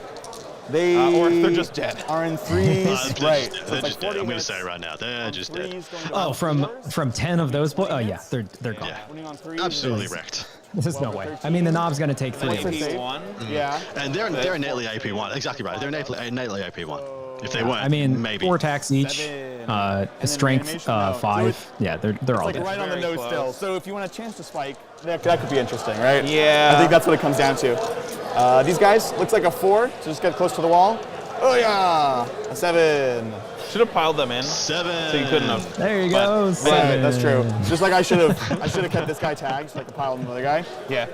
It's there's been like some maneuvering that we missed here. Yeah. Cavalry should go through buildings. What's that? Cavalry should go through buildings. I know. I play Space Wolves. Thunderwolves should go through My buildings. pain. Look, I understand horses shouldn't go through walls, but giant cyborg wolves, absolutely. Yep. Yeah, I would just make them all like beasts or something, you know? Yeah. There were only 5 Astra Militarum in the entire tournament, We don't need our backup plans, so that's nice. we haven't heard from them in a while, so I'm assuming Let's do this. So we're they've gonna not start been here. doing so well. I'm not going to. I guess I don't that's think right, I can tell you that the top-ranked Astra Militarum player is not in the top 50 of this event right now. I will just check the top 100. Just in case something goes horribly wrong. Because it always does. 87th, Nick Ling is currently sitting there, and then the next down is 112th. Not having a good day at the office, the old guy. guard. This guy goes to here. Oh, this guy.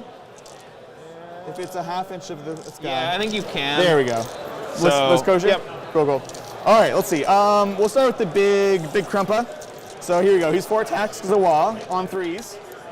Nice. And then, what's your toughness? 4. 4, yeah, okay.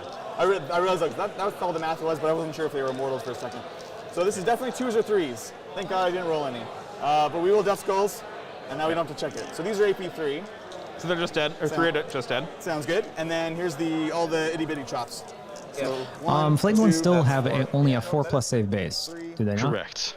Yeah. So going on 5s, they're definitely all dead. 5, 6, 7, 8. Can you do a real quick? 7. Can you do a real quick check for us, Adam, on the state of GSC at the moment? Ooh, that's not a bad call. 1s and 2s are out. You know, there's one the 3. highest rank sitting at number 14. That's true, there you go. Jason Rockhill with that's only crazy. a round 1 loss, which was a 75. He could actually make the top 8 if he gets a big win. I think overall you can feel good about it. Yep. And then 3s to wound. We've already used our Death Skulls reroll. I would love that. And if you see can't who's hold it, playing. if you can't roll it, doesn't count. Let's go. 3s. All right. So lots of saves. 1s and 2s are out. Boom, boom. Cool. You want to just roll these ones? He's playing David so Harrington much on yeah. table 12. So we're actually going to see if we can send out the table boss to go and check the score for that, because I'm actually interested in that one now. But you're enough. Thanks for asking. They hang on everything. Right. All right, we're trading. We'll take some move just to kind of slow you down a bit. So that is all of the Flgn ones dead, and again, that objective now in control of the Orcs, which not only denies primary, but denies yet another turn of banners. All right, agreed. Go. So we'll pile in. We'll do table Squig 12, Hog Jaws I believe, first, Matt. just because it's fun. So 2. Table 4, 12 is the 6. GSC. We want to see how they're Hitting on doing. 3s. The GSC we want to see. You had it right there, mate. Whoa. Winning on 2s. Missed opportunities abound. The top 51. Oh, so straight, that's how much damage? Yeah. And let them know it was the cavalry that did it. And then we'll pile like so. Just want to make it difficult. Staris, you can go to BCP and look up Bay Area Open or BAO or Frontline Gaming and just put that into your search bar for BCP. Should be able to look it up there. So this is 1, 2, 3. Oh, wait, banners. This is 2. No assassinate yet. Yep. Yeah. And then bonus. Looks like we the already did. Squig Stop Boys first. went on to the center and cleared off the Scarabs. So Pretty that's going easy. to be another. Yep. I mean, he's got Stranglehold in hand. He's actually holding fort right now. Well, exactly right. And he's also pushed the Necrons to a donut. They're getting a 0. They really need to do some crazy stuff this turn. Sounds good. My will's gonna Are they not on the top objective? They are, but it's a hold 2, baby. Sounds good. No one to res. Oh, no, Scouring isn't a hold No. 2 anymore. He gets 4 points. What am I was going to say, I was like, what are you talking about, you crazy person? They made got it not freaking- as oppressive. not only do I have to get multiple editions of mission changes, now I need to get multiple years of editions of rule changes because they change the freaking missions every other 6 months. I'm sorry, Adam. That's a second yellow card. You got one more chance. Whatever. Do your worst. So at the end of that round, the Orcs, of course, they still have their 2 banners, and they got a second Stranglehold and Assassination. Nothing yet, but I'm assuming the only way he's really going to get that at this point is if the Necrons fully commit to the center. Yes, he's going to lose unless he goes for it this turn. He has to send it. Just has to get on his bike and send it because this game is getting away from him. I'm not gonna rely on that. We just had a score update from the top tables. You want to read that out for us, brother? Yeah, so Box versus Bortel, that's Blood Angels versus Tyranids. So far, it's 3-0 at 3-0 at the bottom of the first turn. So they're definitely taking their time. Sanchez's Tau versus Nuts Tyranids. We are still waiting to find out. Looks like Leva's Eldar versus Olsen Johnson's Harlequins is currently 21-2 at the bottom of 1. That's rough. Chaos Knights versus Toby's Death Guard. We need an update on that, but we'll get that shortly. And then Green's Astartes. I wonder what's in that. Versus Wolf's Harlequins is currently 20-14 in favor of Green's Astartes. I just hope that Green is playing Salamanders, right? GSC, that table 12 matchup we were talking about with the GSC, the bottom of turn 2, currently 40 to 10 down, but his opponent has 15 of that into the last, so he's only about 15 down in reality. And one of those is apparently is about to die. One of his to the last is about to go down. So, man, I'd love to have GSC in the top 8, man. I'd be. Yeah, 100% as well. I love them. They're currently my favorite faction in the factions that I'm playing competitively. And yeah, I would love to see them sneak into the top 8. I think they're kind of a wild card and a little bit of an undervalued faction at the moment. And them pairing into basically almost anything in the top 8, they're going to do very well. Ironically, Adam and I were talking this just real briefly before the round had started, but one of the hardest matchups ironically for GSC right now is probably Chaos Knights, just because of the dread roll with having charges. That and the fact that you can have no rerolls of any kind versus a freaking abominant, and just walk that guy out front of your army and just be like, what you gonna do? Like, what are you gonna do? Not a lot is the answer. All right, so it looks like the Scorpec destroyers are coming around the bottom flank, and I mean, they're going.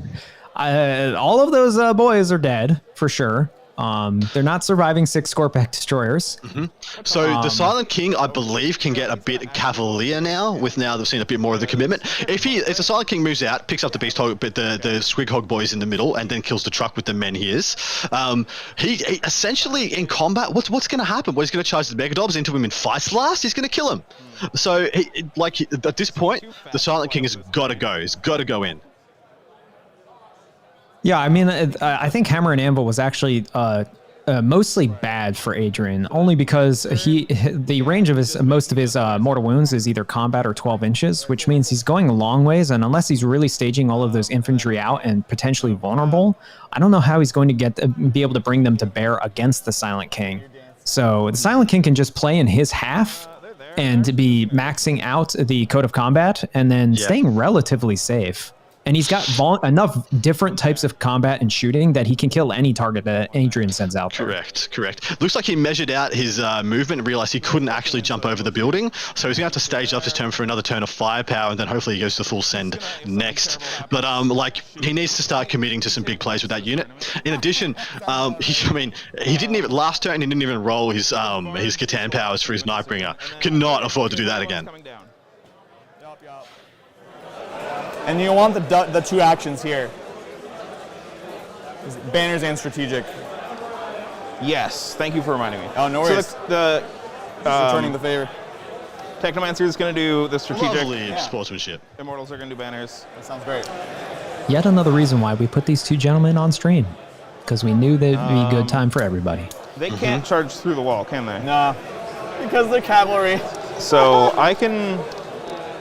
How far can you get out and move with the tank buses? So we can go out 8, and then that's it. Because we can't advance the charge anymore. Yeah, so you won't be able to touch in here to shoot me? What I could do is, I won't be able to touch in, but if he's here, I could shoot him, and then release a bomb squig on him. For D3 mortal wounds? For D3, yeah. That's the best I can do. Okay. Which is not nothing, but... Living metal... I'm not too worried. I believe what he's pointing out as well is because not only can it's not a shooting attack, so they can target characters, but I do not believe that bomb squigs require line of sight. I think they just target the closest enemy model within 12. It could be outside 9. Maybe I'm wrong? I think I'm actually wrong. Let me verify the exact ruling real quick. So I think they're just coming in here. I like it. So I have another unit to get on that point. It's been a long day. Give me a break. It's great. Yeah. Eventually. Right. And yeah, don't forget with bomb squigs, I can also shoot them in Overwatch. So they're like reliable Overwatch. Yeah, go ahead. You're good. And who has bomb squigs? So we've got line of sight. You just select an enemy unit within 12 inches. Nice. Dude, that's really good. It's 2 in here, 4 in there, 1 here.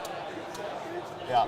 I don't think there's I anything mean, I that do about you technically bomb makes sense because the squigging. bomb squig is just running off on its own, so no one's actually shooting it. They're just releasing it.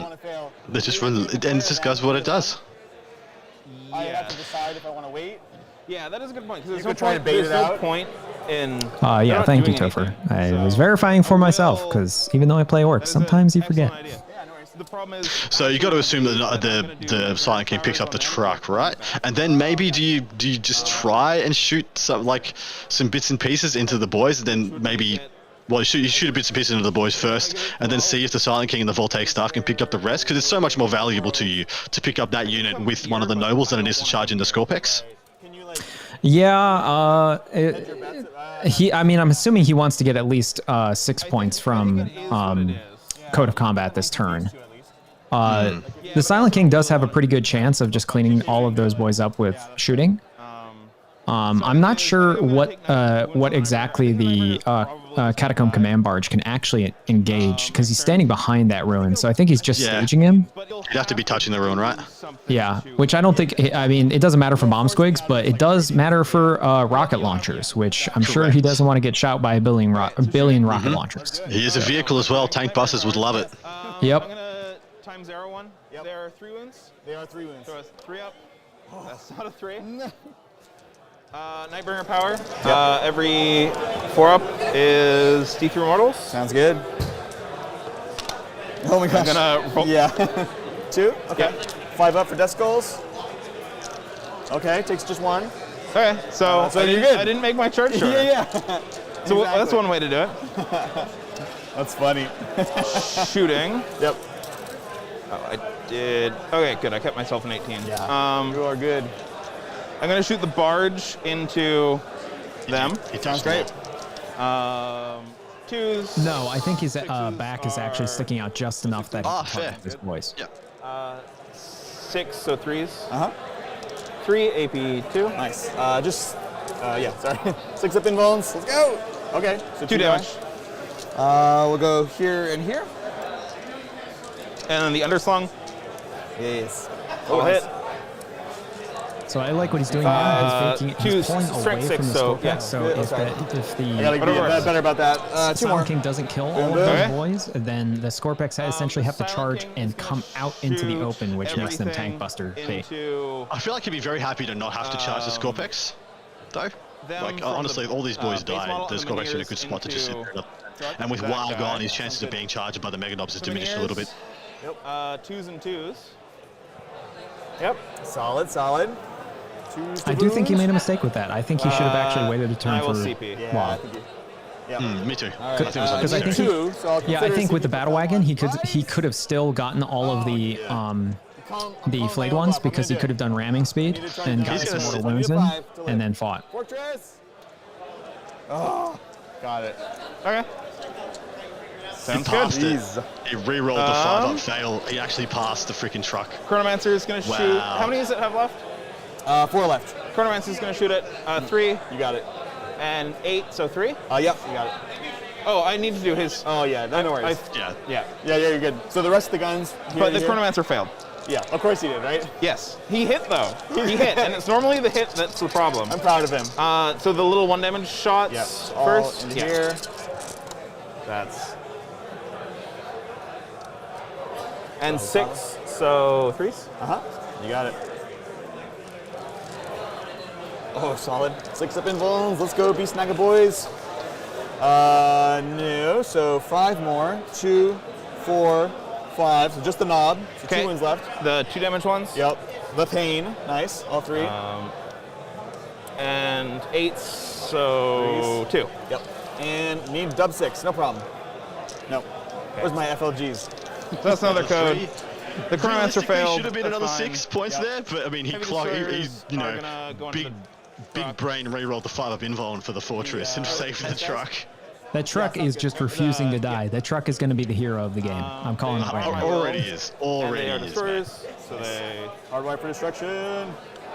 That's a 2. I mean, does he charge it?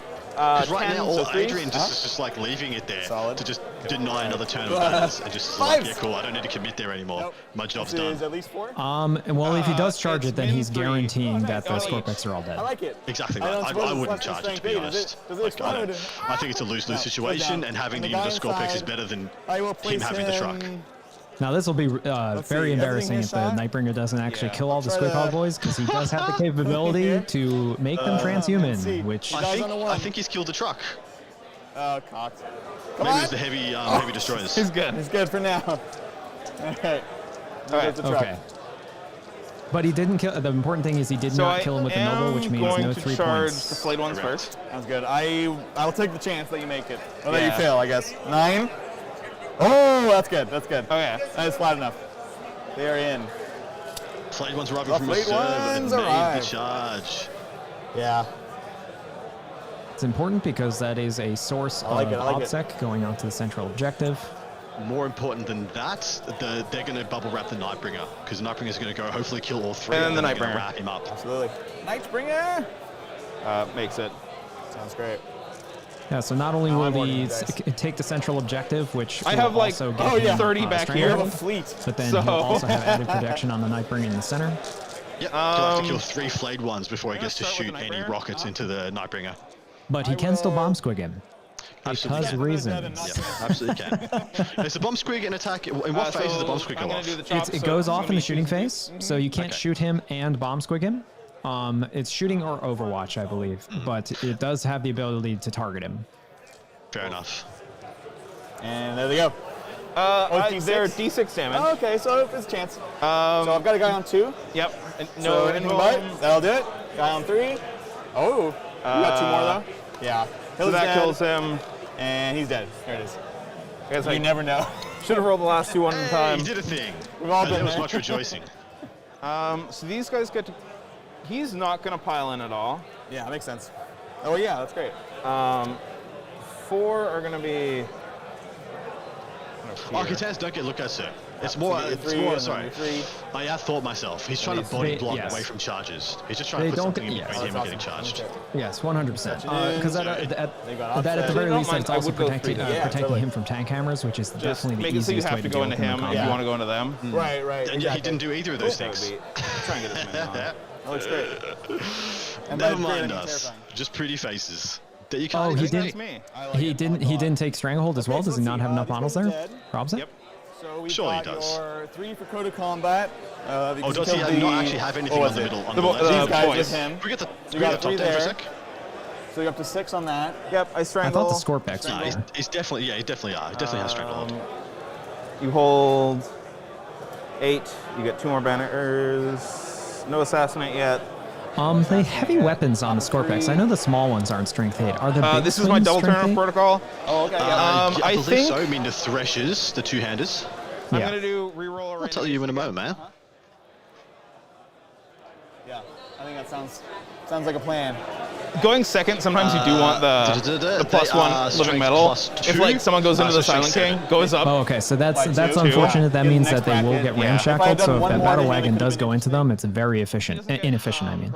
It is, yeah. Did he pay for the hard cases on his battle wagons though? I thought they were only going to be tough to sell. No, but for you have to be strength 8 or higher for ramshackle. Oh, So, of course. Yeah, it's true.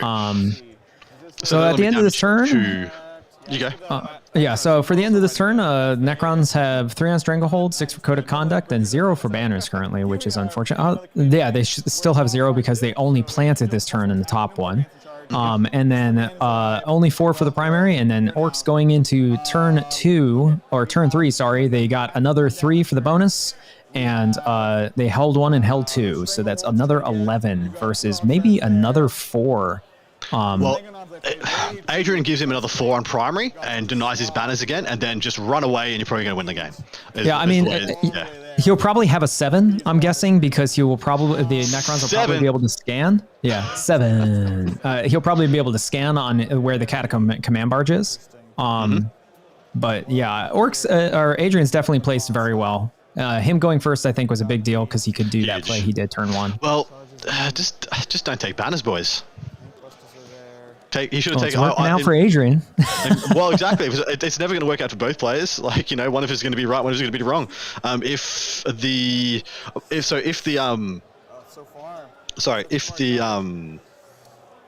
he had taken R&D.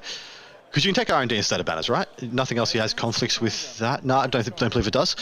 No. So he could be making Adrian play a bit more conservative, be more respectful of the board edges and the 3 units of flagged ones he'd then have in deep strike, and that would be an auto 4 points, like because you just do your 2 table quarters done. There's 4 points. You know, you got Immortals to do a turn 1. Hell, the the destroyers could have done it this turn. And then he has to body block from stop. As in, he's not pushing your objectives because he needs like 3 or 4 units to stop you deep striking flayed ones turn 2 and turn 3. So in hindsight, I would have preferred that. Here's my worry though, is if the Necrons taking banners has essentially forced Adrian to then come to his side. I feel if the Necrons actually didn't have banners, then Adrian would have never left his half of the field. There's no motivation to do so. I kind of feel like that's a win for the Necrons though, because they have the better shooting of the two. They can wear them down and then pick their fights on those terms. Yeah, but how do they ever get code of conduct if he never exposes any targets? Well, it's just literally the command barge and the menhirs trying to pick up like a truck turn 1, which we saw how that went, and then a battle wagon trying to shoot. You shoot the heavy gorse first, and then you see if the menhirs pick up a battle wagon. Next turn, shoot the heavy gorse. No powers, 2 mortals. Besides smite.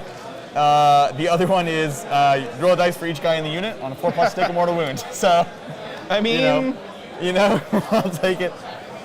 4, that's good. So it is a really good power. It's very, very good. The Space Wolf one is 6s. Right? Yeah, exactly. The Catan power is 6s as well. Of course that one is, right? 2 max of 3 dice, right? I'm not sure. I don't want to keep staging. It's not fun. I want to go in and crump. You've got interrupts and other tasty stuffs. So you've got unless the 5 on the point. I don't think there's the one important thing that he did with the flayed ones is he doesn't get lookouts, or it does eat psychic, which means that I don't think there's a way he can actually kill the Nightbringer in one go right now. It's good because I can't just it's making it awkward to just get guys on the point and just sit there for a turn, So again, you're kind of forcing these trades, which I think is in knowing that. Then you just position the Nightbringer to knowing that you should have just positioned the Nightbringer to auto heroic into everything on anything that goes on that objective, right?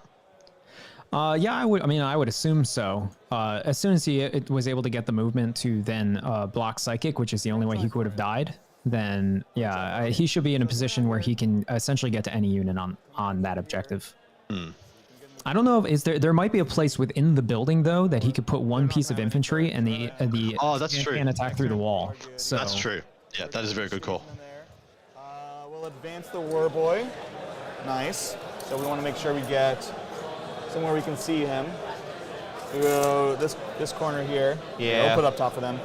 And then I think we try tank busters for the bomb squigs here. Okay. Just at the very edge, for what that's worth. So we'll get out unit of tank Kid Crew busters. Gaming, that is true that he can do the mortals on the charge. He would have to do it with either a battle wagon, the war boss, the mega armored war boss, or both. But if he only is able to get one of them in there, it's a D3, which averages 2, which means the Nightbringer is still alive on 1 wound. So and then he ices you, does 2 more bursts of mortal wounds, and go and ices something else before he dies, which is I mean, it's possible, but is it worth it? Well, you probably go for it, right? I mean, he's right there. He's gonna get something you don't want him to get next turn. So might as well have a crack at him now, and at least he's 100% manageable next turn, even if he does survive. Well, that's what I think. I think that what you do now is you don't kill him. You just take 6 wounds away, and then the job's done. Because at the beginning, so what? He eats maybe 1 thing at the beginning of the next turn, not something that can get shot, and then he's exposing himself anyway, which means that he just dies. So I would actually not try to go for the kill with him, because you're essentially just feeding targets for the Necron player to get Code of Combat. I would rather That's true as well. Just plink 1 infantry onto the objective, kill all the flayed ones, and then just do 6 wounds to Nightbringer. Done. We'll scoot up there. Not touching in there. So we'll try for that. This is tough. 8 into there.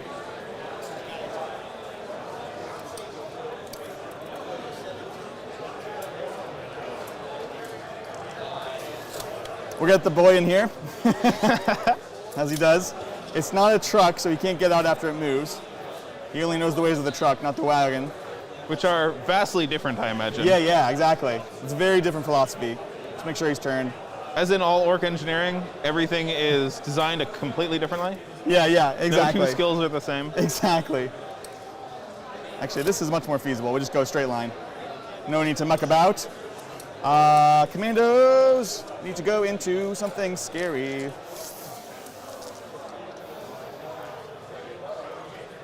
Yeah, with he's not touching in, which is good and smart and well in the world. The Necron player having banners and Adrian having gone first. We'll come over Code 3. of Combat's a foregone conclusion. He's Up going 9. to get 15 very likely from that. There's no real way to stop it. So at this point, he should be doing what he's doing, which is just trying to stop Stranglehold and banners, and then he wins. Pretty much. He stops banners one more turn, and neuters the primary, and I think he's too far ahead to catch unless he gets tabled. Which is an option. They do have the nuclear option for the Silent King to just go absolutely nuts and decide to kill 3 units a turn for the rest of the game. Now, ironically, that Catacomb command barge at the top could get aced by those Squidcock boys, because they are Beast Nagas, which means they will get bonuses against vehicles. Although I don't know if I can stay out. They're going to be right here. Does that work? Yeah. Cool. They'll move after the charge. Yeah. We'll do this for... yeah, there's 4 there. Yeah, that's 4 fine. there. That way for the camera, they know what's going on. All right, we're there. Storm Boys. Turn 3, they have to come down. So we've got the unit of 6. No R&D today. So where do we need to stage for a future turn? Frankly, probably here again. It's just been useful. So they'll take the position of the commandos. Yeah. Make sure I'm 9 away, which I'm definitely not right now.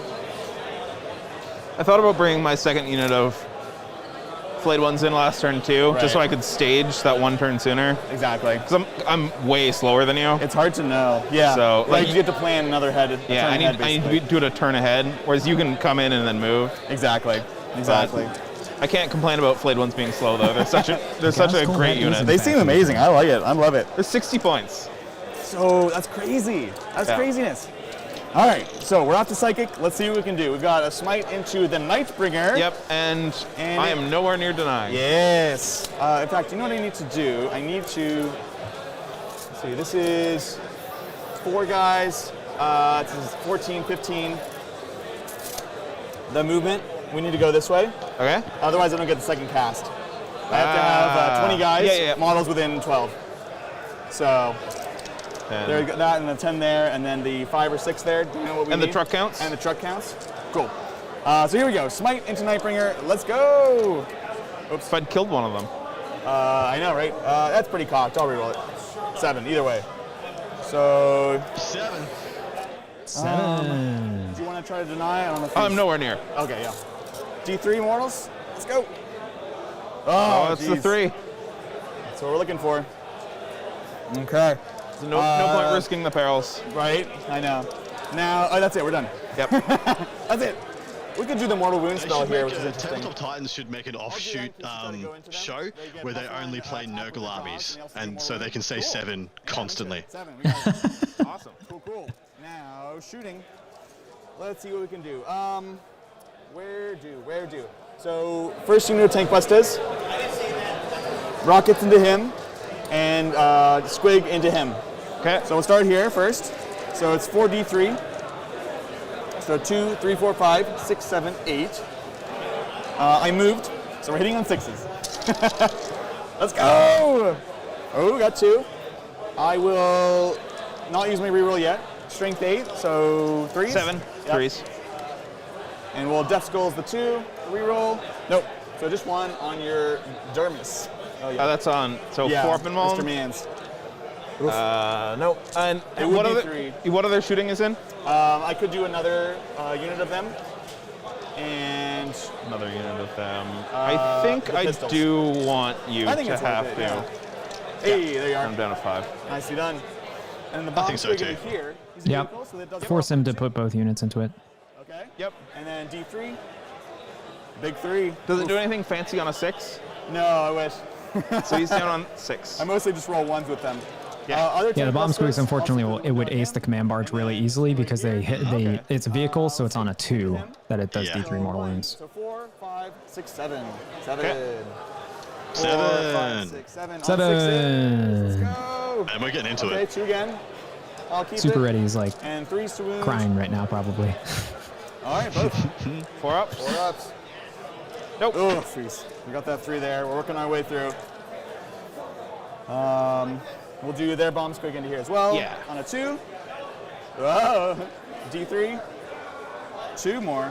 Thanks. Down to 4. Sounds good. Sounds good. And then I'm realizing. Whoops. We messed up. Yep. So we can't do their bomb squig because there's nothing within regular shooting attacks. Okay. So we're done there. We've done that. We've done that. He's gonna get That's going to range. shoot your regular gun in order to lose the bomb squig. Pistols and deflate ones. It's when the unit is chosen to shoot. I think he means that the spears are only 12-inch range, which means that nothing is in bomb squig range. Oh yeah. Do you have a thing? I think I do want the -1 to hit. Okay. Sounds good. I'm cocked. I need 6s. Just the 1. I think I will. That is the FLG pre-painted terrain. This is the orc set, which of course we love to see orcs play on. All right. Done there. Done there. We'll put the boss into them. Yep. He's in Doctor range with his big shoot. So 5s. 6s. Oh no! Get skulls! No. All right. Did not think that one through. And one thing to remember is I can fight twice with flayed ones. Ooh, that's right. That's so right. if you are only committing them into him, they might just kill you. Sounds good. I appreciate that. It's going to be a lot of CP. Right. But they might just kill you. It'll be a big swing. Yeah. What a gentleman. No gotcha. Yeah, lovely man. Done. Done. Oh, we got the tank busters in here. They will go. They love shooting Scorpex, but I also want to charge the Scorpex. Well, thank you, Beast and Bruce. It does look really good. In fact, all of the sets look really good, including if you would watch day 1 was their brand new pre-painted set, and it looks fantabulous. All of them look really good. I do think that Adam and I both agree that the Ruins, Cathedral Ruins set is probably our favorite. Well, that's cool. Yeah, hands down. I love it so much. Yeah, yeah. It's That's just cool. You just pick a unit within 12, and they go like 2 down. That's Super cool. Hope you guys could hear that. I think we hold on to the bomb squig, so just the rockets into your boy. So 43, it's gonna be, ooh, nice. 6, Yeah. 7, 8, 9, 10. So 5. So normally 6s because we moved. Yep. 5s because you are a vehicle. I am. So here we go, 5s. It's good. Pretty good. Yeah, I'm super happy with that. And then That was a threes, one what with was a that, 4. 4 there? Yeah. So 3s to wounds, and death skulls miss. Yeah, got 4. 4 pinballs. I fail too. Okay, so 3 each. So 6. Gonna kill him in the air. 1 Minier. All right. Taking chunks off the Silent King. Gotta do it. Ooh, nice. Thank you. So we've got 5d6. Now I think that they're dead. That's fair. 18. Now I think it's not gonna matter. 24. I forgot because my original plan was to put the Meganobs in there. Yes, I but they were believe so far so. back. 5, 10, 15, 22. Wait. 20, 22, 24. So strength 5 on 4s, so 3s. Yep. We will pick up 1s and 2s and use a Death Skulls reroll. This one, that's good. AP1? AP1. So I get cover? I don't get cover. Yeah, you got cover. So I have 4 in cover. So 4 will get 4s. Yep. Oh my goodness, the rolling. And then 5s. Yeah. Oh my god. Yep, they're remarkably dead. That was savage. Well, sometimes so much you just for the roll like Flame that. ones. Yeah, that's Which means definitively he has that objective, which means he does not need to commit into the Nightbringer at all. Makes your but I think choices he a little already easier. moved himself within 3, which means he can it's get charge heroics. clock. Let's do this thing. He's gotta go We'll now. start off with commandos into Mr. Nightbringer. But I Going don't in? think he's done. I don't think he's done the damage. He hasn't done the 3 in the shooting phase. And like so. I believe he did not. So Yeah, I think I'm probably dead. Will not be going down this turn, possibly not going down next turn either. And he's going to get to demolish some lads. Well, the one upside is if he's doing any damage to him at all, and if any of the commandos survive and pass leadership, that's basically forcing the Nightbringer into. Oh no, he can do his Catan powers first. Yeah, Catan powers first. Oh, but if he does his Catan powers, then he's stuck in that position. Let's say there's that's essentially no targets for him to go to. Nope. You can't fall back and powers, can you? I don't believe so. No, I believe they function like psychic, but they can't be denied like psychic. So I think what just happened there is he declared the Mega Knob boss, who I think just got out of the truck into the destroyers. Yeah. Are you strength? The big ones are strength 8. I believe he failed. Strength 7, but I could spend a CP to make them strength 8. Yeah. Actually, I could just use the plasma sight to make them strength 8. Yeah. As much as it pains me, I think I leave it. I think I probably kill you. Yeah. And before I do anything, because I would have to go here. Yeah. You would interrupt and kill me. So this flank, not so much right now. But this I like. So let's see what we can do. Into the Nightbringer. Everyone. Yeah, I honestly think he shouldn't have gotten the boss out to charge the I think he could have charged them with a battle wagon. That battle wagon absolutely would have lived. 4 attacks. 100%. I agree with that Hitting call. on 4s. Oh, okay. That's how we're gonna roll it. And then strength 8 on 7, so 3. Yep. Nice, there we go. 4 pinball. It's good. Dermizing. And then we've got the battering ram. Yep. On 3s. And we'll save it. Wounding on 5s. Nope. We'll Death Skulls one of these. Play up. Yeah. So one more save for 2. 4 up. Okay. It's happening. It's happening. And then we've got the other guys. 2 attack base, 3 for Chappos, and 4 for Wah. Yep. So it's going to be 1 guy, 2 guy. If he doesn't do the damage here, I'm worried for Adrian all of a sudden. 5, 6. Yeah, again, it'll come down to how many commandos the Nightbringer can kill, because it's still forcing him to essentially stay put, and he will be low scoring that objective. You don't think he kills himself out of combat? He's going to have 12 attacks, hitting on 2s, wounding on 3s, no save, just dead. Oh, no, they're going to 6 up. He doesn't ignore invulns with his sweet profile. Not unless he uses CP, yeah. So, no, I think he realistically only kills 6. But then surely his Gaze of Death just gets, 1 or 2 4-ups. Surely he smites himself out and just tries to declare a charge, yeah? Yeah, but my point is that where does he declare charge from that point? Because he's outside of 12 of the Squidcog that we already established, and I don't think he can get around the building to really go into anything juicy. Well, it's important that he consolidates after the kills then. He needs to get that 3-inch move in some direction. Listen, they've got to go somewhere. Like 14 minutes, I haven't had them around elsewhere. That's no, pretty not even a nuts. little bit. Jeez, fair enough. Fair enough. So he did the Do I damage. explode? Oh, so he did he had done the damage to the Nightbringer. All right, and Death Skulls for 5s. Outrageous. He must have got one of. So and here, actually, yeah, we'll go here. Sounds good. I do owe you leadership on a 6. No, we're good. Yeah, and if you hadn't killed the flayed ones, they're -2 leadership as well. Oh, that would have been huge, actually. So, Mega Knobs coming through. It never actually matters. They just die. One day it will. One day it will. Right? Well, I used to run the Deceiver with them, and his is a leadership roll-off. Yeah. So get the flayed ones in, they're -2 leadership roll-off from the Deceiver. That's really cool tech. I like that a lot. It's not as good of a list as this, but it was fun. It's fun. Exactly. That's what, as most Deceiver lists are, right? Yeah. All right, so let's see. Dalton Peters, look at chat, we said that. So 3 from Smite, 3 from Rockets. Man, I don't look at chat. What do you think I am? Some kind of caster, some kind of streamer? Yeah, he must have just wormed his Warboy into like a position where he could just barely see the Nightbringer over the flayed ones. Yep. How did I miss that he did 3 in the model in the Smite phase? Yeah, crazy. I think it was just I saw him do the Smite, but I just assumed it was going into flayed ones. I didn't think he could get an angle. Well, 100%. It kind of unfortunately should have been. Just the positioning was off. What's his defenses? So he's weird. So 1-up save, 4+ invuln, -1 to be wounded. Telling me to come on, Adam, wake up. Do you have any ideas how many hours I've been streaming? Do you have any idea? He can only do so much, people. the attention span wanes. Yeah, give Adam. Apologies for missing out. 100%. The positioning was off on the flayed ones. They should have taken that smite. There should still be a Nightbringer there. And then up to 5 CP. Yeah, up to 5. I'm up to 5 wounds on the barge. Okay, so I think the let me see if I can use the Overlord tool right now. I think the Warboy is right there, which would mean that he would have had equal distance from the Nightbringer and the flayed one. He just needed to literally just wrap the whole freaking Nightbringer in flayed ones. He had plenty. He had 6 inches of move in order to do it. Very able to. We got a little bit of update from one of the other top tables, possibly seeing 2 players sneak into our top 8 who have taken losses so far.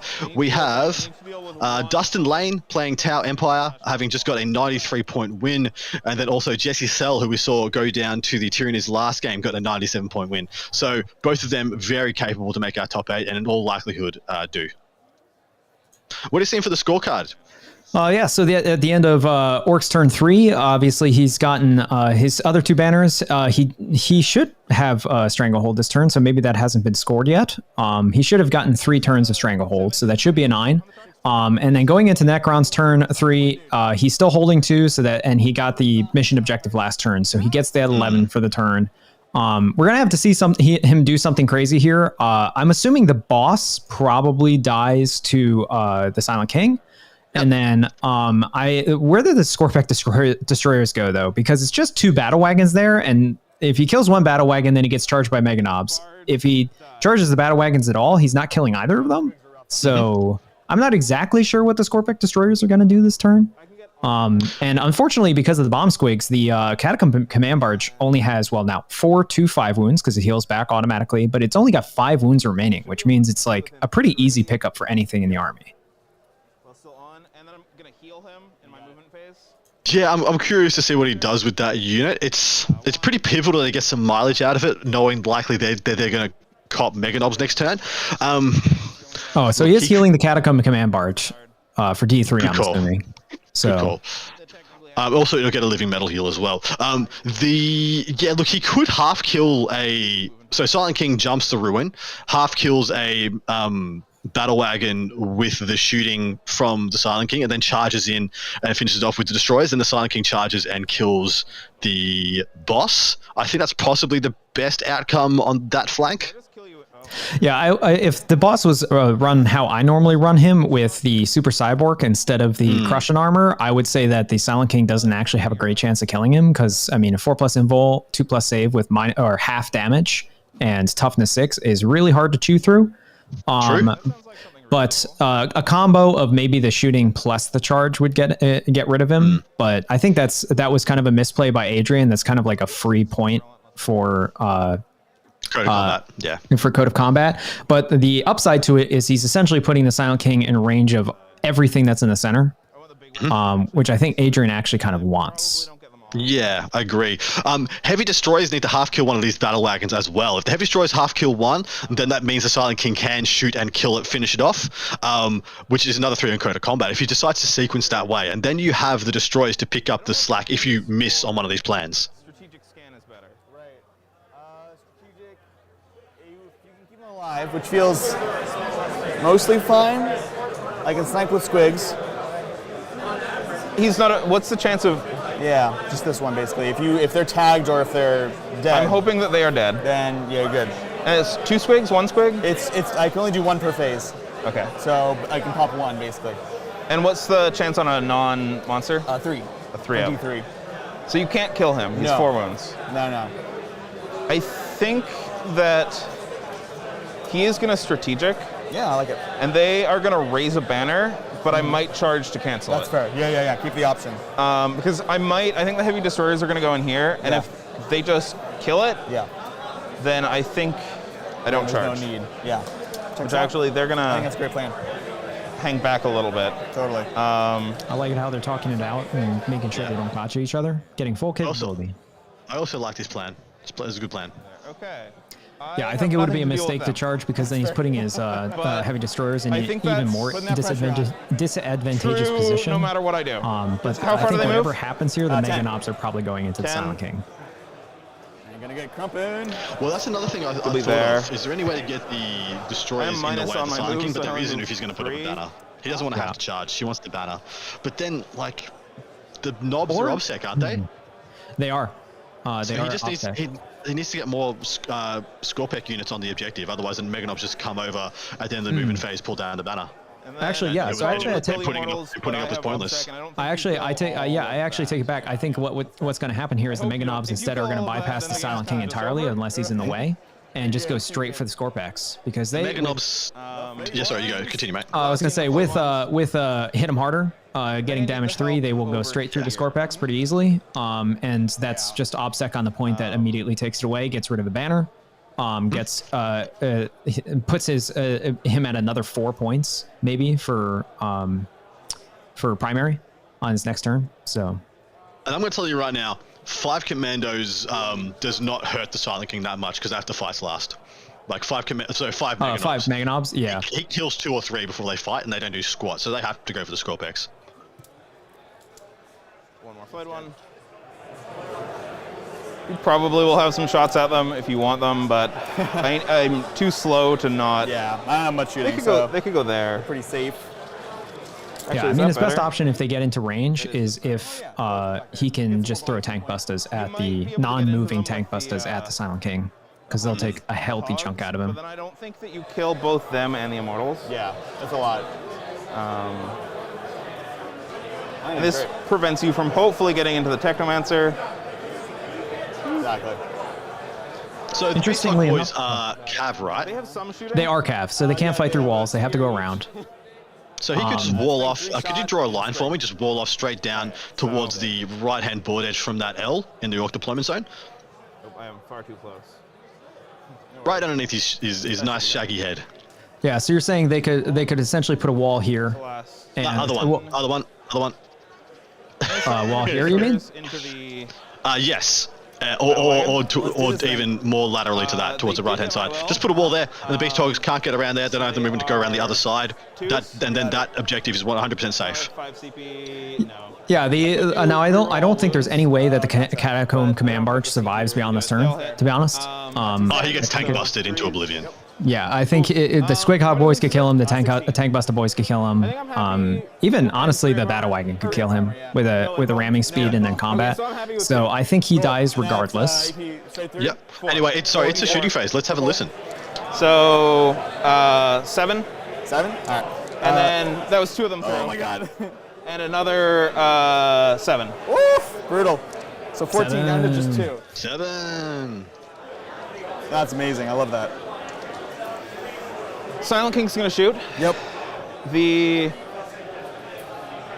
Scepter of Eternal Glory is going to go into that guy because I only need 2 more damage to go through. It's strength 8, so you don't get Ramshackle. Perfect. The 1 damage shots are going to go into them. I'm going to spend a CP so you don't get cover because you've got a 3-up in cover. Yeah. Go to a 5-up, so exactly. CP so you don't get cover. You got it. Shred him. And then the Menhir is going to go into the War Boss. Sounds great. Let's do this thing. It's on. That's very greedy. You're not wrong. Greed is good at this point. I think it's fine though. In order to get back in the game. It's out of the Battle Wagon. At least it does more immediacy here. Yeah. So the Scepter. Yep. 3 shots. 2s. Okay. Strength 8. Yep. 3s. So 3s. 2. All right. AP here. 3. 3. 6s. Let's go. Oh, why are you gonna tempt me like that? Oh my God. No.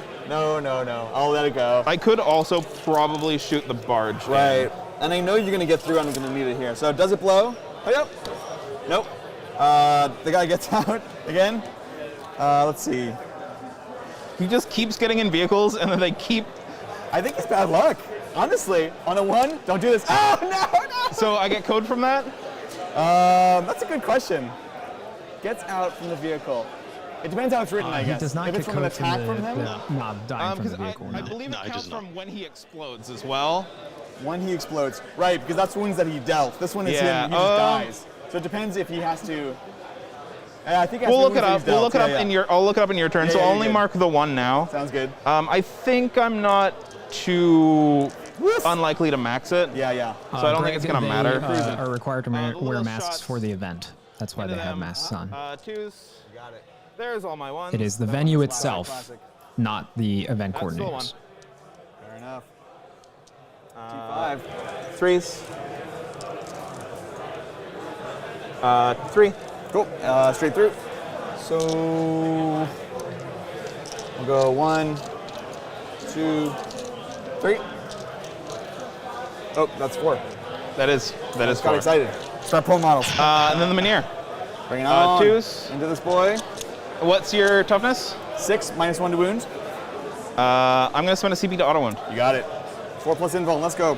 Good call. What's up? Oh, unfortunately that is flat. I will play CP to reroll it. Give me that 4. Oh my gosh. That's cocked. All right. And a 4.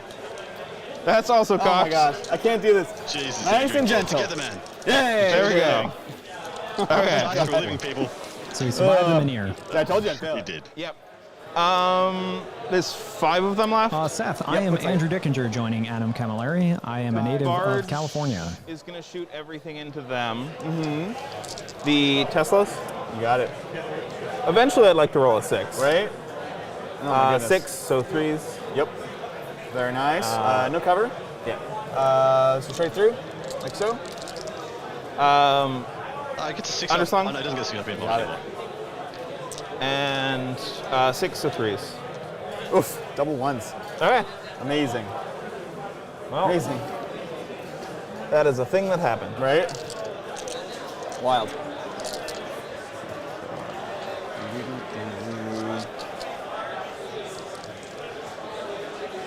Have I forgotten to shoot anything? I don't think so. No, that's pretty great.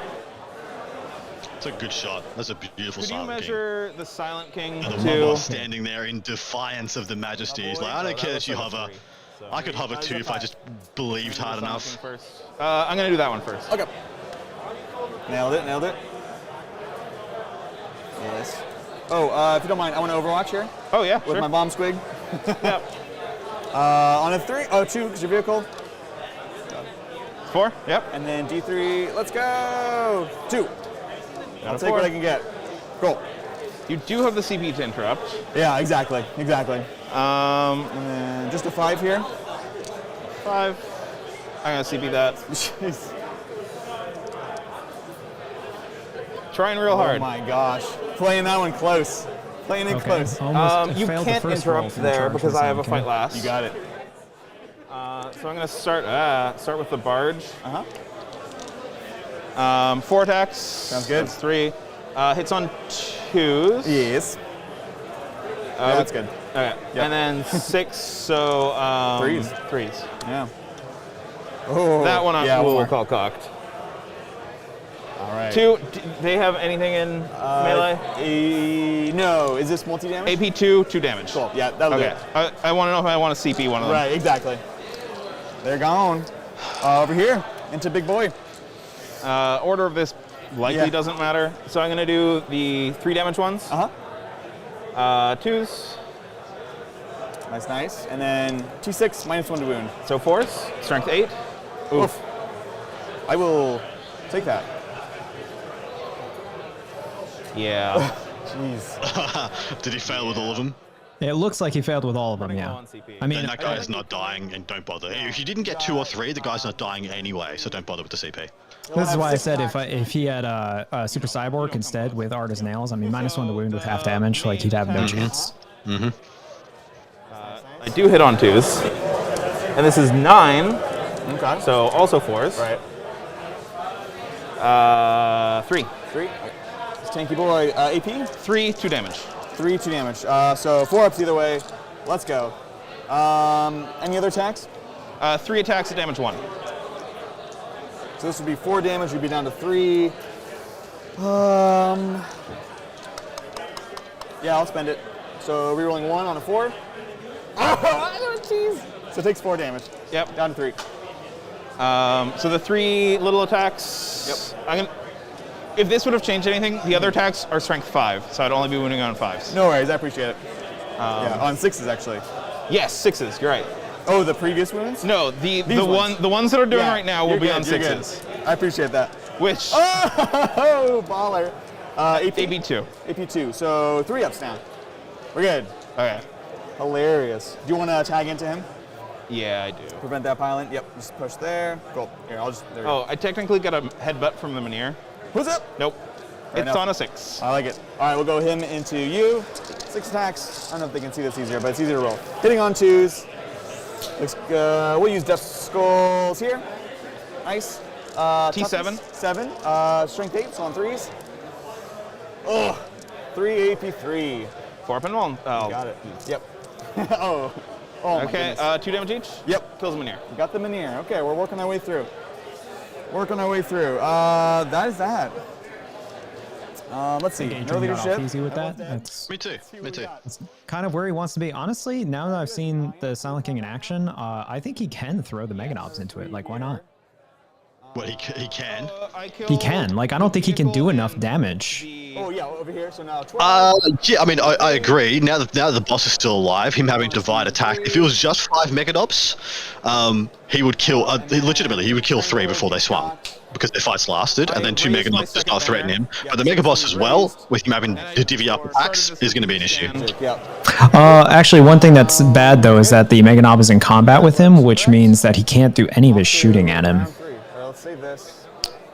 Yes, that's correct. So no tank busters, no nothing. That's pretty spicy. Right along. Okay, I'm on 2 points currently. 1, 2.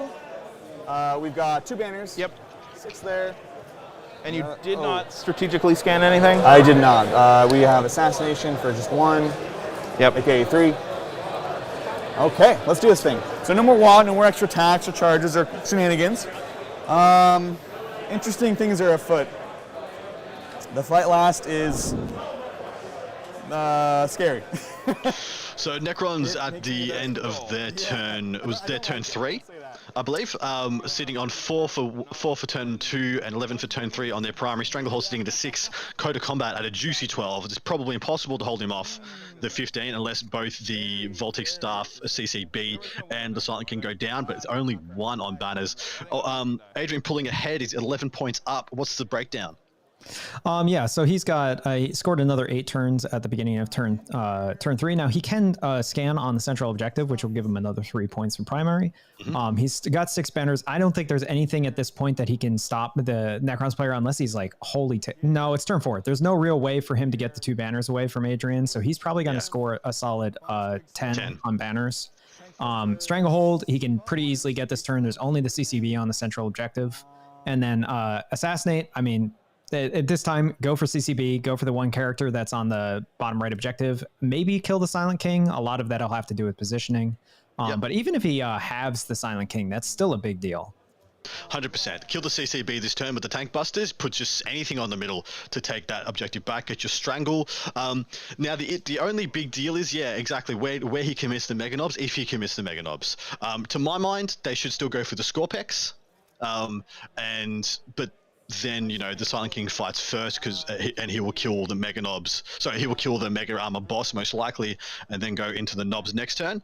So we'll see what happens. There still is a propensity for the Silent King to get a bunch of points here, but then, you know, 2 or 3 units of tank busters go into him next turn and probably get him. So it needs to be another max value turn from the Silent King. One thing that's interesting, though, is that I actually think that the best play for him right now with the Silent King is, since the Minears are gone, he should probably take that Battle Wagon and throw it into the Silent King. I was thinking the same thing. Mega Knobs into the Scorpex and Battle Wagon into the Silent King, just to drown him in wounds, just to drown him. Time. And take them, the Mega he actually could just fall back with the Mega Armored Boss, and if we can get the top down real quick. So he could actually fall back with the Mega Armored Boss to this point, and he would hold the central objective regardless of the Catacomb Command Barge. So, because he is OPSEC, that is a clarification from somebody that mentioned in chat earlier. Normally, Adrian runs the Mega Boss as a truck boy, but in this, he is an OPSEC Death Skulls boss. So he just goes there, he gets it. Obviously, I mean, 10 tank busts. Well, 8 rocket launchers from tank busters are going to deal with the Catacomb Command Barge. I don't think there's any way it lives. But yeah, he would need his sneak, his Mega Knobs, if possible, either this way or this way to go into the Scorpex and clean them up. And then I think all that he would have left down here is a single character. So he should then take the battle wagon and just tie up the Silent King. I'm not even sure that's a character. I think that's the plasma site.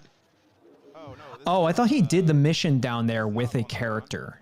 Oh, you might be correct then. Never mind. Yeah, because he has to have a character there because he raised banners with the Scorpex and then also strategic scan there. So there has to be a character somewhere there. Yeah. Good to know. Yeah, he's not going to get to do a strategic scan in the middle because the CCB is still alive, which is not that big a deal. I mean, Adrian can afford to not get everything going for him. Only 11 points down still for the Necrons is not too bad considering how poor the board state has been from them.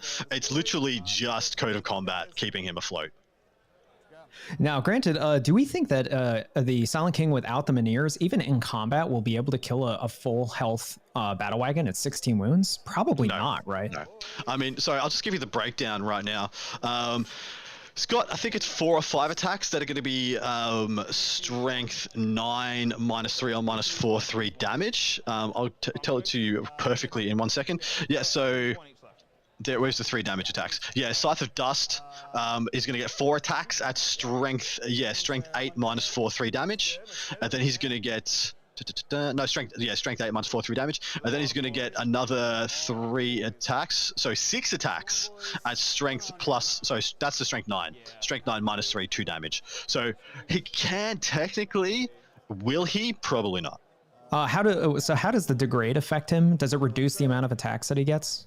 He loses whole rows. So every time he brackets one, he either, I can't remember which one he loses first. I think he loses the shooting, the mass shooting shots first. So he'll still be better in combat, I believe. But let me just double check for you. And he is, I believe he is only a 3+. Is he a 3+ or a 2+ save base, armor save? He's a 3+ for whatever reason. Which means that even the heavy flamers from the Mega Knobs can take a decent chunk out of him. So I'm wondering if that combined with a ramming speed would be enough to at least bracket the Silent King to guarantee that the battle wagon survives. Yeah, I am correct. If he gets bracketed by 1, he loses the Daka shots and the little pissy shots in combat, which is the best one for him to lose. So he'll still have the damage. He'll still have the strength 8 3 damage attacks. Gotcha. So he's still, unless he rolls really badly, he can still probably one-shot the battle wagon. But it's a 4. So maybe he just ignores the Silent King. I like the idea of putting the battle wagon into him, man. The squigs could be nice somewhere else. We've got 1 there, 1 there, 1 there. We've got 3 squigs. Look, that should kill him, right? That'll be fine. All right, that's it. The other power's not in range. Cool. Off to shooting. Let's start off with these boys. Rockets and squig into Silent King. Cool. So here we go. This is 4d3 shots. So 2, 4, 7. 4 here, 3 here. And hitting on 4s. Yep. +1, we didn't move. It was totally average. Yep. And we'll save the reroll. Winning on 3s. Not there, we'll use this. Nope, so just 2 on your 4-ups. Open bomb. Hey! It was that one, right? Yeah, you're good. Okay. And bomb squig on a 2. Yes. Yep. D3. 2. 16 down to 14. You got it. We're there. We will think about this. We're gonna go. So correct me if I'm wrong. Cesarg normally they would have a 5-up against mortal wounds, but because he doesn't get his trait, he doesn't have it. Correct. Correct. Yep, you're right. So we'll go. Poo poo. The Necron Codex, dum dum dum. Oops. 2, 4, 6, 7, 11. Spiking high. Now 5 because they did move. Yeah. Yeah, for those in our YouTube chat, Adrian very, very likely is going to get the full 15 for Strangle. I don't think there's any real way for the Necrons to prevent him from doing so. Well, he's tried every turn and failed. Right. Punished. Or he's at least taken it back so he's getting Strangle himself, but that's basically it. Yeah. Okay. Yeah, we'll leave it. And then the bomb squig into here on 2. Yep. It is big 3. Yikes. On 1. Scary stuff. They go there. And then other tank busters, same thing in here. Yep. And the bomb squig to there. Number of shots. This is 2 more there, 1 more there, 2 more there. On 5s. Let's go, boys. Oh, popping Much off. better. Jeez Louise. Whoa, missed one? We'll call that one cocked. It's a little bit questionable. That was so good. On 3s. No! Oh, and then the opposite. Brutal. When will death skulls that one? One more. Of course. Jeez. And then the opposite. How much damage? 3 each. That's the big 12. 12? Oh my I God. mean, do I CP it? What else is there to go into him? Flamers. And then if I really need to, I can ramming speed him for mortals. On a 2-up, does D3.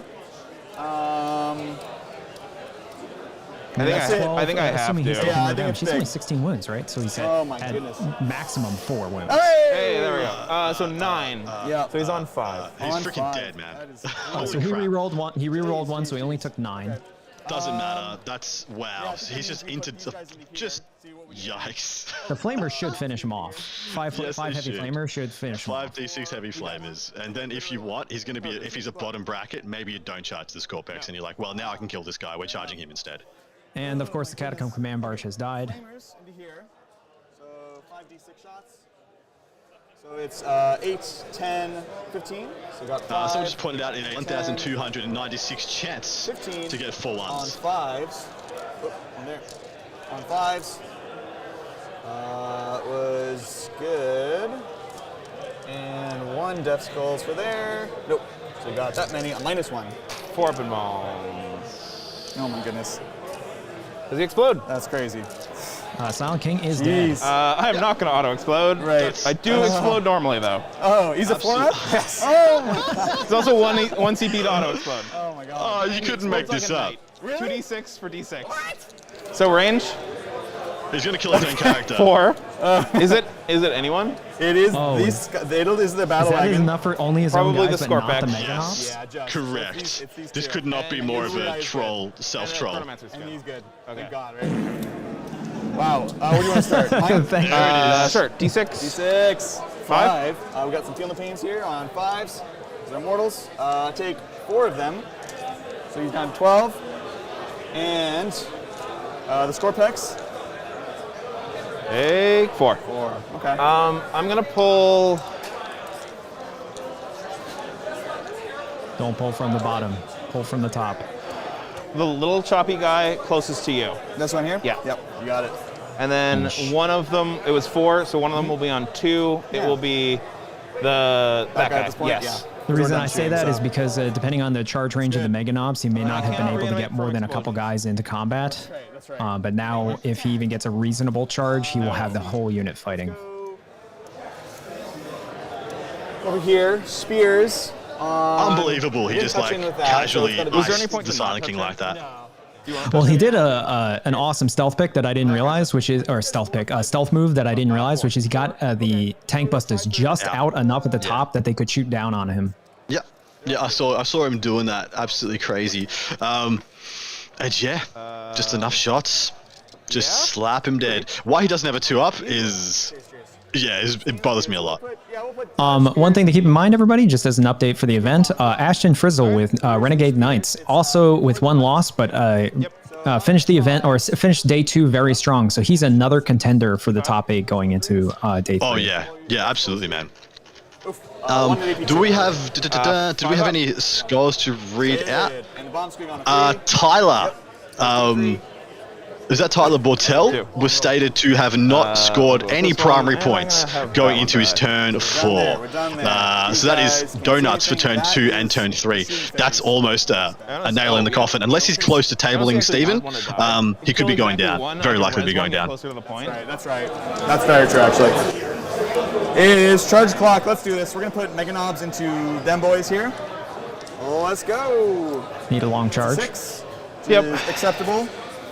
Do I want to touch in? Get I'll around probably them and lose make one of the their objective. attacks. Yeah. Yes. No, I don't just think it wanna try to matters. wipe you Does if not I matter can. at I know all. it's not Just easy. go into him, pick him up, pay your CP for extra damage. If you pick them all up, then whatever, you just get next turn. He doesn't need it. He's holding 3 objectives. He's going to strangle Though all. the little dude will die if they die. Okay, yeah. Yeah, but one of them will be tied, and I'll use the guy, so I appreciate that. Yeah. Let's go with Squig Hogs into the Immortals and the Flayed ones. Yep. Let's do it. That will do it. Do you want me to move them, or do you want to move them? Yeah, go ahead. We'll just do one straight across. Yep. And then the rest there. How do you want the attacks distributed?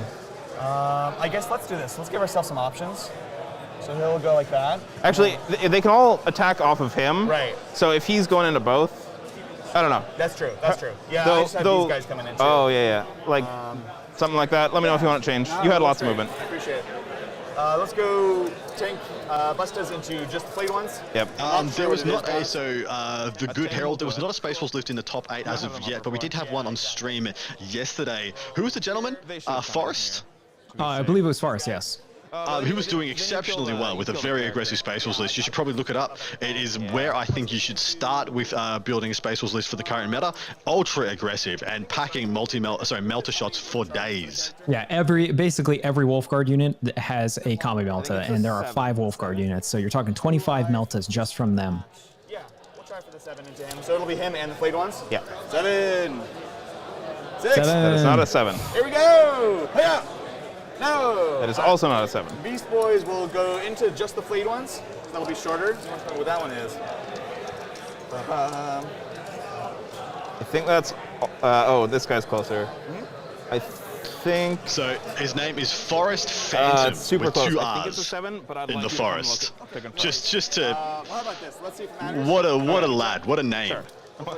Yeah, I believe he played a character that was, or a player that's name was Wolf at one point, which means that, and they were a Harlequin player, so you had the Phantom player with wolves and the Wolf player with Harlequins. You couldn't make it up.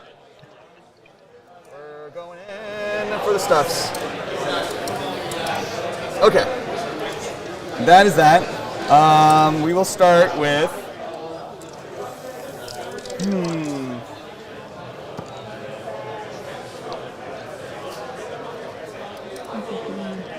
Forrest, apparently known by chat as the Space Furry, and apparently he likes them. It's the whole squad, but really the hammer. Do you want a -1 here, or do you want a I need to save my CB over there. I think that's a good call. So hammer on a 3. Oh, he's got CP for interrupt. He does. That's going to be a bit rough, possibly. Big 5. He might just pick up the Mega Knobs. And he gets picked up too. Hilarious. We got one more, yeah? Any consolation, and I think that you would have hit anyway. Yeah, that's fair. So he chose to attack with what first? The Beast Hog Boys, I think. Or it's the Tank Busters that went in the front. T4. Tank Busters didn't make it. I think it's regular Beast Boys. Of course, yeah. Got him. You got him. How many 4-ups have I rolled? Not enough, right? Let's see. I think we're not within 4 of the heavy destroyers with these guys. So we'll just tag into the character for that's worth. Yep. Like so. And the Immortals. So a Necron player may actually be capped at 12 for Code of Combat at this point. 100%, oh, he is capped because he has no more Lords left. Yes. Nope, no more Nobles. They're not terrible in combat, just so you know. Yeah. Are they? Oh, because I guess old Scorpex used to have a decent amount of attacks too. I mean, it's going to be 6 attacks. I did have my will because I died there this turn. Right. So it'll be 6 attacks, hitting on 2s, rerolling 1s, strength 4. I won't have the CB. I will be strength 5, assuming my character's still alive. Yeah, my character will be. Okay. So 6 attacks. You'll hit with all 6. Winning on 4s. Winning on 4s. Okay, I'll take the chance. I appreciate that. Let's go Squig Hogs into these boys here. Yeah, them staying alive is kind of important. That's fair. No yeah. interrupts. So here we go. This is the riders on top. 1, 2. And are you basing me there? I would like to base you there. Yep. 1, 2, 3, 4, and 4. So here we go. Into the Immortals on 3s. That's not part of it. 1s and 2s are out. Strength 6, so 3s. Yep. T5. The volume of the Squig Hog Boys. They should pick up all the Immortals. Easily. Very easily.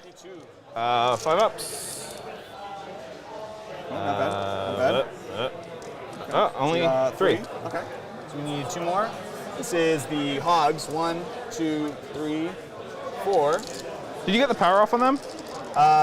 No. So that's why there are only 2 attacks on this. And then these will only be 2 damage. Yeah. Bloop, bloop, bloop. And damage won't matter. 3s. Yeah, no, you're good. There we go. So we got 3 more. These are only -1 rend. So 4-ups. 4-ups. Geoff. That kills them. Perfect. He can't make a 4-up. The man cannot make a 4-up. Just I mean, his 4-up Bimbal saves have been rather awful. I mean, we saw from the Silent King, the 4 tank buster shots, and he rolled quad 1s. I will -1 to wound. Blade parry. It's whirling dervish. Wow, why didn't he interrupt instead of -1 to wound?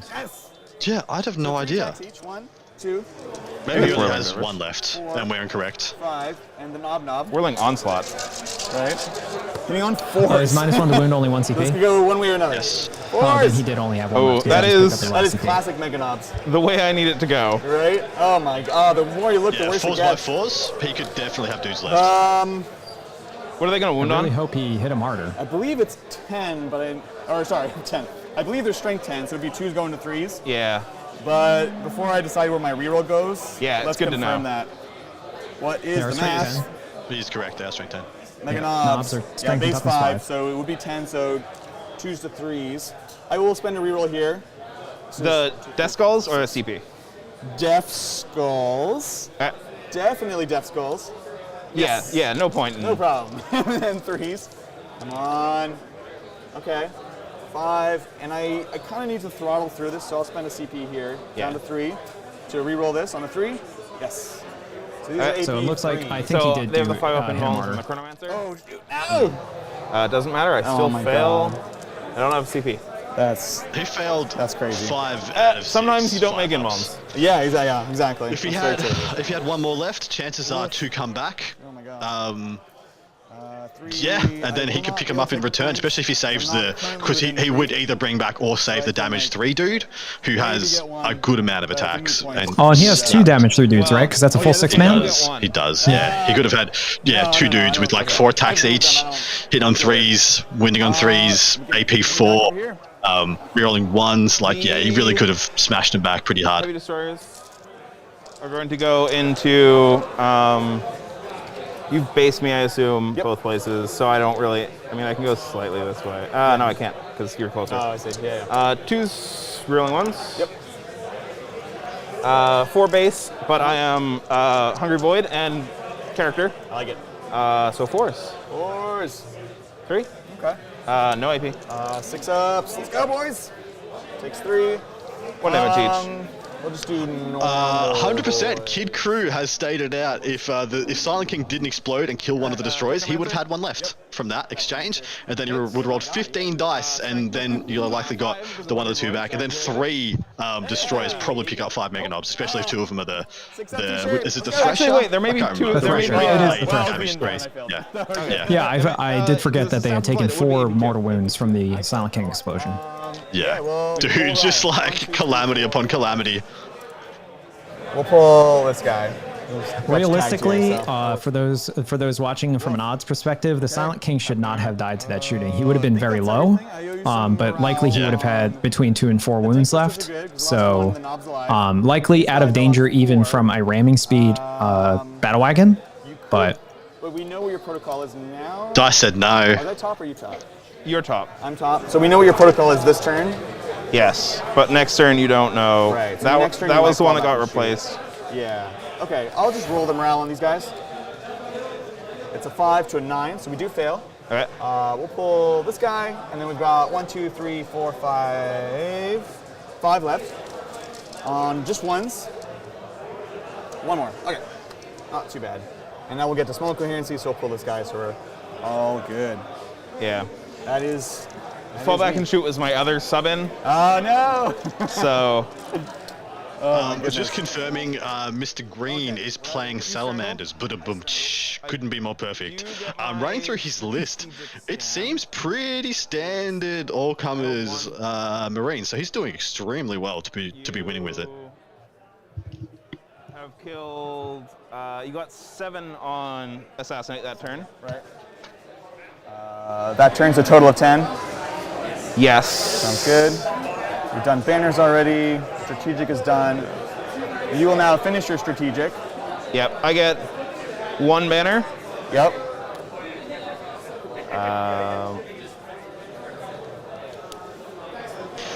Adrian has very nice hair. Wish my hair was that nice. he's well kept. Sure. Yeah, because you took it down there. I put it up turn 2, so I got 1 turn 3. The good Herald, what's meta for Astartes these days? All intercessors? Kind of no. Most meta at the moment for Astartes is impossible for me to strangle. Things that can get transhuman. Right. Because Armor Contempt came in, Storm Shield's got a bit of a hit. So Vanguard Veteran's still very good, but now usually take him with a claw or a power sword along with a chain sword in the other hand. Eradicators are still fine. A lot of their vehicles have got a bit of a lift. Literally every Dreadnought is pretty takeable at the moment. Yeah, I mean, Salamanders at least, Flame Aggressors just got better. Like in every respect. So I expect 5-man aggressors with double flame in Salamanders lists. I mean, Armor of Contempt plus their natural grav plus transhuman plus no rerolls to wound. Very strong unit. Very strong unit. Yeah, transhuman combined with no rerolls is just potency. Right. So at the end of the turn for the Necrons, for the start of the turn for the Necrons, they're only holding 1, but they did complete their objectives, so they get a 7. They have currently 9 on Stranglehold. We'll see if he's able to get any more from that. He cannot get more than 12 Code of Combat because he has no more Nobles. And Banners, I think he just lost his only banner, which was in the top right. So probably no banners for the rest of the game. And Orcs at the end... Orcs at the end of the turn. Orcs at the end of the turn they got an 8 at the beginning of the turn. They got their 3rd set of banners. They stranglehold again. And assassination. I think they can only no, they can max out assassination because there is 2 Canoptic guys left. So he can still get the 15 for assassinate. And we'll see what Necrons can do with turn 4. I can't advance the fullback. I'm gonna surmise this turn for the Necrons. Not much. They are locked up in combat, unfortunately, with the destroyers. Pretty much he's got a couple of Cryptex and some. Yeah. It's rough. I think it's very likely that the Necrons are going to get tabled. In turn 5. They're not in. Undoubtedly going to get tabled. Well played by Adrian. Grabbed the momentum on the first turn, took full advantage of going first, and did not relinquish it at any point. Some very unlucky rolls and some lucky rolls from Adrian. Like Adrian could easily have not killed the Silent King in the turn in which he did, and could very well not easily have killed the freaking Nightbringer in the turn in which he did. So 2 big swings just there. As it is, he just capitalized at every turn. Things just go on his way. Death Skull's just lucky, baby. And the caster. Blue is lucky. Fight me. Yeah, I'll go ahead and spend 2. Basically, these guys. And They're trying to enhance on that hairdo. Look at the sheen. My word. I want to know what his shampoo is. He's got to condition the hell out of that. Absolutely. I think that's not part of the roll. And then strength 6, so on 3s. Definitely doesn't blow dry. And then we'll use 1 reroll here. Nice. So we've got this many at AP 2. So 5s. I make 1. 2 damage each? 2 each, yep.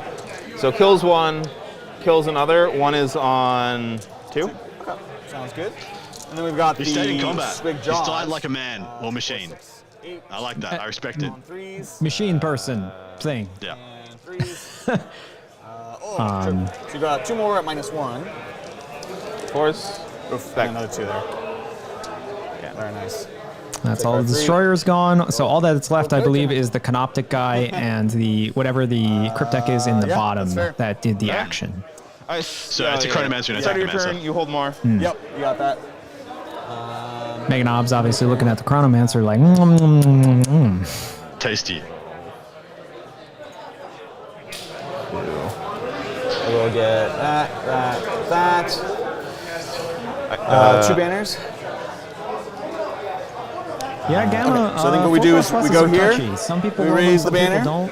With my Space Wolf, they raise the banner. Dread heavy list that has a lot of 4+. Do you want to raise the banner? Do you want to? Can you do multiple?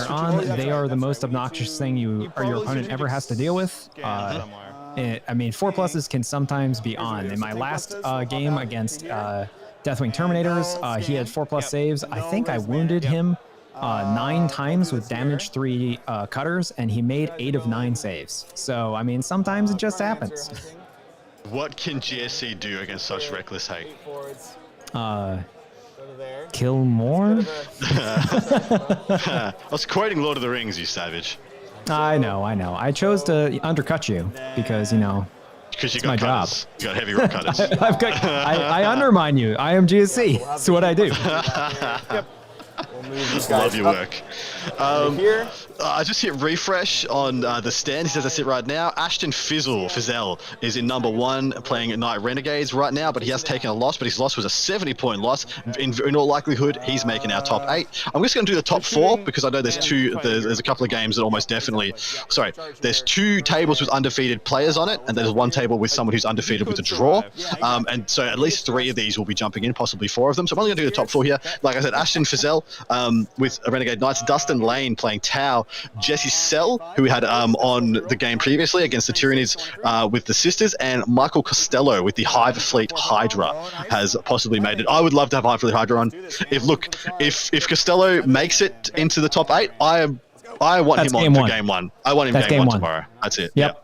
Well, full support. I want to see him in a competitive format, not clock out, moving what is probably 200 models. Well, he hasn't. It mustn't have clocked out yet. So, fingers crossed. Let's get him. Let's get him. So 1, 2, 3, 4 riders on 3s. Lots of 1s and 2s for you. Funnily enough, he doesn't have that many models. On 3s. Really? Just looking at it right now, he's got a Tervigan, Swarmlord, 10 Gargs, 3x15 Hormigans, 20 Termagants, Does he get up? a unit of Warriors, and then Death Leap, some Gene Stealers, some Zoanthropes, Good game. Parasite, a couple of Screamer Killers. Just had a handshake, guys. We'll get a final score for you dudes, and then we will possibly check out of this one, just because there might still be about an hour left in the round, give or take. I feel like these guys played at a pretty good clip. A second handshake. Great play, man. Good game. Played in great spirits. We can do this all day. He was down and stayed down, unfortunately, due to the momentum of the game. Played absolute gentlemanly, very good sportsmanship. Pleasure to watch, pleasure to call, gents. Andrew. So 5. How you doing, brother? How you doing? You sleepy? You tired? You hanging in there? I'm doing just fine. There is a lot of stress involved with this, but luckily, I'm glad you could join us, considering it is hell o'clock for you at this point. No, it's midday, man. It's way. I've made it through hell o'clock all the way through. It's midday. Excellent. Well, so far this was a pretty great day. We had 3 great matches. One that was maybe an upset. I do wish the Sisters player maybe played a little bit better, but no salt. He did a good job anyway. But going into the top 8, I think the thing that I'm most excited is the variety. We have so many different armies, and it's great. There's still the option for there to be 3 or 4 Tyranid players if they all win their games. You shut your mouth. Let's hope there's not. Let's just hope there's not. That would be fantastic. If there is, there is. We just got to call it as it comes for the next 3 games starting tomorrow, which you can join us, I believe, from 9:30 Pacific Standard Time. I'll get someone to confirm that before we check out from you guys. Final scores right there. Literally only able to take 1 point away from the Orcs, the Necron player. 55 points for the gentleman with how much pressure was put upon him. I think it's pretty respectable. Stranglehold, he actually made Stranglehold look pretty good, and Code of Combat. Like I said, he could have had 2 more points guaranteed if he took R&D. Just saying. Well, thank you so much for joining us, everybody, on day 2 of Bay Area Open 2022. We will catch you tomorrow morning. It was fun. Appreciate it. Thank you. That was fun. Bye-bye. Cool.